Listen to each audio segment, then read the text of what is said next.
High above Earth's windy skies, slowly rotating through the silent voids of space, is the Arthur C. Clarke Astronomical Observatory, Starlab.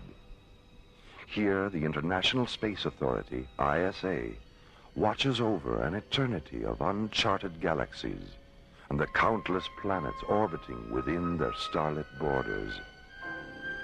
5 kilometers beyond Starlab, the Earth shuttle Electra moves into a docking orbit with a giant space station. Aboard the shuttle, Dr. Richard Nicholson, a molecular biologist whose research in the field of alien spore mutation has just earned him the Brandenburg Prize, the most impressive award the scientific community of Earth can give. Aboard Starlab, Dr. Nicholson's wife, Anne, awaits the arrival of the Electra.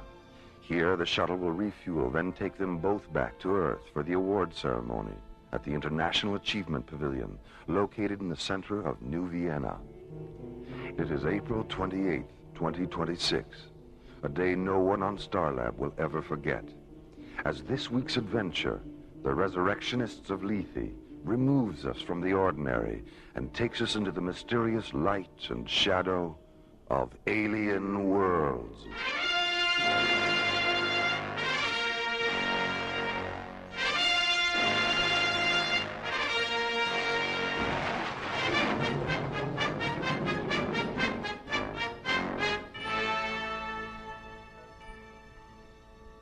Starlab Control, this is the Electra on docking vector approach 558 ETA, 3 minutes, 10 seconds.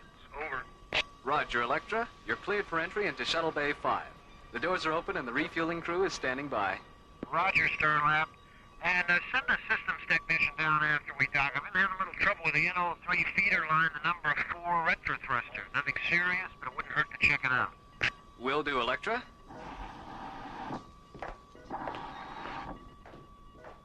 Well, hi, Jerry. How's it going? Oh, hi, Mara. This is Nicholson. Hi. Is that my husband's shuttle on the screen? It sure is. He'll be docking in less than 2 minutes. Oh, gee, I don't know if I can wait 2 minutes. Oh, Ann, he's only been gone 2 weeks. I know. That's why I can't wait 2 minutes. Oh, I see. Jerry? Right. Electra, could we please have Dr. Nicholson on screen 12? Roger, Starlab. Hello, Ann. Oh, welcome back. You look terrific. Oh, you look pretty terrific yourself. How does it feel to be so famous? Not the same as when I wasn't. I don't believe you. Neither do I. It feels fantastic. Oh, you should have seen the looks on their faces when I... Richard? My God, what's happening? Starlab, we have a feeder line blown. NO3 level is subcritical rate. Seal off the flight deck. Initiate emergency venting procedures. The escape pod. Get to the escape pod. Electra! Electra, can you hear me? It's too late. Starlab Control to Stargazer 1. This is an emergency rescue alert. Dispatch paramedic ships to triangulator coordinates 558. Repeat, this is an emergency rescue alert. Board vehicle, at least on this bed, could you describe what they're looking at over we see it.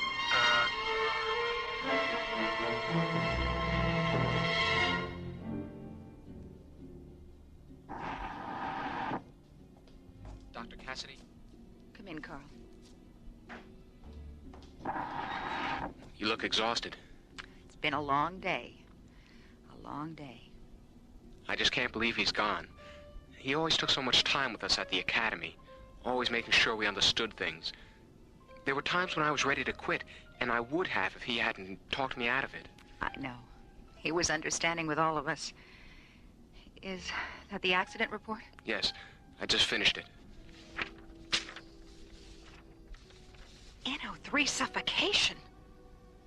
It's so stupid. I'm going to find out why the Electra's retro thrusters weren't converted to a non-toxic fuel if it's the last thing I do. The Ithaca was converted. The Corinthia was converted. Oh, why wasn't the Electra good? I'm sorry, Maura. Mara, Commissioner White is coming through. Have the message recorded, Jerry. Maura will have to... No. That's all right, Carl. I'll be there in a minute, Jerry. Come on. I'll walk up to communications with you. Thanks, Carl.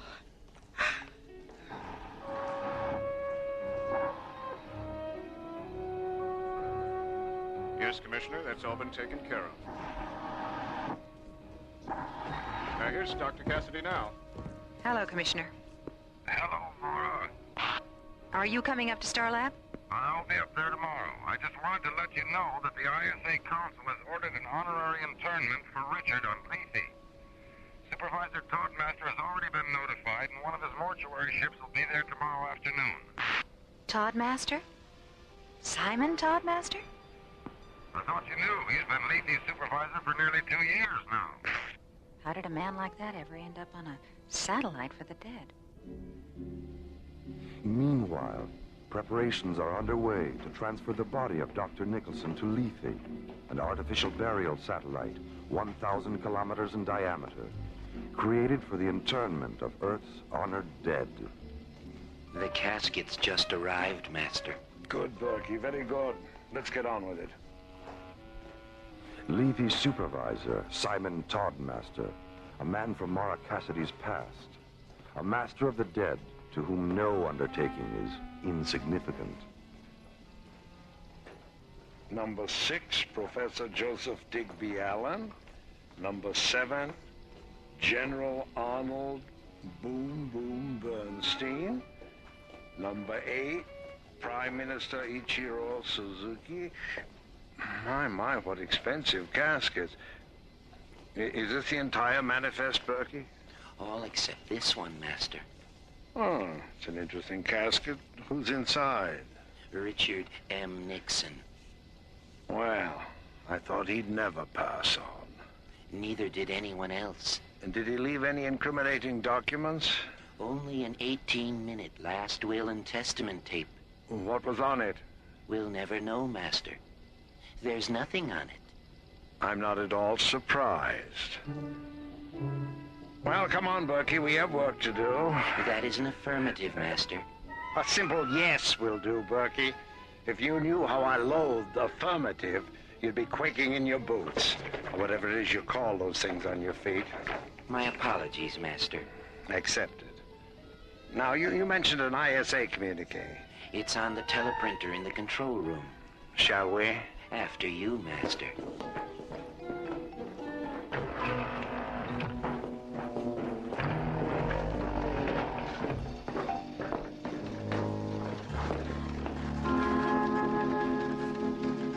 Here it is, Master. Well, what does it say? We've been ordered to Starlab to pick up the body of Dr. Richard Nicholson. So, Dr. Nicholson has finally shuffled off his mortal coil. Cause of death? An accident. NO3 suffocation. How utterly fitting that the man who used to give me so much gas should succumb to a lethal dose himself.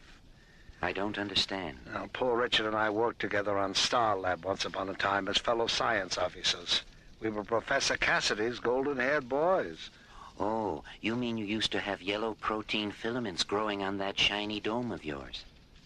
Golden-haired boys is just a figure of speech, Berkey. Now, where was I?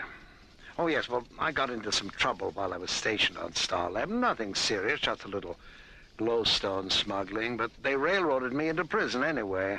I'd still be there if Lethe hadn't suddenly required a man of my unique talents. From prison to Lethe? What's the difference, Master? Yes, indeed. Volunteering for this post was sheer inspiration.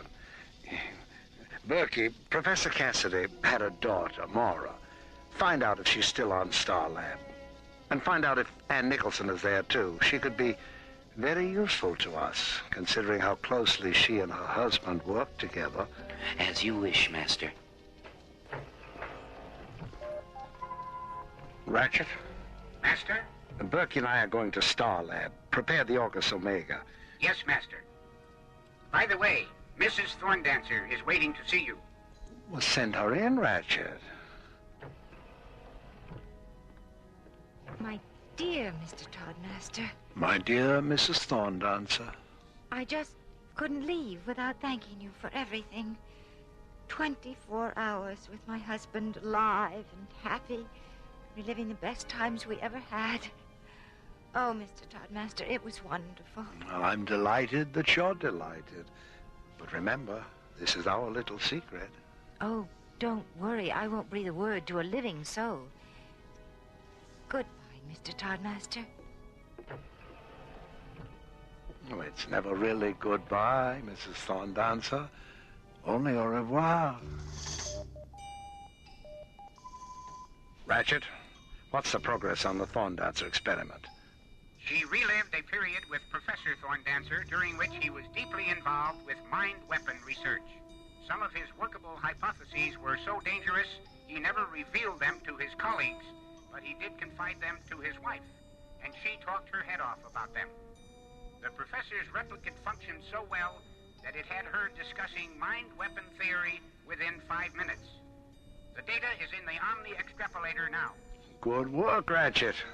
Stay tuned. Ah, Berkey, what did you find out about Maura Cassidy? She's now Star Lab's research director. Ann Nicholson is there, too. Well, well, well, well, well. Are you feeling all right, Master? I'm feeling very well, Berkey. Thank you. The Orcus Omega awaits you, Master. Thank you, Ratchet. Come along, Berkey. We mustn't keep the dead waiting. Lethe's sinister supervisor and his assistant Berkey descend to the mortuary satellite's launch bay and board the sleek cobalt blue funeral ship Orcus Omega. Orcus, the ancient Roman name for Pluto, the god of Hades, and Omega, the Greek symbol for the end, the final singularity.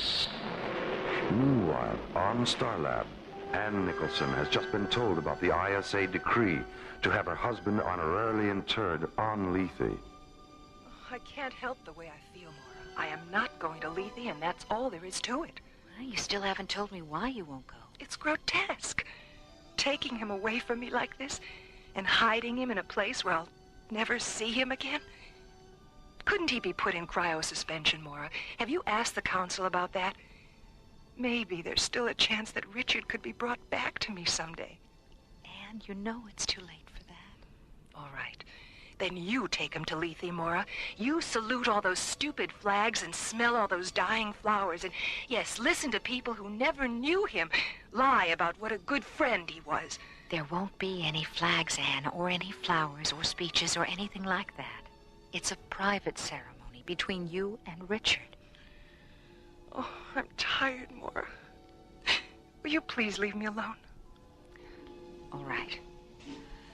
I'll be on the control bridge if you need me.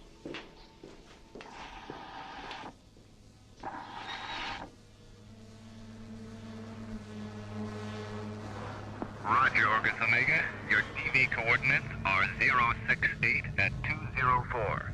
And you're clear for entry into Level C Docking Bay 19er. Thank you, Starlab. Orcus Omega, out. How long will we be on Starlab, Master? Just long enough for you to load the late Dr. Nicholson and for me to have a few words with my past. Ah, Starlab. I'm looking forward to seeing what goes on inside. Well, I'm sorry, Berkey, but I'm afraid you'll have to stay aboard the ship. Not again. Berkey, how often do I have to remind you that you are an image infusion android, an illusion? That you only have substance when the light is right, that you'll vanish if the light should change. I'm sorry, but if someone sees you 1 minute and then doesn't see you the next, they'll know that I'm in control of an illegal procedure. You don't want me sent back to prison, do you? Berkey? Oh, don't rush me, Master. I'm thinking. The Orcus Omega maneuvers into a docking orbit with Starlab. On board, Lethe's tall, black-cloaked supervisor, Simon Toddmaster, and his assistant, Berkey. A former assistant to Maura Cassidy's father, Toddmaster is no stranger to Starlab. Hello, Maura. It's wonderful to see you. Simon, you're the last person I ever expected to see on Starlab. I'm sorry, I mean, I didn't mean that personally. Well, you know what I mean. It's all right, Maura. I understand. Are those flowers for me? The roses are here. Thank you, Simon. Who are the other ones for? Mrs. Nicholson. We always give a bouquet of twilight blossoms to the widow. Well, I doubt if you'll have a chance to present them. Anne doesn't want to go to Lethe. I see. Well, perhaps if I spoke to her, I do have a way of making people understand the importance of being present at the final interment. Well, if you think your talking to her will do any good, I'll take you to her quarters. Mara, is Mr. Toddmaster there? Yes, he is. Dr. Nicholson's body has been taken aboard the Orcus Omega, Mr. Toddmaster. Thank you. Oh, would you mind telling my assistant that I'll be there in a few minutes? Will do. And now, Mara, if you will show me to Mrs. Nicholson's quarters.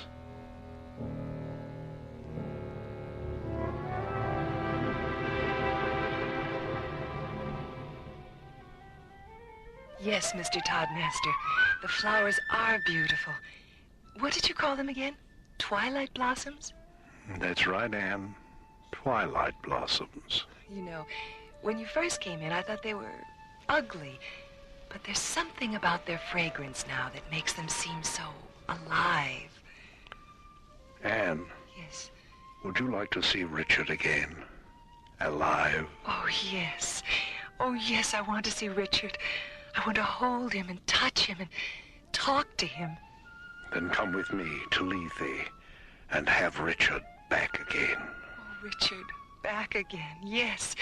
Take my hand, Mr. Toddmaster. Lead me.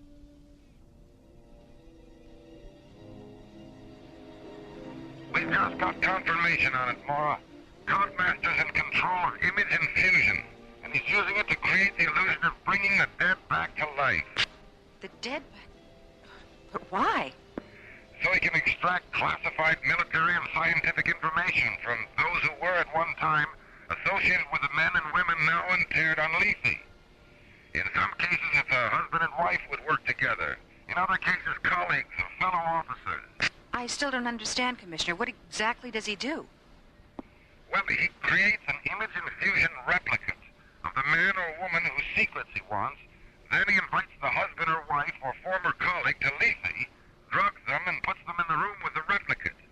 The illusion is so perfect and the drug so effective that the people actually believe they're face-to-face with someone they once knew and loved. And the replicate is programmed to ask questions designed to make people reveal what Toddmaster wants to know.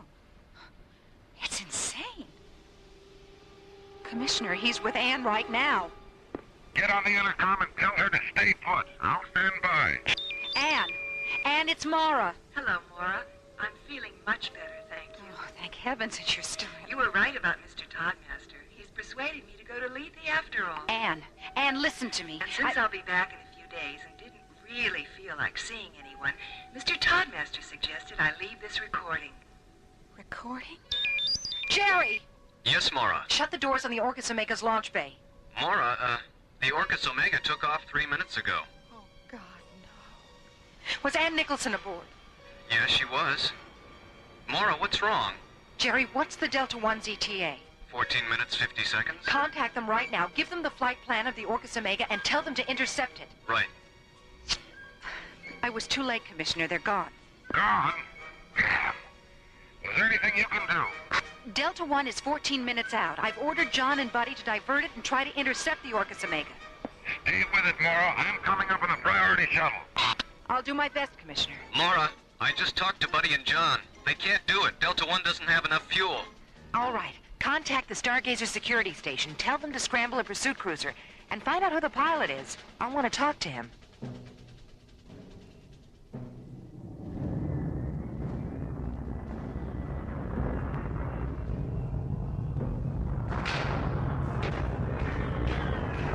Mrs. Nicholson is asleep, Master. To sleep, perchance to dream, eh, Berkey? Dream? What's a dream, Master? An expedition to the interior of the subconscious. Something humans do when they sleep. What's the subconscious, Master? A place where secrets live. In Mrs. Thorndance's case, thought weapon secrets. In Anne's case, bacteriological warfare secrets. disease weapons based on Richard's alien spore mutation research. Weapons so terrible, he hid the data tapes for them, and only Anne knows where they are. Amazing, isn't it, Berkey? The way a Twilight Blossom trance can bring out the best possible secrets about the worst possible things. Did she tell you where the tapes are? Not yet, but she will when her dead husband rises from the grave and takes her in his arms again. Oh. In times past, there were legends and myths that told how the dead became the undead and walked the regions of night, passing ancient moonlit walls and mirrors, casting neither shadow nor reflection. But because dreams of resurrection are ageless and the powers of darkness infinite, the demon sorcerer of the past has reappeared as the Simon Toddmaster of the future.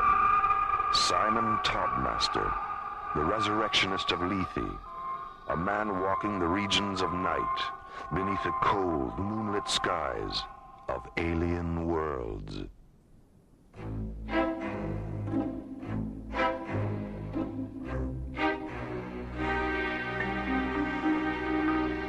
Alien Worlds continues. Hi, Maura. Hi, how you doing? Oh, am I glad to see you too. What's been going on around here? Everyone looks so depressed. Well, losing Richard like that is part of it. Well, what's the other part? Anne's been kidnapped. Kidnapped? What? By who? It's a long story. Do you remember Simon Toddmaster? Hoping to formulate a plan to rescue Anne Nicholson from the spell of Simon Toddmaster's death dreams, and in the process put an end to Toddmaster's illegal use of image infusion, ISA Commissioner White arrives on Starlab to confer with Maura, John, and Buddy. How did you manage to find out what Toddmaster was doing, Commissioner? Yeah, I'm kind of curious about that myself. It was purely accidental. You remember Benjamin Thorndancer? The thought weapon theorist. Didn't he die last year during an Omega Wave feedback experiment? Yes, and he was interred on Lethe. Well, his wife went up there 3 days ago to visit the crypt. On her way back, she had a serious heart attack. Luckily, there was a physician on board the same shuttle, and he managed to keep her alive until they could reach an ISA hospital ship. Did she pull through? Yes, but they had to perform emergency bypass surgery. She came out of the anesthesia raving about Toddmaster and how he'd brought her husband back to life. So the next day, we sent up an ISA interrogation specialist to talk to her. She told him everything. What did she say actually happened? Well, when she arrived on Lethe, Toddmaster presented her with a bouquet of flowers. Twilight blossoms, she said he called them. One minute she was smelling them, and the next she was in some kind of a arena talking to her husband. And, well, you know the rest. Well, what does Anne have that this crypt keeper wants? Richard had made a major breakthrough in the use of alien spore mutations for bacteriological warfare. And Anne is the only one who knows where the data tapes are. Huh. If that mausoleum maniac gets his hands on those tapes, well, he could put us all 6 feet under. Maura? Commissioner White? What is it, Jerry? I've got a transmission coming in from Lethe. It's Anne Nicholson. Anne? Well, patch her through, Jerry. Hello, Maura? Anne, are you all right? Of course I am. Why shouldn't I be? Is Simon there with you? Yes, he's right here. He's been wonderful. I don't think I've ever met such a kind and sympathetic man. Maura, I want you to come up to Lethe. Simon said he didn't get a chance to spend very much time with you on Starlab. He thought it would be nice if we could all have dinner together before I leave. How does that sound? Why, that sounds wonderful, Anne. When? Tomorrow night. Just the 3 of us, okay? All right, Anne. Just the 3 of us. See you tomorrow. Bye. Just the 3 of us, huh? John, Buddy, what do you say we make it dinner for 5? Well, I hope it's not formal. My electric tie and tails are still at the cleaners. You realize he's setting a trap. I know, but he doesn't know that I know. And if we're careful, we just might be able to get Anne away from that lunatic before something happens to her.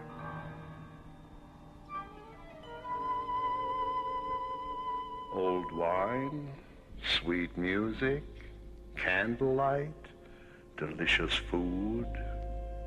good friends. It will certainly be an evening to remember, won't it, Anne? Yes, it certainly will, Master. 18 hours later, Delta One blasts off from Starlab and streaks toward Lethe. Mora, alone at the controls, John and Buddy hidden in a portside storage locker, which has been lined with scanner shielding, a precaution taken before blastoff to prevent Toddmaster from detecting more than one life form aboard the Delta One. Hey, Skipper, how about us getting out of here for a few minutes? I'm starting to feel like a cross between a pretzel and the Hunchback of Notre Dame. Relax, buddy. Well, I wish we would have had enough thin-core shielding to line the starboard locker. It's a lot bigger. Sorry, buddy. What do you think Toddmaster would do if he detected more than one life form aboard? Oh, please, don't tell me. He'd probably kill Anne and blow the Delta One into the next galaxy. Oh, Skip, I told you not to tell me. Berkey, would you mind stepping in here, please? Not at all, Master. Here I am, Master. Where? Right here in front of you. Berkey, you've gone transparent again. Step back into the light a little bit. Thank you. Sorry I disappeared like that. That's all right, Berkey. It wasn't my fault. I didn't say it was. You built me. I can't help it if I'm here today and gone tomorrow. Berkey, if you don't pay attention, you're going to be gone tonight. Oh, my. How is Mrs. Nicholson? Who? Berkey, I'm warning you. I put fresh bouquets of twilight blossoms around her bed, just as you ordered. She's sound asleep. And by asleep, to say we end the heartache and the 1,000 natural shocks that flesh is heir to. 'Tis a consummation devoutly to be wished. Has Dr. Nicholson's replicate been programmed? Yes, Master. It knows exactly what to ask her. And the Illusion Theater is ready for your inspection. Ah, the Illusion Theater. The play certainly is the thing, eh, Berkey? The play is the thing. Certainly. The thing certainly is. The certainly. Oh, I knew he wouldn't get that one. Ratchet. You called, Master? Put Imagerina 4 on the screen. Coming up. Well, my dear Ratchet, you've certainly outdone yourself this time. If I didn't know better, I'd swear I was looking at old Cape Cod. Is that the Nicholson summer house there in the background? Yes, Master. Could you bring it in where it belongs, Ratchet? It doesn't look quite right sitting out there in the ocean. Oh, sorry, Master. One of the hologram mirrors must have shifted. Yes. Now let me see Dr. Nicholson's replicate. Oh. Richard, are you excited about seeing Anne? Yes, Simon. I am excited. Thank you, Richard. Ratchet, he doesn't seem all that thrilled. Can you pep him up a little? I'll give it my best, Master. I'll see that you do. And by the way, how is our replicate of Maura Cassidy's father coming along? It will be ready for programming by morning. Well, thank you, Ratchet. Keep up the good work. Delta One has entered Lethe control, Master. ETA 5 minutes. Very well. Prepare to guide Maura Cassidy down. Berkey, scan the ship and make certain she's alone. Oh, yes, Master. Only one life form on board. Lethe control to Delta One. Retro to descent. Mora orbits the Delta One into a descent vector above Lethe. John and Buddy hidden in a shielded storage locker to prevent detection by Lethe's life form scanners. Their safe arrival, the first stage of a plan to rescue Anne Nicholson from Lethe's mysterious mortician, Simon Toddmaster. An undertaking which will soon continue with a quiet dinner between Mora, Anne, and Toddmaster, and hopefully end with Toddmaster getting his just desserts. Roger, Lethe Control. I'm on the pad. Stay where you are, Dr. Cassidy. I'll be right over to pick you up. Delta One, out.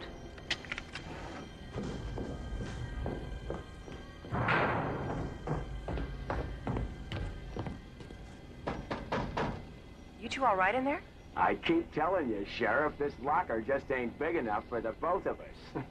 We're fine, Mora. I've already switched on the beep sender Carl concealed in Richard's metal, and I'll give it to Anne the minute I see her. Your micro receivers are on the console. One of them is tuned to Anne's beeper. The other one is tuned to my button transmitter. Dr. Cassidy. For God's sakes, don't lose track of us. Coming.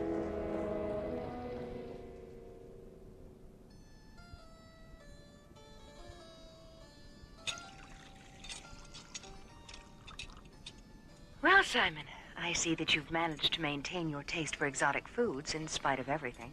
In spite of everything? What do you mean? You know, 2 years in Jastrow prison and nearly 2 years here on Lethe. Not exactly the kind of places that encourage the aesthetic sensibility. No, but that's where you're wrong, Mora. Monotony, isolation, and darkness happen to be our greatest gifts, and I respect them because they eventually make one realize that we are truly alone in this highly overrated dimension we call life. And it's only by being alone that we can come to terms with our soul and our senses. And is that all there is, ultimately? The soul and the senses? Ultimately, yes. They know each other better than we can ever know ourselves. They complement each other perfectly, and they reassure each other in times of imbalance. Do you know the works of Oscar Wilde? No, I don't. You should familiarize yourself with them, Mora. There's a particularly beautiful passage in one of his novels, The Picture of Dorian Gray. Dorian is out in the garden, drinking in the sweet perfume of the lilac blossoms. And Lord Henry walks to him and says, "You're quite right to do that, for nothing can cure the soul but the senses, just as nothing can cure the senses but the soul." You've been very quiet this evening, Anne. Yes, I know. I'm sorry. I'm very tired. Well, if you'll please excuse me, I want to spend some time in the chapel before I go to bed. Don't forget Richard's medal, Anne. What? Oh, yes, Richard's medal. Thank you for bringing it to me, Mora. Good night. Good night. Good night. Sleep well. I think I'll go to bed too, Simon. Oh. Well, thank you for a marvelous evening. I'll see you in the morning. Good night, Mora. Good night. Pleasant dreams. Oh, pleasant dream, that lousy crypt keeper. Hold it down, buddy. Come on, let's get to the chapel. Lead on, Skipper. This corridor has more turns than a labyrinth. I don't remember where the chapel was. I do. It's right over there. Get back, Skipper. Someone's coming. It's Anne. Shut off the beeper. She'll hear him. Okay, let's... It's Todd Master.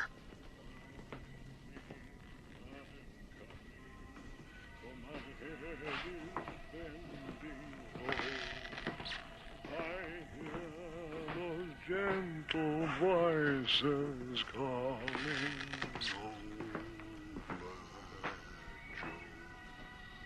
He was a little off-key, wasn't he?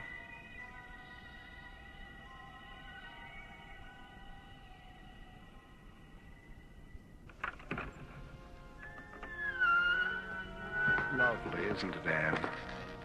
The way the candlelight transforms the flowers into living shadows. Oh, yes. Beautiful. Richard is waiting. Oh, Richard.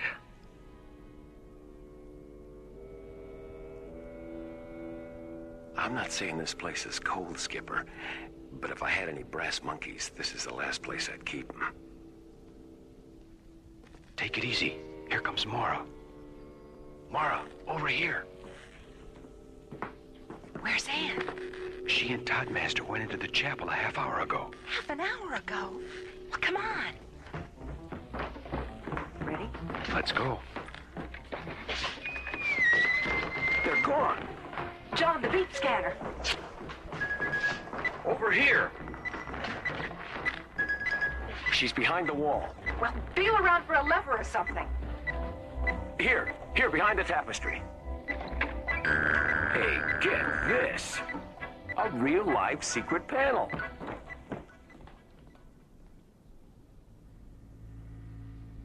Now, Anne, if you'll just sit here. That's right. Berkey, bring up the lights in the arena. Yes, Master. Richard. Anne! Anne! Damn you, Morrow. Damn you. Get away from that console, Toddmaster. Bertie, Ratchet, kill the intruder. Get down, Skipper. Toddmaster, Buddy, take out the other two. Master, help us. Help us. Please help us. John, blast the control panel! Bertie, Ratchet, my children. You're killing my beautiful children. Laura, what's happening? I am the resurrectionist of Lethe. Master of the dead. Master of the dead. Master of the dead. He's melting. Toddmaster is melting. My God. They're all androids. Laura, where am I? Let's get out of here. This place is gonna blow any minute.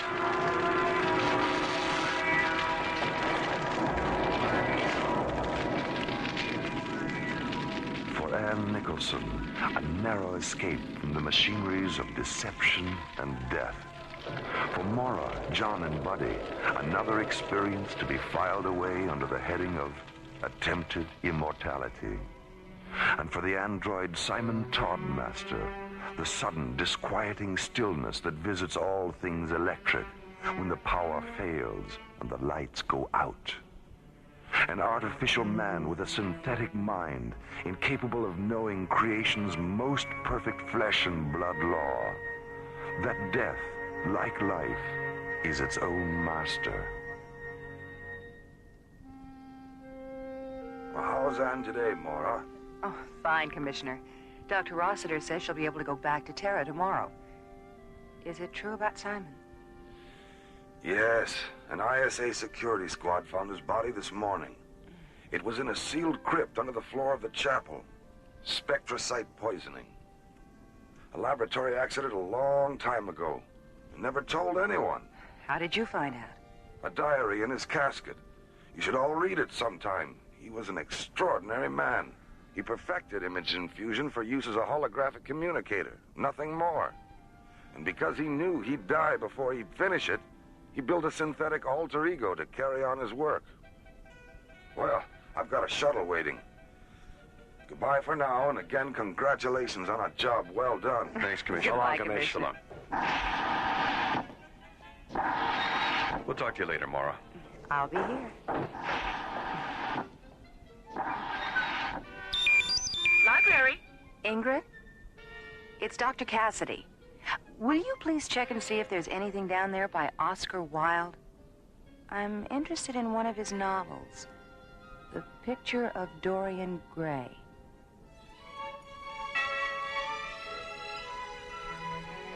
The Resurrectionists of Lethe starred Chuck Olson, Linda Gary, Bruce Philip Miller, and Corey Burton, with guest stars Hans Conried, Susan Brown, George DiCenzo, Cliff Norton, Jack Lukes, Joseph Sicari, and Sally Smaller. Alien Worlds was created, produced, and directed by Lee Hansen. And so, until next time, this is Roger Dressler, inviting you to join us for another adventure on Alien Worlds.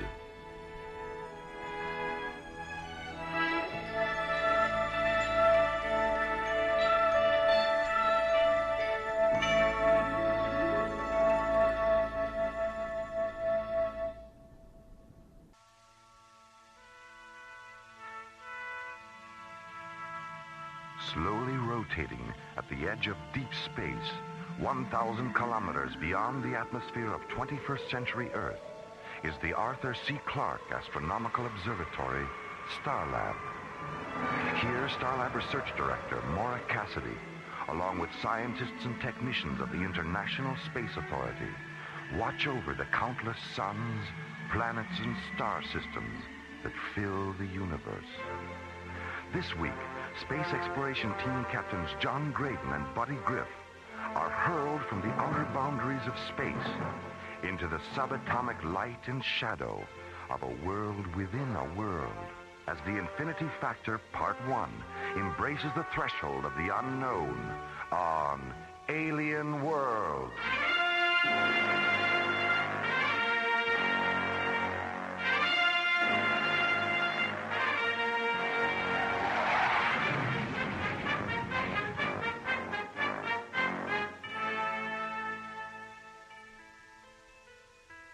astrophysicist Tom Liu Ping has been performing experimental tests in supralight travel, moving at velocities beyond the speed of light.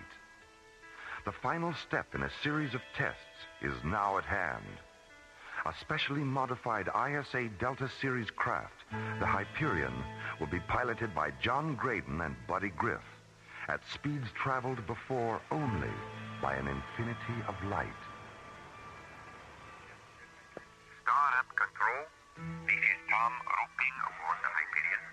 This is Starlab. Go ahead, Hyperion. I just finished Timian 3, a little behind schedule. Jerry, I've got a revised ETA. Any problem, Tom? No problems, just a delay in getting launch clearance. What's your new ETA, Tom? 15 minutes, 29 seconds. Roger. I copy 15 plus 29er. Your docking orbit insertion coordinates are 614 at subvector Alpha, docking bay 3. Starlab, clear. Roger, Starlab. Hyperion clear.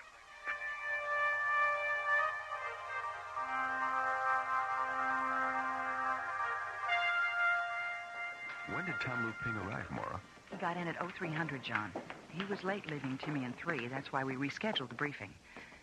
Here's his room. He should be ready by now. Oh, Tom, excuse us. I really didn't realize that you were... It's okay. Come on in, Mora. I was just finishing my Tai Chi exercises. Oh. Ah, Captain Graydon. So good to meet you in person after all the visual communication. Yes, hello, Tom. Nice to see you. Tai Chi, huh? Mm-hmm. Sort of looks like slow-motion karate. Yes, actually, it's more meditation than martial art. Well, keeping in shape out here is a good idea. I do a little hatha yoga myself. Oh, very good, Mora. Very good. Well, what's our program? I understand the briefing was rescheduled? Yes, we're meeting at 1300 hours in room 2 on Level A Conference Center. All right. I'll meet you there in a few minutes.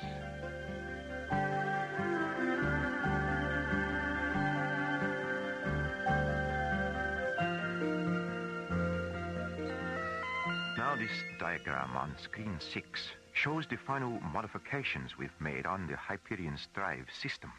Well, it looks like you've practically rebuilt the entire Delta Series propulsion system. Yes, that's right, buddy. But the key to super-right veracity is the ion drive we've installed just behind the Star-Smith Parsec accelerator. What effect will superlight warp-through have on our communication systems? In my preliminary tests, I experienced plasma sheath buildup that caused a temporary communications blackout. Is there any way we can avoid the blackout? No. But even though our telemetry signals will be delayed, when we reach super-light speed, you'll be able to monitor our shadow image on the screen. But remember, the scanning brief will show where we were, not where we are. At warp speed, we'll actually surpass the frequency of light. Any final questions? No, let's go. Okay. Buddy, John, let's get our gear and prepare to launch.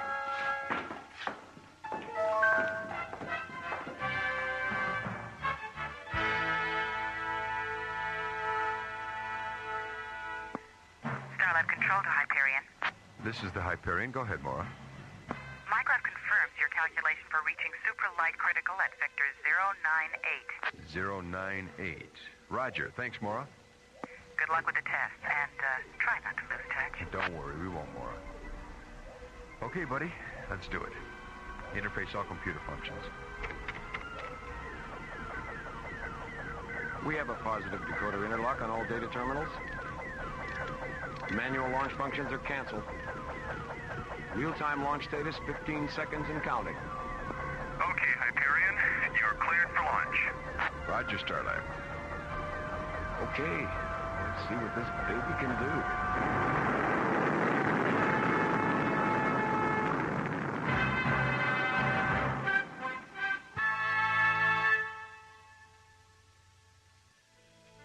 After months of planning and experimenting on Timian 3, astrophysicist Tom Liu Ping arrives at Starlab in preparation for the final phase of tests into supralight speed travel.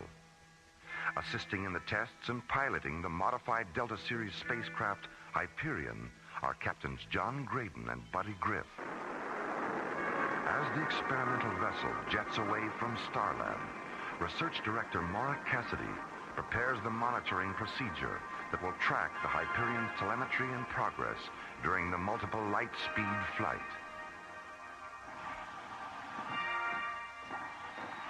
Oh, hi, Maura. Hi, Jerry. How's it going? Well, they've made a couple of orbits at light speed 1 to check the systems. We're monitoring them on screen 4. Dr. Cassidy, this is Barbara, Spectral Analysis. Our monitoring is beginning to show telemetry distortion coming back from the Hyperion. What's their position, Barbara? We're tracking them in final orbit prior to the superlight entry at subvector 096. Okay, thanks, Barbara. Jerry, open a channel to the Hyperion. This is Starlab to Hyperion. Over. This is the Hyperion, Starlab. Jerry, I can barely reach you. Roger. Hold on a minute, John. How's the signal now, John? Any better? No, you're still breaking up, Jerry. Tom, how's the ion drive functioning? He's fine, boss. In fact, he's more effective than I thought it would be in 3 warp speed. We're going next to 15 seconds course direction, which should create anything notice. We'll recheck the monitors before we go super right. Jerry, can't you do anything about the transmission? I don't know where all the hash is coming from, but there's some kind of interference. But the best we can do is keep the shadow blip on the screen. All right. Well, that won't help us much communications-wise. Dr. Cassidy, Barbara again. The mass proximity indicator registers a radical shift in the molecular density level of the Hyperion's hull. Start an MPI printout recording, Barbara. Maura, the Hyperion shadow blip has just disappeared from the screen. And they've vanished from all our tracking instruments.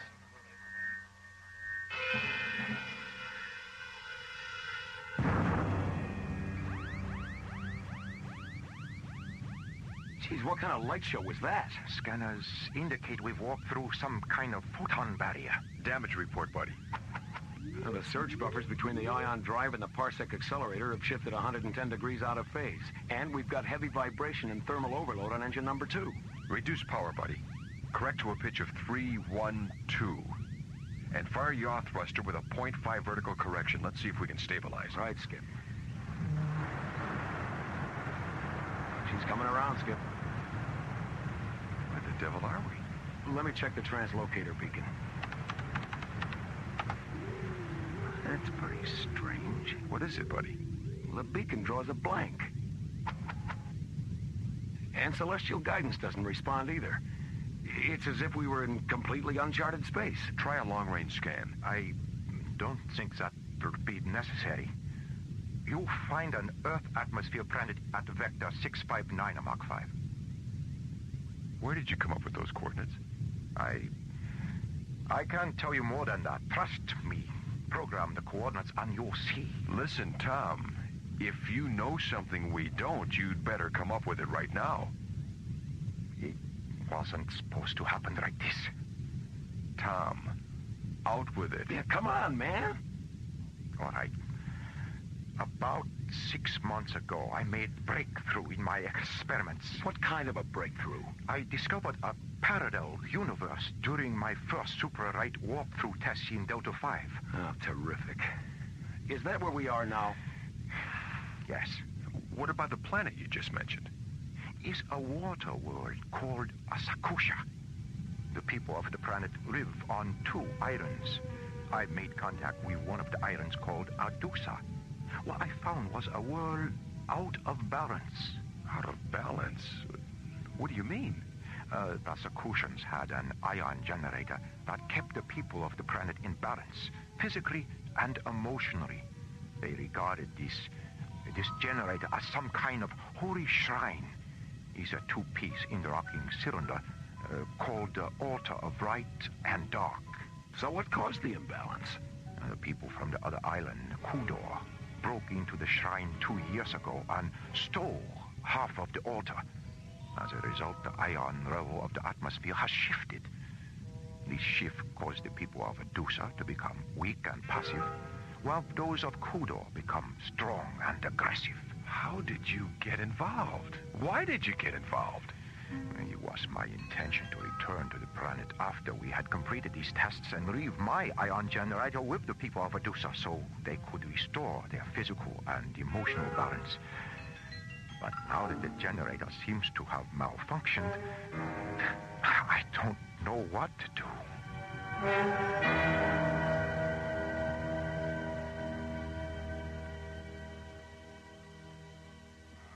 Jerry, start cross-checking the Hyperion's last known coordinates from the MPI graph. Okay, Mara.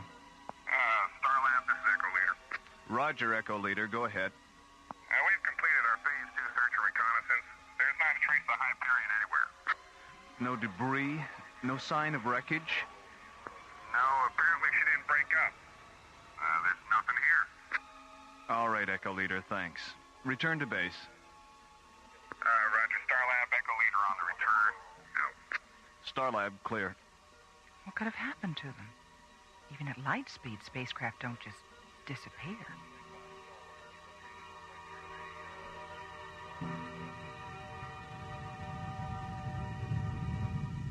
Buddy, how's number 2 engine holding up? Thermal overload is critical, Skip. Okay, shut it down. We're gonna have to put her in the water. Okay, Skip. We're on descent. 1,000 meters to impact. 500 meters. Okay, hold on. Here we go.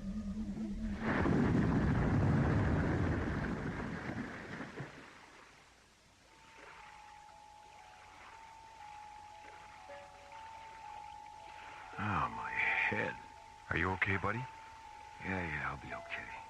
Just give me a couple of minutes. I wonder if the ship sustained any serious damage. I think we're okay. The flotation collar inflated on impact. I don't see any structural damage. Open the hatch, Tom. Let's see where we are. See anything? Yes. A small boat approaching. It's Lady Kami and Rod Guncho. Friendlies, I hope. Yes, they're the ones from Medusa I told you about. Lady Kami! You did come back.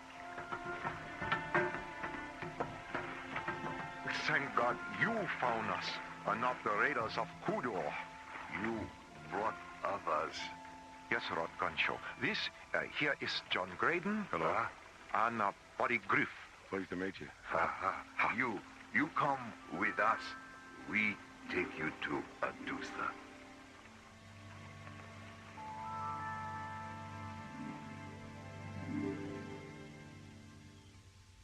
Why did the people from Kodor steal the beacon device from the sacred altar? Warlord Hiko sought to gain control over the 2 islands. To him, possession of the altar represented ultimate power, but he did not realize the far-reaching effect this would have. With each new tide, his people grew more hostile and aggressive. That is why the 2 halves of the shrine must be restored. If not, all the people on Sukusha will eventually die because of this imbalance. Will you help us with this task? Buddy, what do you think? Well, we're here. We might as well see what we can do. All right, then. Looks like we're going to Kodor. Where is Kodor? It is 26 miles across the sea.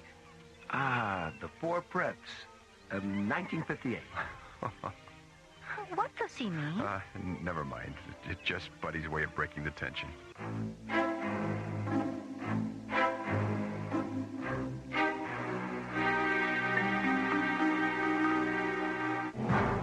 Orbiting above the emerald green water world of Sukusha, the Hyperion develops an engine malfunction, forcing John Graydon to ditch the ship in the sea.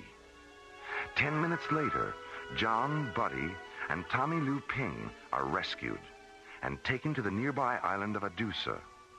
Here, Lady Kami and Lord Guncho convince them to help Adusa recover a sacred altar from the nearby enemy island of Kodor. Meanwhile, on Kodor, Fleet Officer Sora enters the Imperial throne room with a message for Heiko, Kodor's ruling warlord.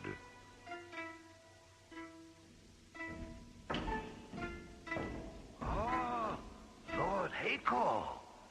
Alien skyship, fallen waters near Atusa. Oh, skyship? Oh, come now, Sora. You know that such things exist only in legend. Oh, perhaps you have had a vision. Then it is vision I not see alone. Every watchtower on windward side of Kodor see also. Shared visions are not uncommon, Sora. Have you consulted the Oracle for an explanation of this phenomenon? I need not consult Oracle, my lord. I need only consult telescope. Skyships still float in waters near Atusa. Not possible. Step to window, my lord. You see. Here, take telescope. How they do it, Sora? My lord? Gansho and Lady Kami. How is it that they have the power to call the sky gods into their service? How I should know, Lord Heiko. What do you mean, how I should know? You better find out. I want to contact our spies on Atusa. I want to know who those intruders are. And I want to know before night tide. Lord Heiko.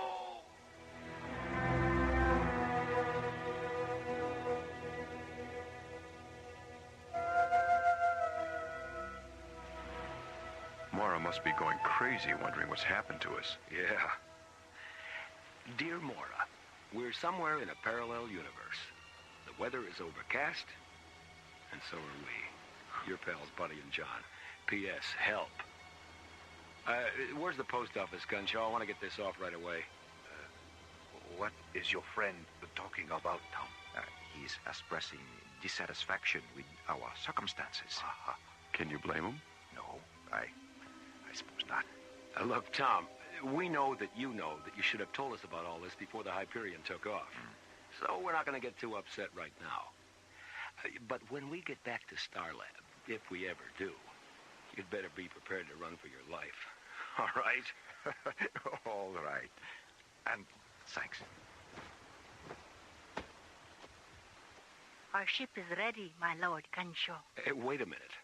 I don't mind sailing into the Valley of the Shadow of Death, but not in broad daylight. The sun sets quickly on twilight afternoons like these, Buddy. It will be dark long before we sail.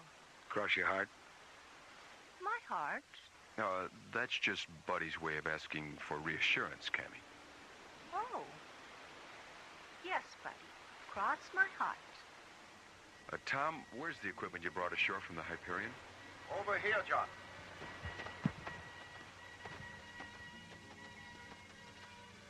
Let's see. 2 laser rifles, 2 hard beam photon pistols, 5 night vision helmets, a tool pack, and a hospital kit. Okay, pass out the helmets, buddy. Right, Skip.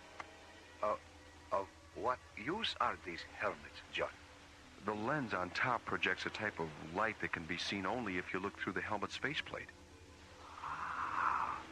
Then, when we get to Kodor, we will be able to see in the dark without those in the dark seeing us. Yes? Yes. That's right. Another miracle of rare device. You have so many. Are they endless? I hope not, Gunshow. We're going to need every miracle we can get our hands on before this is over. The night tide cycle is beginning, my lord Gansho. Yes, it is time we sailed. Have you told Kiyatsu where we are going? Yes, he's been aboard the ship all afternoon charting our course. Who is Kiyatsu? He is our helmsman and navigator, Tom. He knows these waters better than anyone on Adusa. Okay, let's get going.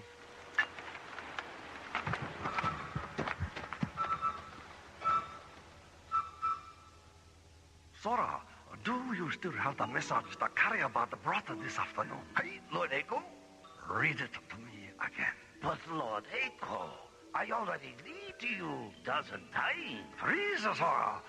If you wish to remain in the good graces of your imperial warlord, you will indulge him, not question him. Excellent point, Lord Eiko. My Lord Eiko, Gonshu, Kami, and 3 sky gods depart for Kodar on night tide. Course I have charted will take ship within 100 leagues of Pagoda Tower, between islands. Your faithful servant, Gyatso. Good old Gyatso. He certainly does epitomize the word spy, doesn't he? He does indeed, my lord. And what arrangements have been made to welcome our visitors from Adusa? But, Lord Eiko... Tell me again, Sora. I love the image it conjures up. 15th Kodorian siege galleys positioned in semicircle round Pagoda Tower. When Gyatso sail past tower, circle will close, and Gonshu, Kami, and Sky Gods will be taken prisoner. You certainly have a way with the words, Sora. Aye, thank you, Lord Eiko. By the way, what you plan to do with them after their capture?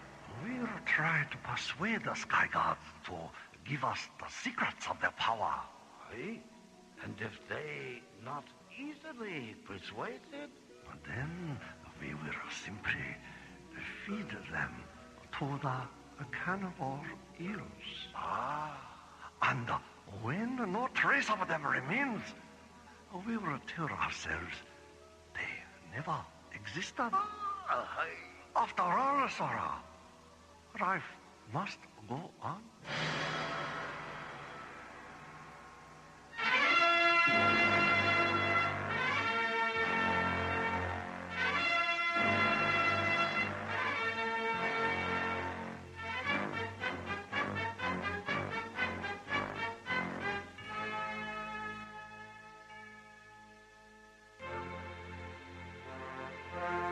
In last week's episode, astrophysicist Tom Liu Ping arrived at Starlab for a final phase of tests in the development of supralight travel.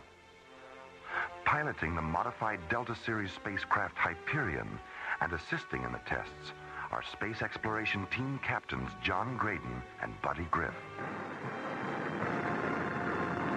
As the experimental vessel jets away from Starlab, Mora monitors the progress of the multiple light speed flight. Dr. Cassidy, the mass proximity indicator registers a radical shift in the molecular density level of the Hyperion's hull. Start an MPI printout recording, Barbara. Mora, the Hyperion shadow blip has just disappeared from the screen. And they've vanished from all our tracking instruments.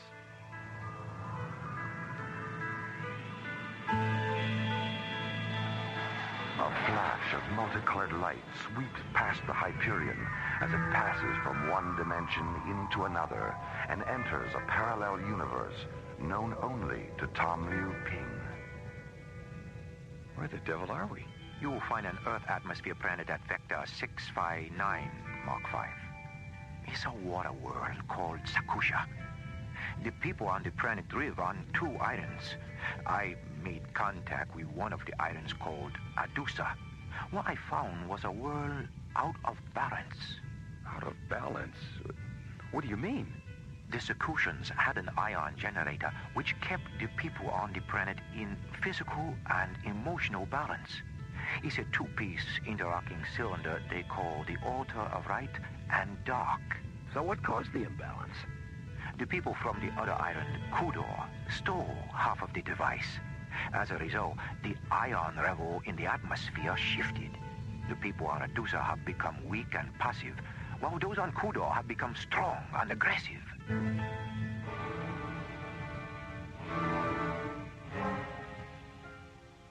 Orbiting above the emerald green water world of Sakusha, the Hyperion suddenly develops an engine malfunction and is forced to ditch in the sea.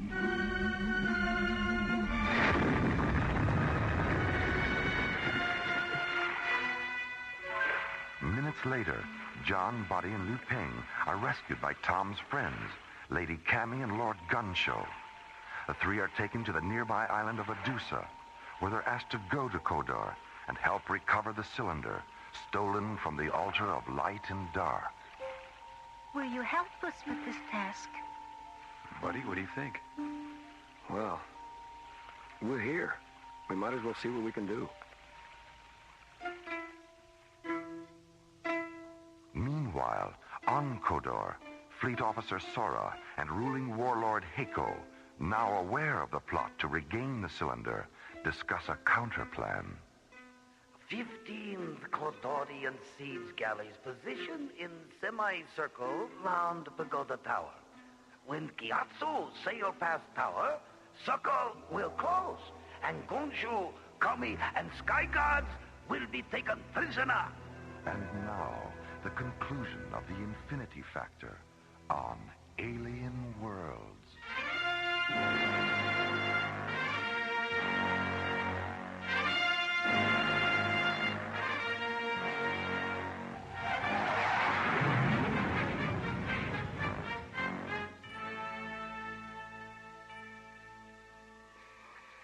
Jerry, let me see the last telemetry printout on Hyperion. There you go, Mara. Thanks. Jerry, has all this data been cross-checked? As far as I know. Why? Well, according to this, the Hyperion is still right where it was when it disappeared. What? And then why aren't the scanners picking it up? They can't, Jerry. The MPI data indicates the Hyperion has been reduced to the size of a subatomic particle.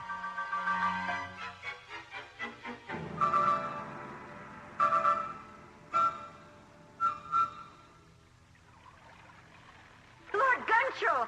Kodorian siege galleys! They're all around us! I see no Kodorian vessels, my lord. Perhaps that helmet causes her to see things that are not there. No, Gyatso. The helmets allow her to see through darkness. Lord Gunshaw! Let me light this lantern so I might see. Gyatso, what are you doing? Skipper, he's signaling those ships. Stop him.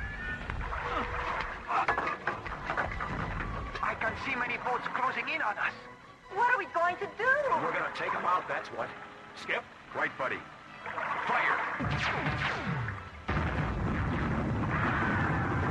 By the gods, a right-wing shooter. Good work. They break formation. Look! There's Kodor! I can see the island! Tom, take the helm. I know a cove just beyond those cliffs.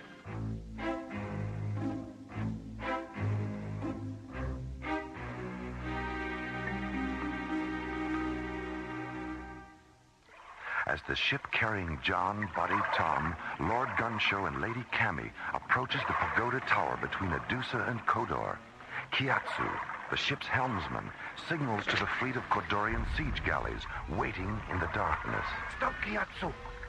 Skipper, he's signaling those ships. Stop him.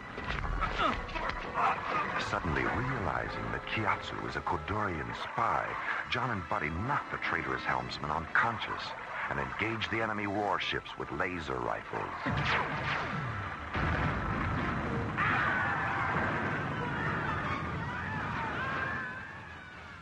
Half an hour later, Fleet Officer Sora reports the outcome of the battle to Warlord Heiko. 10 ships, my lord Heiko. The Sky God's projected lightning bolts that destroy 10 of our ships. I nearly drowned. Where are the Adusans and the Sky Gods now, Sora? You have captured them, yes? No. No! What do you mean, no? I mean, no. We did not capture them. They escaped to the other side of the island. Escape? You had better find them, Sora. I'll drown you myself. Oh, Lord Heiko, you don't want to do that. Do you? Gyatso! Lord Heiko. Gyatso! What happened? When I tried to signal our ships, Sky Gods knocked me out. Where are they now, Gyatso? In a cove on other side of island. When they went ashore, I escaped. They're after the cylinder for the Order of Right. So, my trusty Chiazzo, you did not fail me after all. No, Roderico. I not fail. Chiazzo, tell me about the Sky Gods lightning. How did they do it? Chiazzo?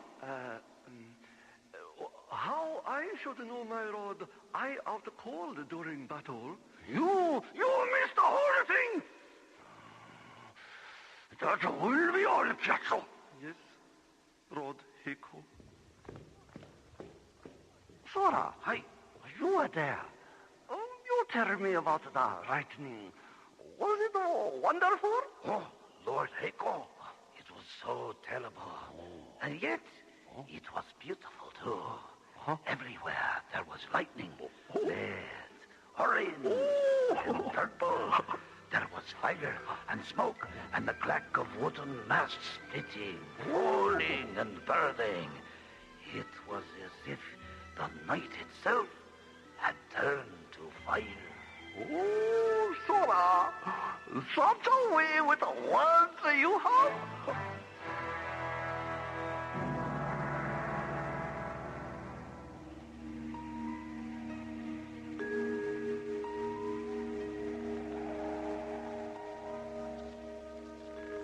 How much further to Heiko's palace, Lord Ganshu?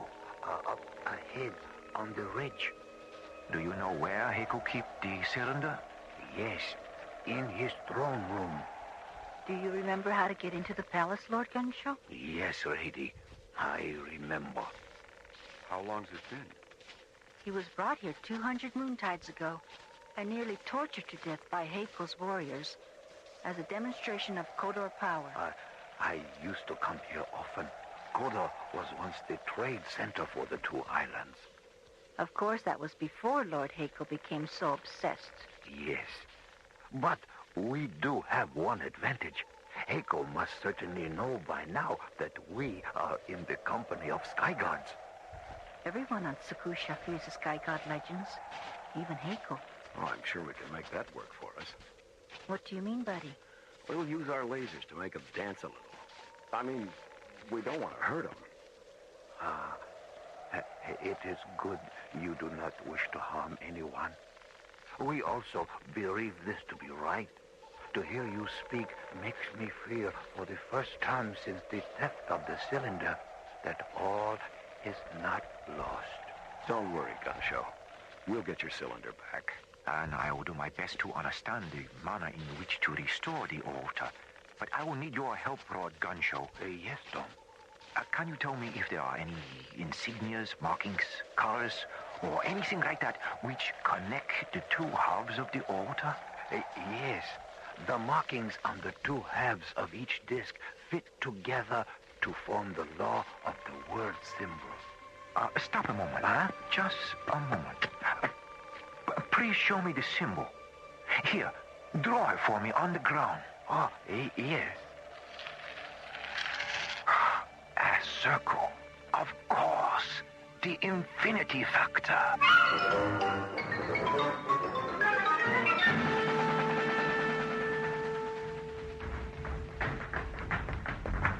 My Lord Heiko, Sky Gods Gunshow and Lady Kami enter palace. What shall we do? What shall we do? We should call the gods, you idiot. Gods! Lord Heiko! Gods, where are they? But Lord Heiko! Where are my gods? I already called guards, my lord. They ran away, frightened by Sky Gods. Lightning shot us. Run! My gods ran away! Sora, quickly. The cylinder. Take it. Lord Heiko! Lord Heiko, stop! Or you will be killed. Where? Oh, Lord the Gunshow and the Lady Kami. Oh, welcome back to Kodor. We have come to take back the cylinder for the altar. Take it back? That's right. Hand it over, Heiko. If I refuse? You've seen the power of our lightning shooters on your vessels. How about we make a trade? You, Sky Gods, give me secret of your power, and I return the cylinder. Huh? Lord Heiko, see that vase over there? Oh, that's very beautiful, yes? It is my favorite. Oh, you destroy my country in Begonavis! Sora! Sora! Attack! No, me, Lord Heiko. Sora not want to end up like a vase. All right, Heiko, that's it. Tell us where the cylinder is, now. Sora, sky gods have us in tight spot. Hey, give it to them. Please. All right. All right. Oh, cylinder is over there. Behind curtain. Yes, yes, it is here. Excellent, Lord Gunshaw. Oh, Lord Gunshaw. All right, everyone, come on. It's nearly daylight. Let's head back to the boat and set sail for the shrine. Confronted at last by what Heiko believes to be sky gods, John, Buddy, and Tom Liu Ping convince him to surrender the cylinder, which will restore Sakusha's ion generator. Meanwhile, Commissioner White arrives on Starlab to confer with Mora about the mysterious disappearance of the Hyperion. There's a strong possibility that whatever happened to them isn't alien to Tom Liu Ping at all. What do you mean? As soon as we heard about the Hyperion's disappearance, we pulled all of Tom's research tapes and retraced his experiments. We discovered through the fuel inventories that he'd taken some earlier test flights that no one knew about. Well, how does this tie in with his research? Well, from what we could decipher, he discovered some kind of parallel universe. There's also an emotional involvement. We found his diary. Personal motivation. Yes. He intended to return to this sphere of existence all along.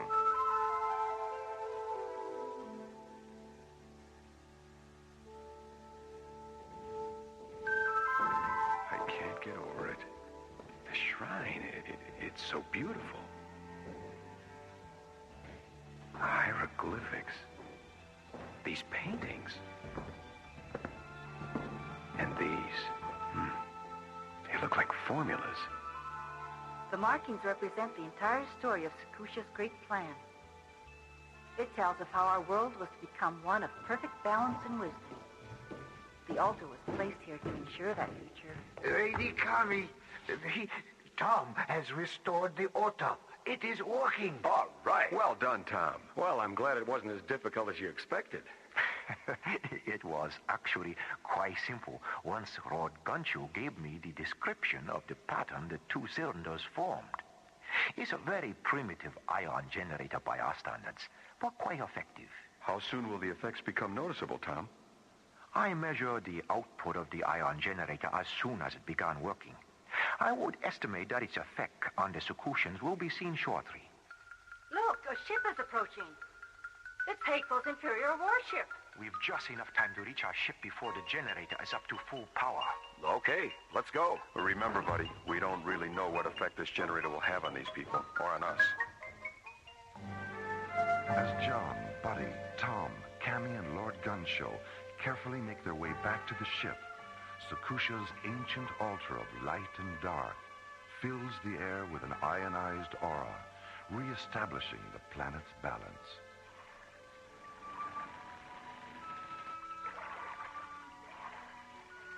Meanwhile, aboard Lord Heiko's Imperial flagship. Oh, Sora, isn't it a wonderful day for a sailboat ride?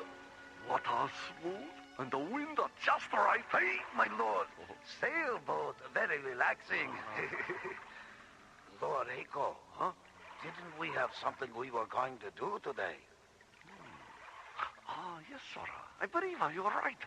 Did it have anything to do with Lord Gunshaw? There's his vessel off the windwater side. Hi. It must be we were to sail with him. Shall we go alongside? By all means, Sora. By all means. Let us greet our old friend, the good and kindly Lord Vatusa. Lord Gunshaw! Lady Kami! How are you? Excellent, Lord Heiko. Excellent. Who are your three friends? They are friendly visitors from another world. Another world? visitors from another world. What other world, Lord Gancho? Earth? Earth? What a funny name for a world. You must bring your friends to Koda for a visit. Thank you, Lord Heiko. Glad to see that you're feeling better. Thank you. Thank you. Thank you. We will look forward to that. Be seeing you. Goodbye. Goodbye. So long. Goodbye, Lord Heiko. Sora, what did the visitor from other world mean? Now that I'm feeling better, have I been ill? Perhaps he was just wondering about your health. Where I never felt better. So good to be feeling so good. Sora, hey.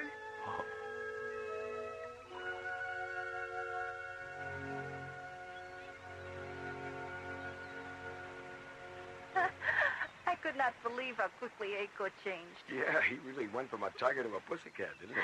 A tiger to a pussycat. Buddy means he went from ferocious to gentle, Lady Cammy. I am glad Lord Heiko became pussycat. Well, it's good to see the altar fulfill its purpose in restoring the Kudorian psychological balance. Now, Lord Heiko will be able to govern his island wisely, gracefully, and with great kindness. What about your skyship? Will it be able to return you to your world? What I learned about your ion generator showed me how to repair our spacecraft. We will be able to return safely, I'm sure. Will you ever return to Sakusha? There is enough in common in our hearts to make us all part of a great oneness. We too often forget one another. The emptiness is illuminated by the light of the heart. I must accept full responsibility for what I have done in our world first. Then perhaps I may return and go forth with what I have helped you create and give you greater understanding of what you have yet to create. We will always remember your presence and what you have brought to us. Goodbye. Goodbye, Lady Cammy. Lord Gunshow. Goodbye, buddy. John. So long. Remember to keep clear of the ship when we lift off. All right. You have a safe journey.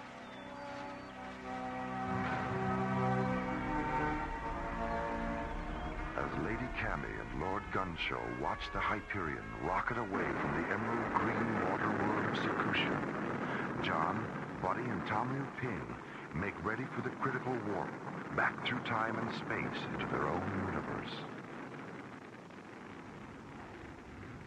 Buddy, let's program our coordinates for FTL reentry.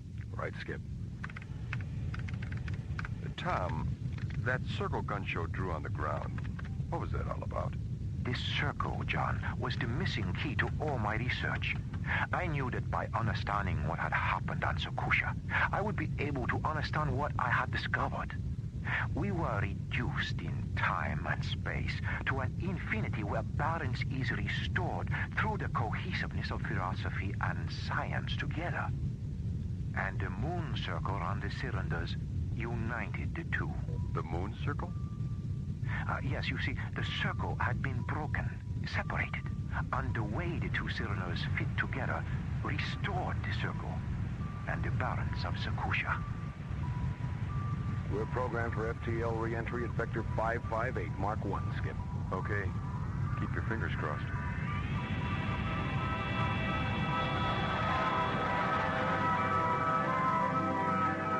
Mora, Commissioner White, look.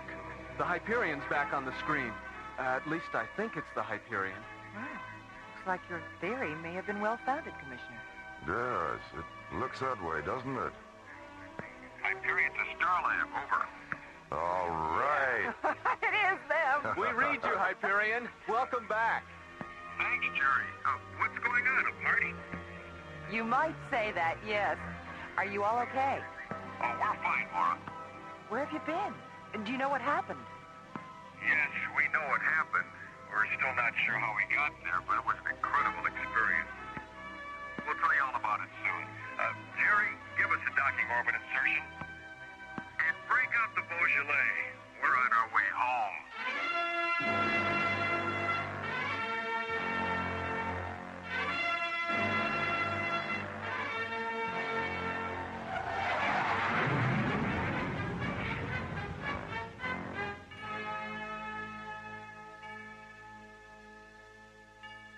The Infinity Factor, Part 2, was based on a story concept by Larry Oakner and written by Lee Hansen, Jim Cook, and Ron Thompson.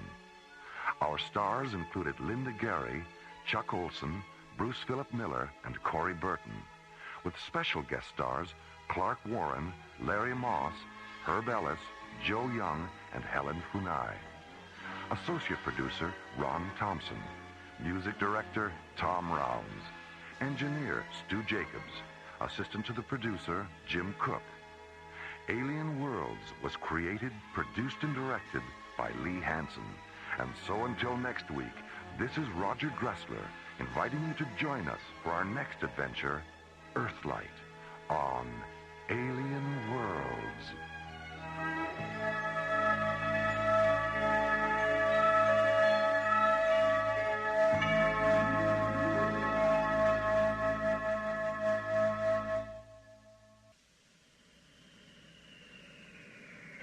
Slowly orbiting at the edge of deep space, 1,000 kilometers beyond 21st century Earth, is the Arthur C. Clarke Astronomical Observatory, Starlab.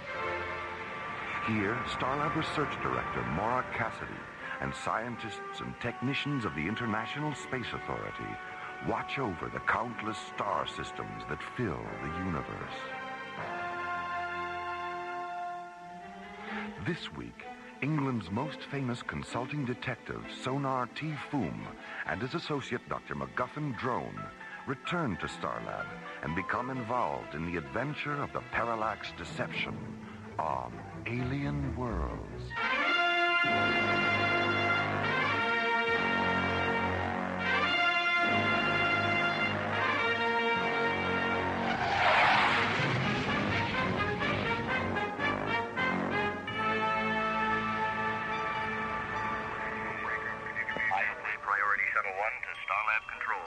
This is Starlab. Go ahead, Shuttle 1. Please stand by for Commissioner White. Jerry, is Maura still on Cronus with Buddy and John? Maura got back this morning, Commissioner. Buddy and John are still there. All right. Well, tell Maura I'm on my way in from Timian 3 with an old friend of hers, Professor Madeline Stoner. Will do. Thanks, Jerry. Here's Captain Lester again. Okay, Starlab. I'm ready to receive docking orbit insertion coordinates. We are 800 kilometers out on approach meridian 690, and our ETA is 7 minutes, 10 seconds.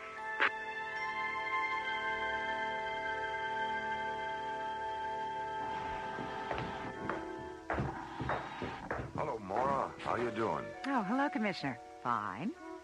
Madeline, is that you? It's me, all right. What did you do to yourself? You look 20 years younger. She is 20 years younger, Maura. What? But how? Solamine yellow, an age reversal serum I've been experimenting with at the Latham Institute. How long have you been experimenting on yourself? 5 weeks.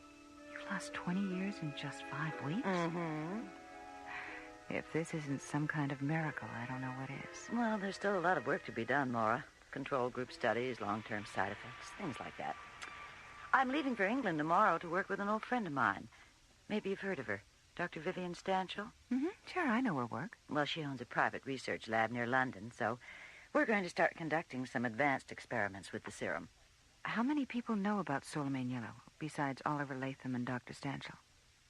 The 5 ISA charter scientists we met with yesterday on Timian 3, and England's most famous consulting detective, Sonar T. Foom. Why is Mr. Foom involved?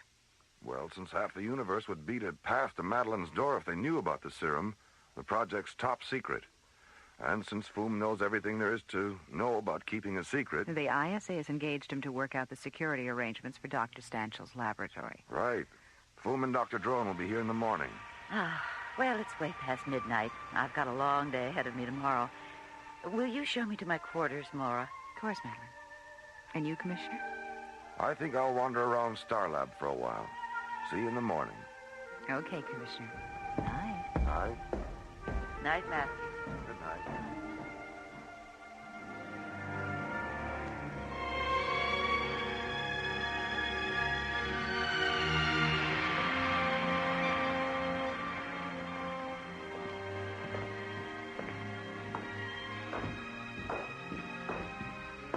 Well, I'll see if Madeline's ready, Commissioner.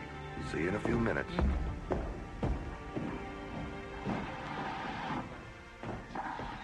Madeline. Oh, my God, Madeline. I'm old. So old. Madeline.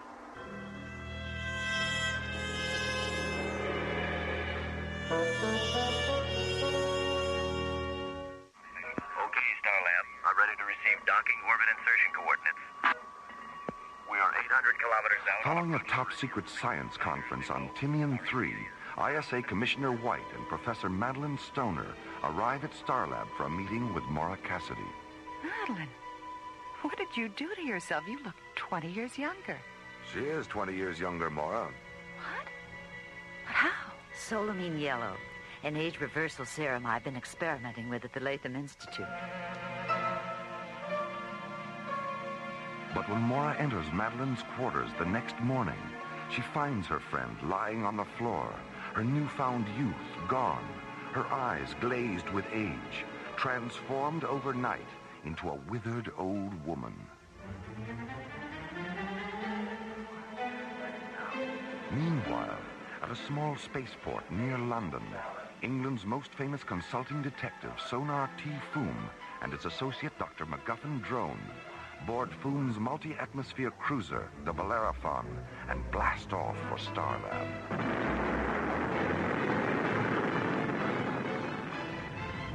All right, drone. Reduce power 30% and ease back on the controls. Yes, yes. Good. Now, stabilize the attitude gyros and engage the autopilot. Autopilot. Well done, my dear drone. You really are becoming a first-rate pilot. Well, by Jove, thank you, Foom. That's quite a compliment coming from you. Yes. Now, let me see. Right. Starlab Control, this is the Bellerophon. Dr. MacGuffin Drone in the driver's seat, Sonar T. Foom at the onboard computer. Anyone at home up there? This is Starlab, Mr. Foom. Please stand by for Dr. Cassidy. Mr. Foom. Hello, Maura. Nice to hear your voice again. Mr. Foom, someone tried to kill Madeline Stoner last night. Great Scott. She's in a coma, and it doesn't look like she's going to make it. We'll be there in 5 minutes, Maura. Full power, drone.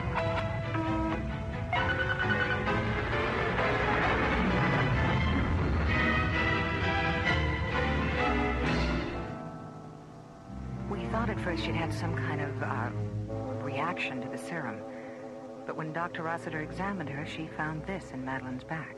Why, looks like a needle from an old-fashioned hypodermic syringe. I'm afraid not, drone. This is a projectile from an extremely powerful compressed air pistol, and I'm certain the blue stain on its tip is a lethal poison. The weapon that fired this is used exclusively by the Zil assassination regiments on Shakandra. Why would a Zil assassin want to kill Madeline anyway? And how on earth would one of them get aboard Starlab without our knowing it? I mean, my God, Shakandran adults are 8 feet tall. Someone would have noticed him. Where in Professor Stoner's body was this projectile found? In her back, about 3 inches below the base of her skull. The point was embedded in the first cervical vertebrae. It's fortunate the bone prevented it from entering her body completely. Oh? Why do you say that, Foom? This projectile is made of a synthetic metal that is 100% chromic. Chromic? What do you mean? A chromic substance is one that dissolves in the body without a trace, Commissioner. If that projectile had penetrated completely, we'd still be operating under the delusion that Professor Stoner did, in fact, experience a negative solamine yellow reaction. That probably is what the would-be assassin wanted us to think. Yes. Commissioner, do you have a sample of the serum with you? There's a small vial in Madeline's bag. Good. I'll need some laboratory facilities, Maura. Starlab is at your disposal, Mr. Foom. All right, then let's get on with it. We have a lot of work to do.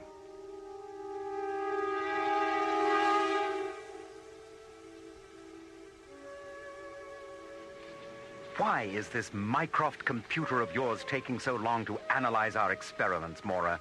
Seems like we've been staring at this blank screen for days. Ah, here's our data now. Projectile 100% chromic, tip substance 30% verthiolate, 70% unknown. Properties of the unknown element. Interacts exclusively with solamine yellow, converting it to an age acceleration agent by a factor of 18.6. Well, that's it, isn't it? Whoever tried to kill Madeline had to know about solamine yellow and what it took to reverse the process. That considerably narrows our list of possible suspects, doesn't it, Foom? Yes. Oliver Latham, Dr. Vivian Stanshaw, and the 5 ISA scientists on Timian 3. If you think it'll do any good, I'll go back to Timian 3 and investigate the possibility of a security leak. Excellent. Now, what about Dr. Stanshaw? No. Madeline said they were so close they could practically read each other's minds. They were like sisters. All right, that's good enough for me. Does Oliver Latham know what's happened? Yes, I radioed the Institute just before you docked. Radio him again, Mora, and tell him we're on our way down to have a chat. Okay. Oh, one more thing, Mora.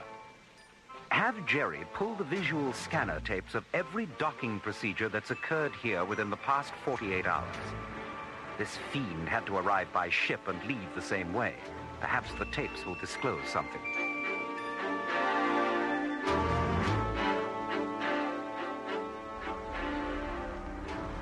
At 0940, the Bellerophon rockets away from Starlab, banks 180 degrees, and jets away toward the Earth.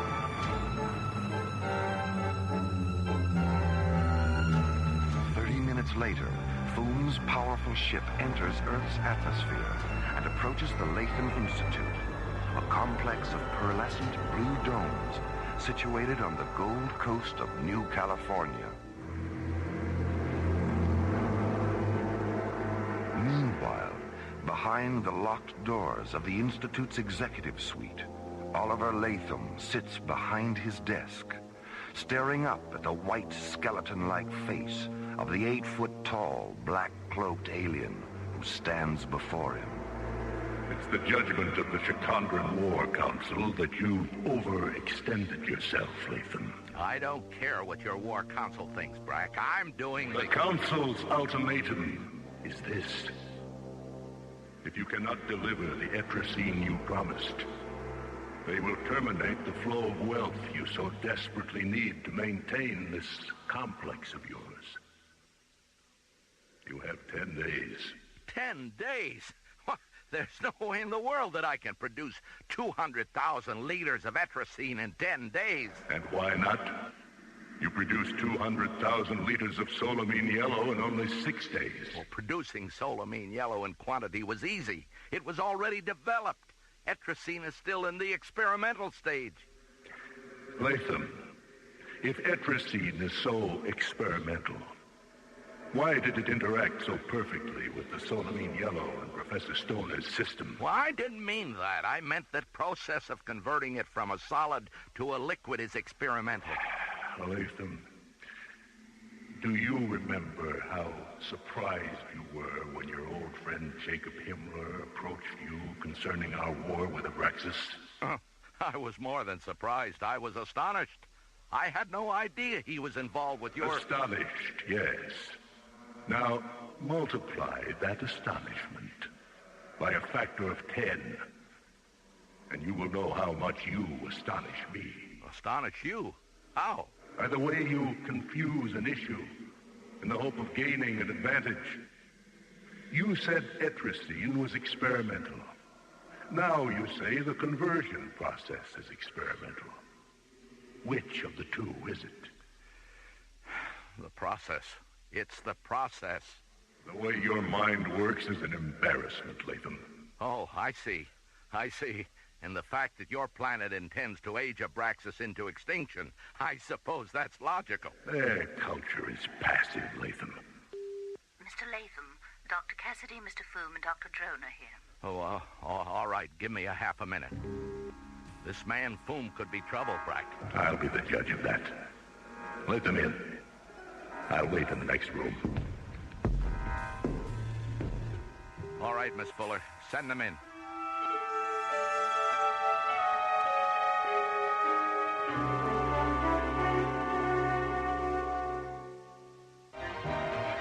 Hours after entering Oliver Latham's office, Mora, Dr. Drone, and Sonar T. Foom return to the Institute's spaceport, board the Bellerophon, and blast off for Starlab.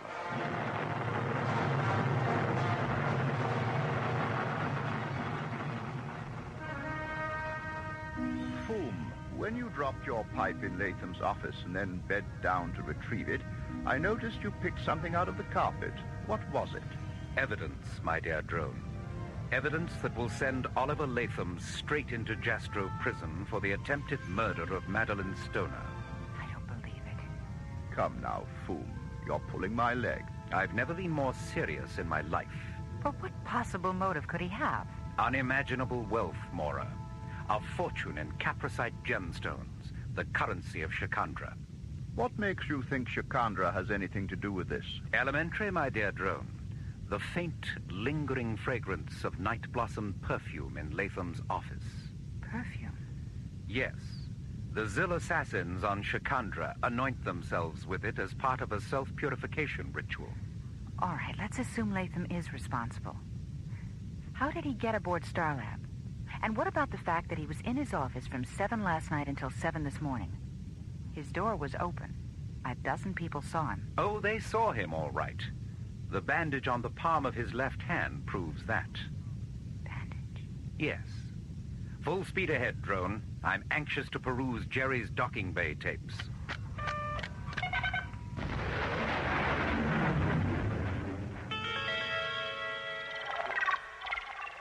There it is, Mr. Foom. Lunar Shuttle 135. It came in late last night after the pilot radioed he was having trouble with the life support system. A perfect excuse to get out of the shuttle wearing the perfect disguise. A pressure suit and helmet. What else, Jerry? The stripes on the tail fin. Now, it should be a red stripe, then a stripe of yellow and black checkerboard, then a blue stripe. The red and blue stripes on this shuttle are reversed. Aha. So I called Lunar Base Operations. There is no such vehicle as Lunar Shuttle 135. All right, then. Mora, radio the Institute and have Latham meet you in Professor Stoner's lab at 10 o'clock this evening. Tell him the ISA has authorized you to pick up her personal effects. All right. Drone, take the Bellerophon to London and pick up that special equipment we talked about. Meet us at the Institute's spaceport no later than 9 o'clock.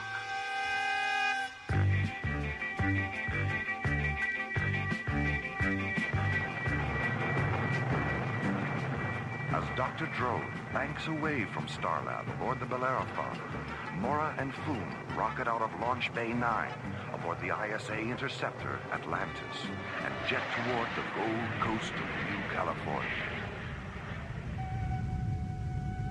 I still can't believe Oliver Latham did it. You know my methods, Mora. I never make an accusation I can't prove. And before this night is out, my own evidence will be vindicated by an admission of guilt from Latham himself. Isn't that your scanner alarm, Mora? Yes, we have an unidentified spacecraft at 205. That blue button, Mr. Foom. Let's get a visual. Well, a Shikandran sky raider. The plot thickens, eh, Mora? It certainly does. Activate the laser turrets, Mr. Foom. Those red switches. Tally-ho, Mora.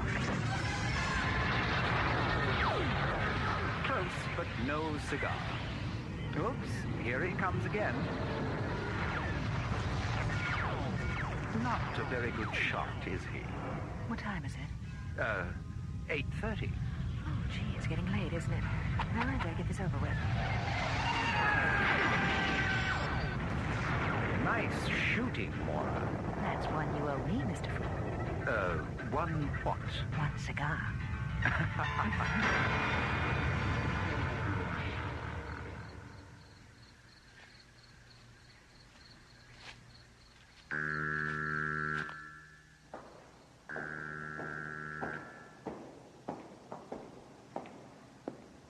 Dr. Cassidy, are you here?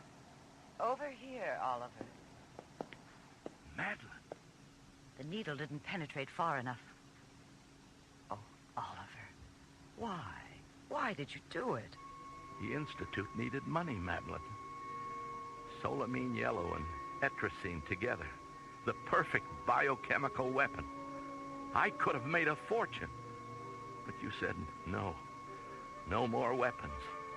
Life, not death. And I pretended to agree. I never wanted to hurt you, Madeline. It was Brack's idea. I had no choice. He said it was a matter of survival, the taking of one life in order to preserve the future of the Institute. I'm sorry, Madeline, but I'm afraid that equation for survival still stands. You can't kill me again, Oliver. I don't exist. Madeline? Madeline, come back! She can't come back, Latham. She was never here. She died half an hour ago. No, she can't be. She's alive. She was standing over there. You've been tricked, Latham. The same way you tricked everyone into thinking you were in your office the night you shot her. What? You've been talking to a hologram, Latham. What? Vanessa? Madeline? Sorry to disappoint you, Latham, but this happens to be Miss Vanessa Lockwood, one of the Royal Shakespeare Company's most versatile and talented actresses. Mr. Latham? Vanessa has been good enough to play the role of Madeline Stoner in the next room, while we projected her holographic image into this room. Major, get him out of here. Come with us, Mr. Latham. You're under arrest. The Institute needed money. I could have made a fortune. It was Brack's idea. Would you mind clearing up a few things, Mr. Foom? Jerry's explanation was a little sketchy. What was your first clue? This silverized prism fragment I picked out of the carpet in Latham's office. It's from a parallax mirror, that part of a holographic projector concerned with stabilizing the image in relation to the viewer. He accidentally broke the mirror while disassembling the apparatus and cut himself picking up the pieces. But, Sonar, doesn't the thing one wishes to project have to be somewhere nearby? Normally, yes, but Latham used a pre-programmed visual scanner tape, which permitted him to be in two places at once when he isn't really anywhere at all. He planned it so perfectly. 24 hours ago, it seemed impossible that he could have done it. Nothing is perfect, Maura. And the next time you're confronted with the impossible, remember what the immortal Sherlock Holmes used to say. When the impossible is eliminated, what remains must be the truth, no matter how improbable that truth may be. Which of you is Mr. Foom?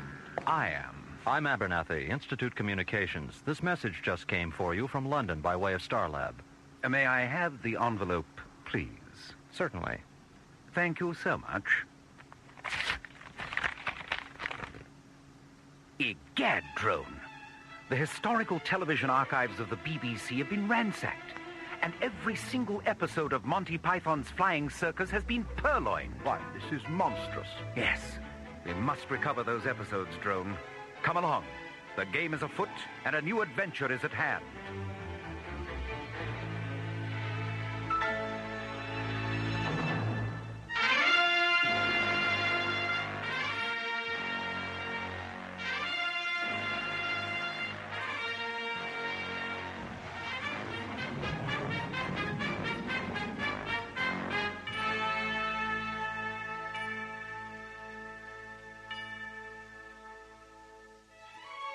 The Adventure of the Parallax Deception was written by Ron Thompson and starred Linda Gary, Roger Dressler, Corey Burton, and the Watermark Players, with special guest stars Philip Clark as Sonar T. Foom, Bernard Fox as MacGuffin Drone, Jesse White as Latham, Irv Immerman as Brack, and Corinne Conley as Madeline Stoner.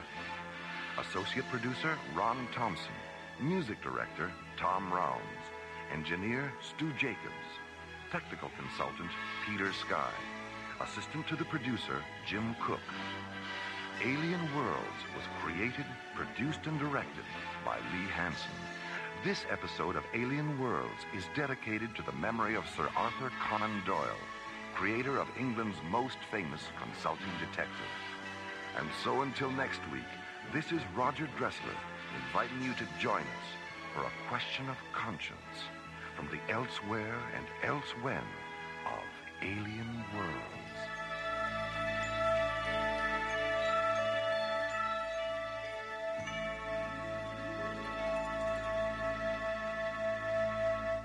Written by Lee Hansen, Jim Cook, and Ron Thompson. Our stars included Linda Gary, Chuck Olson, Bruce Philip Miller, and Corey Burton, with special guest stars Clark Warren, Larry Moss, Herb Ellis, Joe Young, and Helen Funai. Associate producer Ron Thompson. Music director Tom Rounds. Engineer Stu Jacobs. Assistant to the producer Jim Cook. Alien Worlds was created, produced, and directed by Lee Hansen.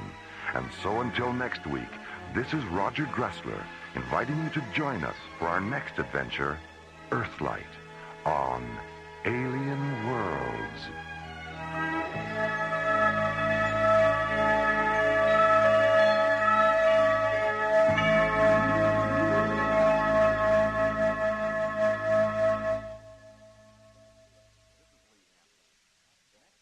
This is Lee Hansen. The next 2 episodes of Alien Worlds will not involve Starlab or our friends in the ISA. We're going to take you on a mystical journey through a science fiction fantasy adventure that explores the intergalactic origins of spiritual evil and how the inhabitants of the ancient planet of Alithia set out to neutralize that evil over 2,000 years ago.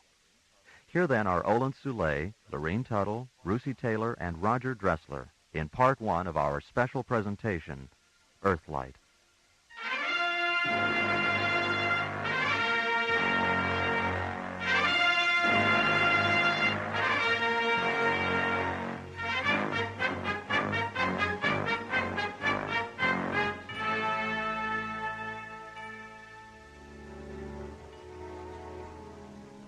Something silent fractures the Elysian midnight clouds, and they slowly puzzle apart, releasing the ghostly radiances of 3 white moons. Brilliant lunar light shimmers down onto Elysia's night side.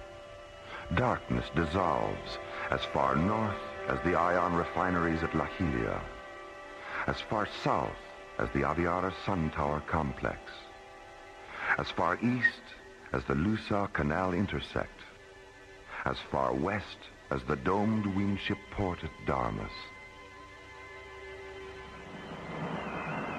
Huge cloud fragments break away and drift past the moons. There is a sudden eclipse of light. Then the cloud fragments narrow to smoky splinters, curl up into the fluorescent winds of the aurora sphere, and vanish. The moonlight returns, intensifies, expands. It sweeps across the Starflight complex at Kalava, illuminates the celestial laboratories at Somari, seeps down into the Penumbrian shadow forest, and brightens the Pyramid of Deus, which rests at the forest's perimeter. A canal of dark water flows between the pyramid and the forest. Iridescent nova blossoms on the canal bottom sense the moonlight and rise to the surface, their translucent petals shimmering with color. Docked at the edge of the canal is a slender Elysian wind ship, its triangular sails folded, its 30-foot-long transparent metal hull low in the water. The huge main chamber inside the pyramid is illuminated by the pale yellow flames of 100 thick white candles. Moonlight streams in through the stained glass sky windows at the chamber's peak. Delicately woven tapestries and intricate mosaics decorate the angled walls. Beneath the sky windows sits Deus, the Father, Ilithia's most highly evolved, divine scientist. On the carved wooden table in front of him is an ancient voice book. its pages embossed with complex hieroglyphs.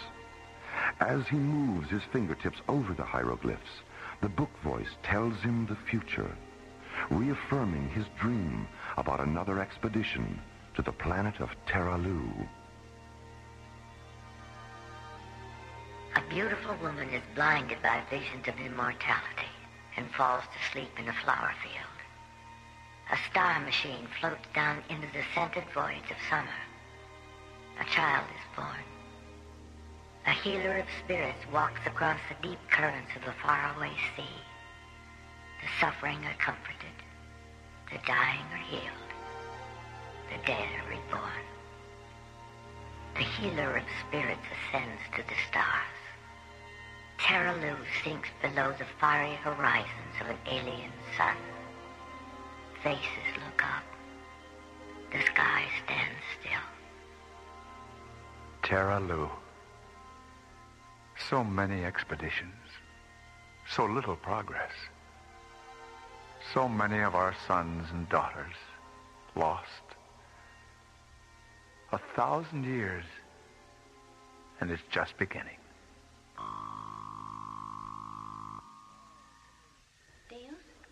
Ah, come in and sit with me, Sibella. Have you seen the sky, Deus? The clouds are gone and the moons are out. It's a perfect night for star flying. Mm-hmm. The book said it would be. Has the book reaffirmed that we're returning to the Veda sector of Terralu? Yes, and it told me about the woman. Her name is Aram.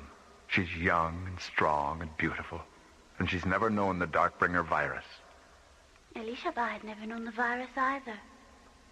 Do they share the same blood? Yes. And because they do, the embryon child implanted in Elishaba during the last expedition and the embryon child of this expedition will share the times to come. The times to come. How are things progressing at Kalava? The ship was moved to Dome 3 at sunset for fueling and ancillary pre-flight maintenance. Has Aram's embryon child been taken aboard? Yes. Lyria took him into the ship's nucleus chamber at moonrise. She's holding him in the secondary Genesis tank while Karmas finishes refocusing the convection lenses on the primary. And what about Zuriel? Has he installed the new Paratron refractor? He's still working on it. He would have finished by now, but there was a technical setback. Oh? When Zuriel examined the new refractor, he found that 2 of the waveform links were flawed. There wasn't time to send it back to Soma Ray, so he's correcting the flaw with a series of Nimbus filters. Nimbus filters? I wasn't aware that such things existed. They didn't until now. Zuriel synthesized them in the Spectrum Laboratory in Dome 6. Is this the beginning of a new era in Alithian technology? Well, Zuriel seems to think so. You know how he is when he does something especially inventive. Yes. Yes, I know. Deus. Hmm? When Aram's embryon child evolves to his final form and begins his work, will he be alone? He will at first. But eventually there will be a multitude. How will it end? Tears, blood, a heart pierced with metal. And what will become of us? Will we return to Alithia? The book didn't know, Sibella. Where the journey back should have been, there was only silence. Deus, was the book able to calculate the time lapse between our departure from Alithia tonight and our penetration of Terralu's gravity veil? Yes, 11 solar days, 9 phenomeners. When will we make contact with Aram? 3 phenomeners past sunrise on the morning of the 12th day. She'll be alone in a field near her village, gathering red and white flowers. Red and white. Blood and purity. Yes. The 2 elements that will haunt Aram to the end of her days. Well, it's getting late, Sibella. We'd better start for Kalava. As Deus and Sibella walk down the luminescent gemstone path leading to the canal, a swarm of fluorescent blue spider moths stream out of the shadow forest, circle the canal's reflection of Alithia's 3 moons, and streak away into the flower-scented night.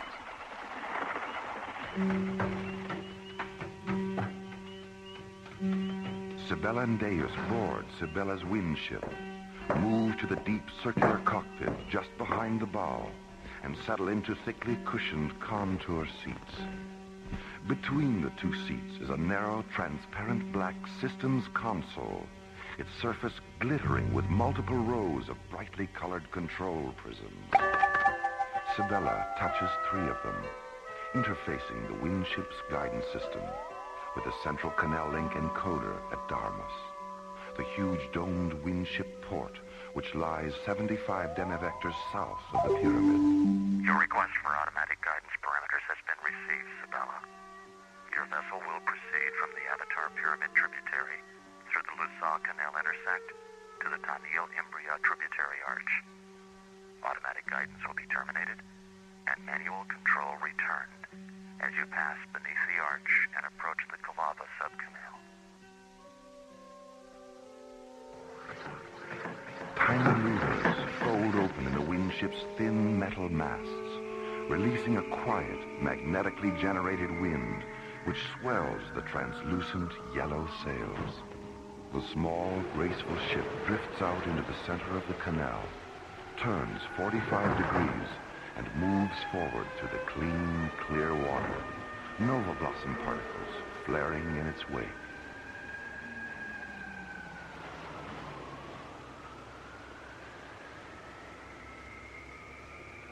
Deus, what is calorescent spectrosite? I overheard Zuriel mention it to Karmas. Spectrosite was the liquid light fuel that powered our first starships. We terminated its use long before you were born. Why? Wasn't it efficient? Yes, it was the perfect experimental fuel, Sibella.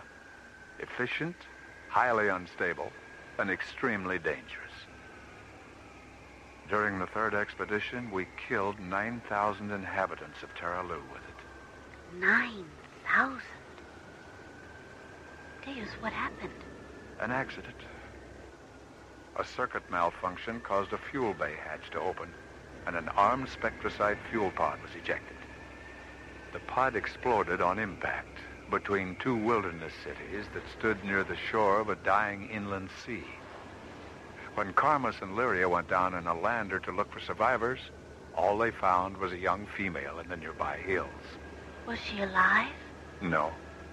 Spectrosite radiation had transformed her into a pillar of white ionic stone. She stood like a statue, looking back at where the 2 cities had been.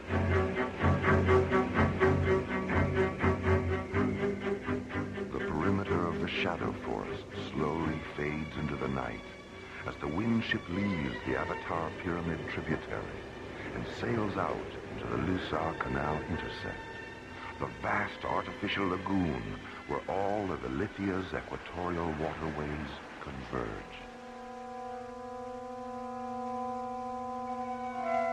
Deus settles back in his seat, looks up at the 3 moons through half-closed eyes, and slowly wills himself into a memory trance.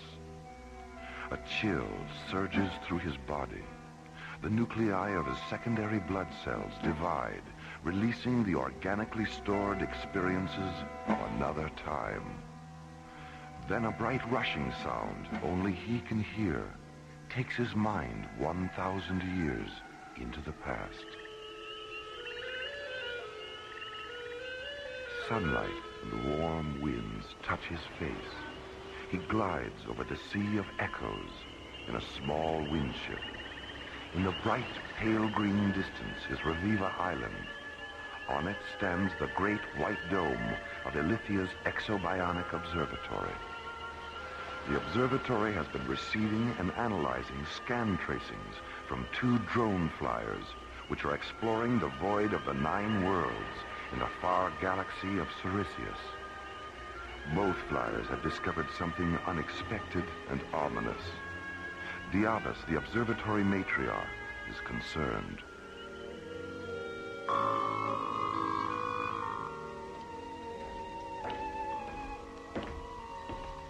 Have you confirmed it, Diabas?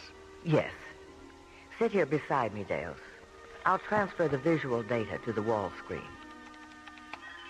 An abstract three-dimensional scan pattern fluoresces onto the large triangular wall monitor and slowly becomes a geological image of multi-layered earth and volcanic rock. Embedded in one of the layers are the mummified bodies of 3 nude humanoid women. Next to them are 5 black skeletons whose grotesque skulls resemble the heads of ebony gargoyles. Each skeleton lies against a secondary pattern of thin black bones, the bones of what were once large, bat-like wings. Another world contaminated by Darkbringers. Is it a planet in this star system? No, it's in the Cirrus galaxy. Terralu, the only inhabited planet in the void of the 9 worlds. Drone flyer Septus began transmitting these substrata images 7 days ago. Was it a full-scale invasion? No, it was confined to a relatively small area near Terralu's equatorial meridian. When did it happen? 19 light eons ago, just as Terralu was entering its 3rd neuroevolution. They lived in caves then, Deus, and ate the flesh of things that crawled and flew. How large was the attack force? 1 Darkbringer Legion, probably an inquest unit. They invaded the cave settlement, killed the males and children, and then attacked the females. The same assault methods they used here, and on Anianus and Telluria. Why didn't the assault extend beyond that one area? The region was destroyed during the attack by a first-magnitude stratoconvulsion and volcanic eruptions. An enormous chasm breached open, and the entire settlement collapsed into it.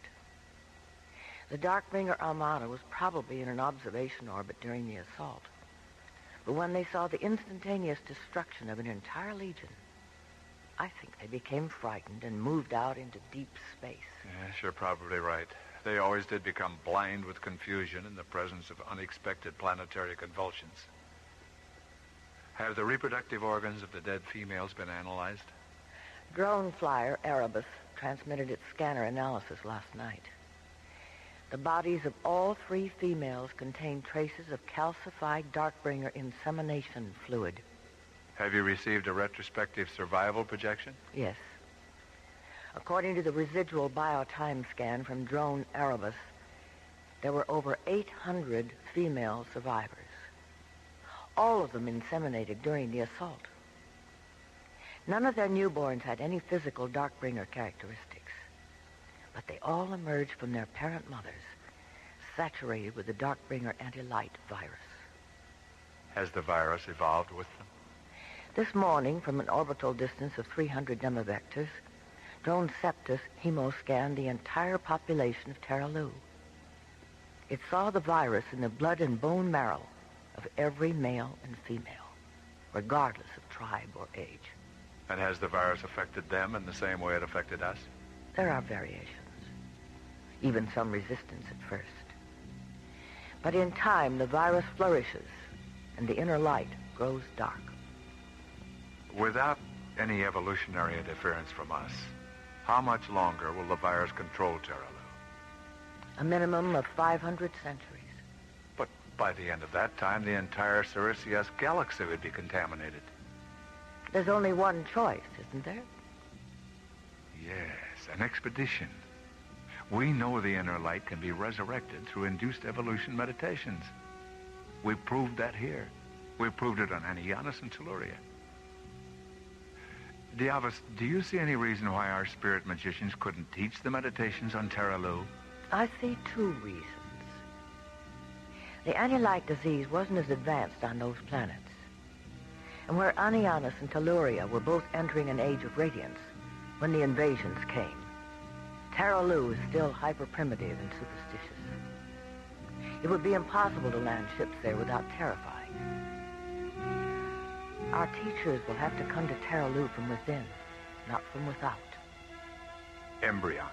Yes. Created from your blood and implanted in their female. It would take time. It would be difficult. It would be dangerous. But in the end, the virus would be neutralized. The light would be resurrected. And Terra Lu would no longer be divided against itself.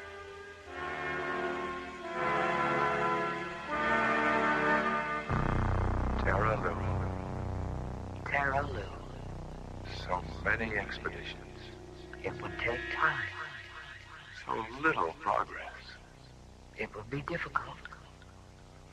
So many of our sons and daughters lost. It would be dangerous. 1,000 years. But in the end, the virus would be neutralized. The light would be resurrected. And Terra Lu would no longer be divided against itself.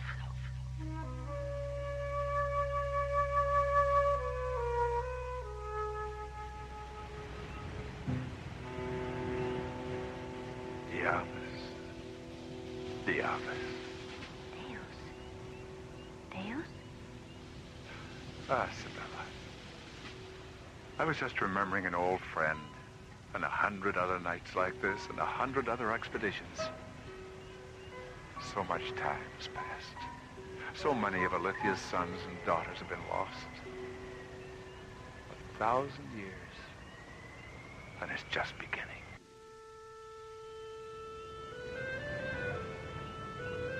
What did you do after the Darkbringers killed your parent, mother, and father? I escaped into the wilderness of Bas with a group of scientists and technical magicians from the city of Tialin. We thought we'd be safe there, but 3 days after the initial attack, Darkbringer annihilation squads began saturating the atmosphere and waterways with the virus. Eventually, we all became infected to some degree. The effects of the anti-light disease have never been described to me, Deus. What actually happens? It begins with an underlying discontent with the ceremonies and celebrations of life. Intelligence is corrupted. Emotion displaces logic. Imagination ceases to evolve. The ability to separate the symbols of existence from existence itself disappears. And so does the belief that all life is sacred. The effects are irresistible and inescapable, even in the unconscious sanctuaries of sleep. How long were you in the wilderness? 25 years. Do you know the story of Vershila? Oh, some, but not all of it. Vershila was a mantric high priest who came to us in the wilderness during our 25th year of exile. He told us he had cured himself of the anti-light disease through a series of induced evolution meditations. He had discovered the meditations in the Persana ut Valia Jewel, the ancient Alithian poem of creation. He taught us the meditations, and we healed ourselves. Then we went out from the wilderness and secretly taught the meditations throughout Alithia. And the revolution against the Darkbringers began 50 years after that? Yes. Our technical magicians built secret subterranean laboratories where they created ships armed with powerful liquid light injectors. 1 year after our ships rose up against them, the Darkbringers abandoned Alithia, and the Age of Radiance began. As the winged ship approaches the Tanil-Imbria tributary arch, it passes a sun tower complex construction site on the lagoon's northern shore. Polished metal, saucer-shaped hover drones lower huge white sun tower obelisks onto thick pads of fluorescent synergite. Giant constructor tripods stand in front of the huge synergite blocks, their long, flexible arms coiled around the 400-foot-tall sun towers, guiding them into place.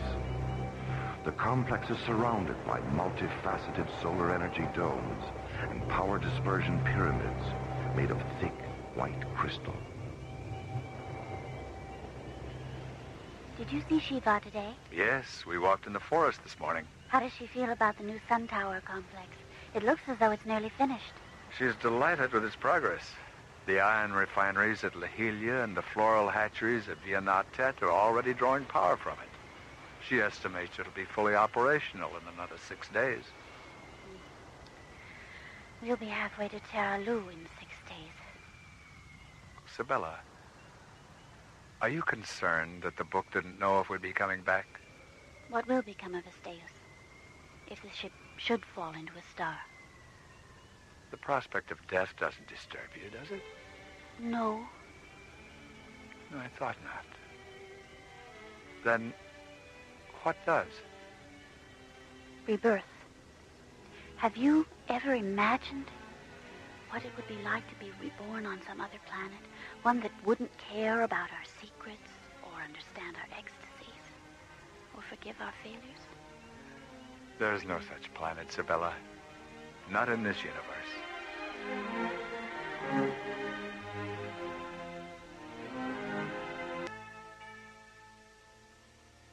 Inside his pyramid on the ancient planet of Ilithia, Deus, Ilithia's patriarch, listens as the voice of a sacred dream book reaffirms his sleep visions of another expedition to the planet of Terralu. A beautiful woman is blinded by visions of immortality and falls to sleep in a flower field. A star machine floats down into the scented voids of summer. A child is born. A healer of spirits walks across the deep currents of the faraway sea. The suffering are comforted. The dying are healed. The dead are reborn. The healer of spirits ascends to the stars. Terralu sinks below the fiery horizons of an alien sun. Faces look up. The sky stands still. Terralu. So many expeditions. So little progress. So many of our sons and daughters lost. 1,000 years, and it's just beginning. Deus? Oh, come in and sit with me, Sabella. Has the book reaffirmed that we're returning to the Veda sector of Terralu? Yes, and it told me about the woman. Her name is Aram. She's young and strong and beautiful, and she's never known the Darkbringer virus. Elishaba had never known the virus either. Do they share the same blood? Yes. And because they do, the embryon child implanted in Elishaba during the last expedition and the embryon child of this expedition will share the times to come. How are things progressing at Kalava? The ship was moved to Dome 3 at sunset for fueling and ancillary pre-flight maintenance. Has Aram's embryon child been taken aboard? Yes. Lyria took him into the ship's nucleus chamber at moonrise. How will it end? Tears, blood, a heart pierced with metal. And what will become of us? Will we return to Ilithia? The book didn't know, Sabella. Where the journey back should have been, there was only silence. Well, it's getting late, Sabella. We'd better start for Kalava.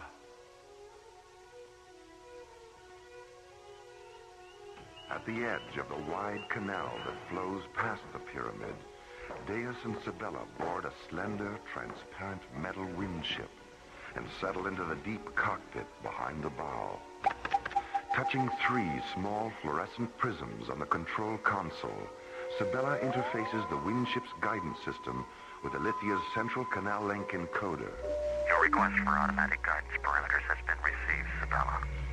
Your vessel will proceed from the Avatar Pyramid tributary through the Lusaw Canal intersect to the Tanil Imbria tributary arch. Automatic guidance will be terminated and manual control returned as you pass beneath the arch and approach the Kalava subcanal. Half an hour later, the windship sails out into the Lusaw Canal intersect, the vast artificial lagoon where all of Ilithia's equatorial waterways converge. Deus settles back in his seat, looks up at Ilithia's 3 moons, and slowly wills himself into a memory trance that takes his mind 1,000 years into the past. 2 Ilithian drone flyers have been orbiting Terralu, the only inhabited planet in the void of the 9 worlds. During their 13th orbit, the 2 laboratory drones have discovered something unexpected and ominous. Deus is called to Alithia's exobionic observatory, where scanner data from the two flyers is being decoded and analyzed. Have you confirmed it, Diavas? Yes. Sit here beside me, Dales. I'll transfer the visual data to the wall screen. A geological image of multi-layered earth and volcanic rock fluoresces onto the large triangular wall monitor. Embedded in one of the layers are the mummified bodies of 3 nude humanoid women and the remains of 5 long black skeletons. Each skeleton lies against a secondary pattern of thin black bones, the bones of what were once large, bat-like wings. The skulls resembled the heads of ebony gargoyles. Another world contaminated by Darkbringers. When did it happen? 19 light eons ago, just as Terralu was entering its 3rd neuroevolution. They lived in caves then, Dales, and ate the flesh of things that crawled and flew. How large was the attack force? 1 Darkbringer Legion, probably an inquest unit. They invaded the cave settlement, killed the males and children, and then attacked the females. Why didn't the assault extend beyond that one area? The region was destroyed during the attack by a first-magnitude stratoconvulsion and volcanic eruptions. Have the reproductive organs of the dead females been analyzed? Drone flyer Erebus transmitted its scanner analysis last night.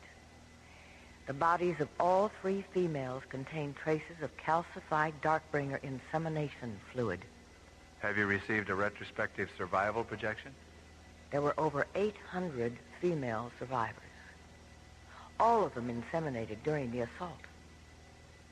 None of their newborns had any physical Darkbringer characteristics, but they all emerged from their parent mothers, saturated with the Darkbringer anti-light virus. Has the virus evolved with them? This morning, from an orbital distance of 300 nemavectors, drone Septus hemoscanned the entire population of Terralu. It saw the virus in the blood and bone marrow of every male and female, regardless of tribe or age. And has the virus affected them in the same way it affected us? There are variations, even some resistance at first. But in time, the virus flourishes, and the inner light grows dark. There's only one choice, isn't there? Yes, an expedition. We know the inner light can be resurrected through induced evolution meditations. We proved that here. We proved it on Anianus and Telluria. Diavas, do you see any reason why our spirit magicians couldn't teach the meditations on Terralu? I see 2 reasons. The Anulite disease wasn't as advanced on those planets. And where Anianus and Telluria were both entering an age of radiance when the invasions came, Terralu is still hyper-primitive and superstitious. It would be impossible to land ships there without terrifying. Our teachers will have to come to Terralu from within, not from without. Embryons? Yes. Created from your blood and implanted in their females. It would take time. It would be difficult. It would be dangerous. But in the end, the virus would be neutralized. The light would be resurrected. And Terralu would no longer be divided against itself.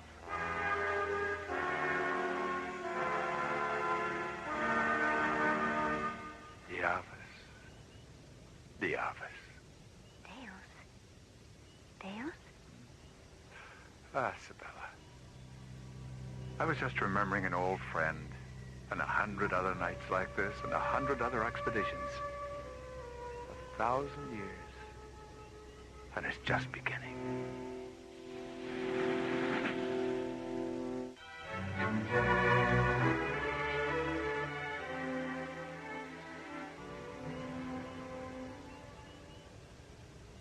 Deus, was the book able to calculate the time lapse between our departure from Elithia tonight and our penetration of Terralu's gravity veil? Yes. 11 solar days, 9 phenometers. When will we make contact with Aram? 3 phenometers past sunrise on the morning of the 12th day. She'll be alone in a field near a village. gathering red and white flowers. Red and white. Blood and purity. Yes. The two elements that will haunt Aram to the end of her days. Deus, Sabella, you are now approaching the Taniel-Imbria tributary arch. As you pass beneath it, automatic guidance will be terminated, and manual control of your windship will be returned. May the spirits of the 12 Lords of Light be with you on your journey to Terralu. As the canal link override terminates, Sabella touches a control prism, which activates a triple row of bright rectangular lights in the bow. Then she steers the windship through the wide Taniel-Imbria tributary and enters the narrow Calava subcanal. A few moments later, the slim, transparent vessel glides across a small lagoon and docks at the edge of the Calava Starflight Complex.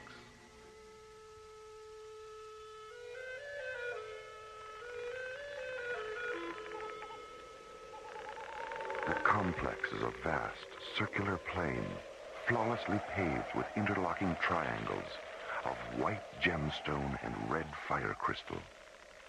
Hundreds of hexagon-shaped lamps free float around the perimeter, focusing brilliant light on 6 enormous copper-colored domes, a triple row of sun towers, and the primary launch arena.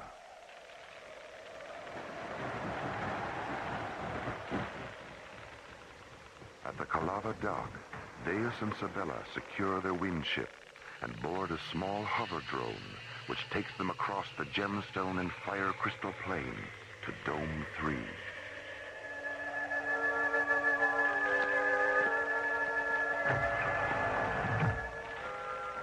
Inside the dome's airlock, Deus and Sabella remove their long, dark cloaks and fold them into a small compartment in the wall.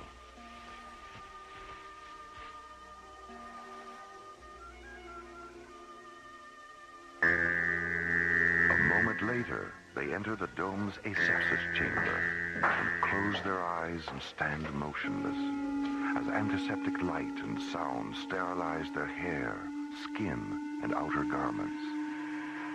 Then, a large circular hatch irises open in front of them, and they step through into the dazzling light of the dome's interior. In the center of the dome is Alithia's most powerful and complex starship, a huge ovoid spacecraft created from organically grown metals. It rests heavily on 3 massive pneumatic parking spheres and dwarfs the 50 technicians who move over its seamless, polished metal surface.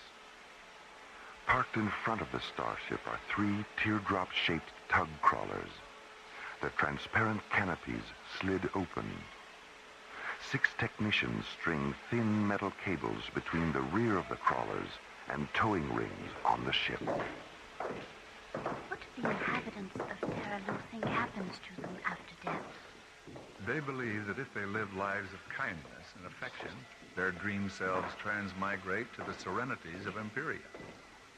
And if they live negative lives? Then their dream selves transmigrate to the fires of Stygia. But those regions were destroyed during the subvoid annihilations. The Darkbringer archipelago had its genesis in the fires of Stygia long before the annihilations. But as life was evolving on its surface, the archipelago left its orbit and passed through Imperia.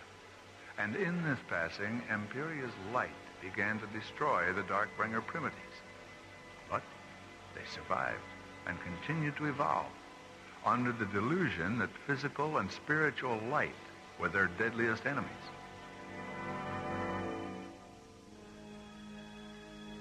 In the center of the starship's nucleus chamber, the primary Genesis tank floats 1 meter above the floor. Inside the transparent egg-shaped tank, suspended in a shimmering mist of chill vapor, is the tiny embryon child. He floats on his side, delicate fingers curled against his face, eyes closed, dreaming of the warmly scented summer voices that lie ahead, and the beautiful woman who will end the chemical winter in which he sleeps.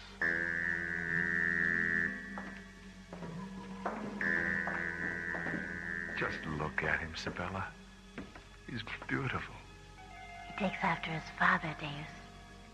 Lyria, is 12 solar days still the maximum span he'll be safe in cryosleep?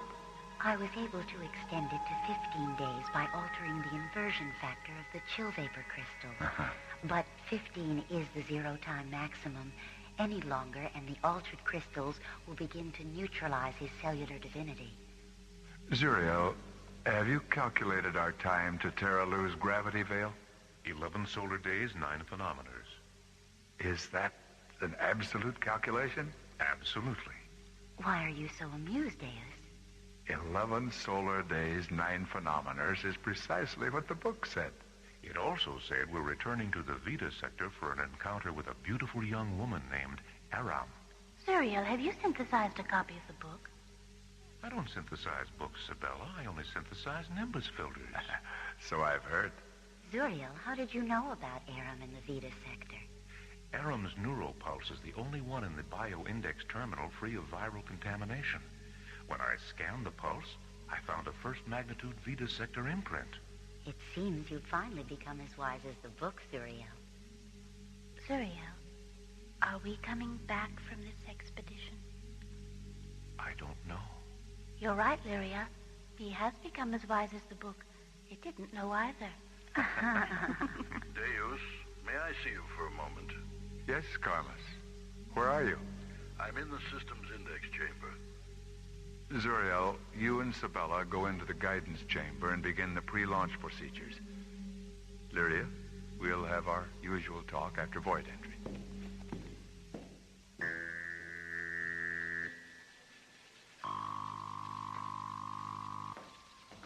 Is there a technical problem, Carlos? No.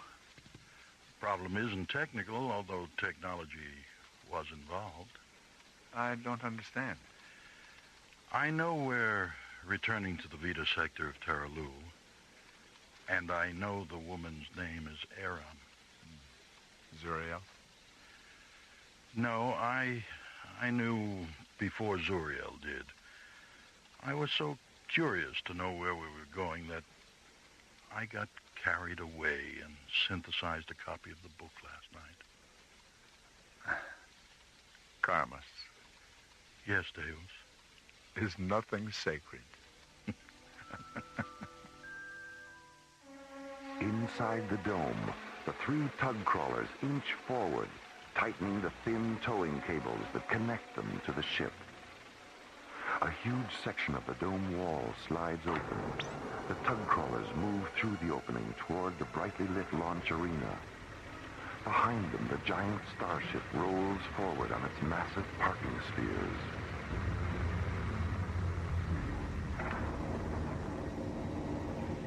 In the guidance chamber, Deus, Sabella, and Zuriel sit in cushioned pod chairs, facing a massive instrument console. Its dark metal surface, alive with control prisms, regulator diodes, sequencer jewels, interface crystals, and iridescent decoder keys. Start the pre-emanation cycle on the artificial gravity radiators, Sabella. Interior gravity is stable at E.3. Grav factor links are sequenced to convert to E.9 during corridor penetration and E.12.1 at void entry. Deus, an ion storm is forming in the penetration corridor over Illyria. Carlos, we need a revised launch velocity. Just a moment. A launch velocity of KPS .660 will take us through the storm before its primary spectrum collision phase. KPS .660. Sabella, engage the exterior hyperlight coils when we launch. Ion storms are too unpredictable not to take precautions. Yes, Deus. The ship is in position, Deus, and the towing vehicles have cleared the launch arena. Engage the ancillary pulse drive reactor, Sabella. Reactor engagement confirmed. Solar power matrix is stable at multiple sublinks 8, 18, and 80. All ship register encoders, guidance optics, and inverter grids are hyperlinked and scanning. Release the parking spheres, Sabella.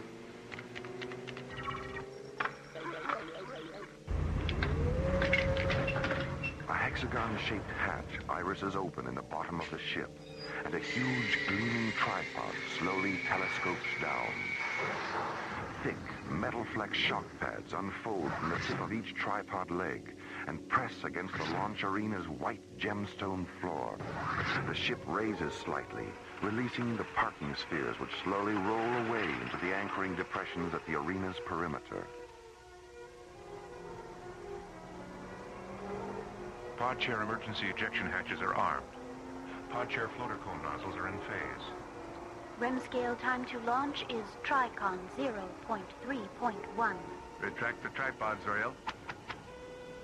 The bright metal tripod withdraws into the ultraviolet glow of its storage bay, leaving the huge Elythian starship suspended 25 meters above the arena. 9 round ports iris open around the concealed tripod hatch, releasing thin beams of dazzling white light. Lurid exhaust vents blast raw magnetic waste against the arena floor, raising a translucent wave of fine white dust which rolls out over the anchored parking spheres. REM scale time is terminated. Primary reactor interlock at binary 2.3.1.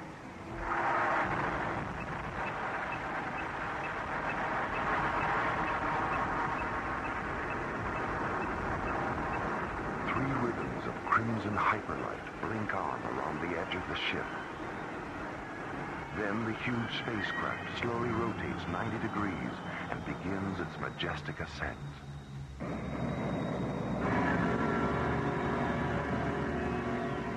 At an altitude of 30 demivectors, the ship is a tiny ovaloid shadow at 9 pinpoints of light.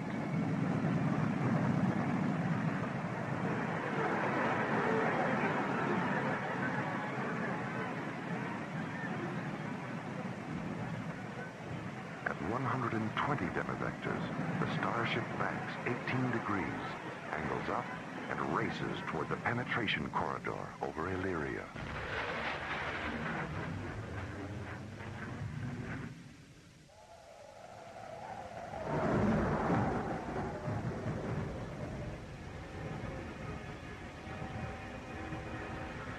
Suddenly, a section of the corridor ceiling tears away, and a sucking vacuum of ionized winds lash out, trying desperately to draw the ship up into its crushing vortex.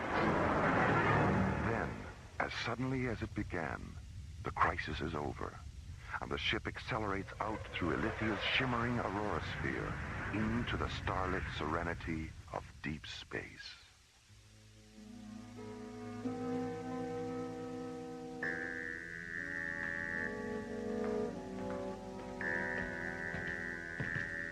Is our embryon child safe, Lyria? Yes, he is. Safe and sleeping. Have you decided what his name will be? His name is the word the ancient thought magicians used to describe the power of the inner self. The word is Jesus, and it means I am become the healer of worlds.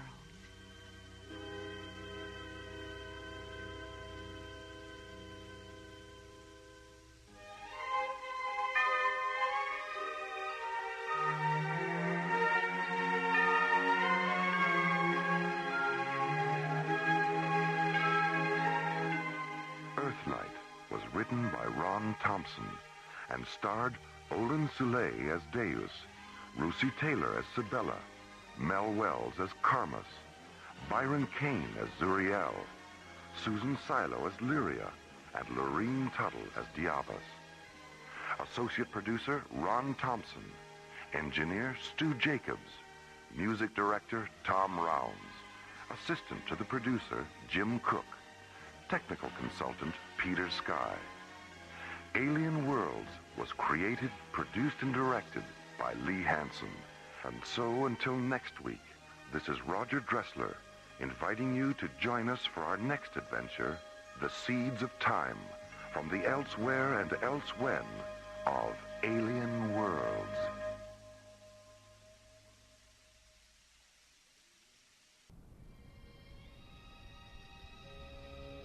I High above the Earth, slowly rotating through the silent voids of space, is the Arthur C. Clarke Astronomical Observatory, Starlab.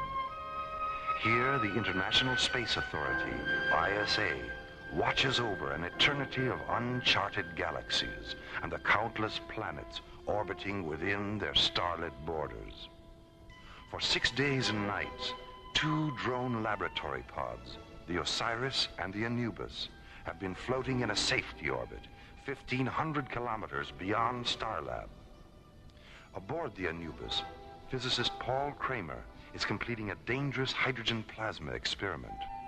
200 meters away aboard the Osiris, Starlab Research Director Maura Cassidy is monitoring the experiment's data and relaying it to the Mycroft computer aboard Starlab. It is July 19th, 2026, 0815 Universal Interstellar Time, as this week's adventure, The Keeper of 8, takes us from the routine of a deep space laboratory experiment into the mysterious light and shadow of alien worlds.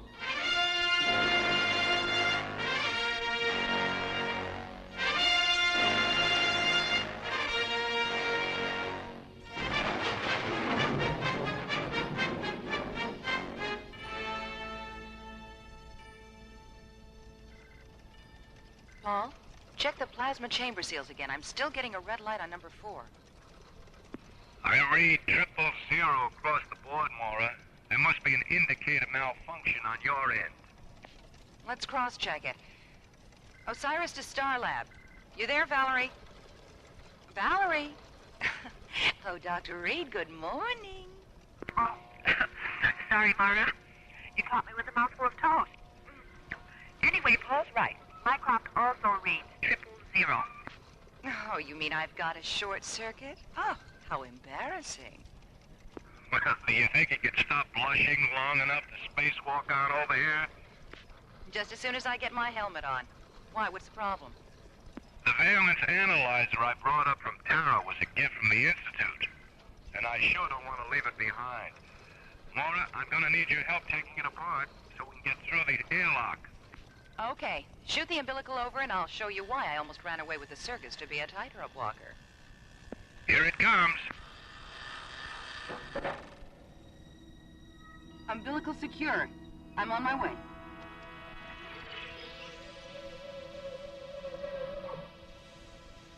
Depressurizing her airlock, Maura swings open the hatch and floats from the zero-gravity interior of the Osiris into the starlit vacuum of deep space. Her tinted glass helmet and metallic yellow pressure suit glittering in the clean, white light of the sun. Paul, can you see me? I sure can. Loud and clear. What's so funny? You're upside down. Wait a minute.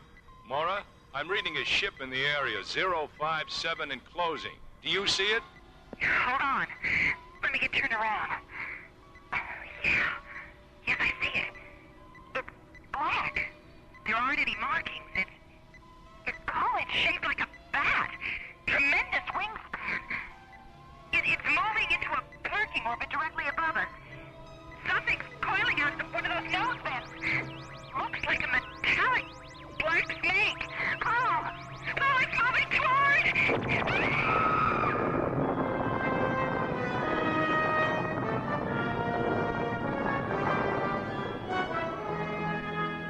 Meanwhile, at the nearby Stargazer security station, Captains John Graydon and Buddy Griff, unaware of what has happened at Vector 448, inspect the new ISA Deep Space Interceptor, Solaris. 4 Alpha Sunburst engines, primary and secondary energy absorbent field generators, high-density particle deflectors. Hey, this baby's really loaded. Yeah, hard beam photon shielding, 5 dual laser turrets, and a modified Starsmith parsec accelerator. Now tell me, buddy, what more could you ask for in a ship? How about a Michelle and a Mitzi? A what? A Michelle and a Mitzi. Is that some kind of top-secret equipment I haven't heard about? Not exactly, Skipper. Michelle and Mitzi are those 2 terrific-looking inspectors standing over there. No. And from where I stand, Their equipment is anything but secret. Buddy, just between you and me, have you ever been accused of having sexist leanings? Let me put it this way, Skipper. Attention all paramedic search vessels. This is an emergency rescue alert. Pilots and crews report to the information office in your sector. Captains Graydon and Griff, please contact the bridge. Come on, buddy. Let's use the radio aboard the Solaris. Right.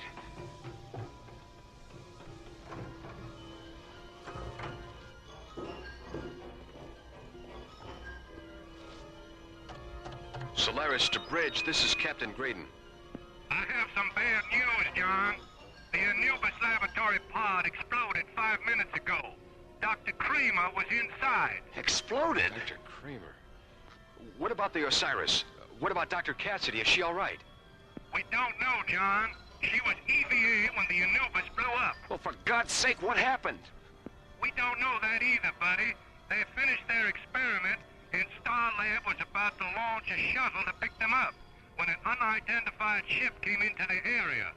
30 seconds later, the Anubis exploded. All right, feed the coordinates into the Solaris onboard computer. We're going out there. John Graydon and Buddy Griff streak toward the area aboard the Solaris, followed by Stargazer rescue ships. Meanwhile, the mysterious Batwing alien vessel moves into a parking orbit behind the moon.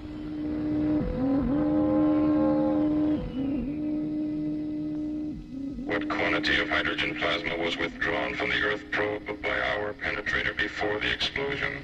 2,000 fusion qubits. Enough to fill the planet generators of every ship in the Armada.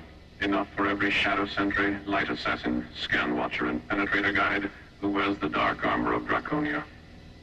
I wonder what the humanoid was doing with so vast a quantity of concentrated hydrogen. No matter. Mosk, convey my compliments to the Scan Watcher who detected the pod, and to the Penetrator Guide who withdrew the hydrogen with such unusual skill. I accept your thanks on their behalf, my lord. Mosk, has there been any sign of the Keeper? Not since we entered this galaxy. Perhaps we've slipped away from him. Don't fool yourself, Mosk. He's clever. Extremely clever. He'll find us, eventually. And when he does, he'll do everything in his power to prevent us from reaching the hydrogen fields of Terra. How much time will you need to assemble the Armada? It can be done within 4 solar days. Then do it. Yes, my lord. Where are you, Keeper? In this galaxy? On Terra? Or perhaps you're down there, on the dark side of the moon? As Mask prepares to assemble the Draconian Armada for an assault on Terra, and Warp fantasizes about a mysterious pursuer known only as the Keeper, John and Buddy enter Vector 448 aboard the Solaris and begin their desperate search for Maura Cassidy.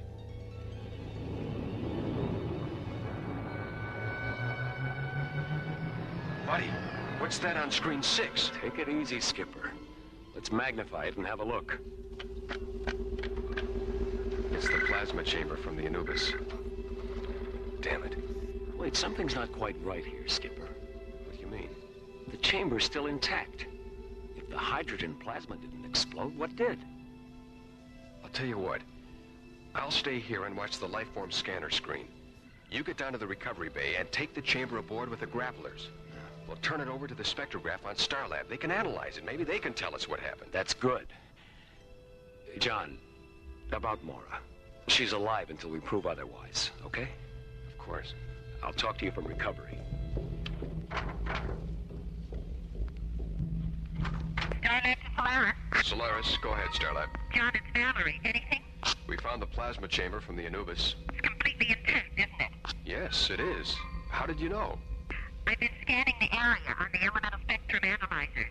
There isn't a trace of hydrogen plasma residue. Then what caused the explosion? Skipper, get down here. What is it, buddy? The plasma chamber. There's a hole in it about the size of my fist. And so help me God, I can hear someone breathing.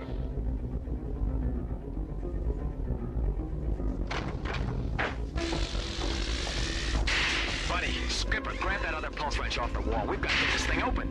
Where's the hole? There, on the other side. Listen. Come on, Skipper, come on. Watch out, buddy. Mora! Take her feet, buddy.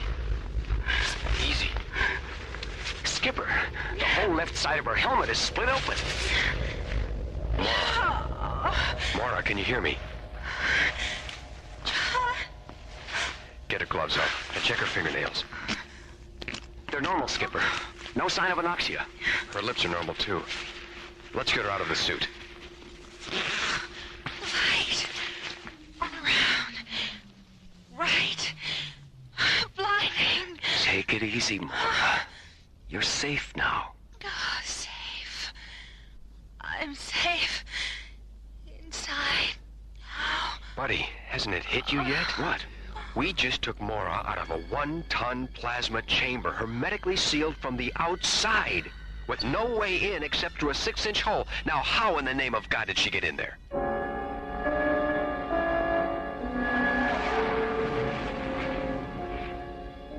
I don't know.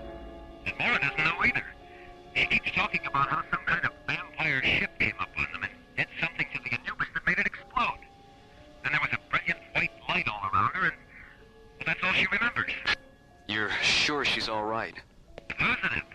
The body scan John did on her in the medical chamber showed that everything was perfectly normal. Well, Dr. Rossiter wants to examine her anyway, so take her directly to sickbay when you dock. Roger, Starlab. Solaris, out.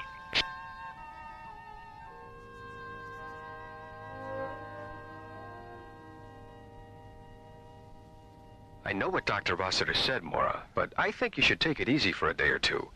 John, I feel fine. You better get some rope, Skip. Looks like we're gonna have to tie her down. Hi, Mora. How you feeling? Oh, Valerie, am I ever glad to see you. What have you got there, Valerie? Your report. I'd like to go over it with you. Come on, buddy. We've got work to do. We'll be down in Docking Bay 4 if you need us, Mora. All right, see you later.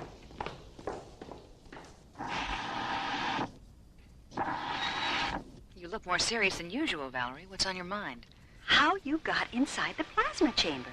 I've worn every circuit in Mycroft to a frazzle trying to figure it out. Have you tried the Houdini file? The Houdini file? It's a joke, Valerie. Oh, sorry, Mara.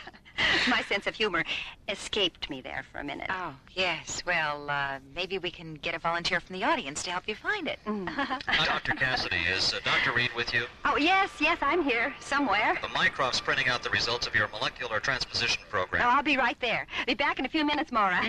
Maybe Mycroft's finally come up with something. I hope so. What on earth? What on earth? No more and no less than on any other planet, Mora. I know your voice. Where are you? Sometimes I'm here, sometimes I'm there. I'm here, there, and everywhere. Who are you? My father was infinity. My mother was the light. I am Echo, the keeper of ages. Translucent fragments of cool white light materialize in Mora's quarters and slowly puzzle together to form a calm, shimmering pool of ethereal radiance, free-floating in the center of the room. Mora suddenly finds herself in the presence of Echo, the Keeper of Eight, a free energy being who has suddenly manifested in the form of a radiant pool of floating light. I am the last of an ancient race of Star Watchers, a refugee from a parallel universe, destroyed in the subvoid annihilations that created the star system. A parallel universe? You mean there used to be more than one? There still are, Mora. Hundreds of them, beyond the time-space continuum of this one. What are they like? You know that as well as I do. I don't understand. You dream, don't you? Yes, I dream. And when you do, you pass from the illusion of one universe into the illusion of another, and then another, and then another. Each is a reflection of the other, endlessly echoing through the antediluvian corridors of infinity. What happened during the explosion? Molecular dematerialization of what might have been the moment of your death. While their numbers were still disintegrating, I transformed you into pure energy and rematerialized you inside the plasma chamber. If I hadn't, you would have been killed by the shrapnel debris of the exploding pod. But my helmet was split open. It was struck by a pod fragment an instant before I dematerialized you. I sealed it with thought until the chamber was taken aboard the Solaris. You're lucky I happened to be in the neighborhood. Yes, lucky. I don't know what to say. Thank you, Echo. Oh, God, thank you. The vampire ship that killed Dr. Kramer is part of an armada from the Draconian system. They're preparing for an assault on the hydrogen fields of Terra. Hydrogen fields? On Terra? The Draconians are hydrogen guild breathers. Even their economy is hydrogen-based. They trade it among themselves like currency. But, like any system that bases its economy on a single element, there are power struggles, greed, waste. The hydrogen vaults of Draconia are nearly empty, and a civil war is raging throughout their system for control of what remains. They need vast amounts of hydrogen to restabilize themselves, and they intend to take it from the Earth's oceans. Then Paul's death was an accident, wasn't it? Yes. When they penetrated the hydrogen plasma chamber, they punctured the pod's retro-fuel tanks. That's what caused the explosion. Pure oxygen is one of the most explosive gases in the universe. The Earth would be saturated with it if they removed the hydrogen from our oceans. Echo, how can we stop them? Where's the Armada? What are their weaknesses? I have to leave you now, Mara. Echo! Come back, Echo! Echo!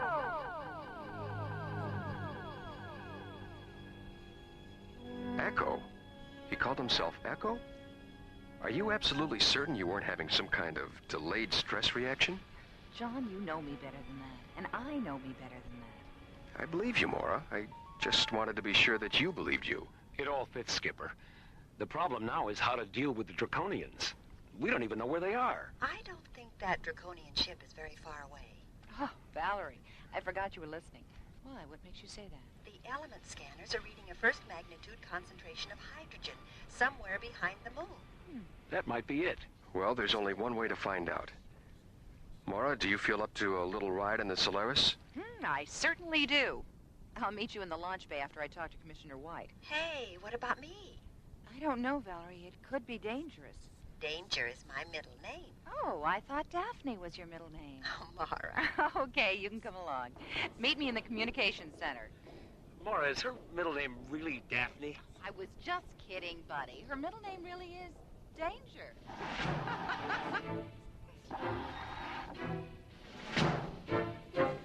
As Mara hurries toward the communications center, John and Buddy enter a pneumatic lift and descend to the launch bay complex located in Starlab's huge central hub.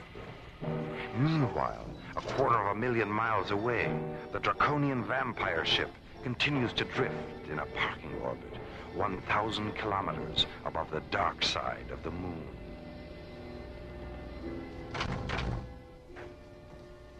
With your permission, my lord. Yes, of course, Musk. My time is yours. The Armada will enter this star system 2 solar days hence. It will consist of 200 multi-atmosphere assault cruisers, a flight of 1,800 siege raiders, 600 defense penetrators, and 1,000 armed tankers. 1,000 tankers. Excellent. That's twice the number I expected. How did you manage it, Moss? A bribe, my lord. 9,000 fusion qubits of hydrogen to the magistrate of the Opposition Alliance. Economic seduction. Still the broadest and most effective avenue to conquest, especially during a civil war. 9,000 fusion qubits. A small price to pay for 500 tankers the magistrate will never see again. My assumption is correct, isn't it, Musk? Yes, my lord. Our shadow sentries boarded the opposition tankers and neutralized the crews as the Armada was passing through the Twilight Meridian. Of course. The Twilight Meridian.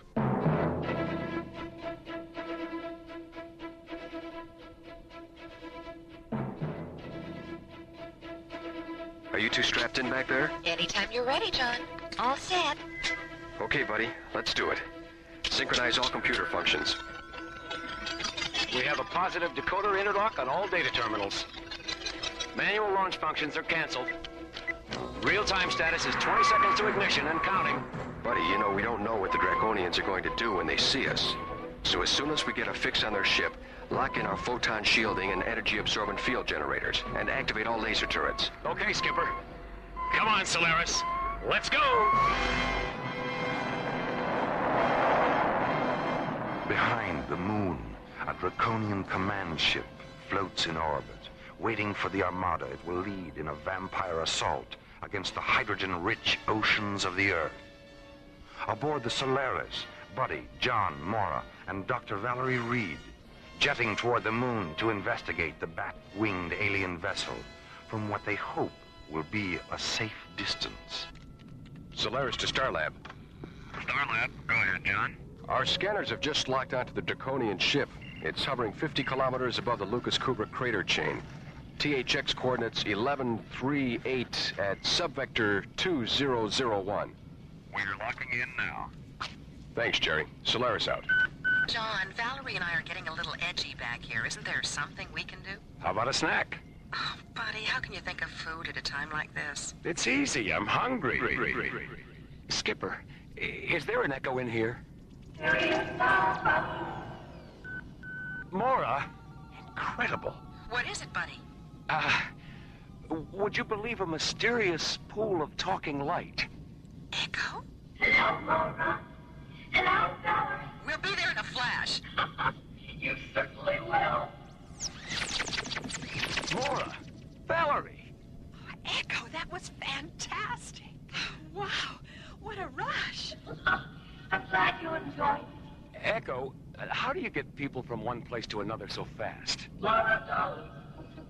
She's been through the process before.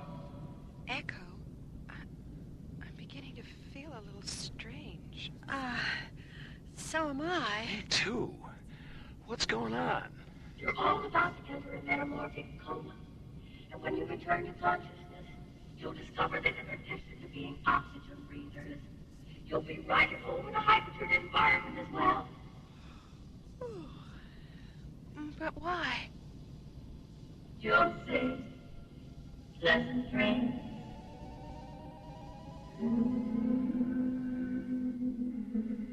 In The Rime of the Ancient Mariner, Samuel Coleridge writes, "O sleep, it is a gentle thing, beloved from pole to pole. She sent the gentle sleep from heaven that slid into my soul."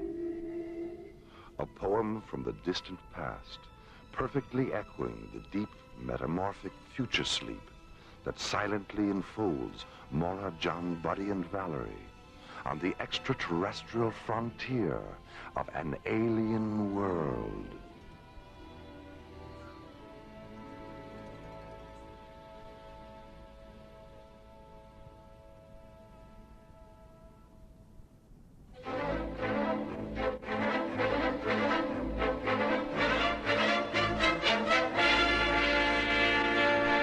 Alien Worlds continues. The Solaris rockets toward the dark side of the moon to investigate the Draconian vampire ship. 8 minutes away from visual contact with the alien vessel, Echo, the Keeper of Eight, materializes and subjects Mora, John, Buddy, and Dr. Valerie Reed to molecular transmutation. A few moments later, they fall into a deep metamorphic coma that will radically alter their cellular pathology and body chemistry. A transcendental sleep from which they will awaken with the ability to breathe lethal hydrogen.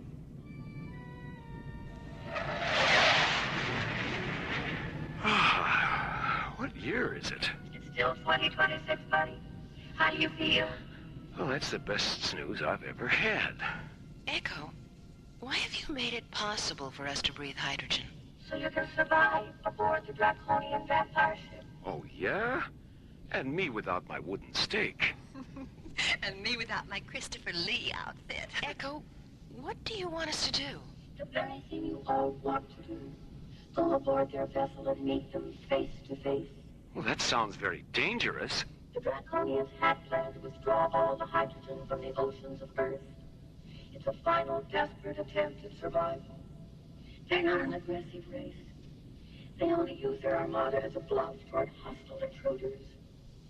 If their system weren't so divided by the reactionary pressures of civil war, Warp, Mosk, and Vina wouldn't be acting so silly. Warp, Mosk, and Vina? Who are they? Warp is head of the Draconian Coalition. Mosk is his subordinate preceptor. And Vina is magistrate of the Opposition Alliance. What can we do? Tell Warp and Mosk where they can find alternate sources of pure hydrogen. How are we going to do that? I know where the sources are, Mora. And I'll tell you where they are before you see Warp and Mosk. Well, wouldn't it be easier if you just told them yourself? Yes, it would. But if I did, Draconia and Earth would still be strangers to each other. You see, I arrange circumstances wherein strangers become friends. Now, how do you suppose they'll feel about Earthlings if you guarantee their survival for centuries to come? Are you sure we'll be safe? Buddy, you already are. Right, we already are. You're intruding into a Draconian defense perimeter. I believe there's a call for you, John. Yeah.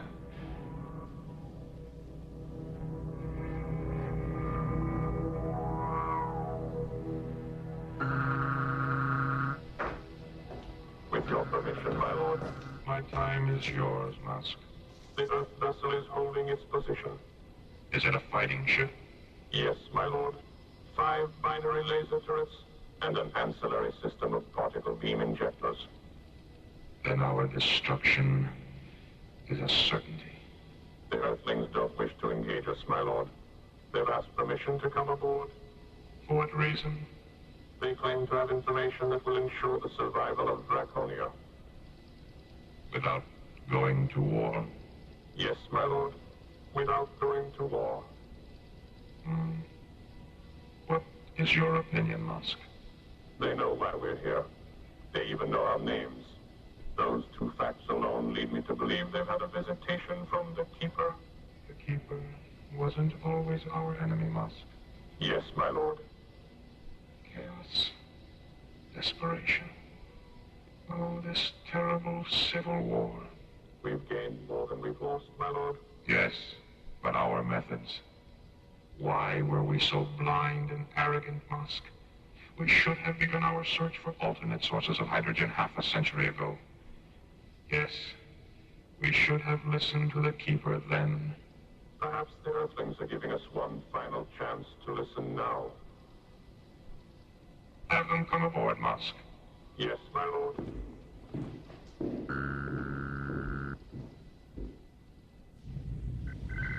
They're certainly taking their time about it, aren't they? Take it easy, Valerie. Echo wouldn't have left us alone out here if it wasn't safe. Attention, Solaris. You have been granted permission to come aboard. Guide your vessel under ours and enter through the illuminated docking bay. Will you require survival costumes? No, we're able to survive in your atmosphere. Proceed.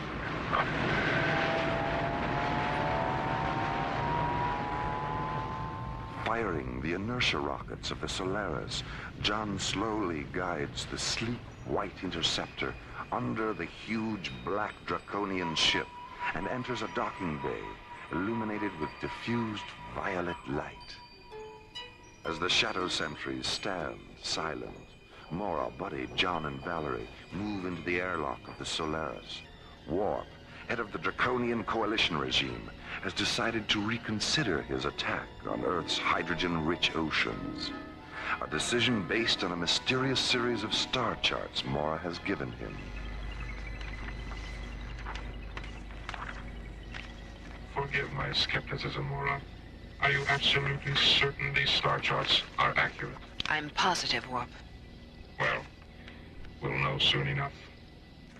I didn't realize there were so many sources of hydrogen within our own galaxy. This planet here, it's uninhabited. Its atmosphere is hydrogen pure, and it's only a fractional light year away from Draconia. With your permission, information, my lord. Yes, Blur. What is it? I've just received a report from our equatorial observatory. The 3 planets are there, just as the star charts indicate. Thank you, Blur. Why didn't we notice them before? Well, to be perfectly honest, Warp, they weren't there before. You confuse me. The Keeper of 8. So, the creation of these planets is his work. He didn't create them, Warp. They already existed. He simply, borrowed them from the Terrellian system. With your permission, my lord. Come in, Mask. Contact the Armada. There will be no war with Terra or any other planet. We're going home. Oh, thank goodness. A few moments later, Warp's message is flashed to the Draconian Armada as it enters Jupiter space. 200 multi-atmosphere assault cruisers, 1,800 siege raiders, 600 defense penetrators, and 1,000 armed hydrogen tankers slowly break formation, turn 180 degrees, and regroup near Callisto, one of Jupiter's 9 moons. The Armada's new course? Draconia, by way of the Twilight Meridian. Meanwhile, in the launch bay of Warp's command ship, Mora, John, Buddy, and Valerie prepare to board the Solaris for their return flight to Starlab. It's unfortunate that we couldn't have spent more time together, Mora. Well, we'll have plenty of time together at the beginning of Terra's new solar year, Warp. I don't understand. 6 months from now, an intergalactic congress will convene on Starlab. I'm going to arrange for Draconia to be represented. Thank you, Mora. I only hope my lord. Mask, what's wrong? A communique from the Armada.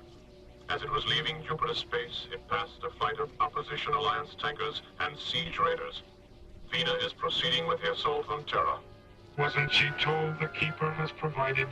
She dismissed the information as a deceit tactic to prevent her from reaching Terra before we do. Then it looks like we're right back where we started. Buddy, where are you going? To use the radio in the Solaris. Somebody has to tell Stargazer to scramble those interceptors. That's my boy. Pilots and crews, attention. This is a priority combat alert. Launch factor, red. Rendezvous with Solaris at THX coordinates 1138, subvector 2001. As 3 squadrons of SET interceptors bank away from Stargazer and jet toward the dark side of the moon, John, Buddy, and Warp board the Solaris and blast out of the Draconian command ship's launch bay. The guidance thrusters on all our ships are located in outboard wing pods.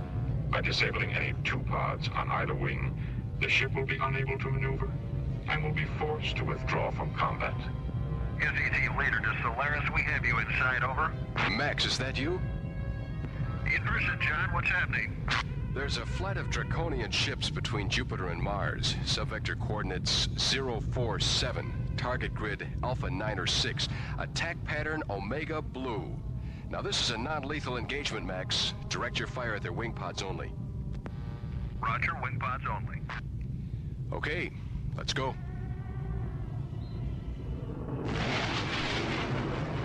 There they are, Skipper. John, before you commence the attack, I'd like to try to reason with Vina. Open a close proximity channel, buddy. Okay, Warp. Go ahead. Vina, can you hear me? I hear you, Warp. The Keeper has placed infinite sources of hydrogen in our galaxy. You need me before, Warp. Vina, this is Captain John Graydon, commander of Earth ship Solaris. Warp is telling you the truth. Have you formed an alliance with Warp, Captain? Not just with Warp, with all Draconians. Warp doesn't represent all Draconians. I'm leading my ships to Terra. Solaris to SCT leader, over. Go ahead, Solaris. Take Blue Squadron in over the tankers. Will do, John. Skip, we got a bogey at 2 o'clock.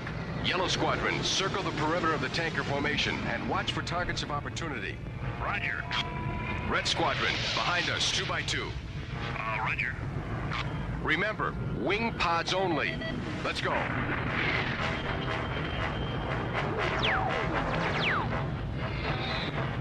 Dive out of there, Blue 4. I'll take the other pod. Break it off, Yellow Niner. They're opening another gun port in the tail. I'm right behind you, Red 5. Let's go around again. Yellow 3, head off those 2 stragglers at 6 o'clock. Red Leader, get out from under that lead tanker. The wing's starting to break off. Solaris to all squadrons. Regroup at 219 degrees and hold your positions. I got a scope on it, Skip. How's it look, buddy? Hard to tell. There's a lot of wing debris floating around out there. Alvina is now ready to listen to reason.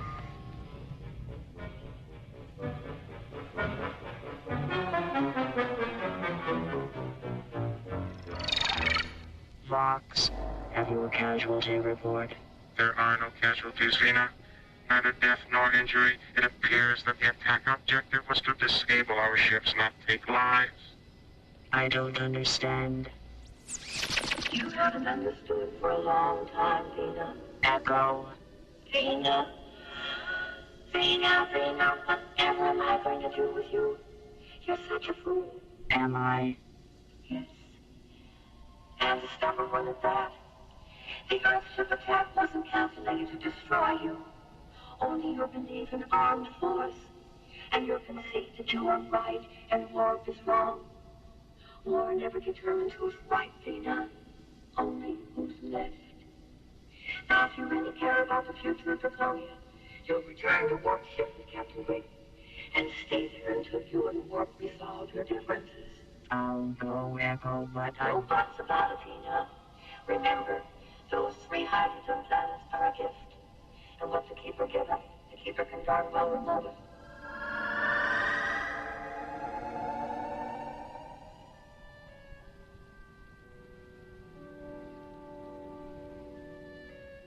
You mean you've been trying to get these 2 together for 50 years? That's right, Nora. Half a century ago, I proved to Warp that Draconia's hydrogen would be totally depleted within 35 solar years. He said that was more than enough time to find alternate hydrogen sources and went on about his business. Then I told Nina, who finally made it known to the entire planet. But she turned around and used it as a political issue to agitate against war. How many times over the past 50 years have you tried to bring them together? I lost count, John, which for me isn't easy. I finally left them alone to learn their lessons the hard way. But when they decided to extend their foolishness to Terra, I came out of retirement. I'm glad it's over, Echo. Yes, thank you for returning us to ourselves. Echo, there's something I've been meaning to ask you. Why are you called the Keeper of 8? Why, buddy, don't you know what you did when you laid the figure 8 on its side? Infinity. The symbol for infinity. I live inside eternal mist, where children breathe and lips are kissed, and wander ancient starlit shores that lead through misty midnight doors. I tinker with time, I toy with space, I change the shape of fortune's face. Now you know why the Keeper of 8 has a name that rhymes with fate. The Keeper of 8 was written by Ron Thompson and starred Linda Gary, Chuck Olson, Bruce Miller, and Corey Burton, with special guest stars Peter Leeds, Lorene Tuttle, Janet Waldo, Joe Mascolo, Pete Renaday, and Ellie Tompkins. Alien Worlds was created, produced, and directed by Lee Hansen. This is Roger Dressler, inviting you to join us for another adventure on Alien Worlds.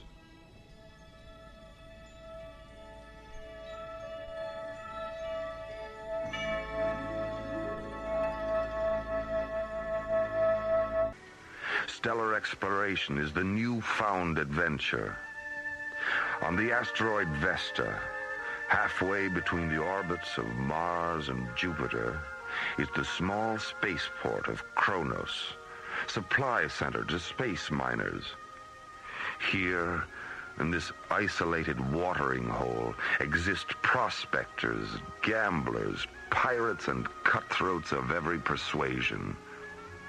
Our story is about these daring and ruthless men who risk their lives in search of precious stones and metals in the icy tomb of deep space and journey upon the threshold of alien worlds.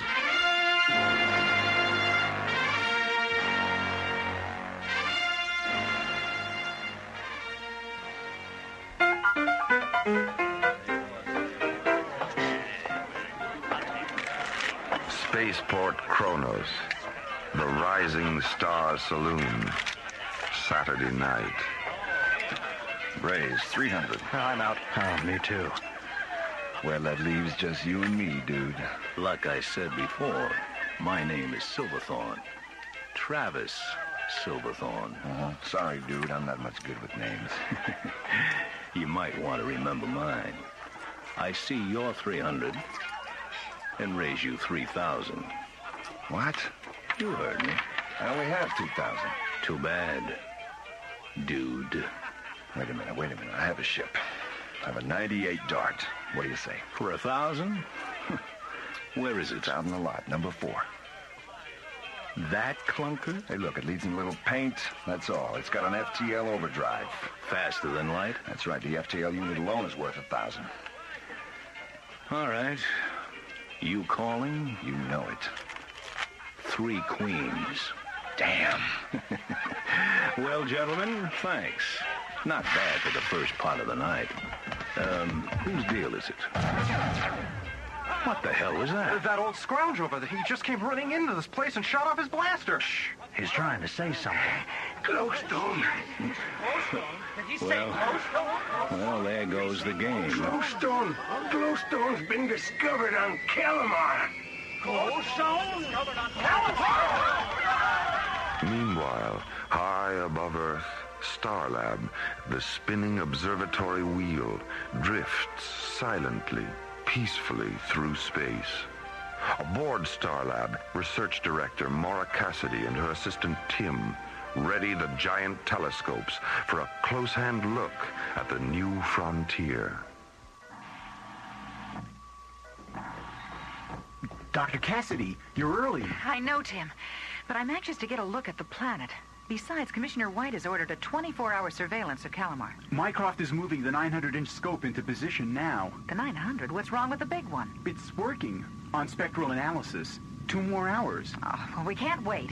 Delta 1 will be here any minute, and I want Calamar on the viewer when Graydon and Griff arrive. Why are they coming here to Starlab first? Calamar's in the opposite direction. I don't know, Tim. They didn't tell me. I can't believe it was just yesterday that news of the glowstone strike got out. It seems like everybody's going to Calamar. Well, I wouldn't mind going there myself. What for, Dr. Cassidy? Well, for one thing, I've never even seen a grain of glowstone, much less the rocks rumored to exist on Calamar. Will you settle for a good look right now? The scope's ready. Well, then turn on the viewer, Tim. Let's see this new frontier. Right, Dr. Cassidy. Viewer on. Ooh.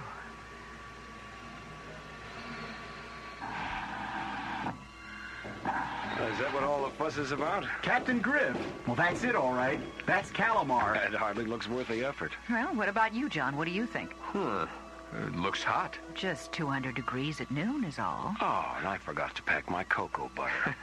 Can you tell us anything else, Maura? Well, not much. A double sun accounts for the hot days. Nights, on the other hand, are cool and very dark. There is no moon. Most plant and animal life will probably be nocturnal. It's really a fascinating world. If only we knew more about it. Well, we'll give you a complete report when we get back. How long are you going to be gone? Oh, a week or so, until the ISA can set up a permanent command post there. I don't understand why you two went out of your way to come here before going on to Calamar. Well, an ISA directive, Maura. Commissioner White's orders. But why? You tell her, buddy. Oh, thanks, pal. Well, you see, Maura, the chief told us to leave Delta 1 here at Starlab. Then how will you get back to Calamar? In Starlab's cruiser. Columbus! The heck you will! You're not touching my ship! Now, come on, Maura. Be reasonable. We need the shuttle from Columbus. I don't care. Forget it. Excuse me, Dr. Cassidy. Yes, Tim. What is it? You said you wanted to go to Calamar. Here's the perfect opportunity. Yes. So it is. Thanks, Tim. Okay, John. You can take my ship on one condition. Uh-oh, Skipper. Take me with you. Oh, now, just a minute, Maura. I have some field time coming anyway, and all my equipment is already aboard Columbus, so it's settled. I'll go get ready.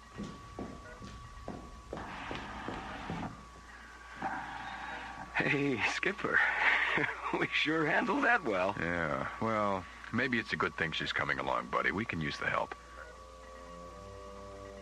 As Graydon and Griff prepare to disembark Starlab for Calamar, early prospector arrivals begin on the small planet. Mark Robbins and Lee Johnson are among the first.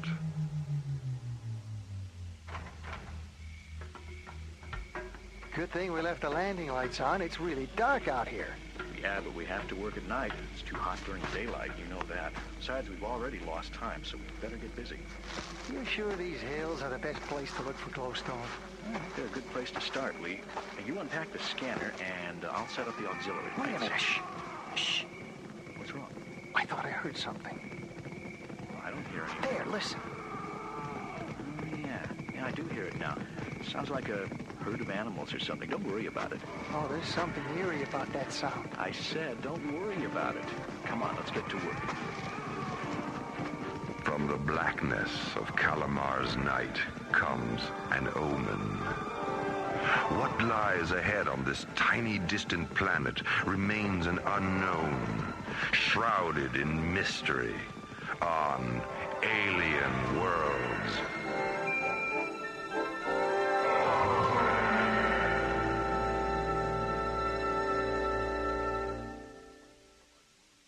A wave of unruly space prospectors, a chaotic infiltration of the planet Calamar.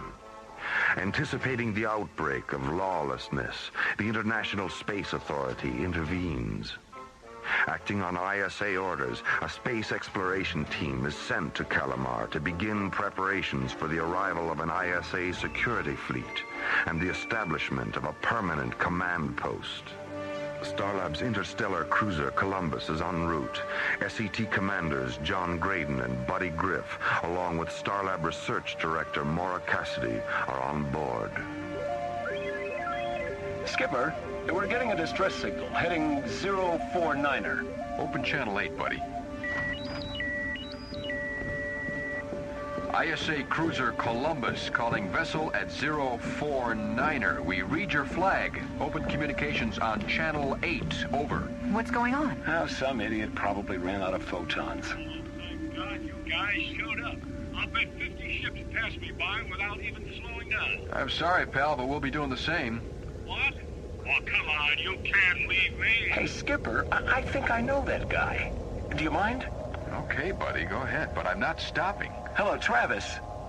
Travis Silverthorne, is that you? Yeah, who are you? It's me, Buddy. Buddy, you fool. Stop that ship right now and pick me up. Hey, Skipper, what do you say? I already said, buddy. But Travis is like a brother. I don't care, buddy. We don't have the time. Skipper, he saved my life when we were kids. Oh, damn it, buddy. Oh, thanks, Skipper. Hello, Travis. Hold on, we're coming alongside. As Captain Griff aids a distressed friend, Dr. Cassidy receives an emergency call from Starlab. That's right, Dr. Cassidy. Spectral analysis indicates solar flare-up on Calamar's double sun. How intense, Tim? Strong enough to knock out any and all radio communication within 19 parsecs of Calamar. Okay, thanks for the report, Tim. I'll be in touch. Great, huh? You heard. Yeah.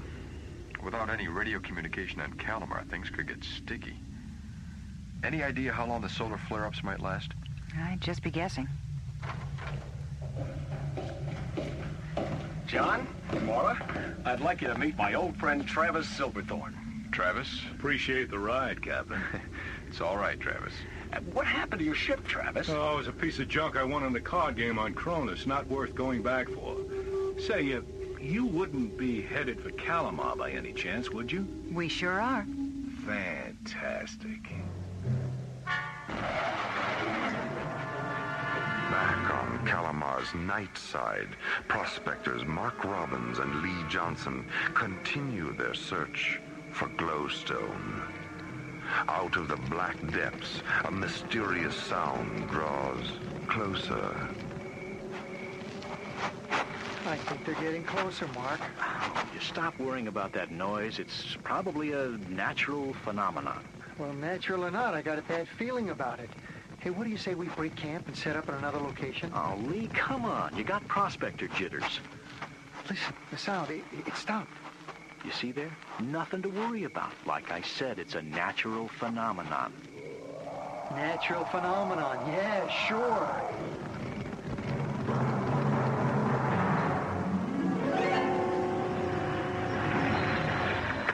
Well, that's it. We've entered the area affected by Calamar's sun. We no longer have any radio communication with anyone. We'll need to keep a monitor on the radio at all times. Hey, Skip, me and Travis are throwing a party to celebrate our reunion. You want to join us? Oh, no thanks, buddy. But go ahead, just don't overdo it, huh? Right, Skip. How about you, Maura? Would you like to have a drink with us? Well, Oh, go ahead, Maura. We have time before we get to Calamar. okay, why not? All right, we'll be in the galley, Skipper. Well, tell me, Mr. Silverthorne, Please, Maura. Call me Travis. Okay, Travis. What draws you to Calamar? Plan on doing any prospecting? Well, in a manner of speaking, I guess you could. If I know Travis, he'll be mining the miners. And that means? I will be playing cards. Ah. Okay, here we are. Martian fizzes okay? Sure, fine. Okay by me. You know, I've never seen glowstone. No kidding? I just happen to have a piece with me. Really? Oh, I'd love to see it. It's just a speck, but it's enough to see the value. To get the full effect of glowstone, you have to see it in the dark. Oh, buddy, would you please turn off the lights? Sure. Oh, it's beautiful. I've never seen such rich colors before, so bright, pure, and warm. Think she likes it, buddy? I don't know. It's hard to tell. The glowstone is supposedly an aphrodisiac, too, you know. No, I didn't, but I'm not surprised. Oh, wow. You two want to be left alone? Buddy. Of course, that's not the reason it's so valuable. That's right. That much I do know. Glowstone is a perfect energy source. Small, clean, safe. Doesn't get hot, and yet the energy it releases can be put to thousands of uses. And on top of all of that, it's one of the rarest minerals in the universe. This little speck of mine is worth close to 100,000. I've met men who are willing to kill for a piece half this size, and almost as many who are willing to die for it. The value of glowstone cannot be denied, but neither can the dangers of mining it, as two young prospectors draw closer to a confrontation with the unknown on Calamar. It's been a half hour, Lee, and no more howls. If anything was there, it's gone now. No, I don't think so, Mark. They're out there, all around us.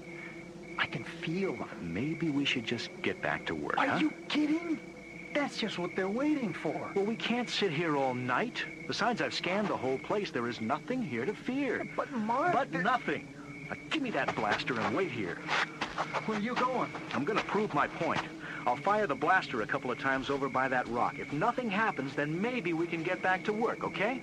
And if something does happen? Well, then you're going to have a front row seat. But nothing will happen. Now, watch. Hey, what happened to the lights? Mark? Mark! What in the name of God is that? Mark, where are you? Lee? Lee! Help me!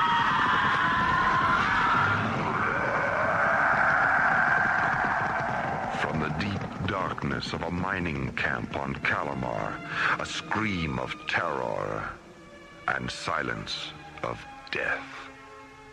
What strange creatures stalk the blackness and lure these helpless miners into horror? An excursion into the arcane on Alien Worlds.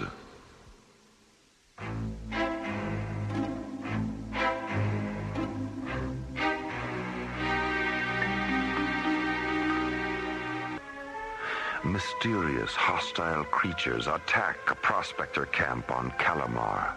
A search for glowstone ends in terror. Lawless disorder sweeps the planet as prospectors and pirates arrive in search of the precious stone. A space exploration team enters Calamar's orbit, sent by the International Space Authority to subdue the madness. How hot it looks down there, Mora. At least the nights are pleasant, John. I'm sure most of the miners do their work at night.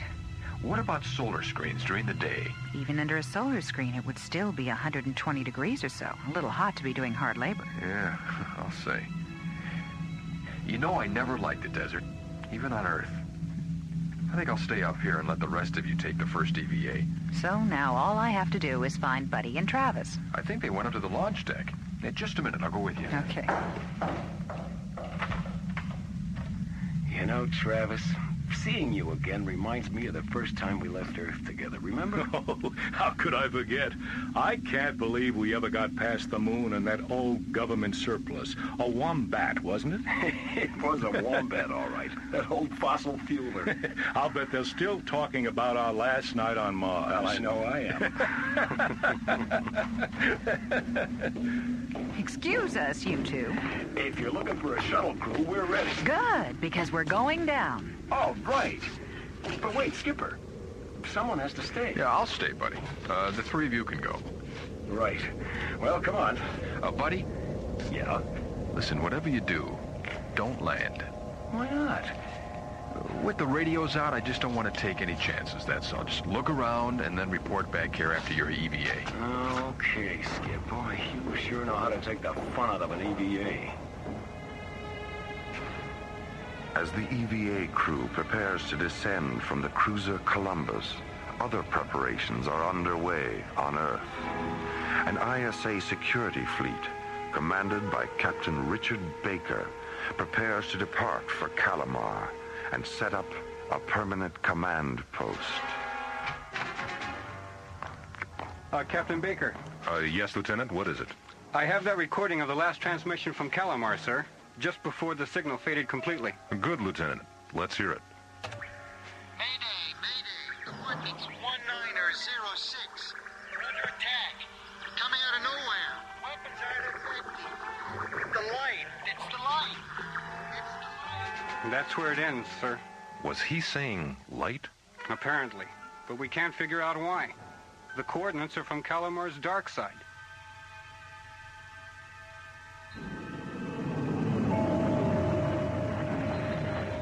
An EVA shuttle streaks across Calamar's ebony skies into the planet's night side. Aboard, Captain Buddy Griff, Travis Silverthorne, and Maura Cassidy observing the planet's surface through an infrared scanner. Altitude leveling off at 10,000. Speed 900 and dropping. I can't understand it, buddy. There's no lights down there. There's no sign of mining camps or laser drills. There's nothing but darkness. I have to admit it, Travis. It does seem strange. Will you two relax? We're flying over a huge plains area. Any mining operations are bound to be in the hills, right? Oh, yeah, that's right. Well, can you see anything at all down there, Mora? Scattered plant life and what appears to be a giant herd of animals. I'm taking us down closer. This is strange. What's strange? I can see several mining camps, but... So? Well, they appear to have been totally destroyed, like they were hit by a tornado. I knew something was wrong. Is there any sign of survivors? No. Wait, slow down. Okay, give me a chance. What do you see, Mora? What do you see? A group of men. Some of them look injured. They're standing together near some caves. They're trying to get our attention. So why don't they turn on a light if they want us to see them? Only one way to answer that question, buddy. I think you're right, pal. We've got to land this bird. But, Buddy, John just said that we can... You said some of those men were hurt, Mara. We've got to help them. That's why we're here. I suppose you're right. I know I am. Hit the landing lights, will you, Travis? Right. There. Now, that's more like it. Now we can see, too. Yeah, they're the men that Mora was... Hey, wait a minute. Wait a minute, they're running away. They're running away like scared rabbits. Yeah, they're heading straight for the caves. They panicked as soon as you turned on the lights. Touchdown. Let's get out there and find out what's going on.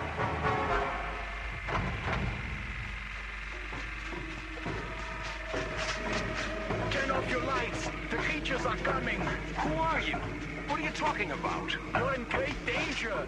The Night Riders, they've seen your lights. They are attracted by light. There are hundreds of them. They will be here any minute. Okay. Quick, turn off the lights, Travis. Right. The only way to save your ship is to leave now. Buddy, listen. It's them. They're coming, I tell you. I'll take a look through the infrared binoculars. Hurry. They can't be stopped. They'll tear your ship to pieces and us too if we don't get out of here. What is that? It's the Night Riders. Night Riders? Mora, can you see anything through the binoculars? Can I ever? They're coming this way, all right. There must be several hundred of them. Several hundred what? Strange creatures, reptilian, I think, but huge. They're riding on the backs of those animals I saw earlier. My God, I don't believe it. What is it? What is it? They don't have any eyes. But how can they? Please, there isn't much time. You must leave. He's right. They've already reached the foothills. Okay, let's go. Everyone in the shuttle. You too, mister. Thank you. Thank you.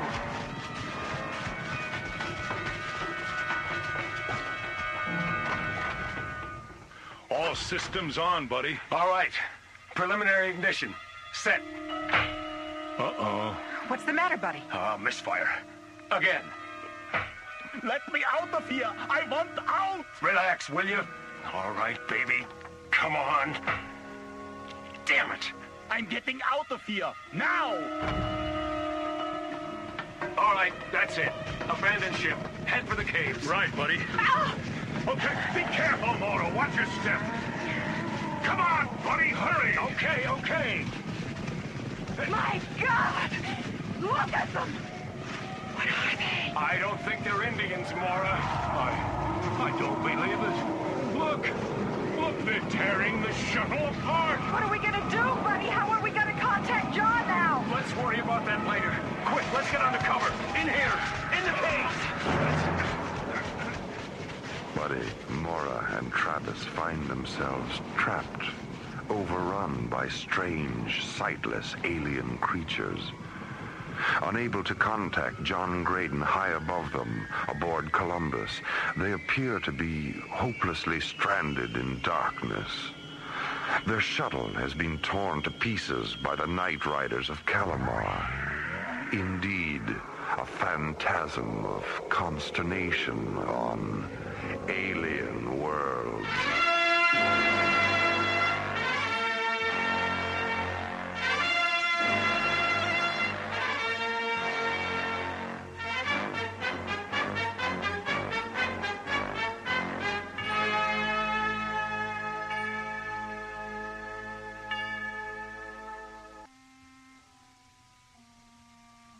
News of an important discovery on distant Calamar elicits the reactions of space miners from every corner of the galaxy. Glowstone's been discovered on Calamar. In an effort to control the lawlessness, the International Space Authority sends an SET in to establish a permanent command post there.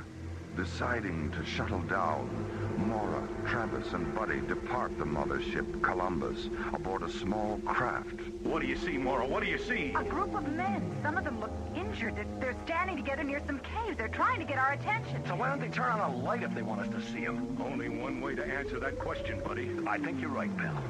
We've got to land this bird. Upon setting the small craft down on the surface of Calamar, a turn of events would make it appear as though they might never get off the planet at all. Turn off your lights. The creatures are coming. The Night Riders. They've seen your lights. They're attracted by light. Buddy, listen. It's them. They're coming, I tell you. They're coming this way, all right. There must be several hundred of them. Several hundred what? Strange creatures, reptilian, I think, but huge. They're riding on the backs of those animals I saw earlier. My God, I don't believe What is it? What is it? They don't have any eyes! But how They appear to be hopelessly stranded in darkness. Their shuttle has been torn to pieces by the Night Riders of Calamar.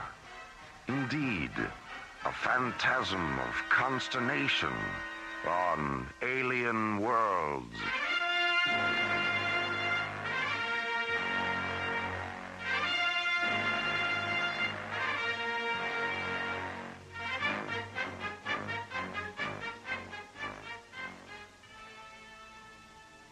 As the charging hoofbeats of the Night Riders fade into the depths, Buddy, Mora, Travis, and the miners seek refuge in a Calamar cave. A lot of these men are hurt, Buddy. They need medical attention. The ISA fleet will be arriving any time. They'll have a hospital ship with them and plenty of medics. I could sure use an aspirin. What's wrong, Travis? Oh, I just got a little headache. I'll be all right. Look, I'm going to go outside and get a breath of air. Could I use the infrared binoculars, Mora? Oh, sure. Here. Thanks. Hey, Travis. Yeah? Be careful. I'm always careful. Buddy, where are you? I'm right here. Buddy, don't do that. Do what, my dear? I'm just standing here. You bumped into me. Well, it's too dark in here to just stand around. Do something. Whoa. Who's that? It's okay. I'm a prospector. What's your name? Robertson. Don Robertson. Did you, find any glowstone? Sure did. Hit a strike about 2 weeks ago. You alone? Well, I am now. Had a partner till day before yesterday. He's dead now. What happened? Night Riders get him? Nope. He just fell over. Just like that. Well, what happened? I mean, what did he die from? I don't know. He was fine up till 3 or 4 days ago.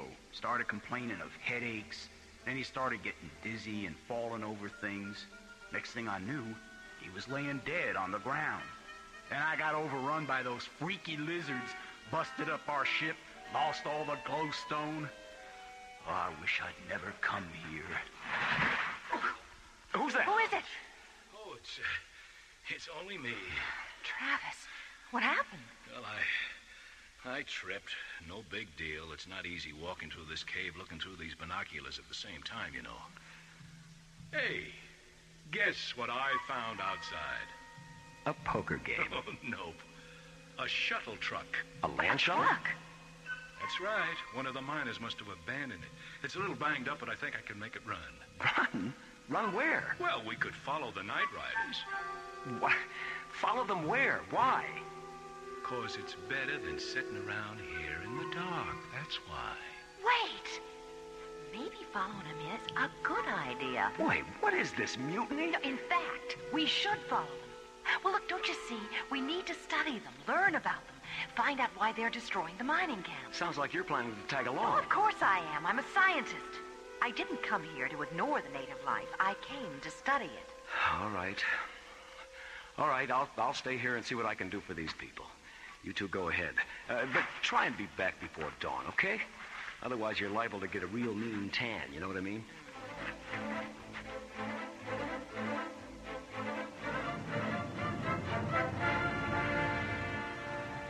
Meanwhile, back aboard Columbus, John Graydon sits quietly in solitude. It's been nearly 5 hours. Where could they be? Something's happened, and I sit here doing nothing. Well, no more. I'll land this monster by myself. Carefully. See anything yet, Mora? Nothing but the tracks. But we're on the right trail. How are you doing? Well, it's not the driving. It's not being able to see where I'm going. Don't worry about it. I'll direct you. Wait a minute. Slow down. What is it? Turn left 10 degrees. We're coming up on a cliff or a crevice or something. Well, wait, no. It's a crater. The animal tracks lead into it. Ow! Don't stop so fast, Travis. Oh, I'm sorry, Mora. Let me take a look. Here. The sides of the crater are too steep for the truck. We'll have to go the rest of the way on foot. Well, that won't be easy in this darkness. And we only have one pair of infrared binoculars. Well, you walk alongside of me. My turn to guide us with the binoculars. Maybe we should hold hands? I thought you'd never ask. Now, careful now. Watch your step. You watch your step. How do you focus these things anyway? They're a little blurry. Are you nearsighted? Oh, yeah, why? Push the little button on the top right side. Oh, yeah. Oh, yeah, that's better. What's that? I don't know. I don't see anything. Just a lot of rocks. Travis? Oh, no, Mara. Mara, we're surrounded by them. Don't move. Get away from us! Put me down! Help me! It's got me! Travis!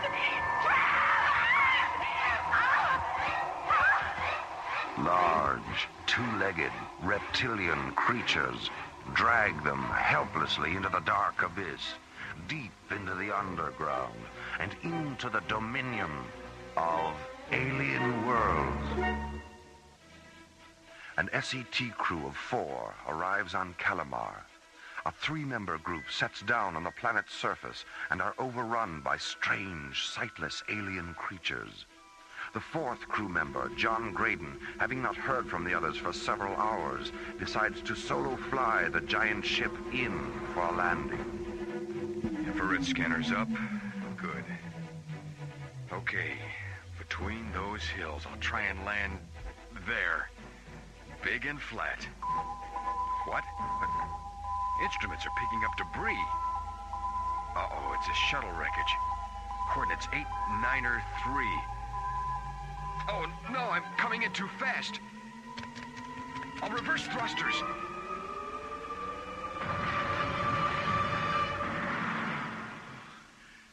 Oh, my head. Travis, are you all right? Oh, Mara. What happened? Where are we? We've been captured by the Night Riders. I wasn't sure if you were going to come too or not. How long have I been out? A few hours, maybe. I've lost track of time down here. Down here? Down where? Where are we? Deep underground in a cavern. The creatures have us sealed off in this room. We're trapped. Travis, move over here with me, please. I can't move, Mara. I seem to be paralyzed.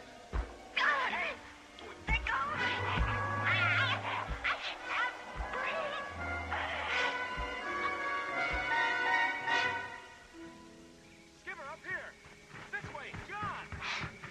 My God, there's Buddy. Thank you, Skip. I see you discovered the Calamar cool suit. Yeah, in the survival equipment hold. Right where they said it'd be. Oh. Buddy, thank goodness you're alive. Where are the others? They took out after the night creatures. Night creatures? Yeah. Oh, boy. Really weird aliens riding hooved creatures overran us on the shuttle. I told you not to land. There was something in the briefing tapes about that. Said it was a mythical legend. Well, there's nothing mythical about it, John. They're definitely real. And Mara, Travis, did you say they went after them? Yeah. Travis found a shuttle truck. Huh. Well, I hope they don't get hurt. Look, I'll go back to the Columbus and get the other Solitarian spacesuits. And then you can help me get what medical supplies we've got up there to help the rest. Okay, but hurry back. Right.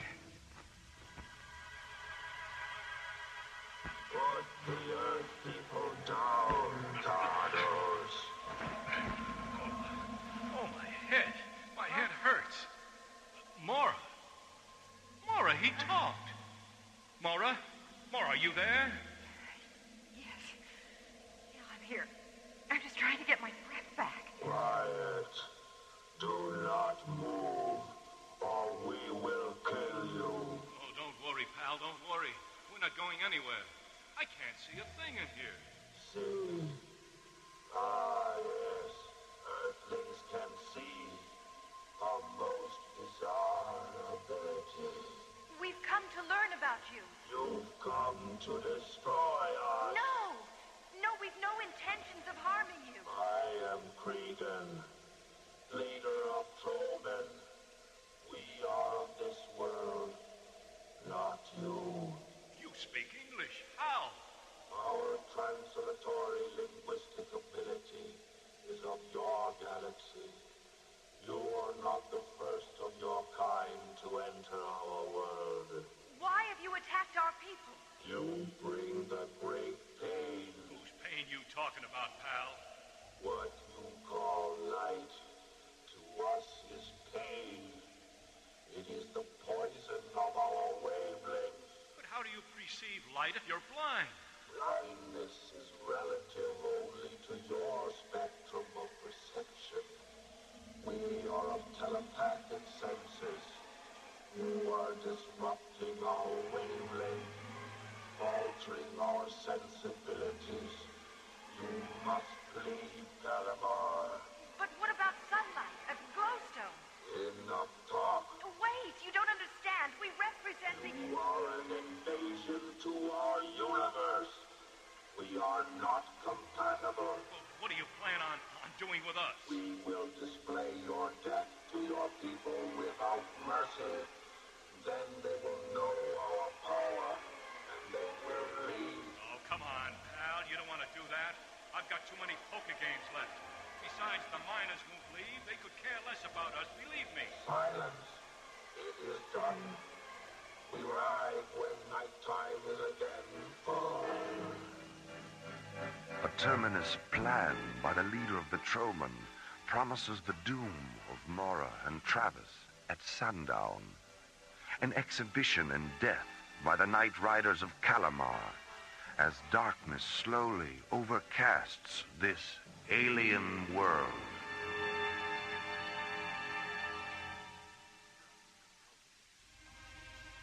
Dusk approaches on an alien planet. A public execution awaits Mora and Travis, now prisoners of the Night Riders of Calamar. Meanwhile, an ISA fleet streaks across the heavens into Calamar orbit. The radios are working again, Captain Baker, but there's no response from the planet's surface from anyone. What about the ISA cruiser Columbus? Have you located its orbit? She's sitting on the ground, abandoned. All right, Lieutenant. Get a landing party together. Let's get down there and find out what's going on. Yes, sir. Oh, I also have a priority mission report from ISA headquarters. Seems there's been a new development at Jerdel on the glowstone tests. Let me see it. Very interesting.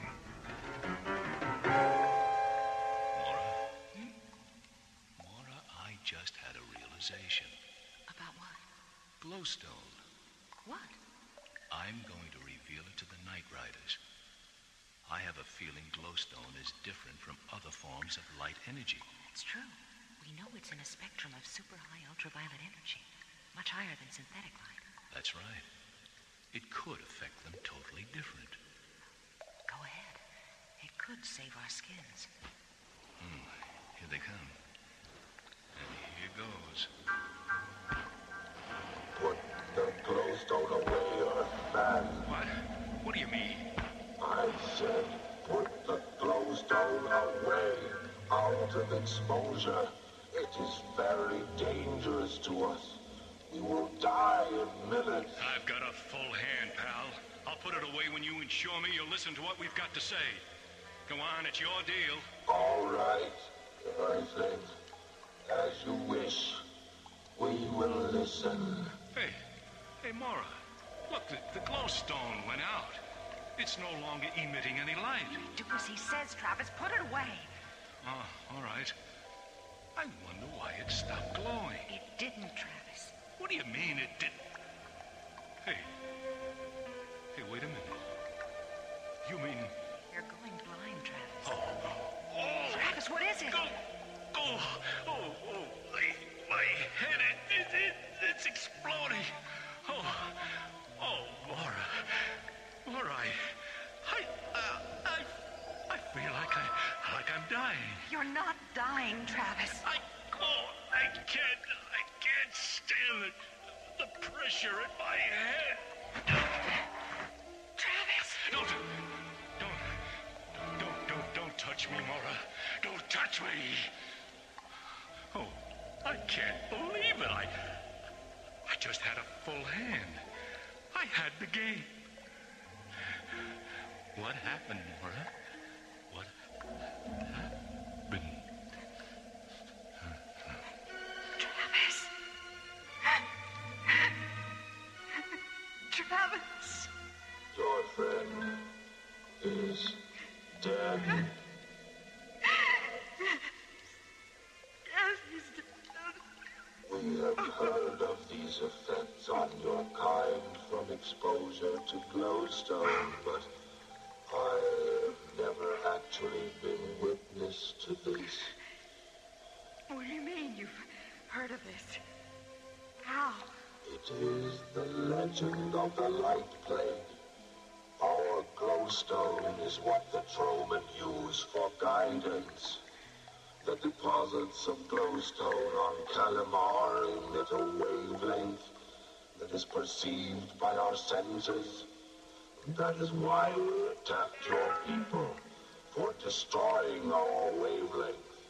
But how do you know of this affecting humans? All we know is that certain ones in your world are victims of the Light Plague.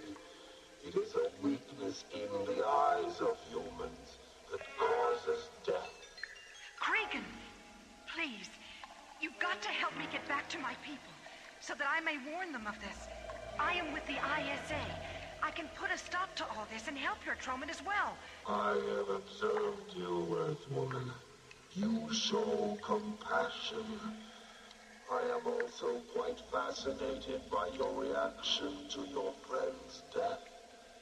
Yes, I will take you to your people. Can you ensure us they will not attempt an attack? If we go in peace, there will be no attack. Then, so be it. Tardos, prepare to ride to the Earthling encampment.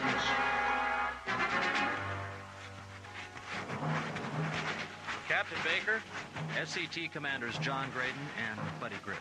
Thank you, Lieutenant. Welcome to ISA Security Command, gentlemen. Thank you, Captain Baker. We've just received a special report on glowstone from the Jardel Institute. I think you should be made aware of it. Oh, yeah? What did the boys in the lab come up with now? Well, it seems that since the discovery of glowstone on Calamar 6 weeks ago, 3 of the 10 scientists involved with the experiments have died. From what? The glowstone? The cause of death was diagnosed as a brain hemorrhage. Just exactly how the glowstone causes this remains a mystery. We're expecting further information shortly. Then glowstone is harmful to humans? Not all humans. The other 7 scientists were unaffected. Captain!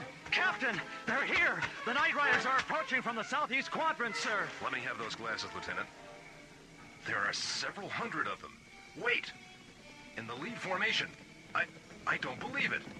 One of the creatures has a woman with it. Mora? Let me see, Captain. Holy Jupiter, it is Mora. But where's Travis?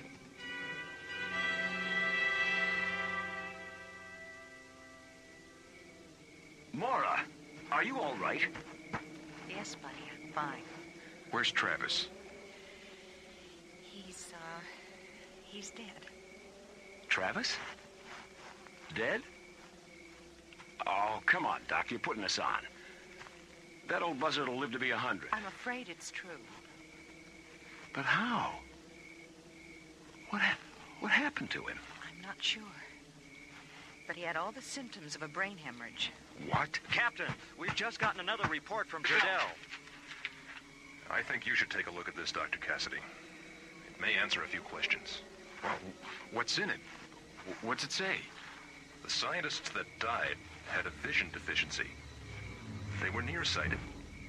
Glowstone emits a kind of light wave that triggers a spasm of the optic nerves and then creates an aneurysm. What's that? A ballooning of the blood vessels. They actually explode, and that's a brain hemorrhage. Oh, God. The final poker game. On Calamar. It was through Travis's death that I was able to discover a great deal about the Night Riders. The Glowstone Underground is their planetary guidance system.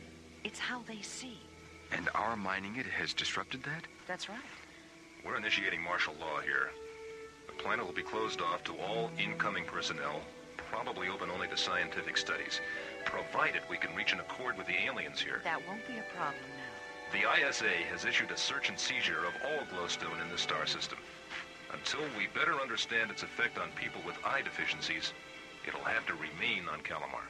To the better for the Night Riders, too. Well, I guess there's one thing to be thankful for out of all this. What's that, buddy?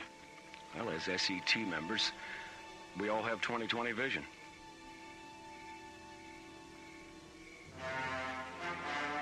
As the SET prepares to disembark Calamar, a galaxy has been spared an outbreak of the Light Plague. The dangers of glowstone have now become true and apparent. As the search continues for new energy sources in the universe, man will reflect on this time and place as an offering to understanding on the threshold of the unknown. Well, old boy, looks as though you're cleaned out. Not quite. I got a real rare gem here. It's worth $50,000. Oh, what's it called? Glowstone. Let me see that. Just let me put my glasses on, have a better look. Oh, lovely. Lovely. And it glows, too. Yes.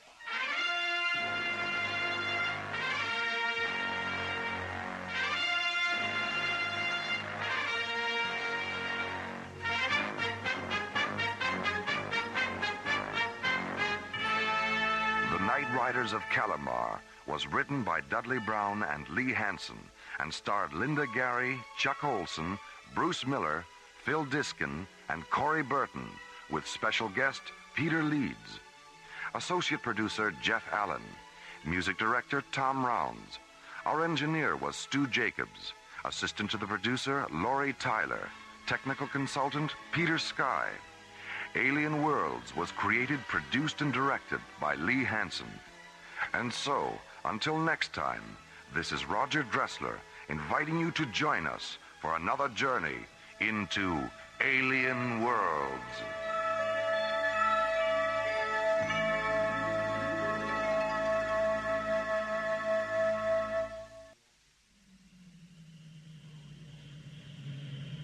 Slowly orbiting at the edge of deep space, 1,000 kilometers beyond 21st century Earth, is the Arthur C. Clarke Astronomical Observatory, Starlab.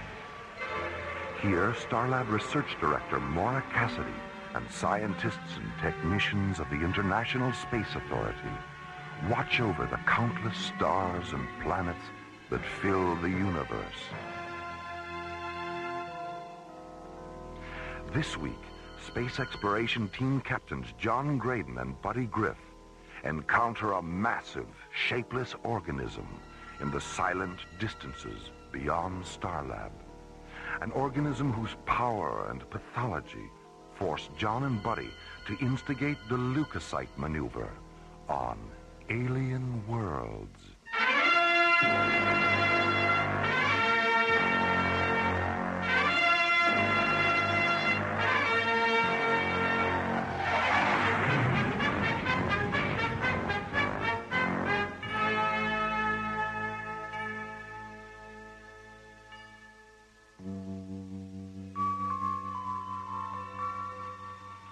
Starlab's Jodrell Mackenzie radio telescope has detected an unidentified energy mass slowly moving to the constellation of Cygnus, the Northern Cross. Entered in Starlab's Mycroft computer as Stellar Anomaly 505, the energy mass is being tracked in the radio telescope monitoring laboratory by Professor Arthur Royce and astronomer technicians Karen Stone and Carl Phillips. All right, let's try and get a visual on it. Karen, cross-link the 350 optical telescope and calibrate for maximum vector scan. What about polarization? We'll let that go for the time being. Okay. Carl, switch on screens 4 and 5 and interface the azimuth grid for Cygnus. Full resolution on both screens? Just on 5. There it is. Horizontal travel along submeridian 201. beautiful, isn't it? Like a tiny star in silver mist. You think everything out there is beautiful? Yeah. Yeah, I do. Interface the DRS, Carl. Let's get a radial velocity on this thing. This can't be right. What's the problem, Carl? The radial velocity. I'm getting a synchronous redshift and blue shift. The anomaly is approaching and receding simultaneously. Yeah, not to mention that it's still moving sideways. Look at that. It's starting to cartwheel. Maybe we should... What? What What happened? is it? It's gone. Royce, look at this. I'm still picking up its radial velocity. Light wave readings when there's no light? What's going on here? It's on the screens again. Submeridian 068. What? How long was it off? The retro timer says 9 seconds. It just traveled 2 light years in 9 seconds. Karen, run a total spectrum analysis on that thing. Okay. Carl, get a kinetic temperature reading. I'd better let Dr. Cassidy know about this.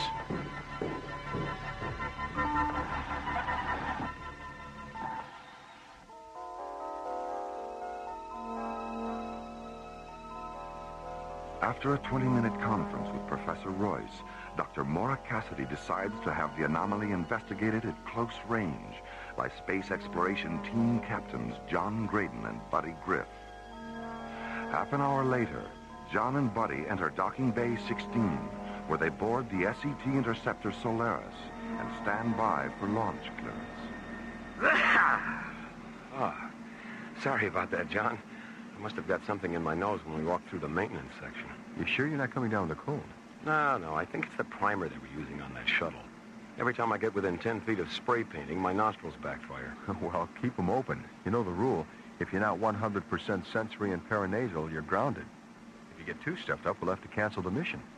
Cancel the mission? Oh, boy. That's what I like about you, buddy. Your willingness to face the unknown without batting a nose. I'll do the funny stuff, Skip. Starlab Control to Solaris. It's Solaris. Go ahead, Jerry. I've got an update on that energy mass from radio telescope monitoring. Ah, good. What's the story? The anomaly has moved to the top of the Cygnus constellation and becomes stationary 1 parsec away from the binary star Beta Cygni Alberio.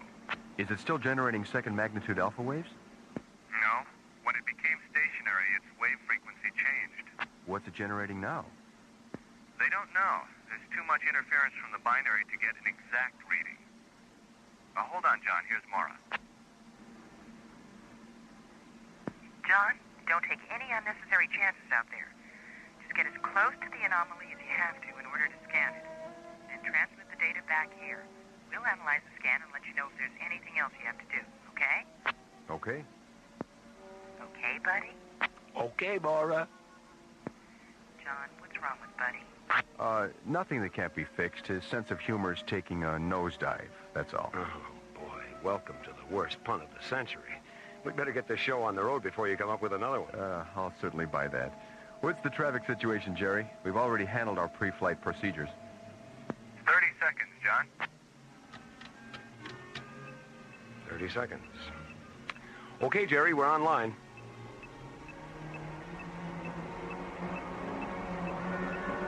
Launch vector 09er Alpha, John. I'm opening the bay doors now.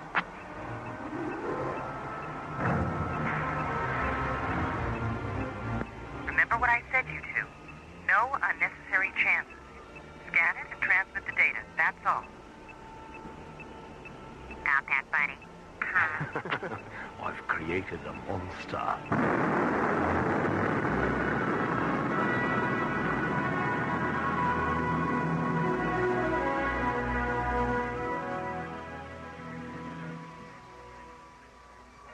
Starlab Control to ISA Transport 119er. ISA 119er. Go ahead, Jerry. I have your revised docking orbit insertion coordinates, Rachel. Are you ready to program? Roger. DOIC Meridian 203 at subvector 17 Alpha, docking bay 28. Thanks, Jerry. ISA 119er out. Starlab clear on ITS frequency 19.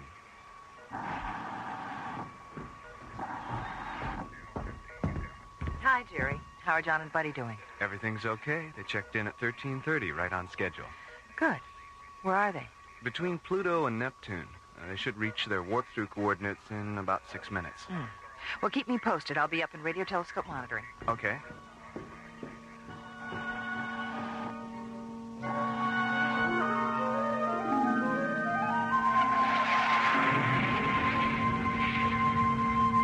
Okay, buddy, let's start the switch over to hyperdrive. Initiate sidereal search buffer overlap. SSB terminals are online. Parallel sequencer links to substatus screen. PSLs are in phase. Primary and secondary parsec refractors to parallax subroutine 1. Refractors are in the grid and stable at 303. Charge the warp generator and synchronize for a -10 interface.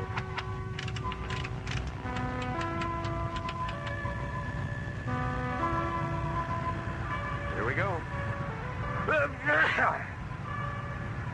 You sure you're not coming down with something? I'm all right. See you in Cygnus.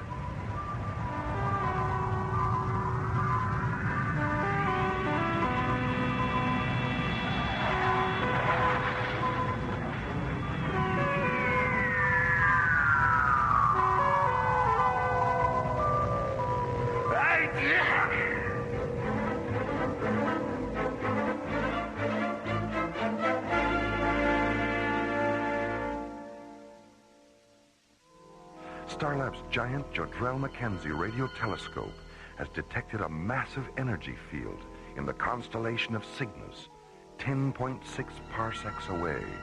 I've got an update on that energy mass from radio telescope monitoring. The anomaly has moved to the top of the Cygnus constellation and becomes stationary 1 parsec away from the binary star Beta Cygni Alberio. 3 hours after the anomaly's discovery, Space Exploration Team Captains John Graydon and Buddy Griff board the SET interceptor Solaris and rocket into deep space to investigate.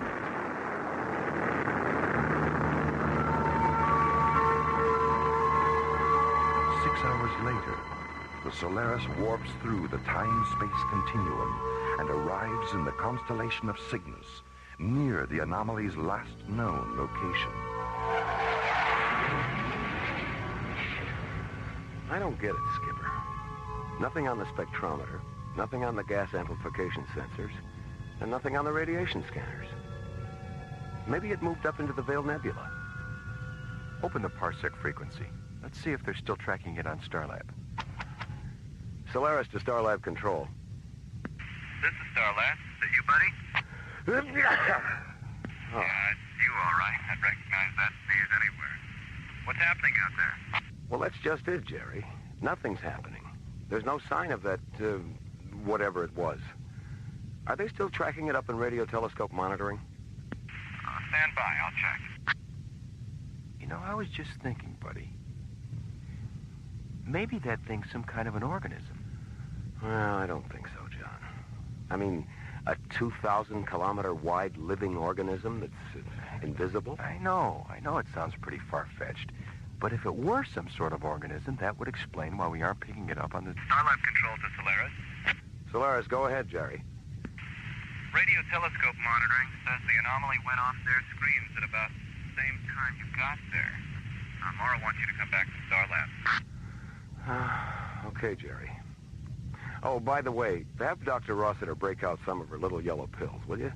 In spite of all reports to the contrary, I think I'm coming down with a lunar flu or something. Will do. Starlab control clear on parsec frequency 1. Solaris out. Hey, you better take an antipyretic and try and get some sleep. Yeah. Let's get out of here.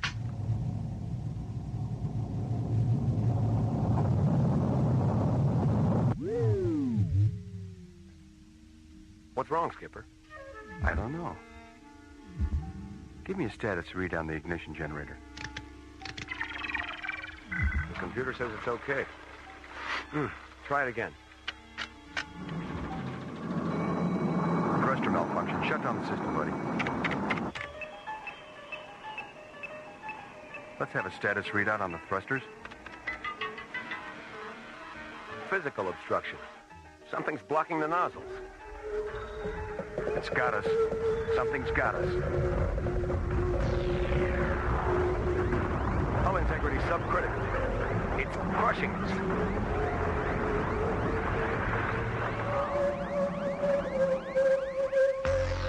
My God. Shut down the bioscan indicators before the circuits blow.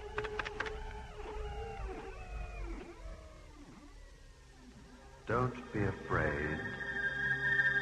John, did you hear that? Or am I in shock? No, you're all right. I heard it too. What are you? Where are you? I am undifferentiated potential, a galactic wanderer. You are inside of me. What? Inside of you? I am the anomaly you were searching for. How do you know we were searching for an anomaly? The universe echoes with life, intelligence, voices.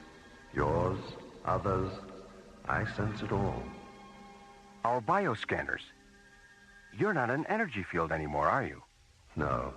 I am now a leukocyte, a white blood cell, a corpuscle, identical in many respects to those in your own bodies. Why a leukocyte? Why not an enzyme, or hemoglobin, or an amino acid molecule? I mean, is a white blood cell hipper than a red one? Hipper? And smarter. More fun to be around. You're very amusing, buddy. Well, what do you know about that?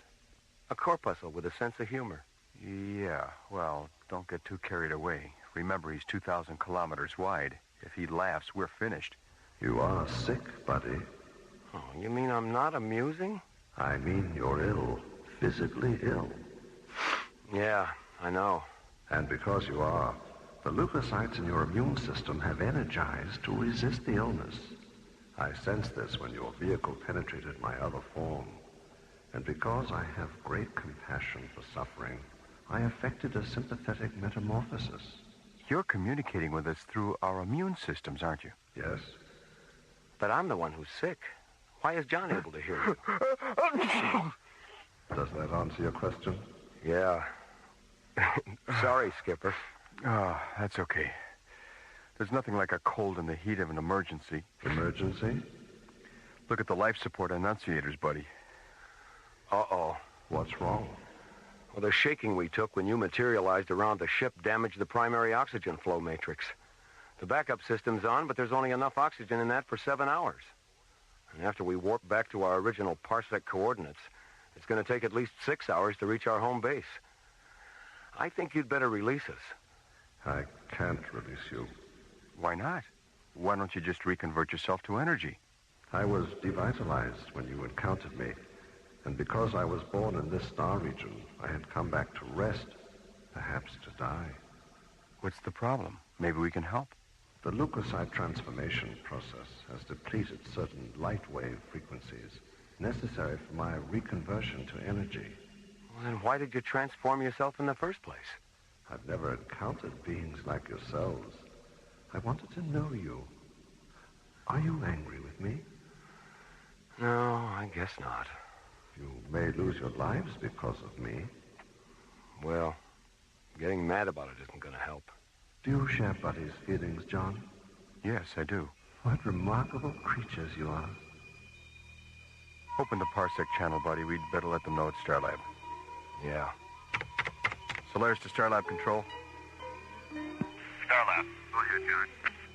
Patch this transmission through tomorrow, Jerry. Roger. Stand by.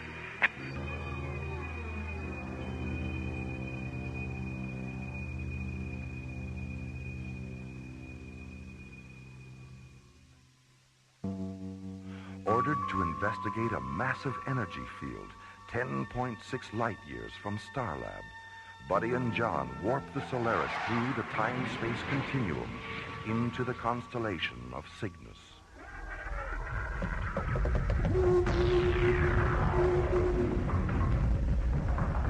Suddenly, the energy field transforms itself into an enormous intelligent organism, a 2,000-kilometer-wide leukocyte that envelops the Solaris and damages its primary oxygen flow matrix.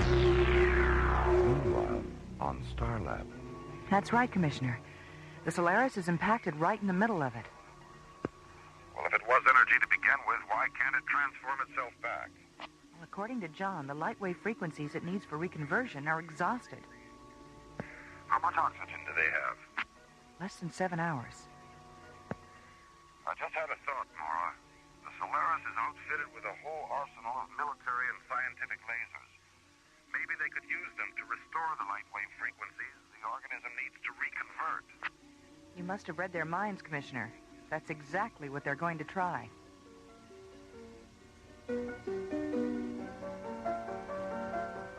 Okay, buddy.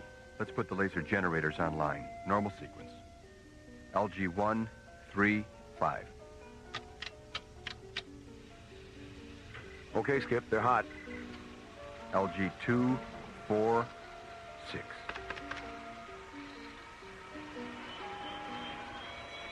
Malfunction on number 6. Shut it down.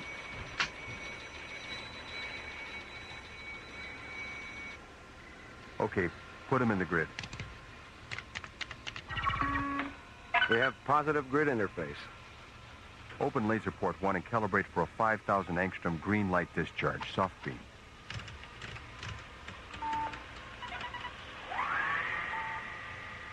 I'm sorry, I can't be more specific concerning the color or intensity of the light.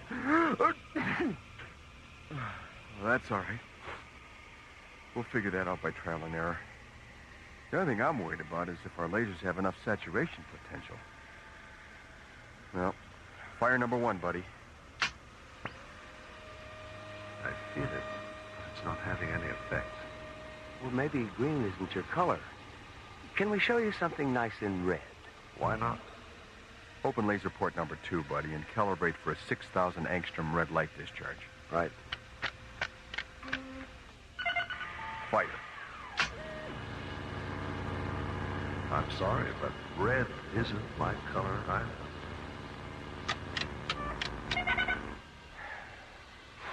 How much oxygen is left in the backup system? 6 hours, 19 minutes. Open up number 3. Let's try 4,600 angstroms of violet. Starlab control to Solaris. Solaris, go ahead, Mora.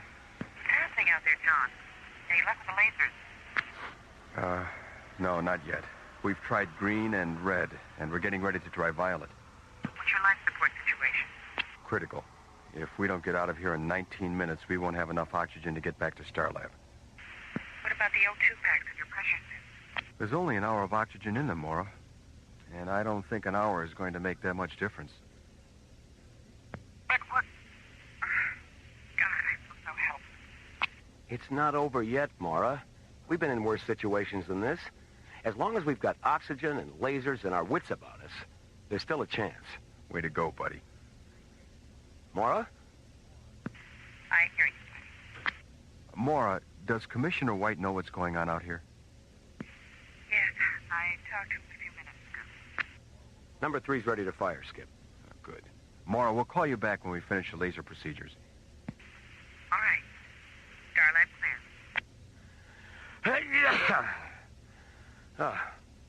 Now, let's see. Right. 4,600 angstroms of violet. Wait a minute, buddy.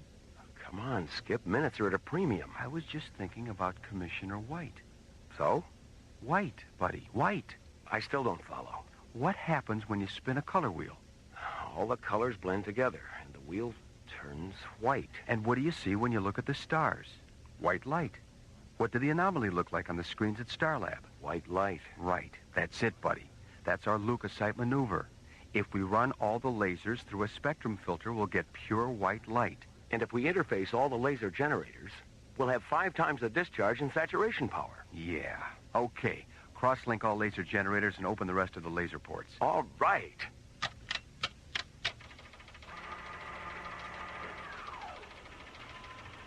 If this attempt succeeds, we'll no longer be able to communicate. I've enjoyed our encounter. And because you've made no attempt to destroy me, I will leave you with something you won't know you have till I'm gone. Shall we begin? Sure. All right, buddy. Fire.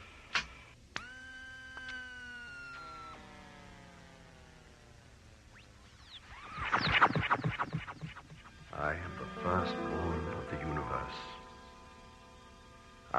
matter and antimatter, singularity and synchronicity, the force that holds a bird in the air, the sounds you hear when androids dream of men. I am old.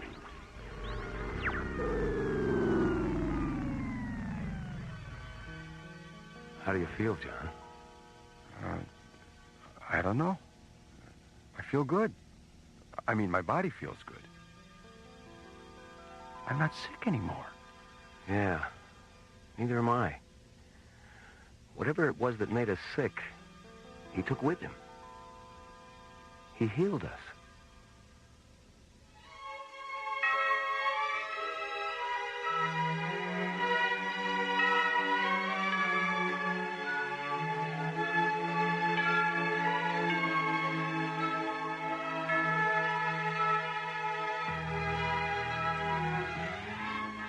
The Leukocyte Maneuver was based on a story by Anthony DeWitt and was written by Ron Thompson and starred Linda Gary, Chuck Olson, Bruce Philip Miller, Corey Burton, and the Watermark Players, with special guest star Larry Moss.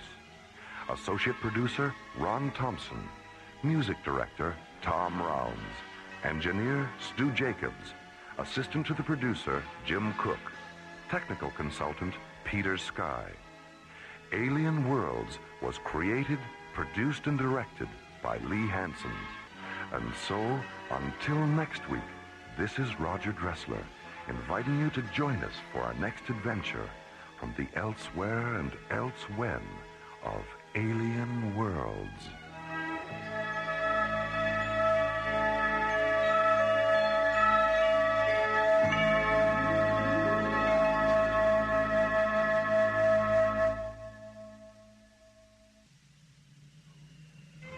Slowly orbiting at the edge of deep space, 1,000 kilometers beyond 21st century Earth, is the Arthur C. Clarke Astronomical Observatory, Starlab. Here, Starlab Research Director Dr. Maura Cassidy and scientists and technicians of the International Space Authority watch over the countless star systems that fill the universe. This week, a fugitive from a dead planet draws Starlab into the final battle of an interplanetary war of destruction and deceit, forcing Dr. Cassidy and the ISA to confront a question of conscience on Alien Worlds.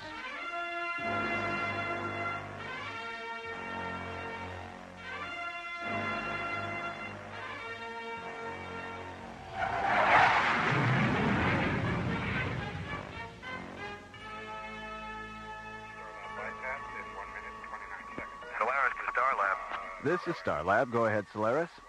We're on our way back in, Jerry. ETA 3 hours, 15 minutes. Give or take a few weeks. That's what I like about you, buddy. Always such a stickler for details. What can I say? Class shows in everything we do. Mm-hmm. So, how about that freighter bound for Thanatos? Did you ever find out what the problem was? The captain sounded a bit vague.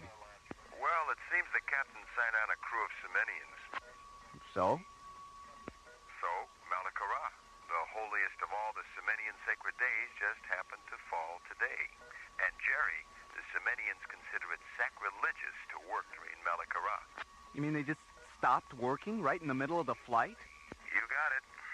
So it was up to us to tow the ship to the nearest spaceport. There the captain can wait out Malakara. After all, we wouldn't want them falling into the sun or ramming the moon or something. It just ruins the view. I see. Well, as long as you're in such a charitable mood, perhaps you could do me a favor and make one more stop on your way in? Don't tell me. Let me guess. A corned beef on rye from the Delphi 5 floating delicatessen. Not exactly. I've been picking up some erratic Sigma-class radio signals from Sector 9 or 5. I'd like you guys to check it out. Consider it done, Jerry. We'll let you know if we find anything interesting. Great. Oh, and before I forget, there is just one last little thing. What's that? That corned beef sandwich sounds really good. If it wouldn't be too much trouble, you think you could... Sorry, Jerry. Malakara, remember? This is our day off. Maybe next time. Solaris clear. Starlab clear. Funny, they don't look Semenian.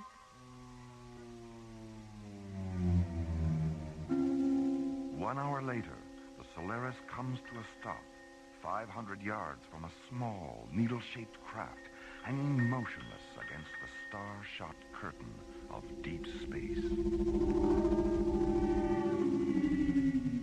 Well, there she is. What do you make of it? Well, the design looks pretty standard, but those markings, I've never seen pictographs quite like those before. And look at all that carbon scoring along the port side. Yeah. She's seen some action, all right. No sign of activity. Think it's a derelict? What about the distress signal? It might be automatic. Better run a tomography scan. Right. No good, Skip. She's shielded. Scanners just can't penetrate the hull. So much for doing things the easy way. You think it might be a booby trap? Now, who'd want to rig a trap just to get little old us? Well, that depends. How many people do you know? You have a point there. Well, I guess our only choice is to shoot across a magnetic grappler, bring her back to Starlab for a once-over. Okay, let's do it. Better run grappler at maximum range, just to be safe. And if it is a trap? It's been real nice working with you, buddy. I was afraid you were going to say that.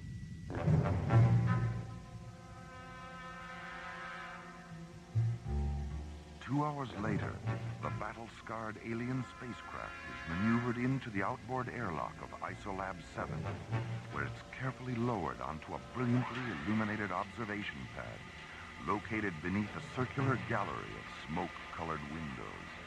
Well, there it is, Phil. Your very first encounter with a genuine UFO. What do you think? It's different. The Academy certainly doesn't prepare you for anything quite like this. That's why you're here, remember? You mean this isn't a transport bound for the Passion Planet? I never should have taken that left turn at St. Louis. Oh, well. So, what's next? Well, to start with, we've got to make a spectrographic analysis of the metals in the ship's hull. This will give us a picture of what materials make up its exterior and a rough idea about the kind of planet it came from. More. Look! It's opening! I see it. Seal the Isolab airlocks.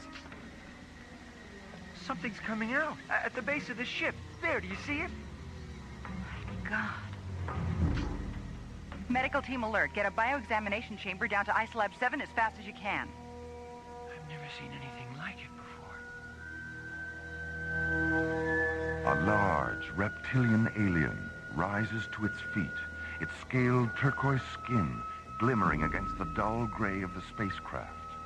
It stands holding a three-clawed hand against the bright viewing lights, and then falls.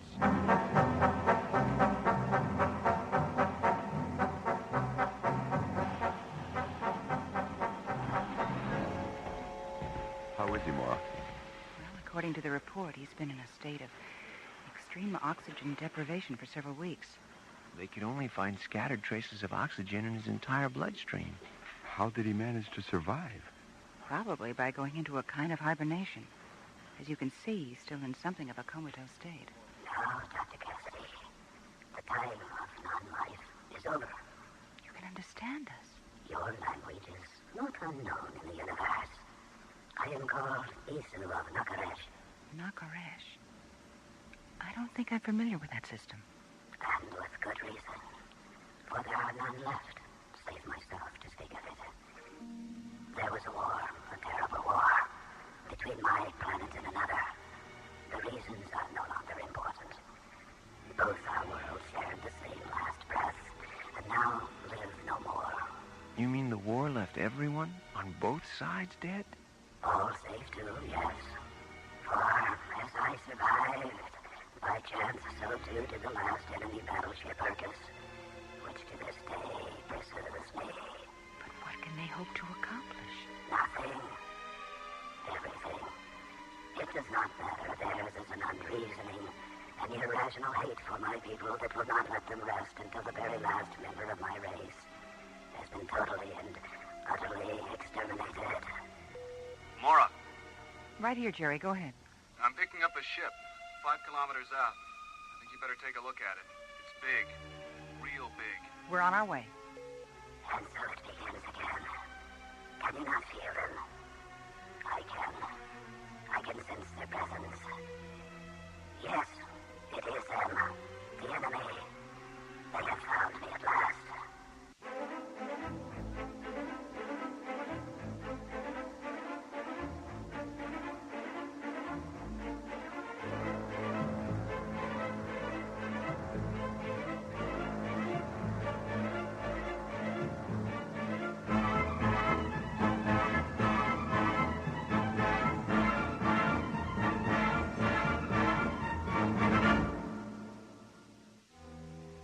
While investigating a distant distress signal, John and Buddy discover a battle-scarred alien spacecraft.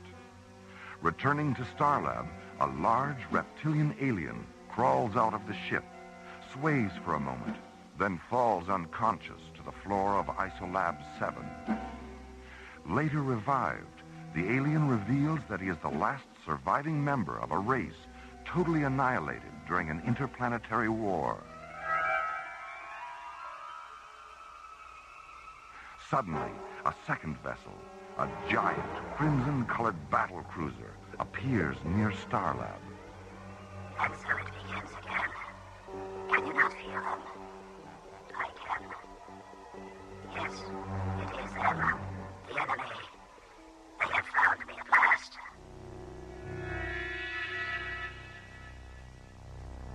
Meanwhile, an envoy from the battle cruiser arrives in Starlab Docking Bay 9 to discuss the fate of the alien creature.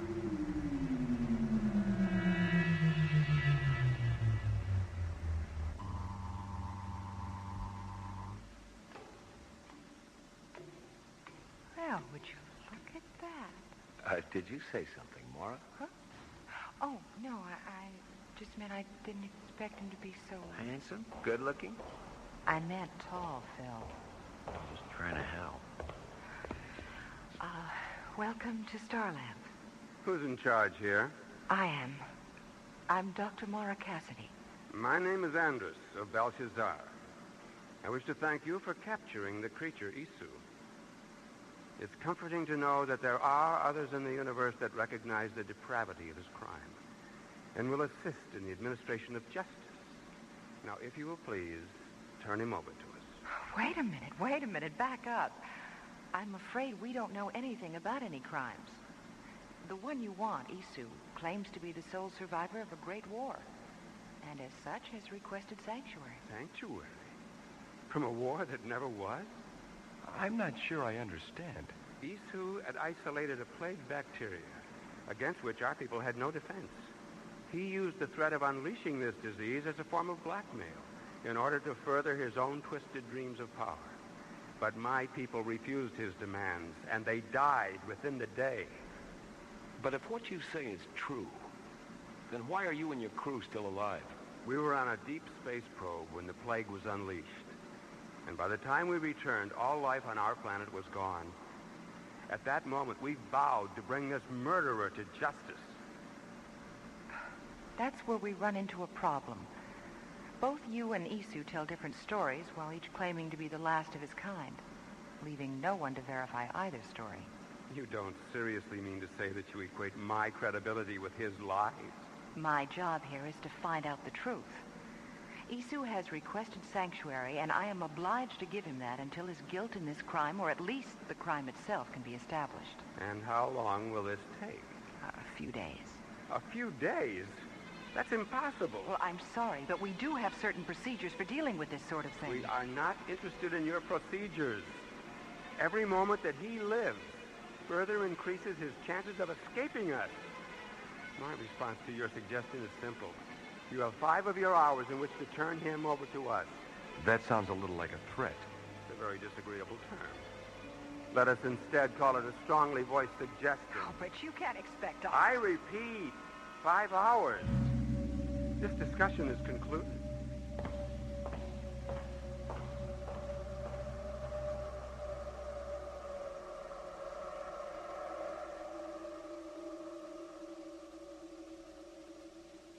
I repeat, 5 hours. This discussion is concluded. That's the end of it, Commissioner. After that, he stormed out, and we haven't heard a word from the Urkas since then. I see. It's quite a dilemma you've got on your hands. What do you think the odds are of Andrus getting nasty if you don't turn over Isu? I honestly don't know, Commissioner. Well, go ahead and put Stargazer on alert, and have them put 3 squadrons on standby. All right, sir. Beyond that, I guess the best advice I can give you is just to follow your instincts. We don't want to start a war, but I don't see how we can turn over the last member of another civilization to be murdered. Well, I think I'll stop by his cabin and have a talk with him. Maybe he'll say something that could help confirm either story. Good. Be careful, Mora. And be sure to keep me posted. I will, Commissioner. Starlab clear.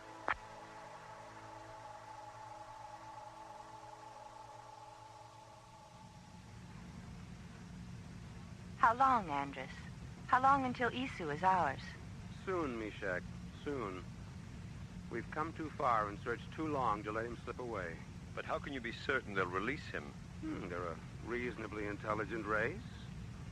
I believe they'll see matters our way. And if they still refuse? Then we shall simply take him from them, in whatever way we have to.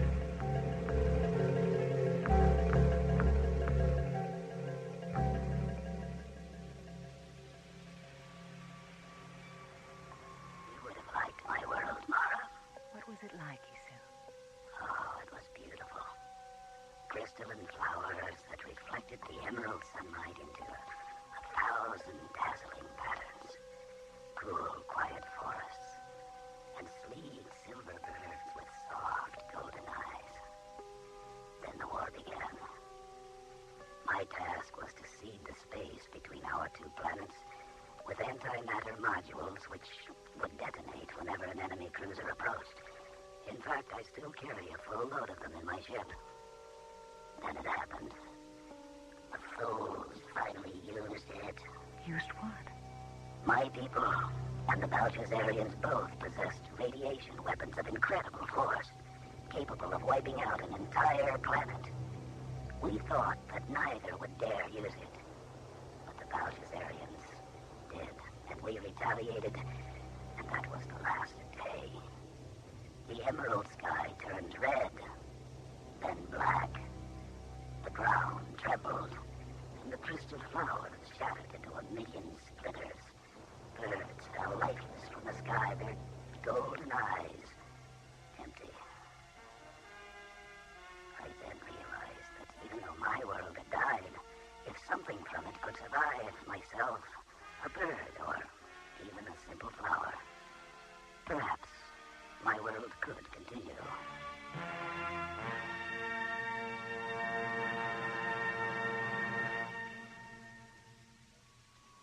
I don't know, Jerry. I just don't know who to believe. I gather your meeting with Isu didn't help to clarify matters very much. No. But even though he can't prove his story, everything he says seems to ring true. I had the same feeling about Andrus. Urcus to Starlab. I wondered when we'd hear from them again. It's been 2 hours. This is Starlab. Go ahead, Urcus. Dr. Cassidy, we've changed our minds. We've realized that in 5 hours, Isu could escape us again. We are therefore giving you 10 minutes in which to deliver him to us. I'm afraid you're asking the impossible, Andrus. And the impossible shall be your demise. We regard you as actively harboring a criminal with all the attendant consequences. Release him to us. Your only alternative is destruction.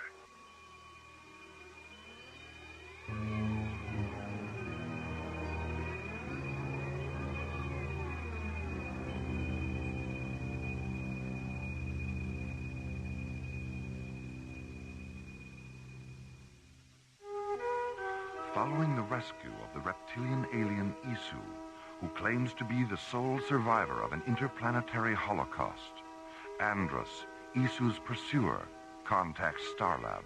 You have 10 minutes to turn Isu over to us. Your only alternative is destruction.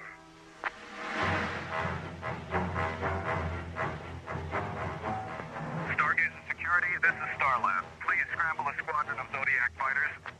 Roger, Starlab. We will scramble.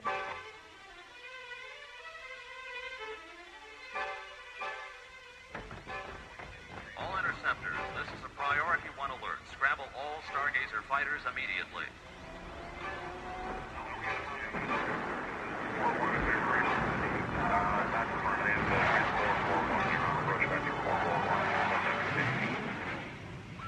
Andrus, our long-range sensors have picked up a flight of ships coming this way. They look to be fighters. Oh, they've made the decision. Very well, then. Launch the assault groups. The time of final reckoning is at hand. This is a priority 1 alert. All personnel report to Isu? Yes, what is it? Do you know what those sirens outside mean? Do you know what's going to happen in another few minutes? There's going to be one of the biggest space battles this station has ever seen. A lot of people are going to die because of you. And you know what? I don't believe you. Not one bit. I think everything Andres said about you is true. I'm sorry for you, my young friend. But you should not despair, for there may yet be another solution.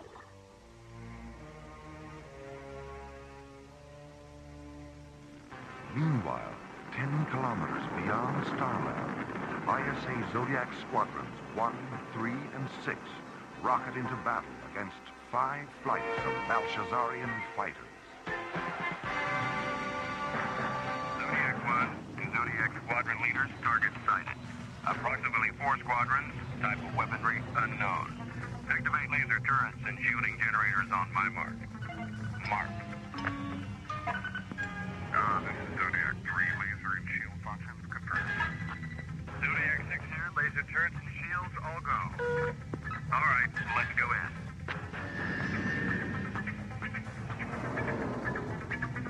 Here they come.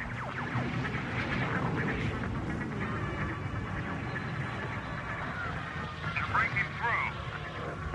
Hold formation. Zodiac 6 takes the point. Roger. Zodiac leader, there's one on your tail. Hang on, I've got him.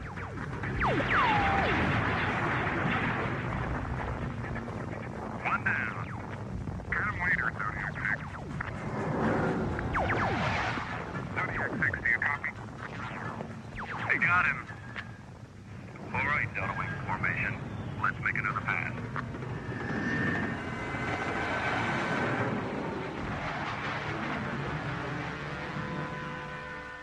Andres, a single craft is approaching from Starlab. What type? I can't tell. It's shielded. Wait, there's a signal coming in. It's Isu. He requests permission to come aboard. Permission granted. Well, it seems we've won the war before we've even finished the battle. Call off the attack, Meshach. Yes, Andres.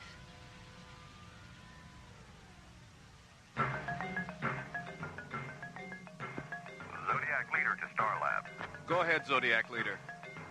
Something funny's going on. They're pulling back and breaking off the attack. Hold your position, Zodiac leader, and stand by. Roger. Wait a minute. There's another ship heading toward Urkus. It's not one of ours, and it doesn't look like one of theirs.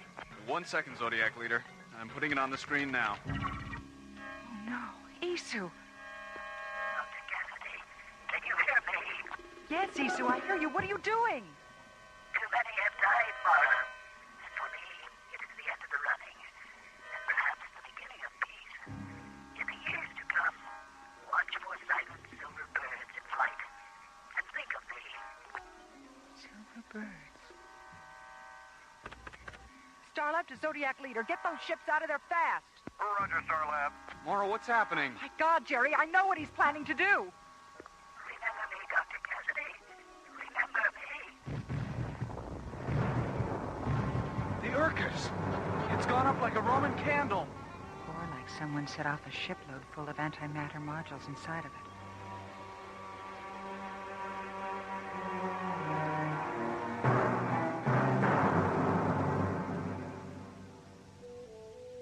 What were our losses, Mora?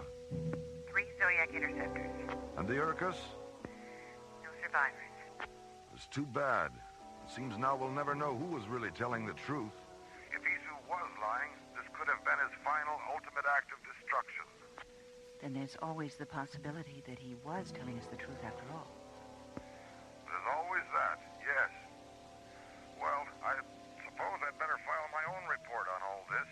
I'll see you in a few days, Mara. All right, see you soon, Commissioner. Starlab out. Mora? Yes, Phil, what is it? I found these in Isu's cabin. A cassette tape and this flower. They're for you. The tape will explain it. Dr. Cassidy, this crystalline seedling is the last thing left to me, and I leave it in your care. When the time comes, you will know what to do with it. When the time comes. Do you know what he was talking about, Mora? Yes, Phil, I think I do. The crystalline flower seedling. Someday we'll find a planet with an emerald sky and still silver birds. And when we do, I'll know what to do with this. And I will remember.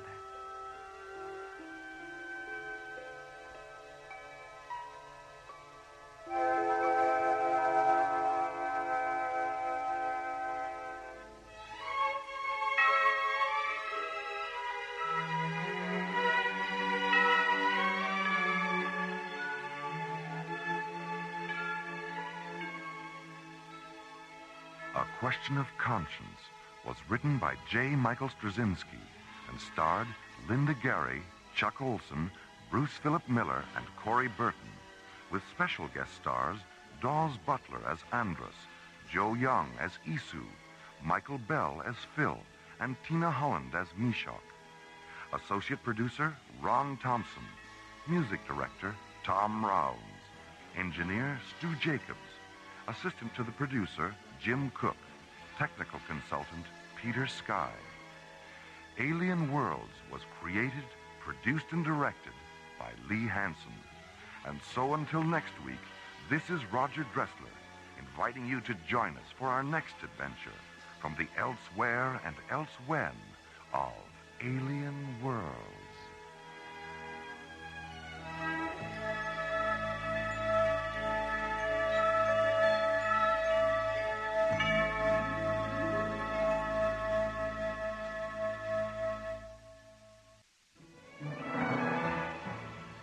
Slowly rotating at the edge of deep space, 1,000 kilometers beyond the atmosphere of 21st century Earth, is the Arthur C. Clarke Astronomical Observatory, Starlab. Here, Starlab Research Director Maura Cassidy, along with the scientists and technicians of the International Space Authority, watch over the countless stars and planets that fill the silent distances beyond the giant space station. This week, the men and women of Starlab encounter the terrifying dissonance of Death Song on Alien Worlds.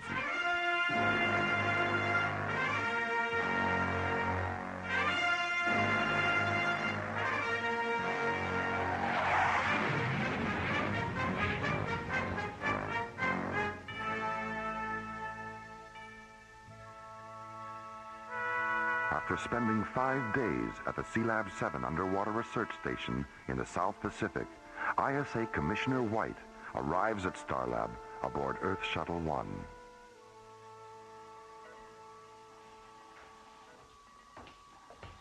Hello, Maura. Jerry. Hi, Commissioner. Hello, Commissioner. How are John and Buddy doing with their aquanaut training? They'll be in Sealab 7 until Friday. Then they move to the Baltic for 10 days in the Soviet Aqualab complex at Chilenka. They like being underwater so much, you'll probably have to keep them in your aquarium when they get back. Figures.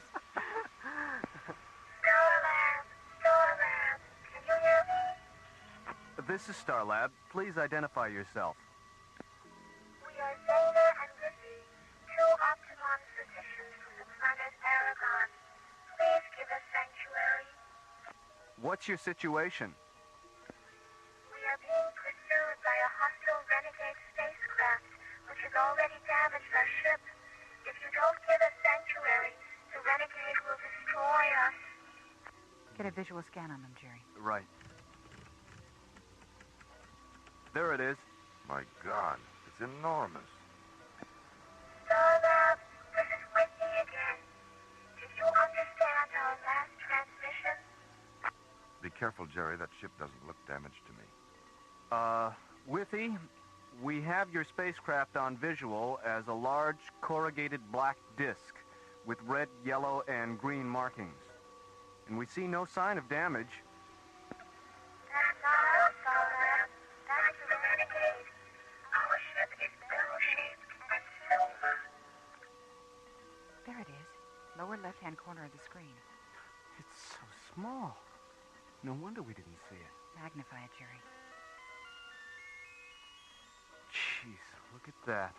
The hull's full of cracks all the way down to the tail fins. Open the emergency docking bay, Jerry. Right. Withy, guide your ship toward the docking bay that's surrounded with flashing red lights, and we'll take you aboard. Thank you, Starlab. Thank you. Starlab, you will soon regret Who are you? Identify yourself. I am Helon, Willie and Zena's pursuer. Is it true that you intend to kill them? Of course it's true. But why? What have they done? It isn't a question of what they've done, Starlab. It's what they haven't done.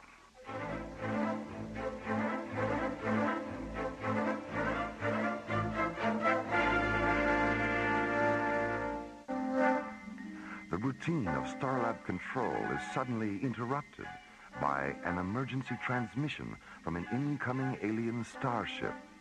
Aboard the ship, Withy and Zena, 2 Octagon physicians from the planet Aragon. We are being pursued by a hostile renegade spacecraft, which has already damaged our ship. If you don't give us sanctuary, the renegade will destroy us. As the bell-shaped Aragonian starship moves into visual scanner range, Mora, Jerry, and Commissioner White see another spacecraft. Huge, black, and disc-shaped. I am Helon, Willie and Zena's pursuer. Open a close proximity channel, Jerry. Go ahead, Commissioner. Helon, this is Commissioner White of the International Space Authority. I represent the scientific and military forces in this solar system. Do you understand that? I understand. Any hostile action against this space station will be construed as an act of war against the Earth and will be dealt with accordingly. Do you understand that? I understand. What's your planet of origin? Aragon. I see. Well, are you a legal officer of some kind? Have the 2 Octagon physicians committed a crime? To my way of thinking, they have. Dr. Cassidy, this is Simon down in the emergency docking bay. The alien ship is secure. All right, Simon, thank you. Commissioner, I think we've heard enough from Helon to know where he's at. Let's put him on a hold and see what the 2 physicians have to say about, whatever this is about. Helon, stay on this frequency and I'll get back to you. I need some time to think about what you've said. Of course you do, Commissioner. And then you'll need time to conspire with Willie and Zena against me.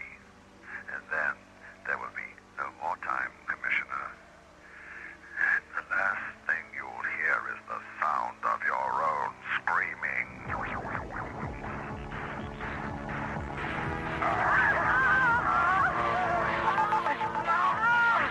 Surrender the 2 physicians within the hour, or I'll unleash a symphony of such terrible power that your Starlab will shatter like delicate crystal.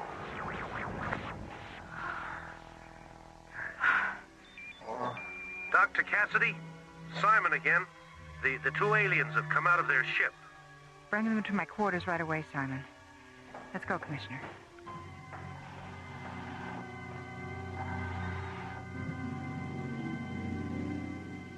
I don't know, Mora. Except for Stygos and the Trell, we've never had to deal with this kind of hostile alien power before.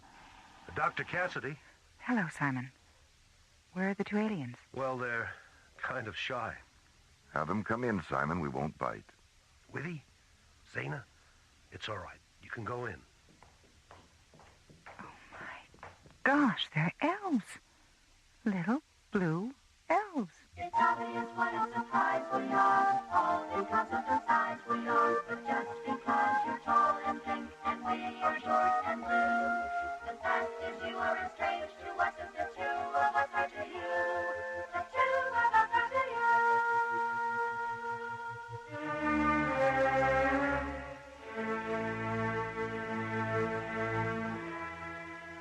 2 kilometers beyond Starlab, Helon enters the audiogenic spectrum chamber of his slowly orbiting ship. He touches a bright red jewel near the entryway. The gleaming black metal floor slides open. Then something begins to rise up out of the opening. Something massive and angular and dark. a nightmare construct of polyphonic drone generators and ultrasonic inverters, thick spiraling amplifier coils, and blood-red keyboards. Helon's death song synthesizer, the Cathedron. My beautiful Cathedron, my phantom self, my soul. Soon we will hear their voices dying amid the music of an unexpected destiny. Elon, it's time. Time? Time for what, Cataract? My infusion. It's time for my infusion. I just gave you a death song infusion, Cataract, a few moments ago, up in the communications chamber. No, you didn't, Elon. That wasn't my infusion. That was the premonition adagio you transmitted to Starlab. It was? Yes, of course it was. Forgive me, Cataract. Perhaps we should share an infusion. Memory distortion is one of the primal symptoms of death song withdrawal. Yeah, yes, of course. An infusion. Here, Cataract. Help me with the anthem injectors. With pleasure.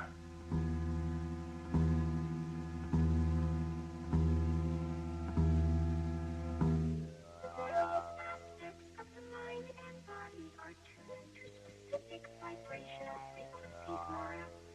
And as long as these frequencies are maintained, the mind and body remain in perfect harmony. Illness occurs when certain vibrational frequencies shift out of phase. When that happens, we use these octavons to reharmonize the retrograde frequencies. This restores the mind and body to their proper balance. We don't treat the disease that has no body. We treat the body that has the disease. I wish Dr. Rossiter were back from Kronos. She'd love this. Zaina, you said that Helon was once an Octagon physician. What changed him? There was a thermal accident at one of our laboratory outposts. Helon was sent to treat the injured. His sky machine malfunctioned and crashed in an ice forest on the edge of Aragon's polar frontier. He succumbed to the lethal temperature and fell into a pre-death trance. Before the trance paralyzed him, he set the infusion level on his octagon at maximum. But as a result of being subjected to maximum infusion for 2 days, the frequencies of Helon's mind and body became terribly distorted. When the rescue expedition reached him, he was in a state of total vibrational mutation. We attempted to reharmonize him at the Octagon Laboratory, but we were too late. He was completely addicted to his hyper-vibrational condition. One night, he forced his way into the Octagon vault and took all but 2 of the instruments. Then he went to one of our spacecraft installations, abducted a technician named Cataract, stole a deep space laboratory ship, and disappeared.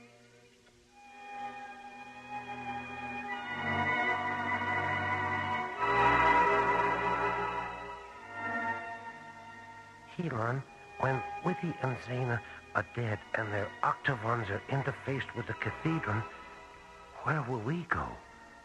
What will we do? We will wander from galaxy to galaxy, exploding the stars with death song. I see Crescendos of light and sound will sweep to the far corners of the universe. Death song. Bright comets will swirl and dance against the fiery coronas of eclipsing suns. Death song. Planets will vanish in screaming disintegration. Death song. Raging through the silence, transforming it into deafening articulations of infinite majesty. Death song. Death song. Death song.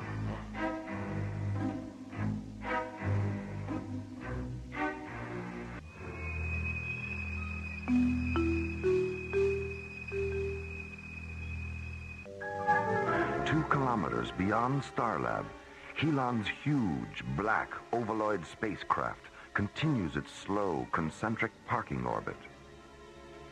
In the ship's autogenic spectrum chamber, Helon sits before the blood-red multiple keyboards of the Death Song Cathedron. Ketrak, go into the communications chamber, contact Commissioner White, and say this. My ship will orbit 6 more times. If at the beginning of the 7th orbit, Withy and Zena have not surrendered, Death Song will take the lives of every multi-vibrational organism aboard Starlab. Yes, Helon.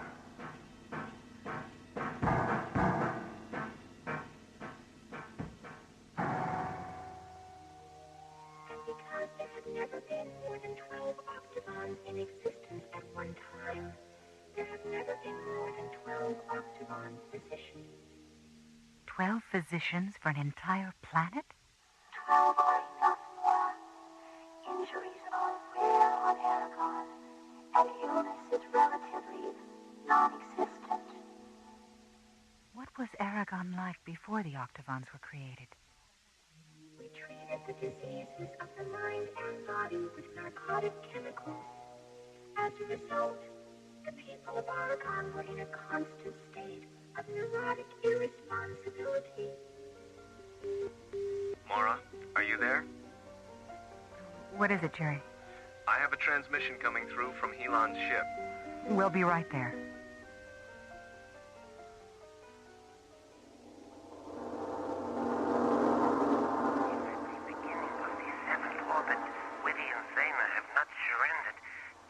Will take the lives of every multi-vibrational organism aboard Starlab.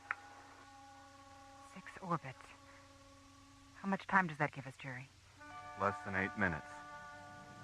Zena, suppose you and Withy give Helon your octavons. What then? He will interface them with the 10 he already has. And his cathedron will become a weapon of irresistible power. So here we are with a 250-megawatt solar reactor and no way to use it against Helon. No weapon system, no communications, no shielding generators. Lamar, didn't you say Helon's Death Song burst had terminated Starlab's primary power matrix? No, our reactor wasn't affected at all. If we can interface our 2 octagons with your reactor, we can defeat him. All right. Let's get down to the reactor control room and get set up.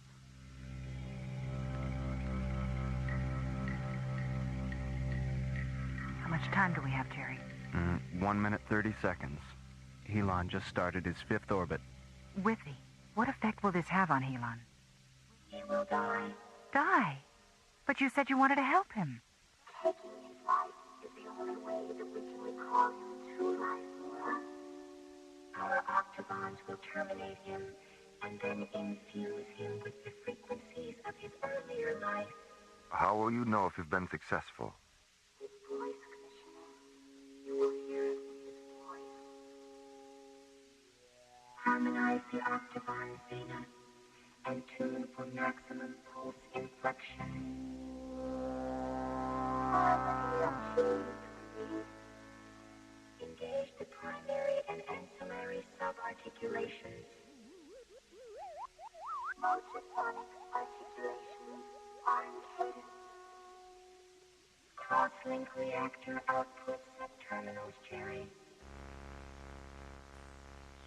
Subterminals are in phase. Maximum quantum injection now.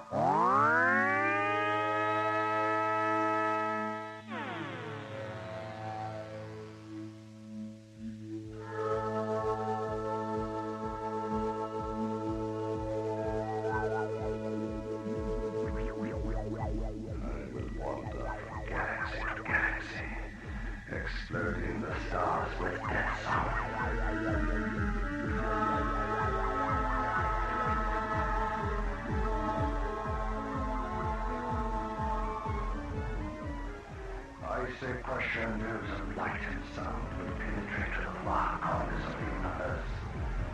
Dead song.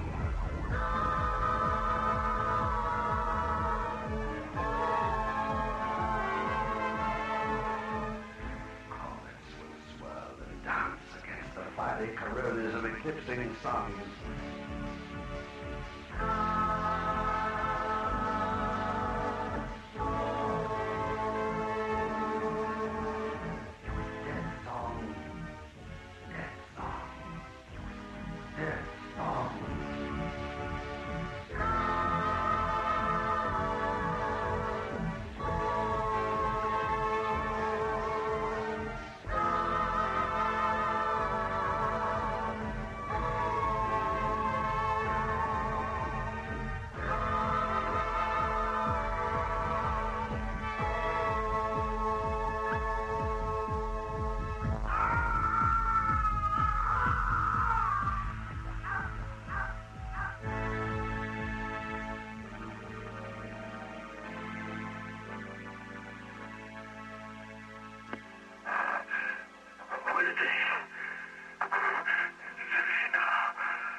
Call the short-range vehicle hangar, Jerry.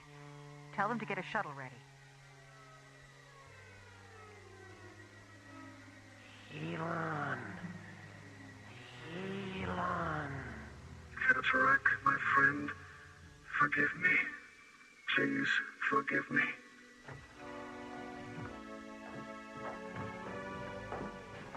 Willie, Zena, Cataract is dying. Attend to him, Zena. Don't try to stand, Elon. Lie still. Rest. Cataract will live with you. But we must reharmonize him quickly. Is there anything we can do, Zena? Go to the shuttle and get our octagons. Come on, Mora. I'll give you a hand. Wendy, Zena, thank you for calling me from the darkness. We are your brothers, Elon. We are your friends.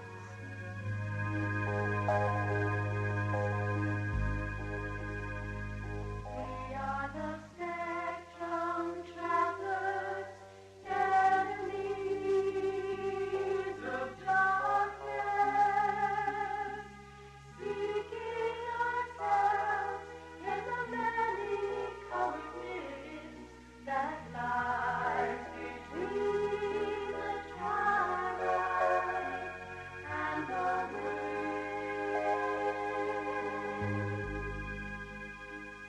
We are the rainbow riders, lost to light, finding ourselves in the water-driven spaces that hide between the storm clouds and the sun. We are chromatic dreamers asleep in the future, losing ourselves in the mythical freedom that lies between the candles and the sun.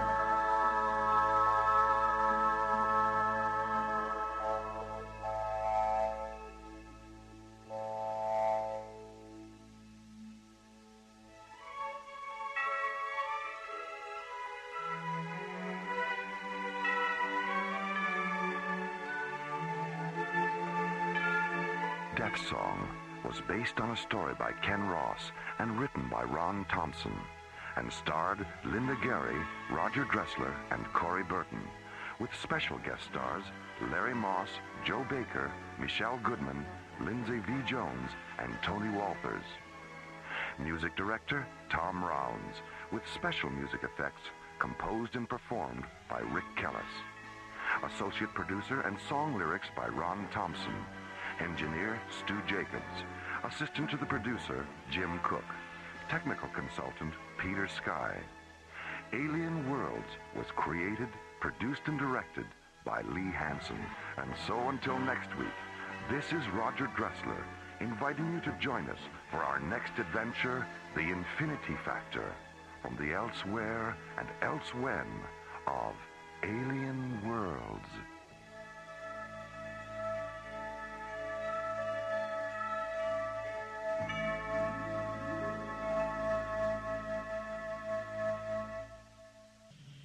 Slowly rotating at the edge of deep space, 1,000 kilometers beyond the atmosphere of 21st century Earth, is the Arthur C. Clarke Astronomical Observatory, Starlab.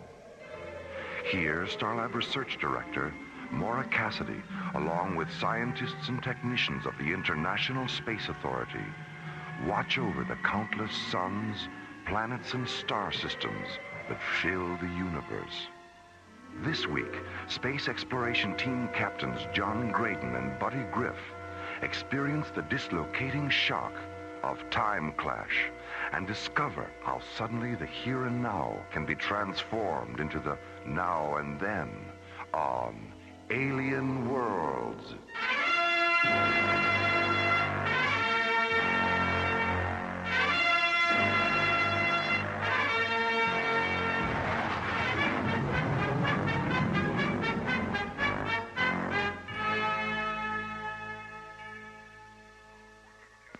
Starlab Control, this is Pandora.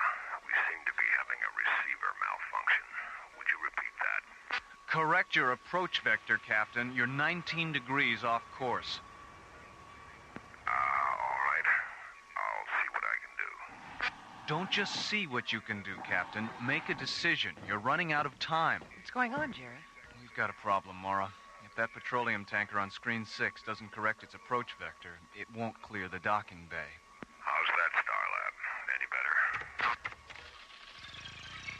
Pandora, you're still 14 degrees off course. Abort your approach. Return to your original position and stand by for new docking coordinates.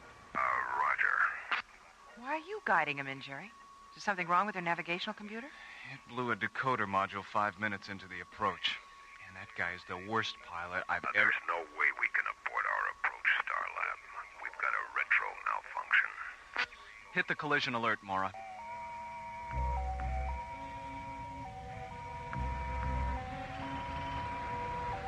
Attention Docking Bay 7. This is an emergency alert. All personnel, please clear the area. Repeat, clear the area. Docking Officer Clark, contact the bridge.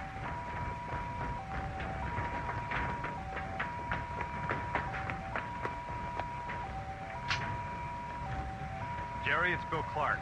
Any chance he might make it? Not unless you believe in miracles. Okay, Bill, get out of there.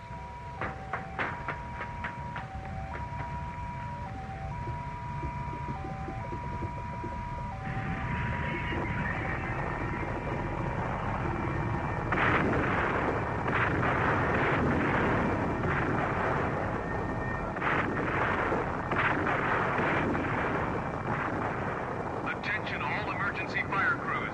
Petroleum explosion in Docking Bay 7. Mobile hospital units stand by for fire rescue. Sick Bay 9, prepare to receive burn casualties.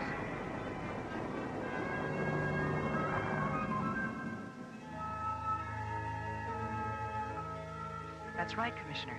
The Pandora's guidance computer and retro system hadn't been serviced in over 2 years. And the crew couldn't get out because the explosive bolts on the emergency hatch malfunctioned.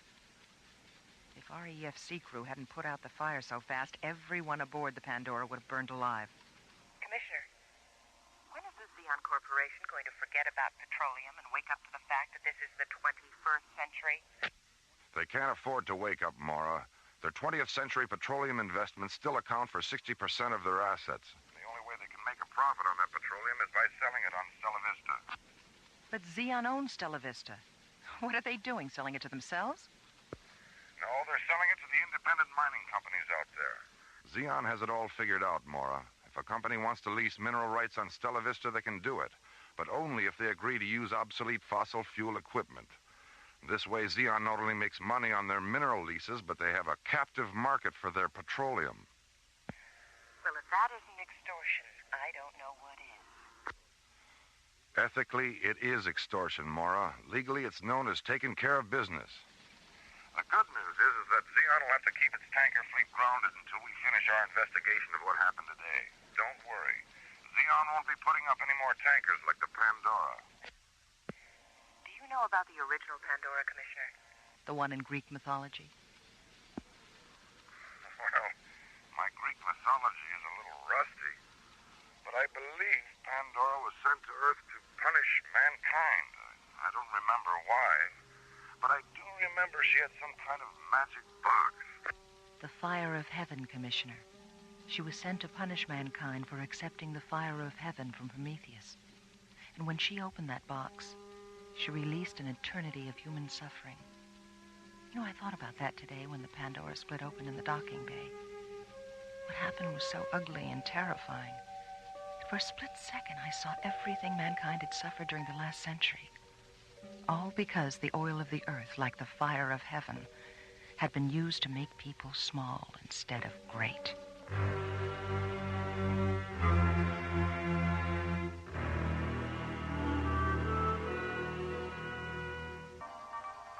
18 hours after the oil tanker Pandora has split open and exploded in Docking Bay 7, an ISA disaster investigation team and a Xeon Corporation space tug arrive at Starlab from Earth. 10 hours later, the crew of the Pandora is taken to the nearby Stargazer security station for interrogation. And as the Xeon Corporation tug prepares to tow the burned-out hull of the Pandora back to Earth, Starlab scientists, technicians, and space exploration team officers begin a new day.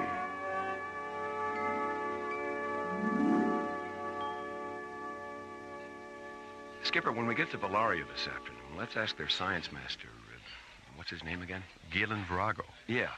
Let's ask Galen Virago if we can go for a spin in that time machine of his. Oh, I don't think so, buddy. Where would you go if you could take a ride in it? I'd like to go back to 1939 and have Lamont Cranston teach me how to cloud men's minds. Lamont Cranston? Yeah, the Shadow. He knew what evil lurked in the hearts of men. And how did he know that? When he clouded their minds, they told him the truth, the whole truth, and nothing but the truth. I see. And what exactly would you do if you had the power to cloud men's minds? I'd use it to cloud women's minds. Sexist pig. Oink, oink, oink, oink. Good morning, Captain Graydon. Captain Grizz? Yeah. Good morning, Cindy. Cindy, have you had your mind clouded lately? No. Not since I read 6 Characters in Search of an Author. What's that, Cindy? A novel? It's a play. Luigi Pirandello, 1921. The characters in the play are rehearsing the play when 6 other people show up, claiming to be characters the author left out of the play when he wrote it. Were any of the people who showed up named Lamont Cranston by any chance? No, Captain, not even by any chance. Now, how about breakfast? You ready to order? Can you give us a few more minutes, Cindy? We're waiting for Dr. Cassidy and Commissioner White. Okay. Gee, I wonder what's keeping Maura. I don't know. Maybe Commissioner White's shuttle was late. Yeah, that tanker accident is really... Oh, here she comes now. Morning, John. Buddy. Hello, Maura. Hi. Where's Commissioner White? He spent most of the night with the ISA Legal Bureau, drafting the order to ground Xeon's tanker fleet. He's going to deliver it this afternoon, so he suggested we go on to Valaria without him. Well, does that mean he's going to miss the time machine demonstration? Just the parallel dimension drone pod playback, which I'm sure Galen will be happy to repeat. The commissioner said he'd be here tomorrow morning around 10, so when he arrives, you two can warp back here in the Solaris, pick him up, and warp back to Valaria again, okay? Yeah, fine. Okay. Let me see that menu, buddy. I'm starving. Here you go. Thank you. Ooh, those Neo cheese grapes look delicious, don't they? Cheese. You know, that reminds me of a story. Oh, dear. There was this guy who had a mouse in his house. So he went out and bought a mousetrap. But when he got it home, he noticed he was out of cheese. You know what he used for bait? A picture of some cheese. And you know what he found in the trap the next morning? Do tell. A picture of a mouse. Buddy.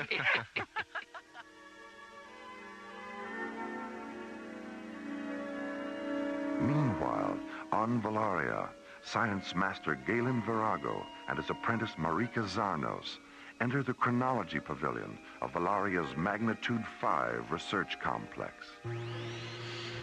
Standing in the center of the pavilion, illuminated by the cool white light of 200 free-floating microlamps, is the experimental time machine. A large 20-sided chamber made of semi-opaque metal. Suspended above the chamber is the penetrator capsule, a teardrop-shaped pod made of bright, seamless metal, which Galen and Marika have used to record fragments of the Earth's past.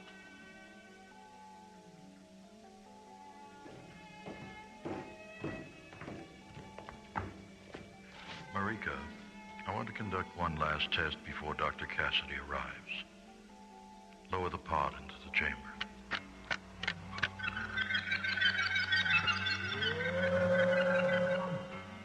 Are the chamber seals secure? Yes, Galen. The REM scale indicators read 0 point blue. Rotate the chamber until its decoders interlock with the pod's Yerushalayim data. Yerushalayim interlock. Confirmed. Interface the decoder lenses with day 12, month 4, AD 33, Earth. Decoder lenses stable at subcycle 9 point yellow. Focus them on the subspan 303 and isolate the dimension. Dimensional isolation confirmed. I have the execution site on the screen. Is the deciphering terminal translating into Anglophonic? Yes. Cross-link the audio sensors.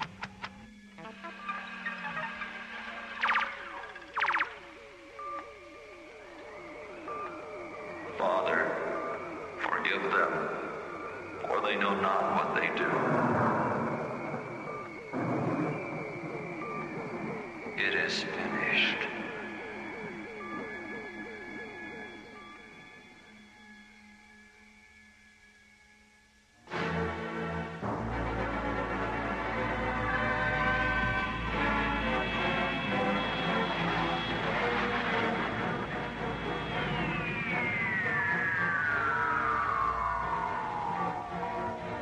Everyone all right?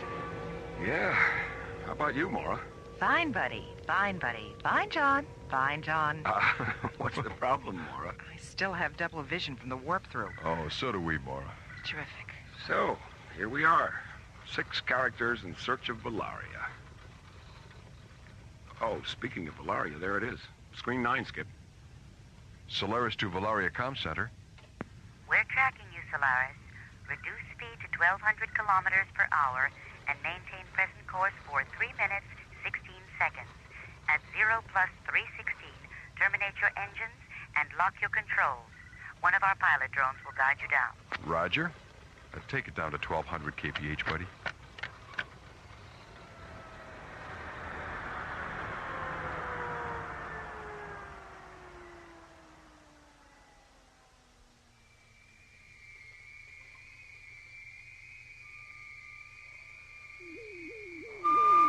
Father, forgive them, for they know not what they do. Turn it off, Marika, please.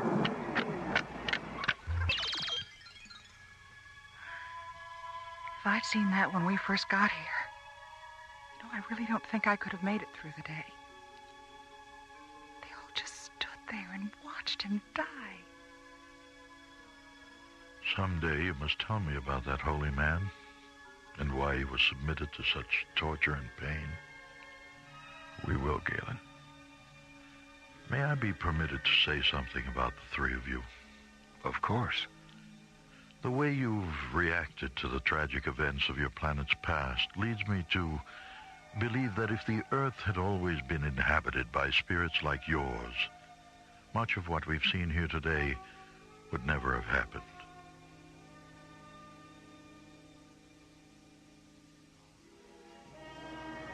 16 hours later, as Valaria's twin suns tint the morning sky a pale, crystalline yellow, the Valarian Comm Center receives a transmission from Starlab.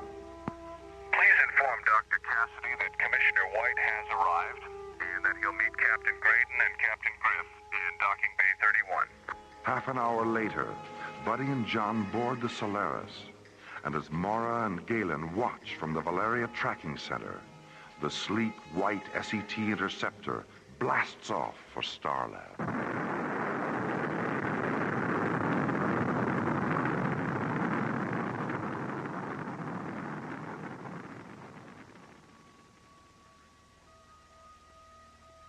We're ready to warp through, Mora.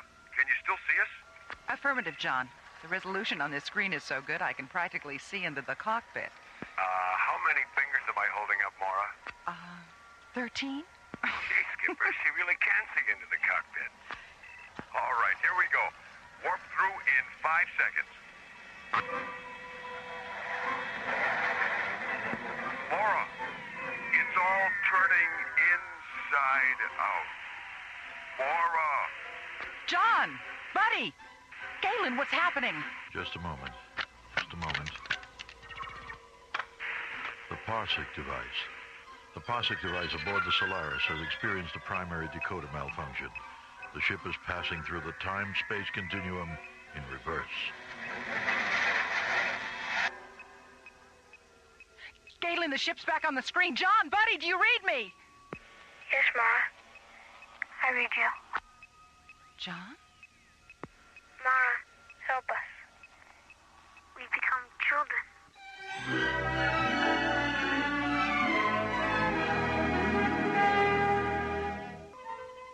During a routine time-space continuum warp-through, John and Buddy are sent 30 years into the past when the Starsmith Parsec accelerator aboard the Solaris malfunctions. Mora, it's all turning inside out. And when the Solaris finally emerges from its dimensional inversion, Mara, help us. We become children. Science Master Galen Virago immediately orders the launch of a pilot drone, which locks onto the Solaris and returns it to Valaria.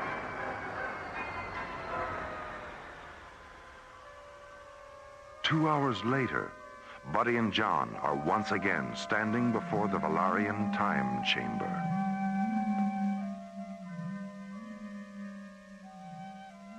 Well, buddy, looks like you're gonna get that right after all. Yeah. You will be joining me, of course. Naturally. It isn't every day that we get a chance to ride the whirlwind. The whirlwind? It's part of a verse by an 18th century English writer named Joseph Addison. My mother used to read his poems to me. How does the rest of the verse go? Let me see. And please the Almighty's orders to perform. Rides in the whirlwind and directs the storm. Kind of sums up our situation, doesn't it? It sure does. Galen, are you absolutely certain there's no danger? They won't be harmed, Mora. Marika has transported me into Valaria's past many times. You didn't indicate that in the communique you sent to Commissioner White. I didn't indicate it in the communiques I transmitted to the other planets either. Why not? Marika? This is our third machine, Mora, and during its construction, we decided that the secrets of time travel would be shared only with those who understand that all life is sacred and that all living things, no matter how small, have an infinity of their own that must be respected. Those who do not understand that are the ones who will use time travel to dangerously manipulate not only their own destinies, but the destinies of others. If, during yesterday's drone pod demonstration, you and Buddy and John had reacted indifferently to the tragic events of your planet's past, we would have sent you away this morning. And if, as you went away, this accident had transformed all three of you, we would have simply closed our eyes and put you out of our minds. Then you were testing us. Time is a fragile thing, Mora. and its control can be permitted to exist only where fragile things are loved. Well, Mara, it looks like we've passed the test of time after all. Do you both still feel the same? I mean, you're not frightened or anything like that. Nothing's changed, Mara. It's like Galen said earlier. The physical organism changes during time reversal, but consciousness doesn't. It feels good to be alive inside a child's body. We're not young, we're not old, and we're not afraid. The chamber is ready, Galen. I've interfaced their time, date, and place of birth information with the alternate reality decoders, and the dimensional inversion lenses are stable at subcycle 6 point violet. Buddy, John, go into the chamber now.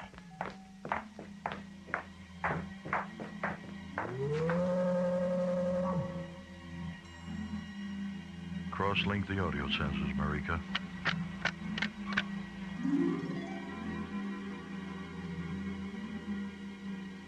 John, buddy, can you hear me? Yes. Do you want us to lie down on these recliners, Marika? Yes. Now, close your eyes and relax. During the reversal, you will both be transported back to the separate moments of your birth, and then return to the here and now. You will be unconscious when you return, and you will have no memory of what happened to you aboard the Solaris. Okay, Galen. See you later, Mara. Goodbye. See you soon. Begin the cycle, Marika.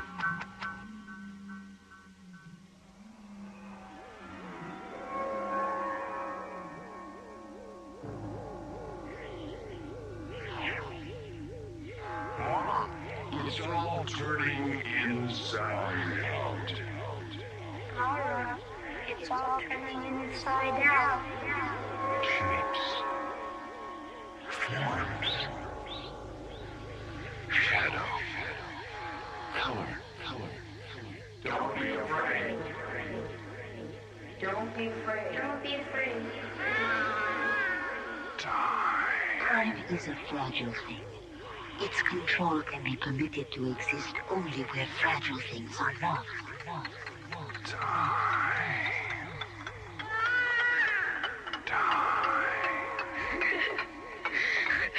Time is an illusion. We're not passing through it. It's passing through us. I am physical. I am dying. I am divine. Shall we return to the sea without you? I've never missed you as much as I do now. Mara, it's all turning.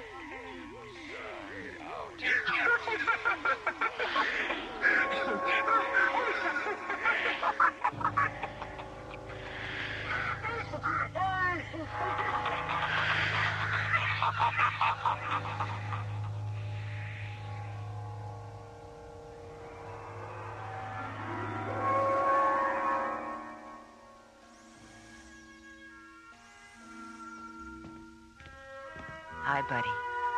Laura, what happened? It's nearly 4 in the afternoon. Have I been asleep all this time? More or less. Well, where's John? What about Commissioner White? John just woke up, too. And Commissioner White decided to take his own ship.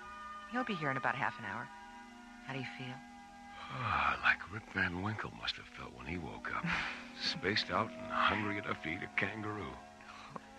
Well, that's funny. What? What's the date today, Maura? November 14th. Why?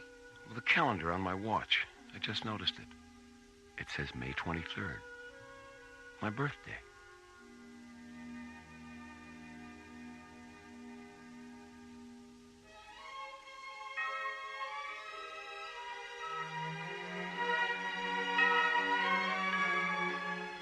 Time Clash was written by Ron Thompson and starred Linda Gary, Chuck Olson, Bruce Philip Miller, and Corey Burton, with special guest stars Mel Wells, Eric Taslitz, Susan Silo, and Eric Green. Associate producer Ron Thompson. Music director Tom Rounds. Engineer Stu Jacobs. Assistant to the producer Jim Cook. Technical consultant Peter Sky. Alien Worlds was created, produced, and directed by Lee Hansen. And so, until next week, this is Roger Dressler inviting you to join us for our next adventure, Death Song, from the elsewhere and elsewhen of Alien Worlds.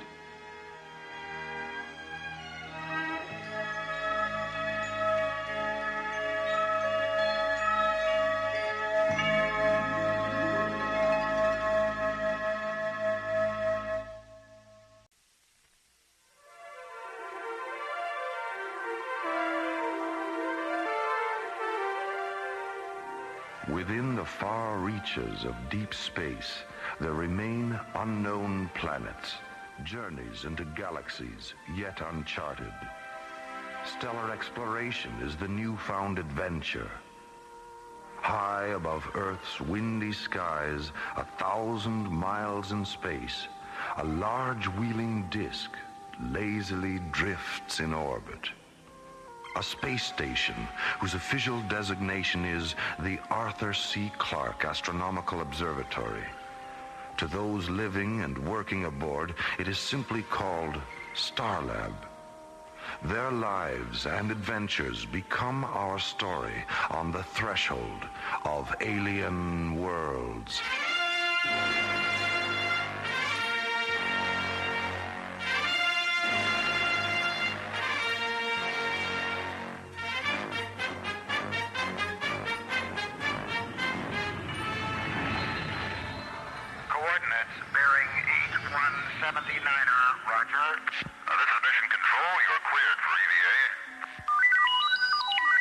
Stand by, Mission Control.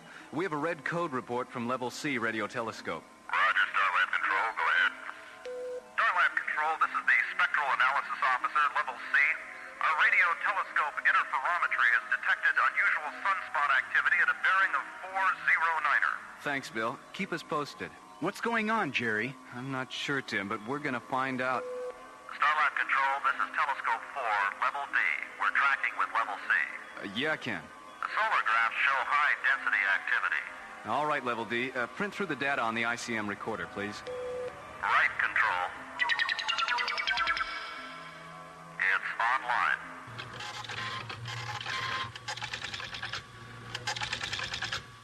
Look at this. What? That's more solar activity in the last 2 minutes than we've seen in 2 years. I'd better call Dr. Cassidy.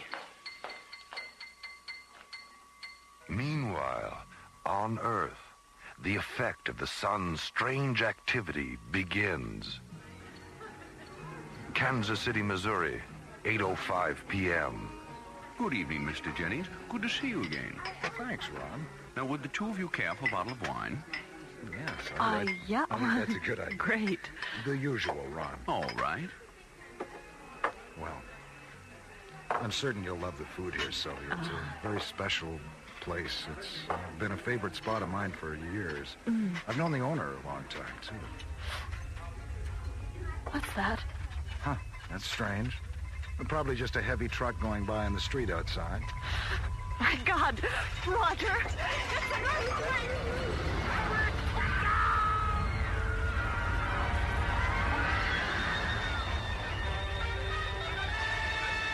Temperatures worldwide are dropping.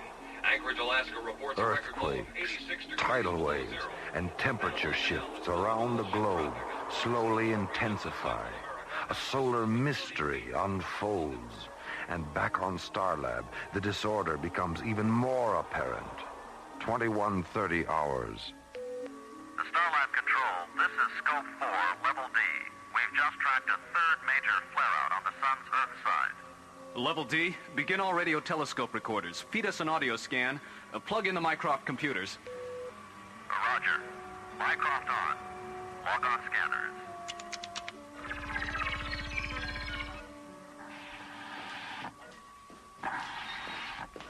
Hi, Dr. Cassidy. Thanks for coming up here. I knew you'd want to know. All right, Tim. Now, what's going on? 3 of our main telescopes are tracking the sun. Yes, and? Analysis indicates an incredible amount of solar flaring and abnormal sunspot activity. Earth stations are reporting earthquakes, tidal waves, and various other abnormalities. We've begun tracking confirmation through our Mycroft Computer Center. Okay, Tim. This is Spectral Analysis Level C. We have a priority report. This is Control Level C. Go ahead. Jerry, I can't believe what we're seeing up here. What is it? It looks like we may be headed for a singularity condition on the sun. Singularity? You mean the sun's going out? Bill, are you sure? Listen, we'll send Tim up there right now. We'll need all your current graphs and radiation scan reports. Okay, Jerry. And Bill, you'd better set up radar solar tracking operations, too. Right, Dr. Cassidy. Tim, you'd better get up there now. Get all the graphs and Mycroft readings. Okay, Dr. Cassidy.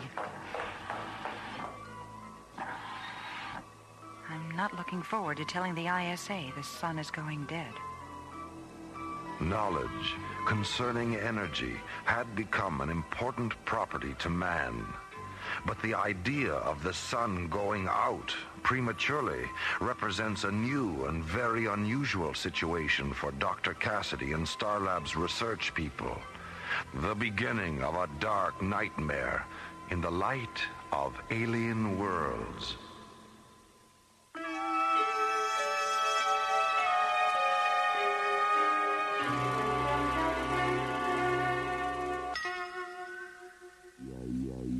To those aboard Starlab, a shiny rotating observatory high above Earth, the sun seemed to be going dead.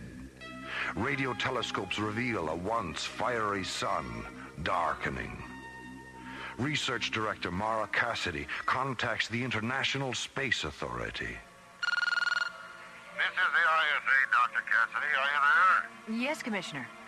We've had a 20-degree temperature shift in the last hour in the Sahara, Ma. The satellite charts show glacier movement at the poles. It looks like an eclipse. What the hell's going on up there? We don't know exactly what's happening yet, but our Mycroft computer terminal shows readings that indicate the sun is losing electromagnetic energy at a rate greater than normal. We may be headed for a gravitational collapse. Pardon me, Dr. Cassidy. The mass proximity indicator is registering... Not now, Tim. I've got... Dr. Cassidy, are you setting up solar radiation scanning? What? Solar scanning? Oh, yes, we're working on it, sir. Tim, have communications patch Mycroft through to the ISA computers. Right. Commissioner White, I'm having our computer tech supply your office with a duplicate of our current information tapes. You'll have everything we've got shortly. Yes, Doctor. My terminal is receiving it now. Hey, is this right? It can't be. I'm afraid so, Commissioner White. We've got about 60 hours before the sun reaches singularity and Earth freezes solid. What can we do to help?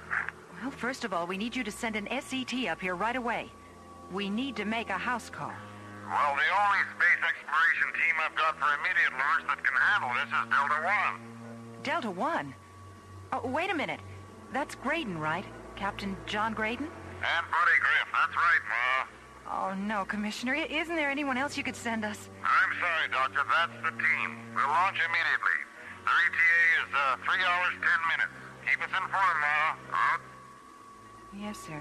We'll keep you informed. Out. Dr. Cassidy, what's wrong? I can't believe they're sending Buddy Griff up here. They might as well let the damn sun go out. Delta 1, SCT command. Report to ISA pre-launch immediately. What? Oh, we just got in. Boy, you can't get a spare minute anywhere anymore. Oh, come on, Captain. Let's just finish this hand, huh? Oh, we better pass for now, buddy. We better get down there. Pass? The man's 18 in back of me. I got a hot 21, and he says pass. It's just a game. We can pick it up later. It's just a game. I'll say it's just a game. All right. ISA says jump, and Captain John Graydon jumps. That's how come you're a bloody hero and I'm just a lover. And that's the story of your life, right, buddy? Dr. Cassidy, I just got back from spectral analysis. The mass proximity indicators are registering some kind of solid object near the sun. It's like a planetoid. Oh, Tim, don't be silly. The MPI is probably reading solar flare-off gases. But I think there's something there. Don't worry about it, Tim. Besides, the problem right now is the SCT crew they're sending us. I don't understand. Isn't that the next logical step? Logical step, yes. Logical team, no. Especially with Buddy Griff. Buddy Griff? Captain John Graydon's co-pilot. The Prince of Pomposity. John Graydon. I met him just after he got back from Altair. He's a great pilot. I remember a lecture he gave our academy class in 2010. It's not John who worries me. It's Griff. During the Altair mission, my father was with them. Buddy made a very bad judgment error with a photon laser. It caused my father's death. Oh, Doctor, I'm sorry. I had no idea. Yes. Well, never mind. I'll deal with that later. Well, let's get up to spectral analysis and take a look at this planetoid of yours. I'm really worried about this, Doctor. I have a theory that this object is affecting the sun. Now, don't ask me how the devil it got there. Tim, pull yourself together.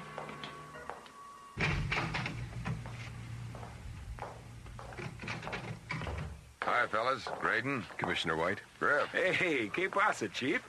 Listen, men, we've got problems with the sun. Heavy solar activity that needs some first-hand observation. You'll be briefed on Starlab by Dr. Cassidy. Starlab, huh? That's right. They're expecting you right away. You'd better get over to launch control now. Wait, have I got time to get some cigarettes? Come on, buddy. Let's go. Lock tanking secured. Box tanking secured. Delta 1, you are cleared for launch. 2030 Zulu. Your trajectory is 010 degrees.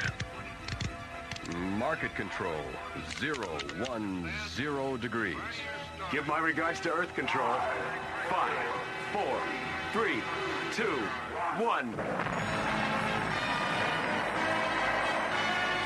Delta 1, you have liftoff. All systems go. Oh, man, I just love a good rocket ride.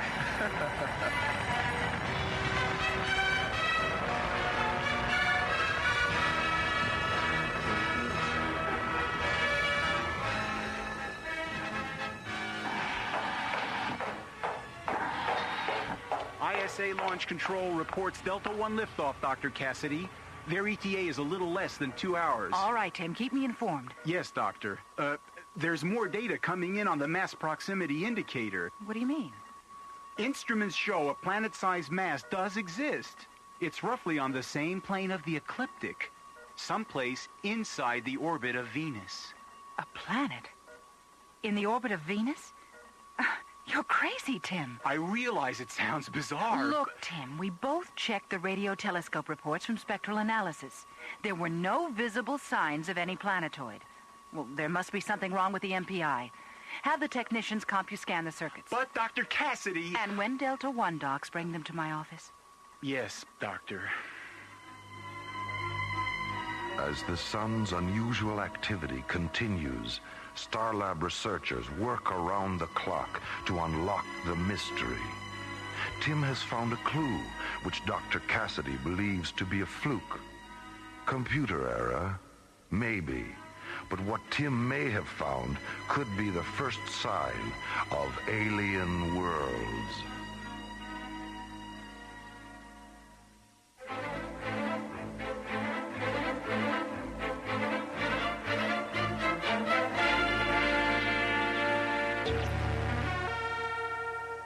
Strange solar activity threatens the survival of Earth. A solar exploration team is sent to investigate under the direction of Dr. Maura Cassidy at Starlab, a space observatory. There is little time. Dr. Cassidy? Yes, Tim. Delta 1 reporting. Captains Graydon and Griff. Thank you, Tim. Come in, gentlemen. Hello, Dr. Cassidy. Good to see you again. Hello, Captain Graydon. Griff. Hiya, Doc. Hey, where's the hero's welcome? No band, no parade, no hats and horns? I thought this was a big deal. Like the big deal with my father, right? Oh, look, lady, there were problems for all of us on Altair. What happened with your father could have involved anybody. It just happened to be me. That's right, buddy. It just happened to be you. All right, you two, enough of this. We've got work to do. Can you tell us why we're here, Doctor? Well, you've observed the unusual solar activity during the past few hours. Yes, of course. We were wondering if there are any solar collecting activities that could be causing this. No, we've checked that. There's something going on with the sun itself. That's why we need you, to take pictures and run solar tests close up, before it goes dead. Dead? The sun? Oh, Doc, you've been out without a spacesuit too long. That's impossible. No, I'm afraid it's not impossible, buddy. Watch the computer terminal. Tim? Right.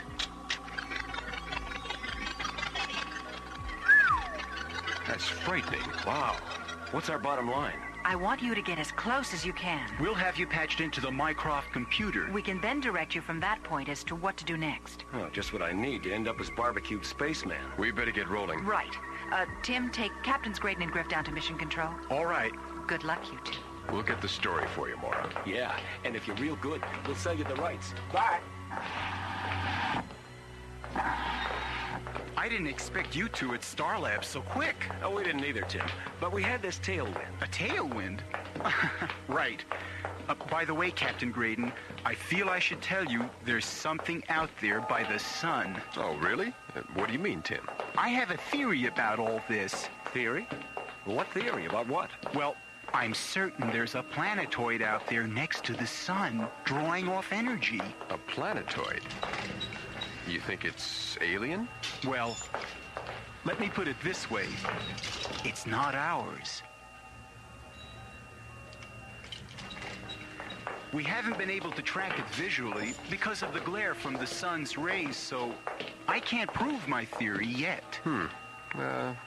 We'll keep an eye out, Tim. Thanks for the tip. Right. So long, and good luck. Thanks, Tim.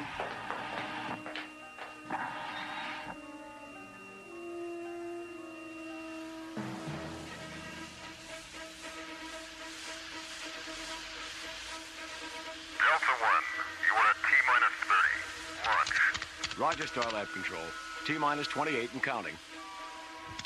Delta 1, telecom computer lock. 775 megahertz. Our Mycroft data transfer is online. Channel 775 locked. Transfers online. Check. Starlab Control, we're on the grid. 5, 4, 3, 2, 1. Lift away.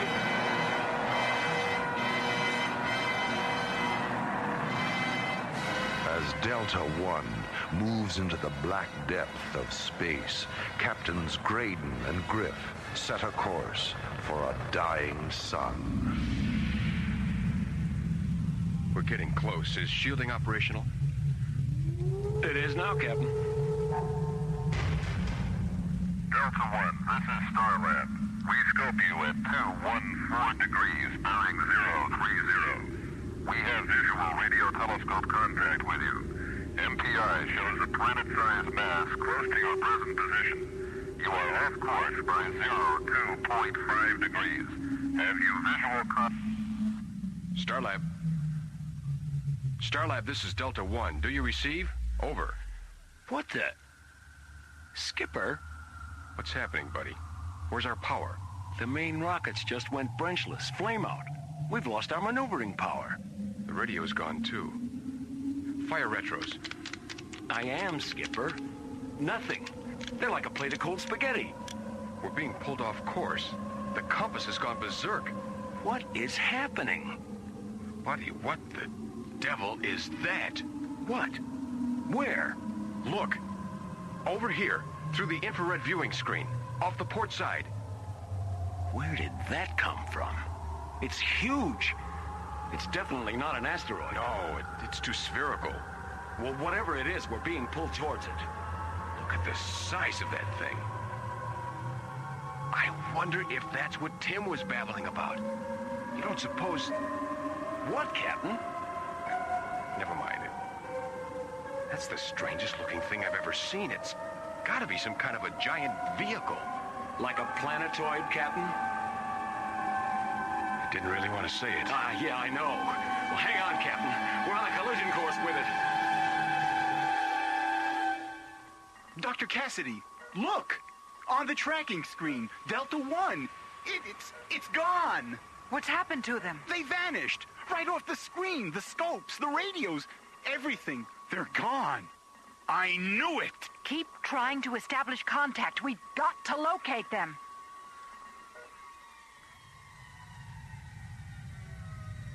Hey, Captain, what happened?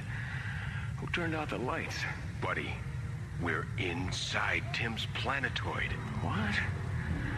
Oh, man, I must have blacked out. Look, over there. An opening. That's where we must have come in. Hey, what's that? Something's outside the hatch door. I think we've got company.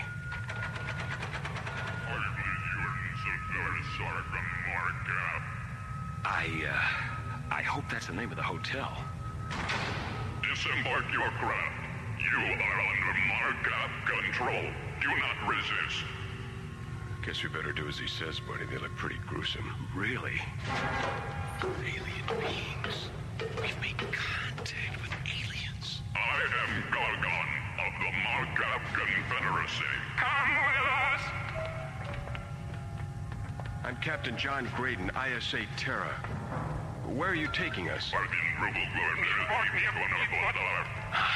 always knew I should have taken foreign languages. All right, don't get pushy.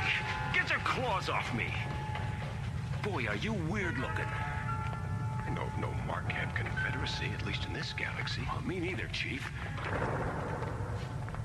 Wow. This must be the lobby.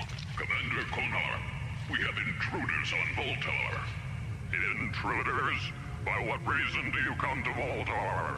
Well, Doc, you see, we really didn't plan on it. You might say we sort of fell into it, you know what I mean? Why do you approach Voltar sun miners? Sun miners? We're from Terra, Earth. We're not intruders. We're on an emergency mission. Our sun is dying. Captain, we've just stumbled onto the reason. I am Czar Konar, commander of the Markup Confederacy, 5th Galaxy of Tremion. You are intruders.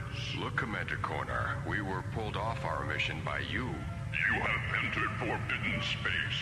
Markup space. Markup space? What are you doing to our sun? We collect and store great energy from many suns. Yours is not the first. Yeah? Well, listen, you sun stealers. Earth can't survive without that energy. Then you shall perish. We take suns in many galaxies. It must be so for Markup existence. Hey, no way, you oversized tin termite. We're not gonna stand for this. Buddy, no, don't.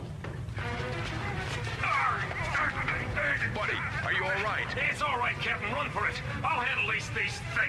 Seize them. Run for it, Skip. Get out of here. Buddy, are you crazy? Run, damn it! In here. I'll duck behind the skirter. Okay, now, down this corner. Through here. Oh, which ramp? That one, that's it. There's the ship. Oh, if I could just manage to get... Stop, Tehran! Oh, boy, too close for cover. Oh, all right, I made it. Oh, no. I sure hope that energy field is null. Come on, baby. Come on, fly, Delta One. Fire, damn it. All right, Delta One. Now, let's get the hell out of here. I'm moving. The force field is null. Good. Instruments show me clear. I'm through. I've made it. I can't believe it. Oh, no. Wait a minute. What's that pull? Oh, no. They've got a pressure beam on me. I've got to go FTL. Quick. Okay. I'm out of their orbit. Oh, wait. Buddy. What about Buddy? I've got to get back. I've got to get help. I can't just leave him there. Starlab Control. This is Delta One. Come in, Starlab Control. Starlab Control. Starlab, thank God. This is Delta One. I've been overtaken. We've been in contact with alien beings. Delta One, where have you been? You've been off our scopes for an hour. The planetoid. Tim was right. It does exist. There are aliens. John Graydon uses every faculty to blast free of the Marcab aliens and return to Starlab. Call themselves Marcabs. Buddy's still inside. We've got to get him out. Thoughts of what he just experienced race through his mind at laser speed. It is imperative to warn Starlab and Earth. The threat is no longer theory. It is reality. Graydon and Griff have made contact with alien worlds.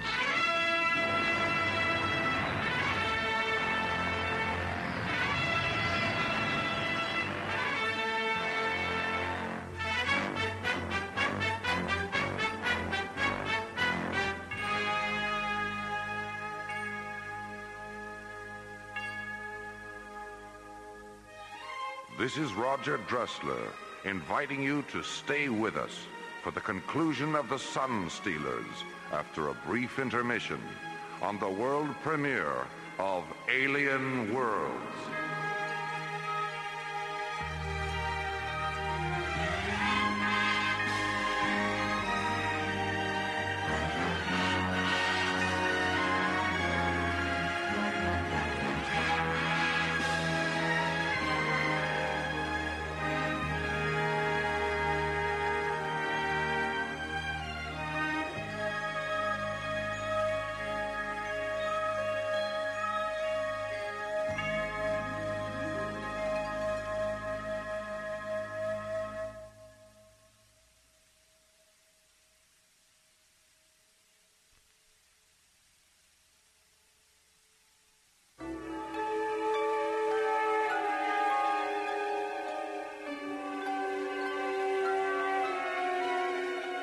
High above Earth's windy skies, 1,000 miles in space, the astronomical space observatory Starlab lazily drifts in orbit. Research teams aboard have detected strange solar activity on Earth's sun. Space exploration team John Graydon and Buddy Griff are sent to investigate and face a bizarre encounter. We're being pulled off course. The compass has gone berserk. Buddy, what the devil is that? Where did that come from? It's huge. Whatever it is, we're being pulled towards it. Hang on, Skipper. We're on a collision course with it. Delta One is mysteriously pulled aboard an alien planetoid. I am Czar Konar, commander of the Marcab Confederacy, 5th Galaxy of Tremion. You are intruders. Buddy, are you all right? Run for it, Skip. I'll handle these things. Resisting, Buddy Griff creates a diversion, allowing John Graydon to escape from the alien planetoid aboard the Delta One spaceship. Starlab Control, this is Delta One. Come in, Starlab Control. Starlab Control, Delta One, where have you been? You've been off our scopes for an hour. The planetoid. Tim was right. It does exist. There are aliens. I've been overtaken. John Graydon, shaken by the alien encounter, returns to Starlab in Part 2 of The Sun Stealers on Alien Worlds.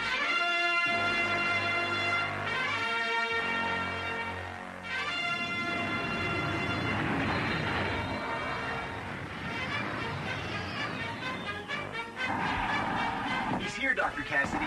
They're bringing Captain Graydon in now. Okay, Tim, come on. All levels report It's pretty to strange, R&D. isn't it? What, Tim? Well, haven't you heard? I mean, something went wrong. They were overtaken by aliens. Buddy didn't get out. I've only gotten the preliminary report. I'm not sure about any aliens yet. Hi, Mara. Tim. Jerry, where is he? He's in the isolation airlock chamber. How is he? Oh, Doc Benson says he'll be all right. Radiation levels are minor, but there's enough present to leave him in the capsule for at least an hour. We need to run a couple more tests. You can talk to him on the intercom. Good, Jerry. Tim, pull the Mycroft onboard computer tapes and begin decoding them. Better check over Delta One's flight recorders, too. Send all the information to the ISA. All right. John, thank God you're okay. Mara, we're not alone out here. Buddy didn't make it out. He's inside an alien planetoid. It's draining the sun's energy. Oh, take it easy, John. What's draining energy? The Marcabs. What? Oh, my, they're awful. Like insects, tall, very tall. I'd say maybe about 7 feet. Their bodies are black and shiny, and claw-like hands, and large, radiating eyes. Good Lord. Buddy, what about him? Is he... About Buddy? The Buddy caused a diversion so I could escape. We've got to get back there and get him out. Well, of course, John. Dr. Cassidy, we have the ISA. We're feeding them to your televideo screen. All right. I hope they've got a lead on all this. We just got the reports. It's unbelievable. How's Graydon doing? He's here in quarantine, Commissioner White. Listen, I trust you've received the flight tapes by now? Yes, Ma. We haven't come up with anything solid yet, though. We're still trying to analyze all the information. But I'm afraid the computers at Jardel Institute have given us a new prediction. What are you talking about? Well, Doctor, according to them, we have less than 9 hours before the sun reaches a point of non-recovery. There's really not enough time for us physically to analyze and return you all that data. So what does that mean? Well, Ma, I'm afraid you're on your own. It's up to your people at Starlab to stop those aliens. Their eyes turn instinctively toward a dimming ball of fire hanging in space. The sun is fading, dying, and with it the future of Earth. The hopes of a planet ride upon their shoulders as they prepare an opposition against alien worlds. The life expectancy of Earth has been reduced to 9 hours as our sun fades into obscurity. Alien creatures, revealed as the Marcab Confederacy, continue to drain our solar energy. Starlab Research Director Mara Cassidy, along with her assistant Tim and Space Exploration Captain John Graydon, are the only ones who can stop the Marcabs, if indeed they can be stopped. Oh, John. Well, come on in. Glad to see you out of quarantine. That makes 2 of us, Mara. How are you feeling? Much better, thanks. Good. Can you recreate for me just exactly what happened to you and Griff aboard Delta One? Well, we were within the ecliptic range of the sun about 5 minutes out, and we were getting ready for our first photo scan pass. Yes? All of a sudden, our radios went dead. Instruments, everything. We completely lost all power. Mm-hmm. Then we spotted this incredible object about 5 kilometers in diameter, metallic, black, with a large disc on top. And then? We lost control of the ship, and we were drawn into the object. We took about 6 Gs. Buddy blacked out. Next thing I knew, we were taken off the ship by the aliens that I told you about. They told us they were mining the sun's energy. But how? I don't know. Oh, Tim. Good. You've got the Mycroft report? What's wrong? You're white as a sheet. That thing out there is the cosmic wonder of all time. Tell me about it. What did you find? Well, the Mycroft computer came through like Captain Video. Solar depth sensors, heat generation refractions, course deviations, wavelength correlations, video scan of the planetoid. Tim, get to the bloody point. What did you find? Basic theory of electromagnetic energy, Dr. Cassidy. Electromagnetic energy? Yes, that's right. The alien planetoid is an electromagnetic field extracting ultraviolet radiation through infrared oscillation. Oh, wonderful. Oh, it means the Marcabs are drawing ultraviolet light energy and converting it to a form of electricity. That would explain the invisibility. The radiation creates a massive shield around them which blends with the sun's rays. Exactly. That's why only the MPI picked it up originally on the infrared screens. That's very interesting. That's not all. The tractor beam that pulled you into the planetoid was also magnetically energized. I see. Well, that would explain the compass going crazy just before we lost control. Wait.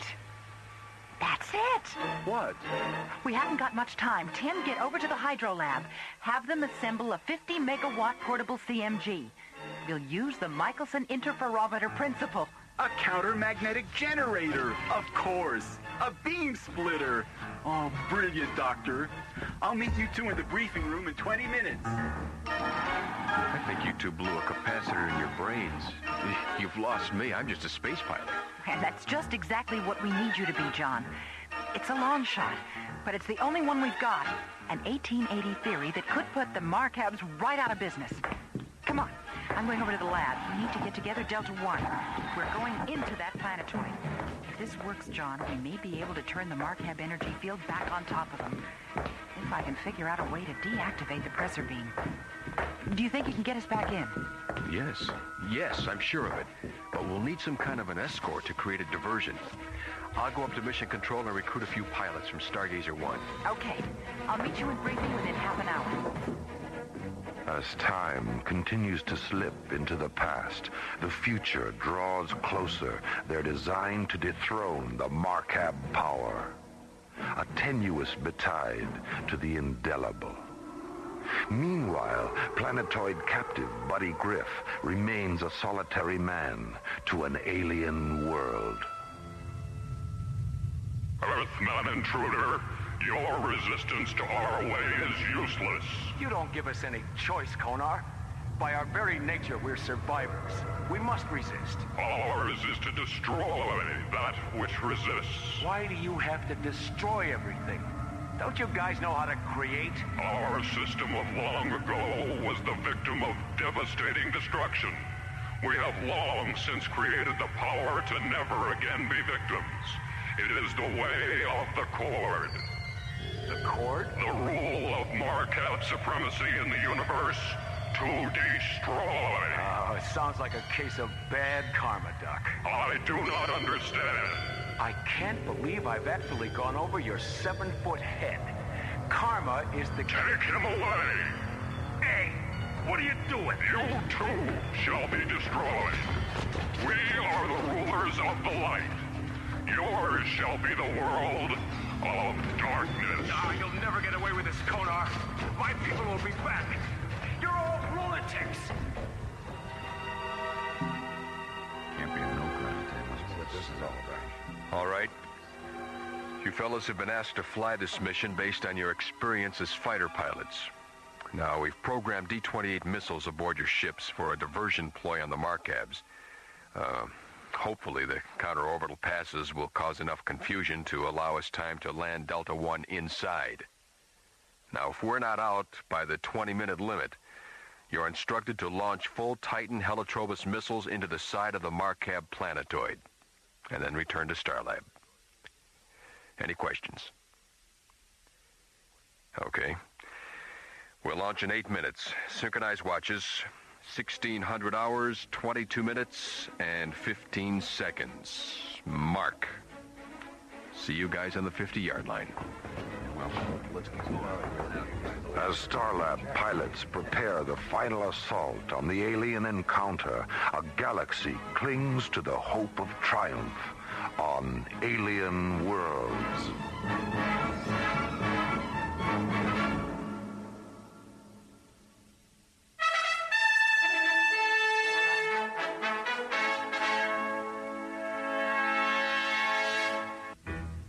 The Marcab aliens must be stopped. Their effect on Earth's sun is tantamount to galactic devastation. Starlab mounts the final front as John, Tim, and Mara prepare to effect the aliens' demise. T-minus 27 seconds and counting. Okay, Captain. The device is on board. Good. Mara, would you strap yourself in, please? Mission Control, Delta 1, on the grid for 028, trajectory on 1775.